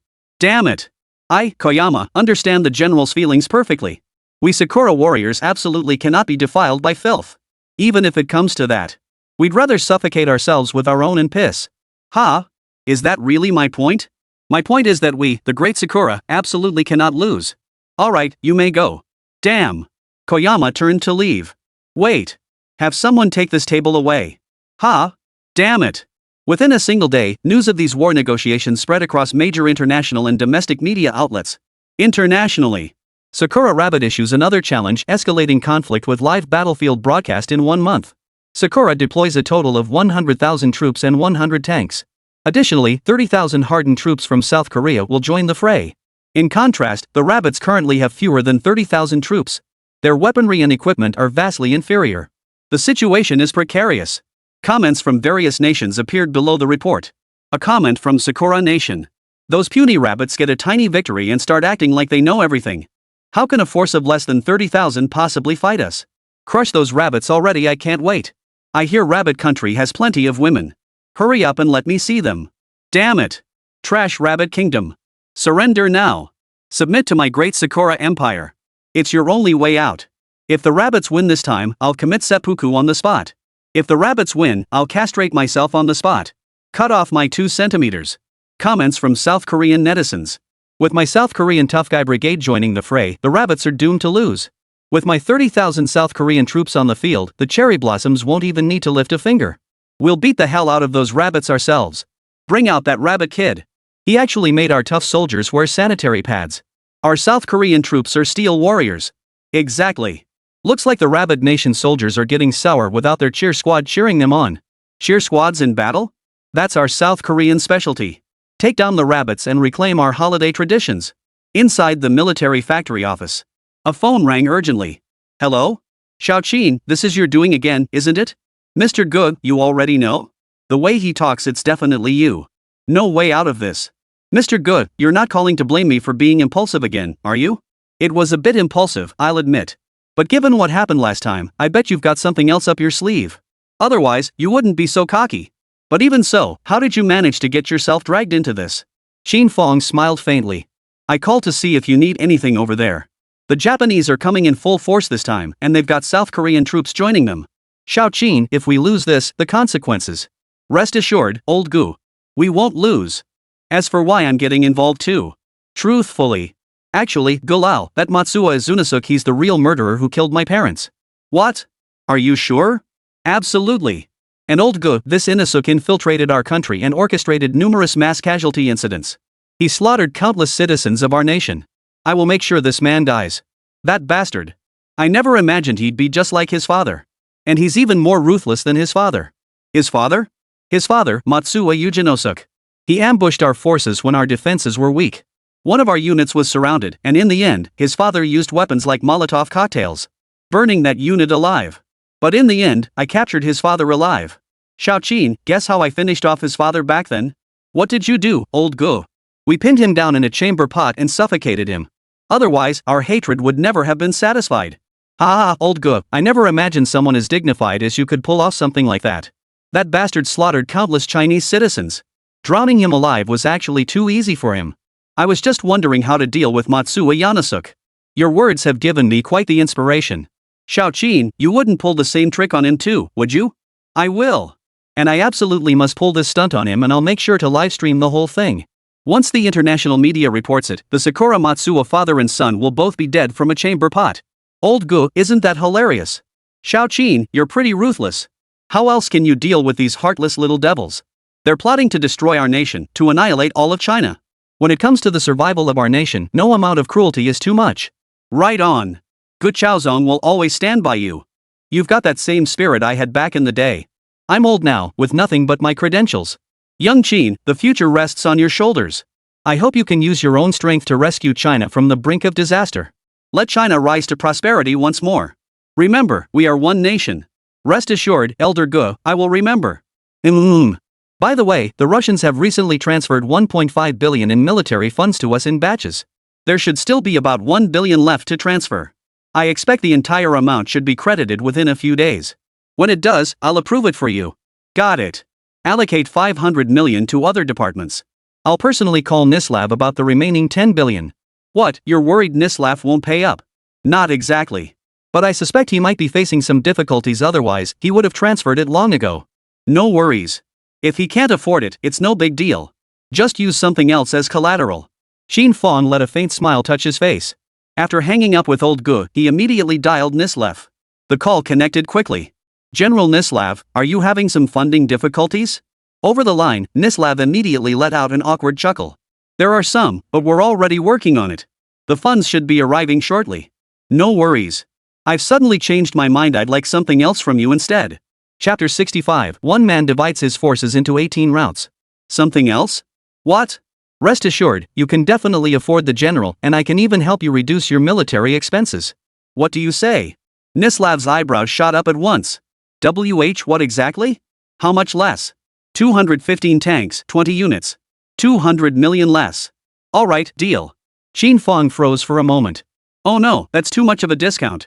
I'll arrange for payment and shipment to proceed simultaneously. Nislav's voice over the phone was brimming with excitement. Alright, since you're being so generous, I'll give you half the technology first. Don't come back later saying I tricked you. Impossible, sir. China values honor and integrity above all. You are dear friends of my bear nation. But let me ask one more thing first. Are you planning to use these tanks against the Japanese? International news is abuzz with reports. I hear they have over 100 tanks. 20 tanks probably won't be enough, right? Why not ask for a deeper discount? We've got plenty of T215 tanks to spare. I could even give you 50 straight up. No need. Just 20. I'm using these as cannon fodder. Any more than that is pointless. 215 tanks as cannon fodder?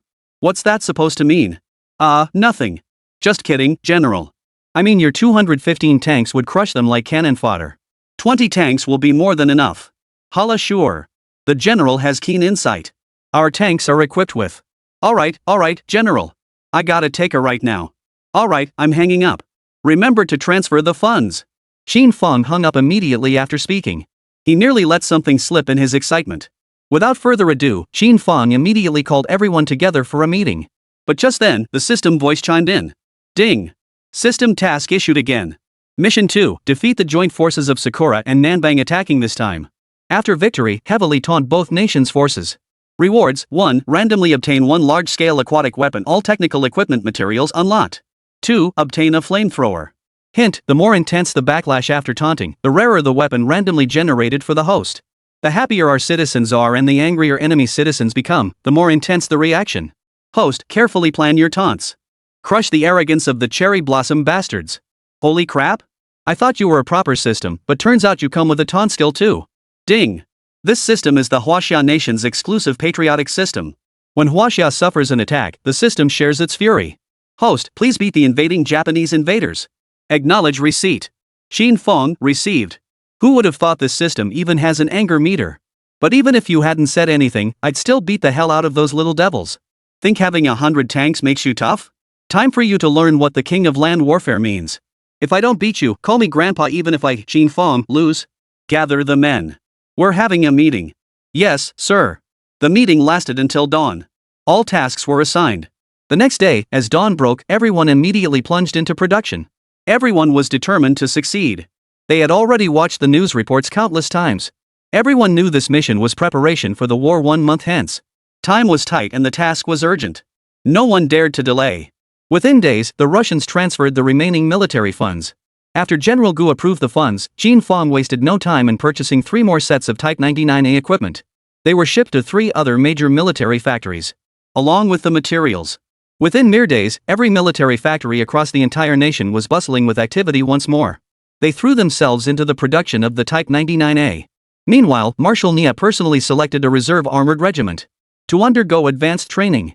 They would become the operators of the Type 99A main battle tanks. In the blink of an eye, half a month had passed. At the front lines, the Japanese forces had successfully linked up with the South Korean troops. Inside the command headquarters, Major General Matsue, Park Pyal reporting for duty. Well, it's been half a month, General Park. You're finally here.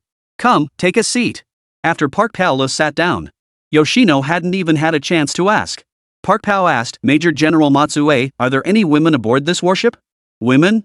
What does General Park want with women? Damn it! We were in such a rush when we set out.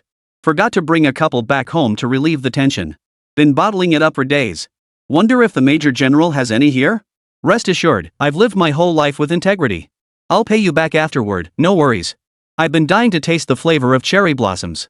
Everyone says it's indescribably wonderful. Yoshino froze for 2 seconds. General Park, we're here to fight, not play.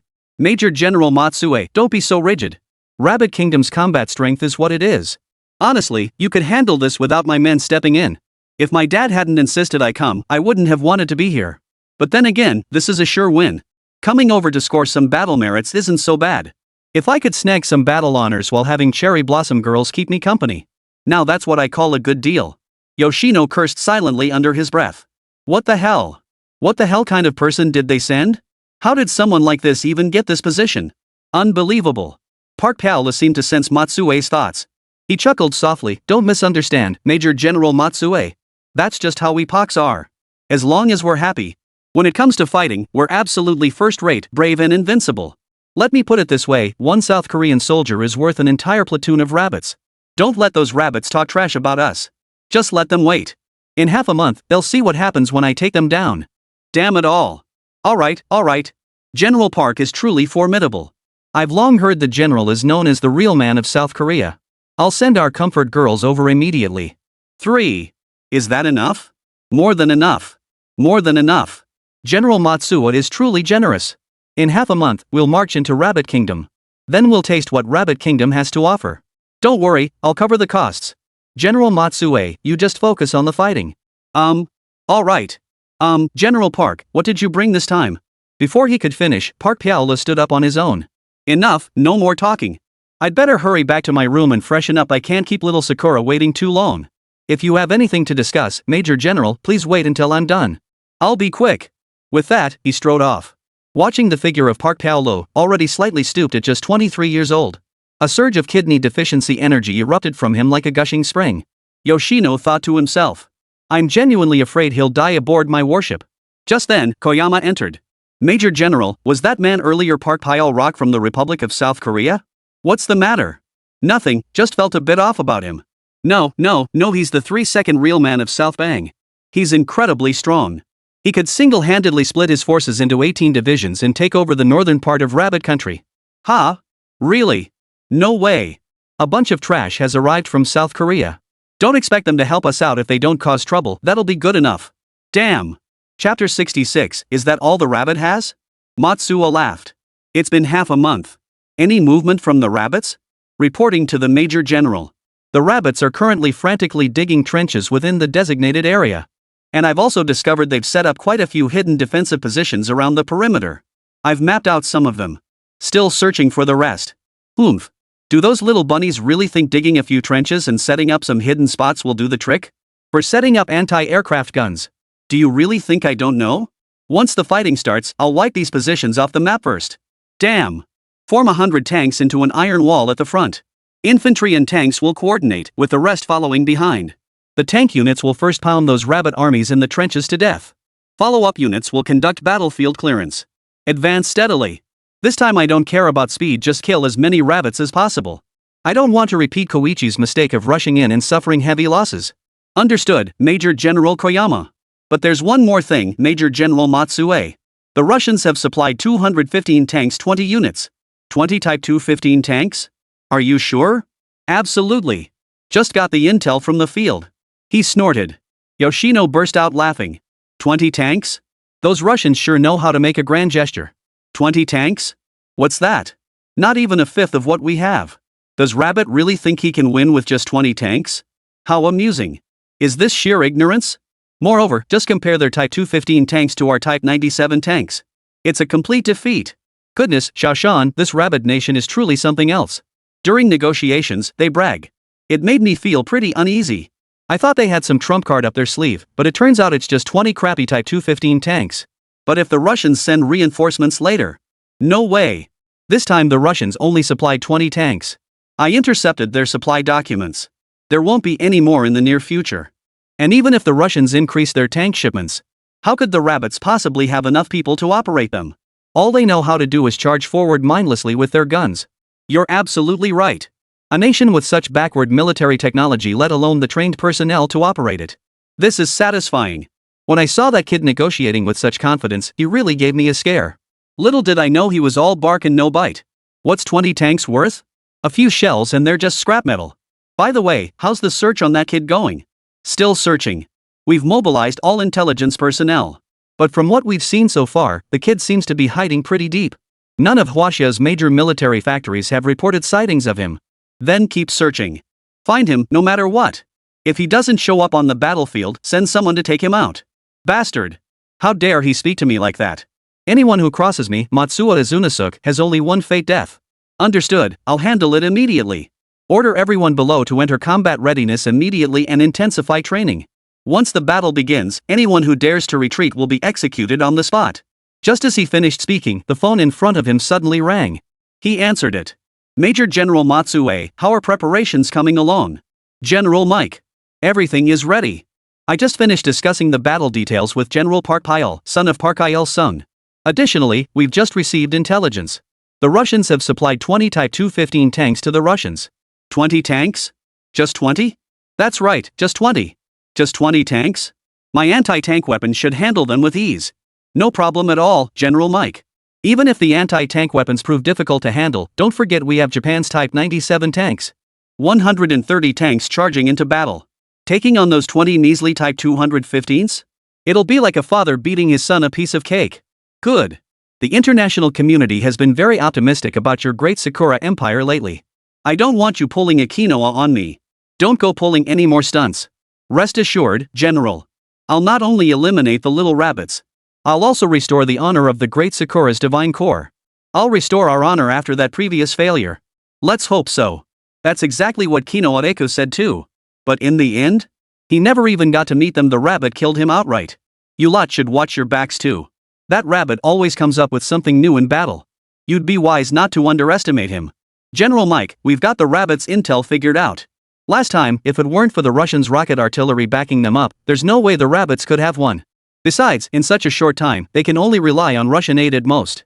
Do you really think he could conjure up tanks and artillery in a month? What, do you think the rabbits can perform magic? I think it's pure bull. If you've got the guts, let the rabbit pull another magic trick for me this time? This time, if I don't beat the out of that rabbit, I'll... Alright. You already said that last time castrating yourself with a sword, right?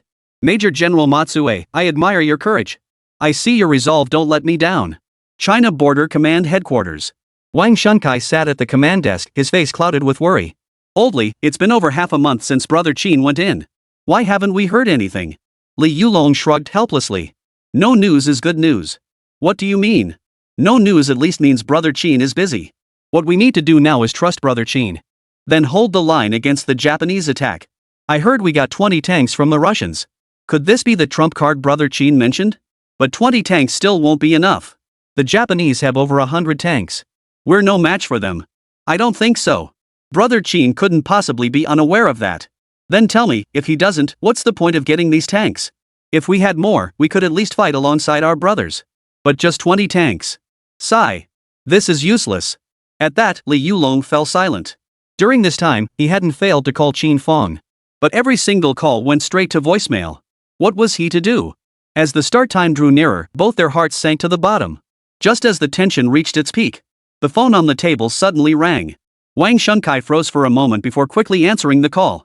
When Qin Fang's familiar voice came through the line, Wang Xuansai's furrowed brow finally relaxed. Brother Qin, it's been over half a month you finally called. Getting impatient? I'm beyond anxious, Brother Qin. You have no idea, over the past half month, the Japanese have repeatedly sent spies to reconnoiter our combat zone. And their tank regiment has already crossed the border. They're just sitting there, eyeing us like predators.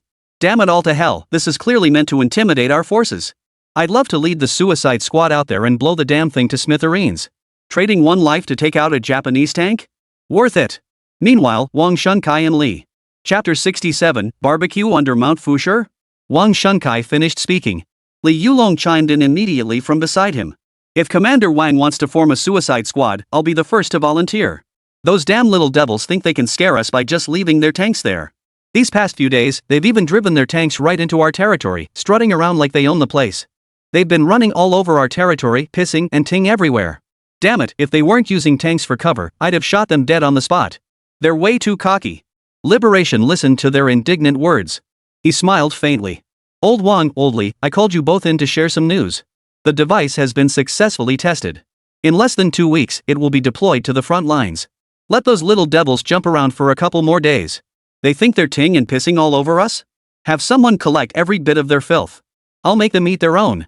They're ting all over the place now, but just wait in half a month, I'll make them eat their own. But Brother Qin, the battle will erupt before half a month is up. Can't we hurry it up a bit? Old Wang, this is already the fastest we can go. Tell the frontline soldiers to hold out a bit longer. Holding out is no problem.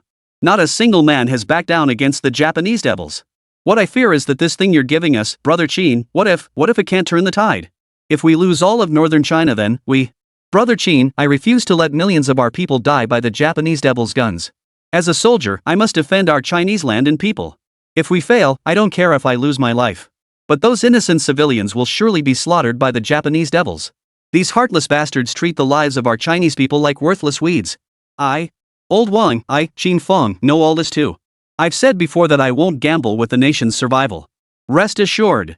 After this defensive battle, I'll make sure every fight from now on is an offensive one. Within a year, I'll make sure every soldier gets to eat cherry blossom beef. We'll all head to Fushur Mountain for barbecue. Trust me. Barbecue at Fushur Mountain? If you don't fancy barbecue, hot springs are also an option. Either way, the counterattack is about to begin. I'll show you what it means to crush them. Alright. They've been wreaking havoc on our Chinese soil day after day. It's about time we paid them a visit on their own turf. Hanging up the phone, Wang Shunkai and Li Yulong exchanged a knowing smile. The earlier tension and awkwardness vanished completely. With Qin Fang's words, they saw hope once more. Li Yulong waved his hand decisively. Old Wang, don't worry. Brother Qin probably didn't mention it earlier for fear of leaks. If it really leaked, how could we fight if the little devils didn't come attacking us? True enough. Immediately tell the brothers below to be extra cautious. Prevent the Japanese from launching a preemptive strike. All's fair in love and war. No sooner had Wang Shunkai finished speaking than someone burst into the command post. Reporting to Colonel Wang, the Japanese have launched their first wave of attacks. Old Li, see what I mean? Those bastards are cunning as hell. Li Yulong replied, thankfully we prepared in advance. Old Wang, I'll lead the rocket artillery company to unleash a barrage of firepower on them right now. These bastards are probably just testing the waters with this wave. They won't get within rocket range. But we still have to fire. Once their tanks spread out, it'll be tough to hit them with rockets then. And if they strike first and take out our hidden defensive positions, we'll be even more on the defensive. Division Commander Wang frowned deeply. After a long pause, he could only nod helplessly. Old Li, stay safe. Do we have enough rocket launcher rounds left? Enough for the first wave of attacks. Good. Hold on tight, we're counting on Brother Qin's final trump card. Let's hope we can turn this around. The Japanese forces' first wave of attacks arrived on the battlefield as expected. They had originally promised a live-streamed battlefield. The Japanese hadn't even opened fire. They just wanted to catch us off guard. At the rear of the battlefield, Matsuo Izunasu peered through binoculars at the distant scene. A faint smile played at the corners of his mouth. Bunch of fools. Did they really think I'd launch an attack right on schedule? Isn't there an old rabbit proverb that says, all's fair in war? I learned it all from you lot. Xiao Shan chimed in from the side, the General Rabbit has another old saying too. Use their own tactics against them. Isn't that exactly what you're doing, Major General? Search to death, Xiao Shan. There are no rules on the battlefield. Victory is all that matters. Your insight is brilliant, General. Give them a month to prepare. Those dumb rabbits, how could they possibly know we're just biding our time until the South Korean forces assemble? I bet they're still waiting like fools. Look, our tanks have already formed the first line of attack. They're covering the advance of the main force behind us. This iron flood of ours, the rabbits can't handle it. No need to rush. The first wave is just to apply some pressure. They've got rocket artillery support, right? Once we've exhausted their artillery shells, that's when our real offensive begins. As the words fell, the battlefield erupted with a series of muffled explosions from incoming artillery fire. The Major General is indeed shrewd. You predicted they'd use rocket artillery for defense first, and you were right. A smug smile curled at the corner of Azunasuke Matsue's lips. I calculated this all along. These rabbits, do they really think they can win just by taking down some dim-witted quinoa eco? I'm worth 10 of those quinoa fools combined. Let me show you what the true heavenly god core of the great Sakura is all about. What it means to have a true commander. Order the frontline units to retreat immediately. Retreat? General, are we not fighting anymore? No. This first wave was merely a probing attack to wear down the enemy's rocket artillery. See what hidden weapons the rabbits have. Swoosh. Little Hill will handle it immediately. The battle site echoed with relentless artillery fire. The rocket artillery company kept firing. Seeing the Japanese retreat, Li Yulong halted the fire. Over the next 10 days, the Japanese troops kept probing, employing the same tactics. Inside the command post, Li Yulong cursed under his breath. These damn Japanese bastards are trying to play feint tactics with me now. The moment the rocket launchers fire, these damn Japanese retreat immediately. We've burned through a ton of rocket shells these past days. If this keeps up, our ammunition will be depleted soon. Our only advantage, heavy weapons in the V-line, will be gone. This Matsuo Azunasuke is indeed smarter than Kino Aekyu. He knows our only major firepower right now is the rocket launchers. This Japanese bastard is cunning enough. By advancing the anti-aircraft guns forward like this, he can fire the rocket launchers and anti-aircraft guns together. It's possible, but if we close the distance, we'll also enter the Japanese bastard's range. Old Wang, this time they brought tanks, over 100 of them. When their artillery opens fire, our anti-aircraft battery could very well be reduced to ashes. Wang Shunkai lit a cigarette, his brow furrowed deeply. Li Yulong was absolutely right. Each anti-aircraft gun required 3 or 4 men to operate. And with no protective measures whatsoever, a single Japanese tank shell could wipe them all out. Damn. We're getting more and more on the defensive. At that moment, footsteps echoed at the entrance of the command post. Chapter 68, This is the might of the Type 99A tank. The curtain shifted. A familiar figure stepped inside. Qin. Brother Qin. Instantly, Li Yulong and Wang Xuansai's faces lit up with delighted smiles. Qin Fang's arrival signaled that their victory was imminent. Sorry to keep you waiting. Brother Qin, you're finally here. We've been waiting for you all day long. Li Yulong rushed forward, slinging both arms around Qin Fang's shoulders and shaking him vigorously. Wang Shunkai quickly stood up as well. Circling around the desk, he approached Qin Fang with a look of excitement. You're finally here, Brother Qin. Those little devils have been playing feint tactics with us these past few days, constantly draining our rocket launcher ammunition. If we'd been a moment later, our defenses would have collapsed. I know. I understand all this. I'm here now, aren't I? Come out and see what good things I brought you. With that, Qin Fang turned and headed for the exit. Old Wang and Old Li exchanged a glance and quickly followed him out. Finally, we get to see it. After nearly a month of waiting. What kind of weapon could possibly take on over 100 enemy tanks? Following Qin Fang out of the command center, they turned and found themselves before a vast plaza. The view opened up. Li Yulong and Wang Xuansai's faces, which had been glowing with excitement, froze solid in the next instant. Brother Qin. You didn't just bring these, did you? Wang Xuansai's eyes brimmed with disappointment. Li Yulong frowned as well. This isn't. Aren't these the old Russians' Type 215 tanks? Are you seriously expecting us to take on over 100 Japanese tanks with just these 20-odd Type 215s? Brother Qin, you're not joking, are you? We'll be shot to pieces the moment we roll out. If we had over 100 tanks too, then we'd stand a chance. But right now. Qin Fang turned with a smile. When did I say these were for you? Yours is coming up next. Follow me. Without another word, Qin Fang grabbed the 2 men and led them around to the rear. Once they had passed through the line of 215 tanks, the look of disappointment that had just been on their faces began to shift. Wang Shunkai led the way, his expression particularly vivid. Watching Qin Fang, he couldn't help but chuckle inwardly. First, his mournful expression slowly shifted into astonishment. Then from astonishment to utter disbelief. Finally, he stared at Qin Fang in utter bewilderment. Qin Gu. What is this? Did you develop this? Li Yulong followed behind Wang Shunkai, his view largely blocked by the man's bulk. He sidestepped to the side while speaking with a hint of suspicion. What did you see? Why so surprised? But the moment he finished speaking, he turned his head and saw. Good heavens! His expression was even more exaggerated than Wang Xuansai's. First, he froze solid in place. 3 seconds later, Li Yulong charged straight forward. He ran his hands over the solid, thick steel. He looked up at the thick barrel. When he turned to look at Qin Fang, his expression defied description. Qin, tell me. Did you really develop this? What kind of tank is this? How can it be this huge? Holy crap! Compared to this, the Japanese tanks are like fathers next to their sons. No.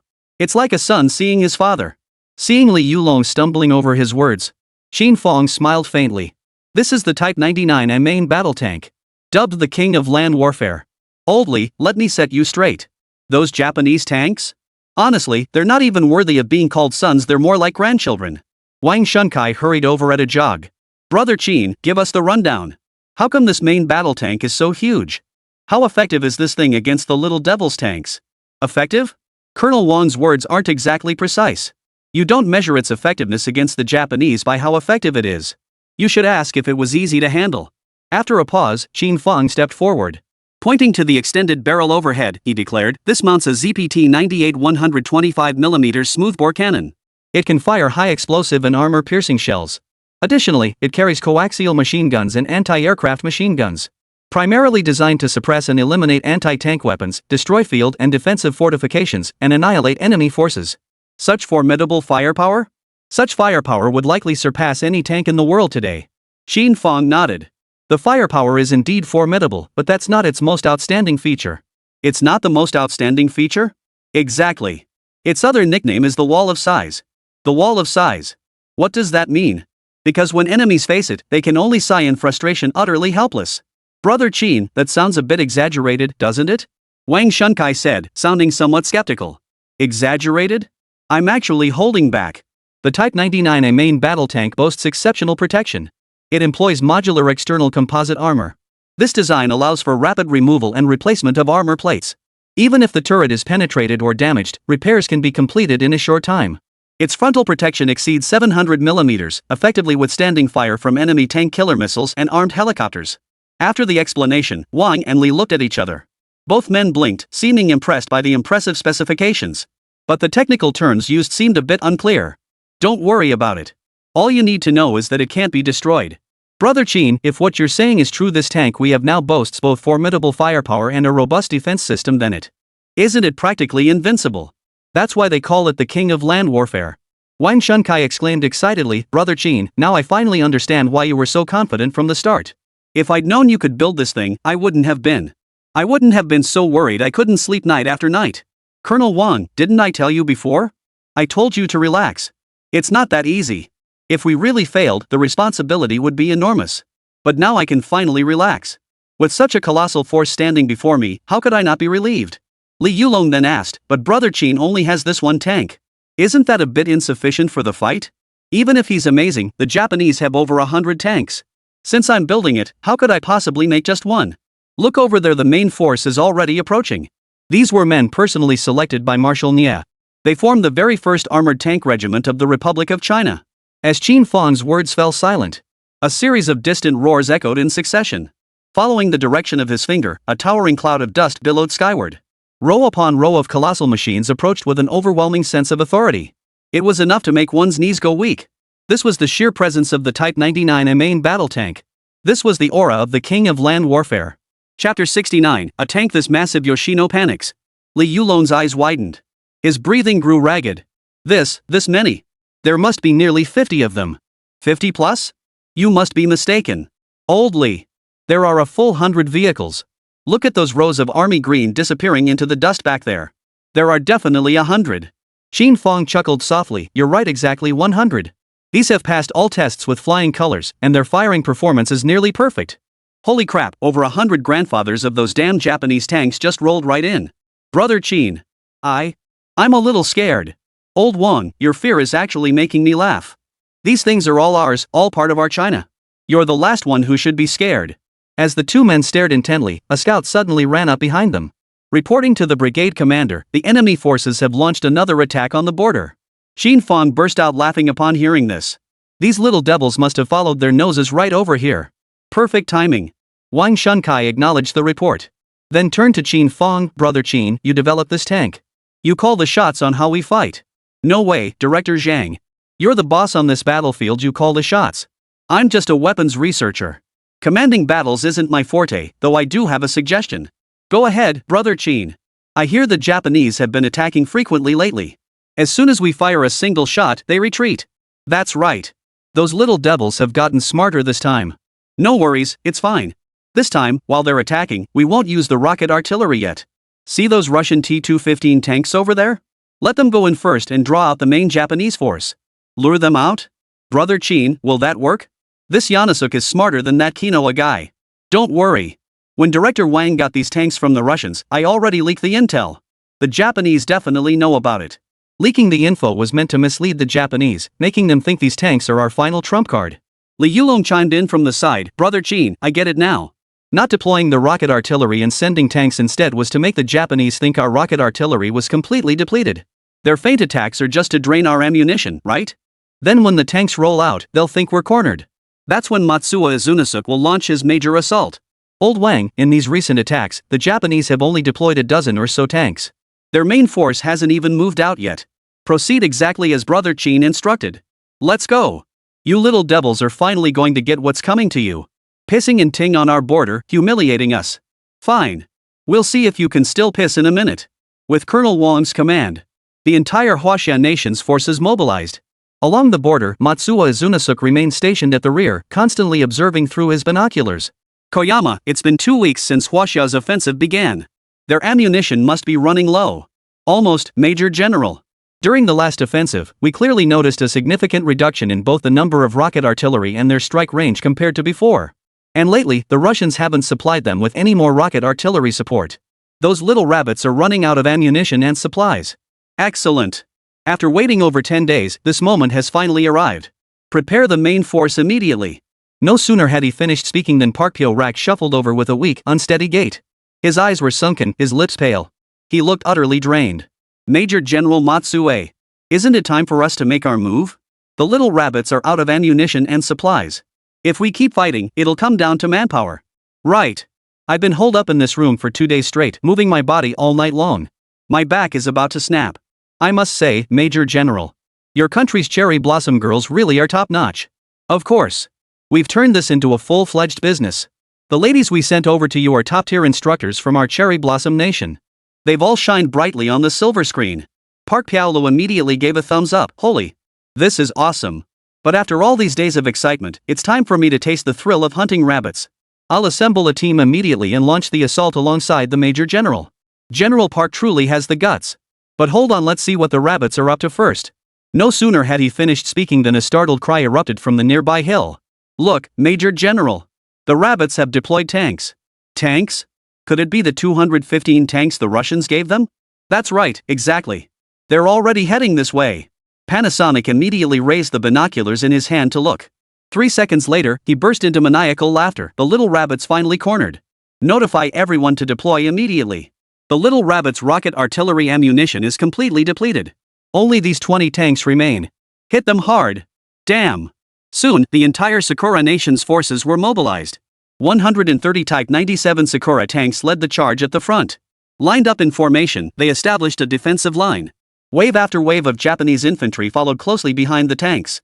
At the very center of the tank column, Yusuji Izunasuke personally stood within the tank's hull, personally directing the assault. His entire face bore an air of arrogance, especially when he looked at the oncoming Type 215 tanks. His contemptuous expression was plain for all to see. Little rabbits, daring to advance with just 20 tanks? Since you wish to die, I'll grant your wish. But no sooner had the words left his mouth than the charging tank suddenly turned and drove off. This delighted Yanosuk immensely. He roared with laughter. The rabbits saw my tanks and got scared off. They actually ran away. Soldiers of Sakura Nation, charge with all your might. Pursue the rabbit troops. Tank regiment, fire. The command sent the entire Japanese force surging forward with even greater ferocity. Each soldier howled as they charged forward. The tanks in the front row fired relentlessly, boom boom boom. Shell after shell flew straight toward the enemy. From the front line, he watched the 215th Tank Regiment vanish into the distance. Inosuke Matsue's scornful grin grew even wider. Little rabbit, you were right after all. With only 20 tanks, they still dared to advance. Come on then, come on. And yet you still ran away. No backbone. How dare you fight my great Sakura Corps? Father. Your chance for revenge has come. Just as he was laughing wildly. Suddenly, something caught the corner of his eye. Amidst the swirling dust ahead. Something seemed to be slowly approaching this way. He raised his binoculars once more to look. His smile froze, stiffening bit by bit. That's a tank? No, how could there be such a massive tank vehicle? Could this be the rabbits? Chapter 70, an indestructible tank? He was still muttering to himself. Amidst the swirling yellow dust, the tank was already charging toward him. But his astonished expression quickly shifted again. He sneered dismissively. I thought it was something else. Less than 30 tanks. And they dare to come here and fight us? What good are your crappy tanks? I've got over 100 of them. Fire. You poor little rabbits, starving to death. I refuse to believe you could possibly develop any advanced tanks. At the command, over 100 tanks fired simultaneously. Shells roared in wave after wave. Boom. Boom. Boom. They fired relentlessly at the 30 Type 99A tanks across the battlefield. Countless shells exploded around or in front of the Type 99A tanks. The dust that had just settled swirled up once more. Even more than before. In an instant, all the Type 99A tanks were engulfed. Standing amidst the tanks, Inosuke Matsuo watched the devastating scene unfold, a smirk curling his lips. Little bunnies, such massive tanks, not a single shot fired, and now they're just piles of scrap metal. That's hilarious. 30 tanks must have cost half your nation's treasury. Gone in just a few seconds. Why didn't you just surrender earlier? Why bother? Why waste all that useless money? Wouldn't it be better to spare it for our great Sakura Empire? But just as he spoke, the dust cloud rising in the distance gradually dispersed. Streaks of army green reappeared amidst the yellow earth. Gradually, the maniacally laughing expression on Matsuo Inosuke's face began to change, bit by bit. His grin grew stiffer, slower, and smaller. Stop. Stop. Stop immediately. Whoosh. The formation of Type 97 tanks came to an abrupt halt. Matsuo picked up his binoculars and peered intently ahead. His expression grew increasingly grim. How could this be? Rabbit's tanks are completely unscathed. Matsuo Inosuke was utterly astonished. After muttering to himself for a while, he rubbed his eyes again and peered through the binoculars once more. But the result remained unchanged. The rabbit tank is completely unscathed. Impossible. This absolutely can't be. Those were all Type 92 pointed armor-piercing shells we fired just now. How could they not make a dent? But then, he reconsidered. No, it must be that the distance was too great earlier. Those shells only struck the front of the tank. They didn't actually hit the tank at all. Right, that must be it. That must be it. How could the little rabbit possibly develop a tank with such strong armor? Absolutely impossible. Yoshino composed himself and roared once more. All units, advance. Fire. At the command, the entire force pressed forward. Over 100 tanks advanced while firing their cannons. Shell after shell. Once again, they fired at the Type 99A tanks. A cloud of dust shot skyward once more. The Type 99A tank vanished once more into the dust. Gazing at the devastation ahead, Inosuke's lips curled upward once more. At such close range, I refuse to believe it can't be penetrated. Even tanks from the United States don't have armor this thick. You're a penniless little rabbit. How could you possibly have such an outrageously powerful tank? I'll never believe it. With that thought, Matsuo Inosuke raised his binoculars once more and scanned the opposite side. Rolling dust slowly settled. Row upon row of Type 99A tanks stood there, completely unscathed. A fine layer of sweat instantly beaded on Inosuke's forehead. What the hell? This shouldn't be possible. This distance is well within the Type 97 tank's firing range. I clearly saw every shell hit solidly just now. How is this? How can it still be completely unscathed? Inosuke Matsuo was genuinely panicking. But he wasn't the only one panicking. The entire Sakura tank regiment, every single tank crewman was in a panic. They'd fought countless battles, but never encountered a tank this tough. 2 waves of attacks. Not a scratch. How incredibly overpowered could it be? Just as Inosuke was stunned, Koyama's voice suddenly rang out. Major General Matsue, what's going on? Why can't the Rabbit Kingdom's tanks be destroyed? Could it be that these tanks are all fake? Just a bunch of scrap metal disguised as the real thing? Scrap metal? Imitation goods? Panic surged through Matsue's mind. Though this explanation was utterly absurd, it seemed almost plausible. Major General Matsue, what should we do next? Change. Replace all armor-piercing shells with high-explosive shells. Fire again. I refuse to believe he can withstand 3 waves of attacks. Fire! Damn! Then all over 100 tanks switched to high explosive shells. Shells roared once more. Another wave of sand filled the sky. This time, Matsuo Izunasuke's expression was grim. He didn't lower his binoculars but kept them raised, staring unblinkingly ahead, fixed on the yellow sand swirling up once more. As the dust gradually settled, Inasuke's expression grew increasingly grim, until he saw glimpses of olive drab reappear. Tank after tank remained intact, standing silently in place, their imposing presence growing ever more formidable. Matsuo Izunasuke was utterly at a loss. How could this be? 3 waves of attacks from our great Sakura Empire's Type 97 tanks couldn't destroy a single one of these 30 tanks? What kind of material did that rabbit nation use to build these? No, I refuse to accept this. I still refuse to believe it. If tanks can't destroy them, then I'll have to use the anti-tank weapons Big Brother gave me. Stealing his resolve, Yajiro barked the order once more, advance forward. Anti-tank units, prepare. Koyama immediately retorted, wait, Major General. Are we sure we should keep pushing forward? If we push further, retreating will become difficult. Cut the chatter. Keep pushing forward. I refuse to believe we can't break through his damn tank formation. We've already withstood 3 waves of attacks. One more wave, and those 30 little rabbit tanks will be destroyed. Koyama hesitated, but ultimately said nothing more. Hold your position. The 100,000 strong Sakura Corps and 30,000 Southern Corps advance. Park Pao-lee's voice crackled over the radio. In that weak, trembling voice, Major General Matsue, what are you doing? Stopping and starting like this. With our 130,000 troops, are we afraid of his 30 tanks? Just attack. If artillery fire doesn't win, we'll close in and blow them up with grenades? How many men does that little rabbit have? Our numbers are more than triple theirs. After Park Pao-lee's brainless flattery, Matsue's earlier anxiety had indeed eased considerably. Exactly. What's there to fear? We have so many more men and our weapons are far superior to the little rabbits. Kuzui only has 30 tanks, right? I refuse to believe that over 100,000 troops can take down 30 tanks. All units, launch a fierce assault. The order sent the Japanese troops charging even more fiercely. Meanwhile, Wang Shunkai inside the Type 99A tank watched the scene unfold with delight. Our time has come. Chapter 71, Fight if you can win, retreat if you can't. After speaking, Wang Shunkai turned to look at Qin Fang, who sat beside him with an air of calm composure. What do you say, Brother Qin? Isn't it time for us to make our move? Qin Fang nodded casually. Based on what I know about this Inasuke, after 3 waves of attacks, he still dares to charge forward. I reckon he's planning to use that anti-tank weapon his country dad gave him. Anti-tank weapon? It's basically the bazooka his American dad gave him. Brother Qin, you know all this. The little devils are spying on us. Who says we can't spy on them back?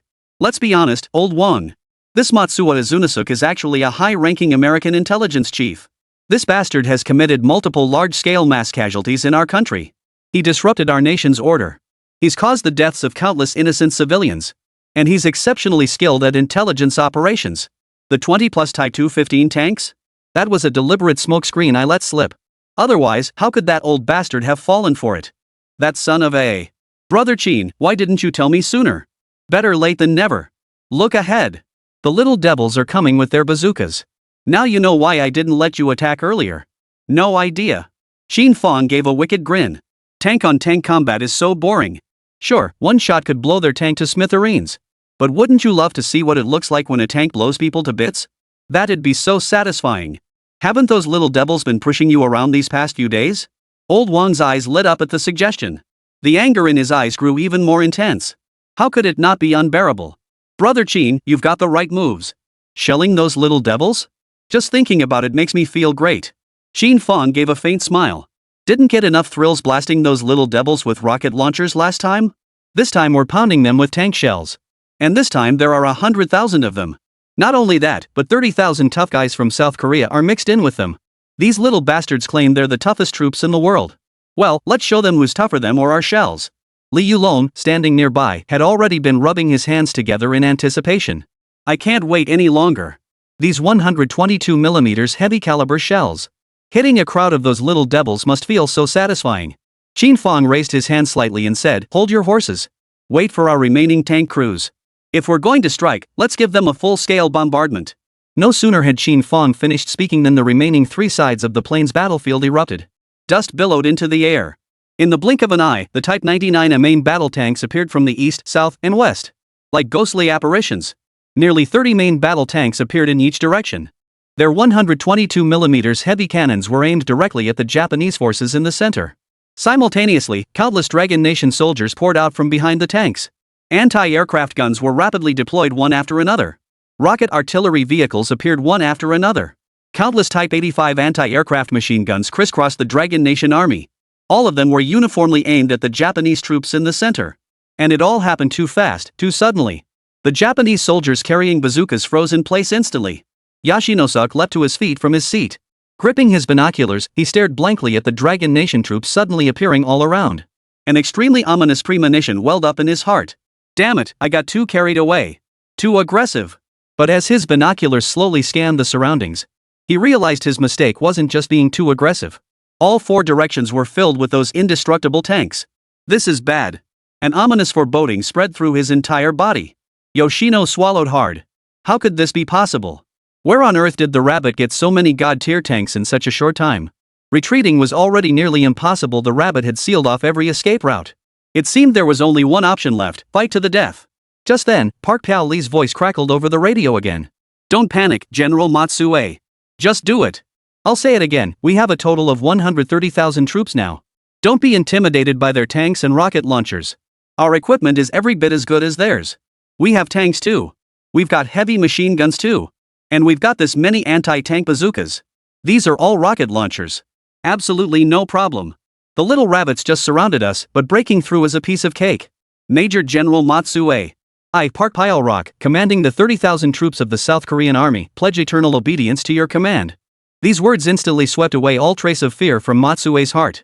General Park, I never expected you to speak so boldly at such a critical moment. Damn me. I should have known better than to dismiss you as merely a lecher. Now I see you are my strongest pillar of support. Alright, let's take on those rabbits. At that moment, Yajirobe's confidence flared up once more. Right. With the Manhwa Corps, I command a total of 130,000 men. How many men do those rabbits have? Maybe my 130,000 troops can even break through the encirclement and form a counter-encirclement. Annihilate every last rabbit soldier. It's definitely possible. After all, our great Sakura forces are the true heavenly warriors. Charge. Just as Inosuke was brimming with confidence, Park Pao-lo, who had just hung up the radio, was approached by his close aide. The aide looked at Park Pao-lo, who was packing his belongings, and asked with a puzzled expression. General Park, aren't we supposed to fight alongside the Sakura Nation's forces? What are you doing? Fighting? Have you completely lost your mind? Blah blah blah. Hurry up and pack your bags and run. Didn't you see what just happened? Ha! Sakura's tanks launched 3 waves of attacks and didn't even take out a single Rabbit Kingdom tank. Look around.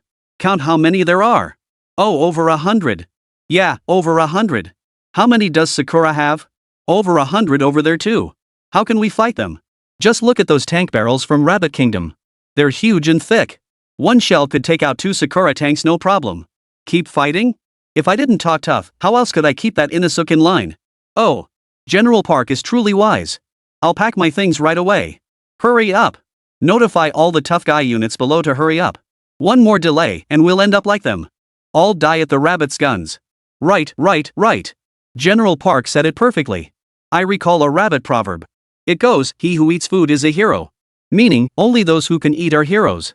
Only those who stay alive can eat, and only those who can eat can be heroes. Oh ho! Not bad, little Park. Such profound wisdom. When we get back, I'll have to study rabbit culture more. Enough said, let's get out of here. Damn it! Did you really think I'd fight alongside him? I'm just here for backup. If I can win, I charge in. If I can't, I run. Do you think it was easy building up this tough as nails unit? Chapter 72, Say hello. What are you standing around for? Has the order been relayed? Orders are out. Let's go. If we delay any longer, we'll both be dead. I'm speechless. My dad said he wanted me to come here to gain combat experience, right? He said it was a sure win. Easy win my ass. How come he didn't know the little rabbit still had so many heavy tanks? This is basically sending me to my death. Park Pao-lo muttered as he ran. But then he thought about it, this trip had netted him so many days with the Cherry Blossom girls. It was fun while it lasted. If he could escape and save his life, it would be worth it. Minutes later, a small detachment began withdrawing from the ranks of the 100,000-strong force. A company commander stationed at the rear saw this and immediately reported it. Soon, Wang Xuansai's side received the news. Brother Qin, the Japanese troops have started pulling back. The Japanese troops? Retreating? I don't think so. Those Japanese bastards may be brutal, but their troops still maintain decent cohesion. If anyone's retreating, I'd bet it's those South Korean troops. What should we do? Should we attack now? Fight. Think you can retreat now? You came here, so don't expect to walk away unscathed. Get all the war correspondents to turn on their equipment. Go live. Let our national audience hear this beautiful sound. Roger that. Wang Shunkai immediately relayed the orders. Meanwhile, Li Yulong commanded the armored tank regiment. He barked an order at the charging Japanese troops. Fire. Instantly, the dull thuds of shells echoed in rapid succession. Shell after shell was fired into the dense crowd of Japanese soldiers. Meanwhile, those Japanese soldiers, armed with bazookas, still plotting a counterattack. Two men set up a rocket launcher and fired a shell. It struck the Type 99A tank like a tickle. Not a scratch. While they stood there stunned, the Type 99A tank's shells roared toward them. Boom! Shell after shell exploded, obliterating large swaths of the enemy. The Japanese soldiers scattered in all directions. The air was filled with the Japanese soldiers' severed limbs. Meanwhile, surrounding Dragon Nation soldiers wielded Type 81 anti-aircraft machine guns, rocket launchers, and anti-aircraft artillery, unleashing relentless fire upon the Japanese troops before them. Chaos erupted across the entire battlefield in an instant. But it wasn't the Dragon Nation side that was in disarray. It was the Japanese force of over 100,000 men. Though positioned on the open plain, the Japanese forces were numerous and were packed tightly together. This only served to highlight the Type 99A main battle tank's devastating firepower advantage. At the heart of the battlefield, Inosuke Matsue, constantly directing his soldiers to charge forward. But gradually, he noticed. The troops who had charged so fiercely at the start was moving with increasing sluggishness. When he looked ahead again, good heavens! The distant charging troops were being blown to pieces by tank shells, scattering in all directions. The air was filled with Japanese soldiers blown skyward. Their anti-tank weapons hadn't even been fully loaded before a single shell sent them straight to the afterlife. Just as Inosuke stood frozen in shock, unable to process what was happening. Suddenly, the radio crackled to life, Koyama's voice crackling through the static. Major General Matsue. We're taking heavy hits from all four directions. The enemy's firepower is overwhelming. We simply cannot withstand it. What should we do? If this continues, we'll all die here. All die here? Damn it! Is it really that bad? Koyama's forehead broke out in a cold sweat at the thought. General, get up and look around. Our troops have already lost thousands in just 2 minutes. What? The death rate is so high. You think? Matsuo sprang to his feet with a sharp movement. Exposing his small, unsightly glands, he began looking around. Looking east, looking west. Then he noticed. The surrounding units of the Sakura Corps, which had been expanding outward, were now all retreating. Each one clutching their Garand rifles. Their faces filled with panic.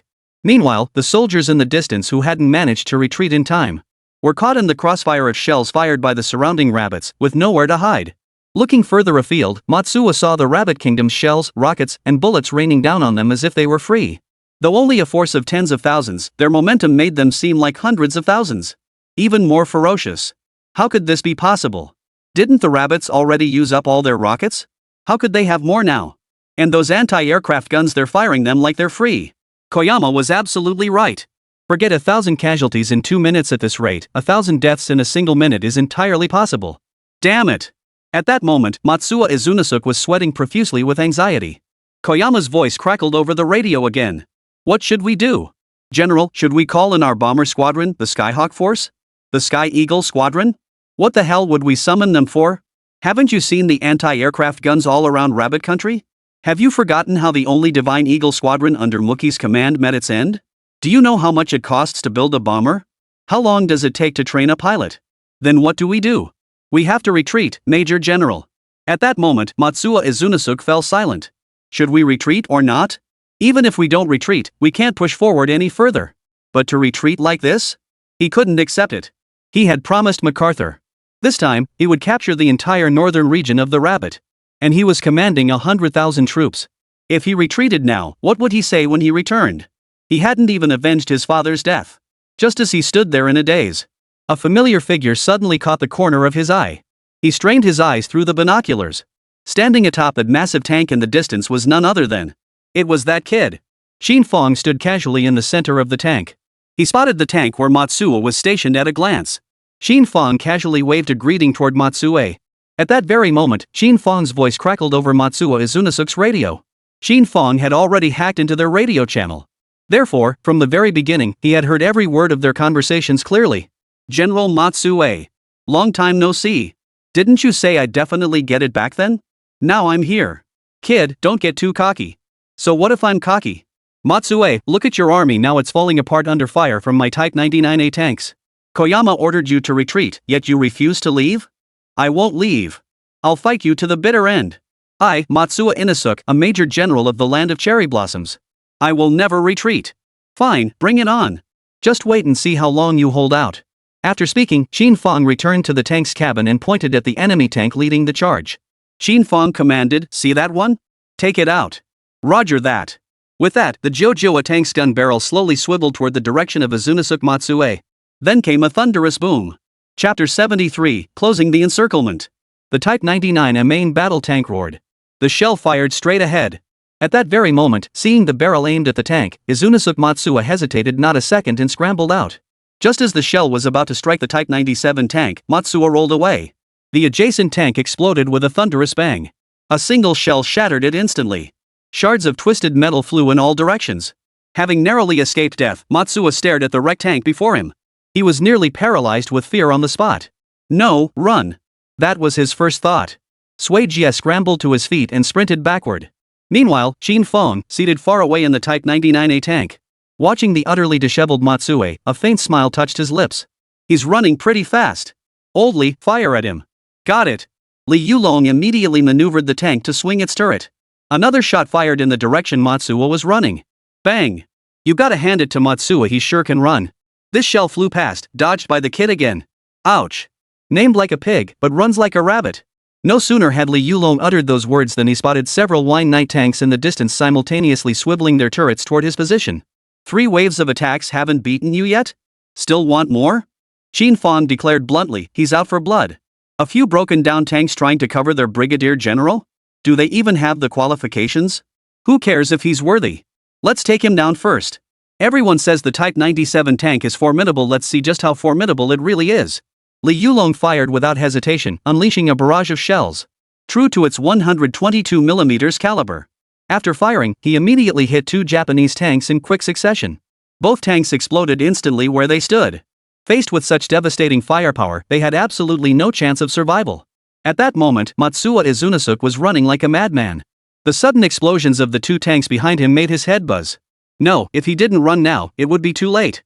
Wait, didn't Park Pyal say he'd come to support us? Why hasn't there been any sign of them yet? Just as he was thinking this, Koyama's voice suddenly rang out.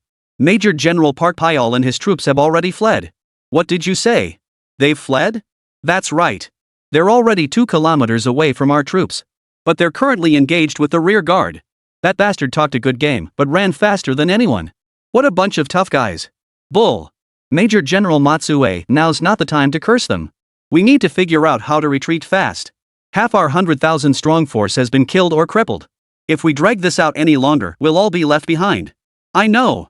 We've reached this point, withdraw immediately. Damn it. The defeat came crashing down like a mountain collapsing. The disoriented Japanese soldiers, already reeling from the beating, all retreated like a pack of stray dogs. But advancing was easy, retreating was another story. Troops from Longwa had sealed off the route completely. Meanwhile, the South Korean forces locked in combat with them were suffering equally devastating losses. Amidst the chaos, the commander was utterly lost, unable to issue any coherent orders. The entire Hardman Corps was in utter chaos, like a pot of boiling porridge. Pounded by shells from the Type 99A main battle tanks, they couldn't even find their way north. We really shouldn't have gotten involved in this mess. Now we're stuck between a rock and a hard place, just waiting to die. Park Pyao muttered between heavy breaths. This is hopeless. We have to break through forward. While we still have numbers, there's a sliver of chance to escape. Soon, that chance will be gone. A retainer beside him exclaimed. Don't I know that? Don't I know we need to break through now? But look for yourself, all these tanks bearing down on us, shells flying like they're free. How can we possibly fight back? General, look. The forces from the land of cherry blossoms are retreating too. Where? Let me see. He immediately craned his neck, grabbing his binoculars to look behind. Sure enough, the Japanese troops were indeed charging toward them in large numbers. Perfect. With them as cannon fodder, our chances of breaking out are much better. You're right. So what do we do now? What should we do? We'll pull back, retreat to the rear. Let the Japanese lead the charge, we'll follow right behind them and break out. Understood. But no sooner had Park Pyalrak finished speaking than the radio crackled with Matsuo Inosuke's furious curses. Park Pyalrak, you son of a. We agreed to charge together, but you bastard ran off first? No, I didn't run. I just saw our retreat route cut off, so I came back to clear it. That's how we broke through the encirclement. Bull. Cut the crap. Let me tell you, I know every trick you've got up your sleeve now. You South Koreans think we're all fools, don't you? What the hell do you mean open up a way out? Looks to me like you were trying to make a run for it, but got your escape route blocked and couldn't get away. Don't make baseless accusations. We South Koreans aren't like that. Cut the crap. I'm making baseless accusations? I saw it with my own eyes. Stay right there, don't move. I'll ING come over and blow your brains out. Come on then, let's settle this right here. Neither of us is getting out of this alive. Just then, Xiaoshan's voice suddenly cut through the chaos. What the hell is all this noise? Do you all want to die here? Break through the encirclement and get out of here fast, or you'll all get blown to bits by the shells. Fine, Park Paolo, I'll let you off today. Just wait until we get out. Get out? Fine. Who's afraid of who? Get over here and fight with me. Damn it, those 99A tanks from Rabbit Country are too powerful. As the two argued, shells kept exploding relentlessly behind them. The explosions sent men and horses tumbling in all directions. At that moment, Qin Fang sat upright inside the tank, watching the Japanese troops attempting to retreat. He immediately shouted, "Division Commander Wang, pursue them immediately. We can't let those little devils escape." Understood. At Wang's command, the encircling forces closed in once more. The roar of the Type 99A main battle tanks filled the air as they advanced, firing their cannons. Of the over 100 J-90 and J-70 tanks that had initially charged with such ferocity, only 30 or 40 remained intact now. Faced with the overwhelming might of the Type 99A tanks, they were utterly defenseless.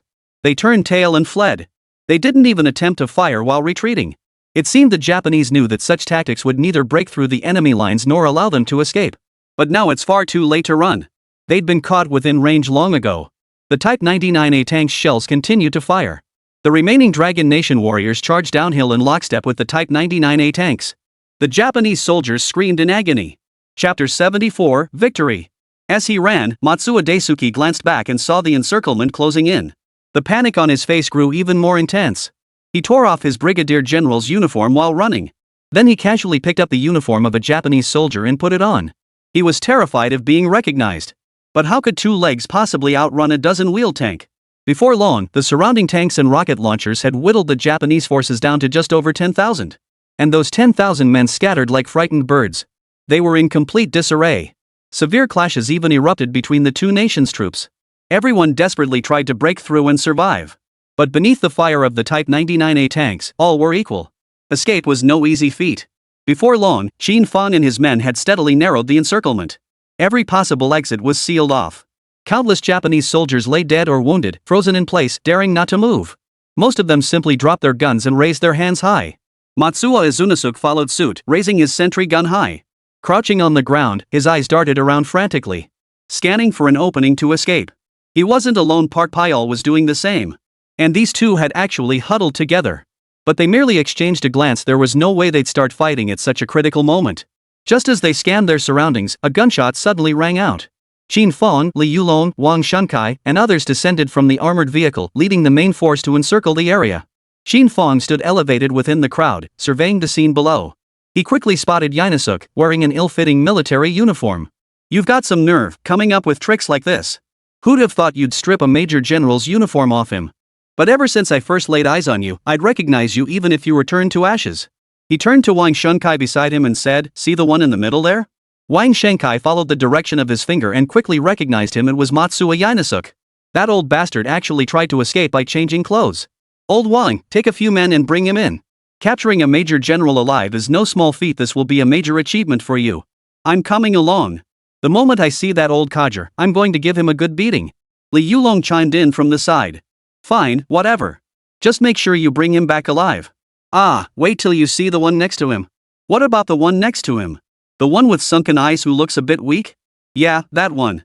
Doesn't he look familiar to you?" "Familiar? You mean? Isn't that Park Pyo-rak from South Korea? He's been captured alive by us too.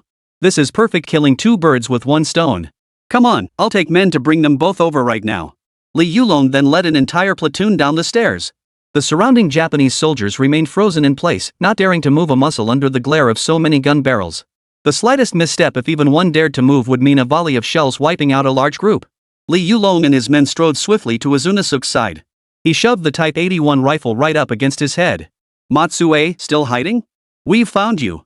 Matsuo Izunasuk's body trembled violently, but his head remained lowered. He kept pretending to be just another ordinary soldier. He muttered gibberish in his native tongue. Li Yulong sneered with disdain. Still pretending? Keep it up, and I'll beat you to death right now. Get up, you coward. Li Yulong pointed at the nearby Park Piaolu. Piao Piaolu glanced up with a sideways look. He too feigned innocence. This really set Li Yulong off. Without a word, he smacked each of them with the butt of his rifle. The blows sent both of them howling in pain. Still pretending, huh? Inasuk Matsuo quickly protested. I'm not pretending anymore. I'm getting up right now. The moment that fluent dragon tongue slipped out, the fury on Li Yulong's face deepened. You little bastard. I hear you caused quite a stir when you infiltrated my dragon nation. Who'd have thought you'd meet your end like this? You lot, take him away. The order was given, and several men behind him immediately pulled out ropes, binding the two men tightly. The others pointed guns at the Japanese soldiers, ordering them to strip completely naked. One by one, they were stripped naked, all becoming prisoners of war of the Dragon Nation. Soon, Li Junlong brought Matsuo before Qin Fang. Brother Qin, you've got the best eye, it's definitely this kid. Qin Fang looked at Matsuo again. He was a pitiful sight, covered head to toe in wounds. Yet his eyes alone still burned with that same vicious glint. Especially when he looked at the dragon countryman. A leopard can't change its spots. Matsue, when you killed my parents, did you ever imagine this day would come? Killed your parents? Matsuo lifted his head, staring intently at Qin Fang. After a long moment, he finally recognized him. You are Qin Fang, the one who infiltrated the US for 5 years. Qin Fang didn't answer him. Instead, he drew the pistol in his hand and pressed it against Matsue's temple. Matsuo smiled bitterly with venom in his eyes. I never imagined it would come to this. Qin Fang, your parents both died by my hand. You have no idea how miserable their deaths were. Then he burst into loud laughter. Li Yulong, unable to bear the sight, slammed the butt of his gun into Matsue's head once more. You bastard, behave yourself. Qin Fang's expression turned deadly serious. Alright, you've got guts. But now you're in my hands. You've disrupted the security of our Huaxia nation and murdered my parents. If you wish to leave alive, that won't be possible. Leave alive. From the moment I accepted this mission, I never intended to leave alive. The great Sakura Empire possesses absolute integrity. Right, you have pride. If you're so proud, why did you take off your uniform? Why pick someone else's clothes to wear? Damn it. My uniform was torn to shreds. That's why I did it. What do you know? A real man knows when to bend and when to stand tall.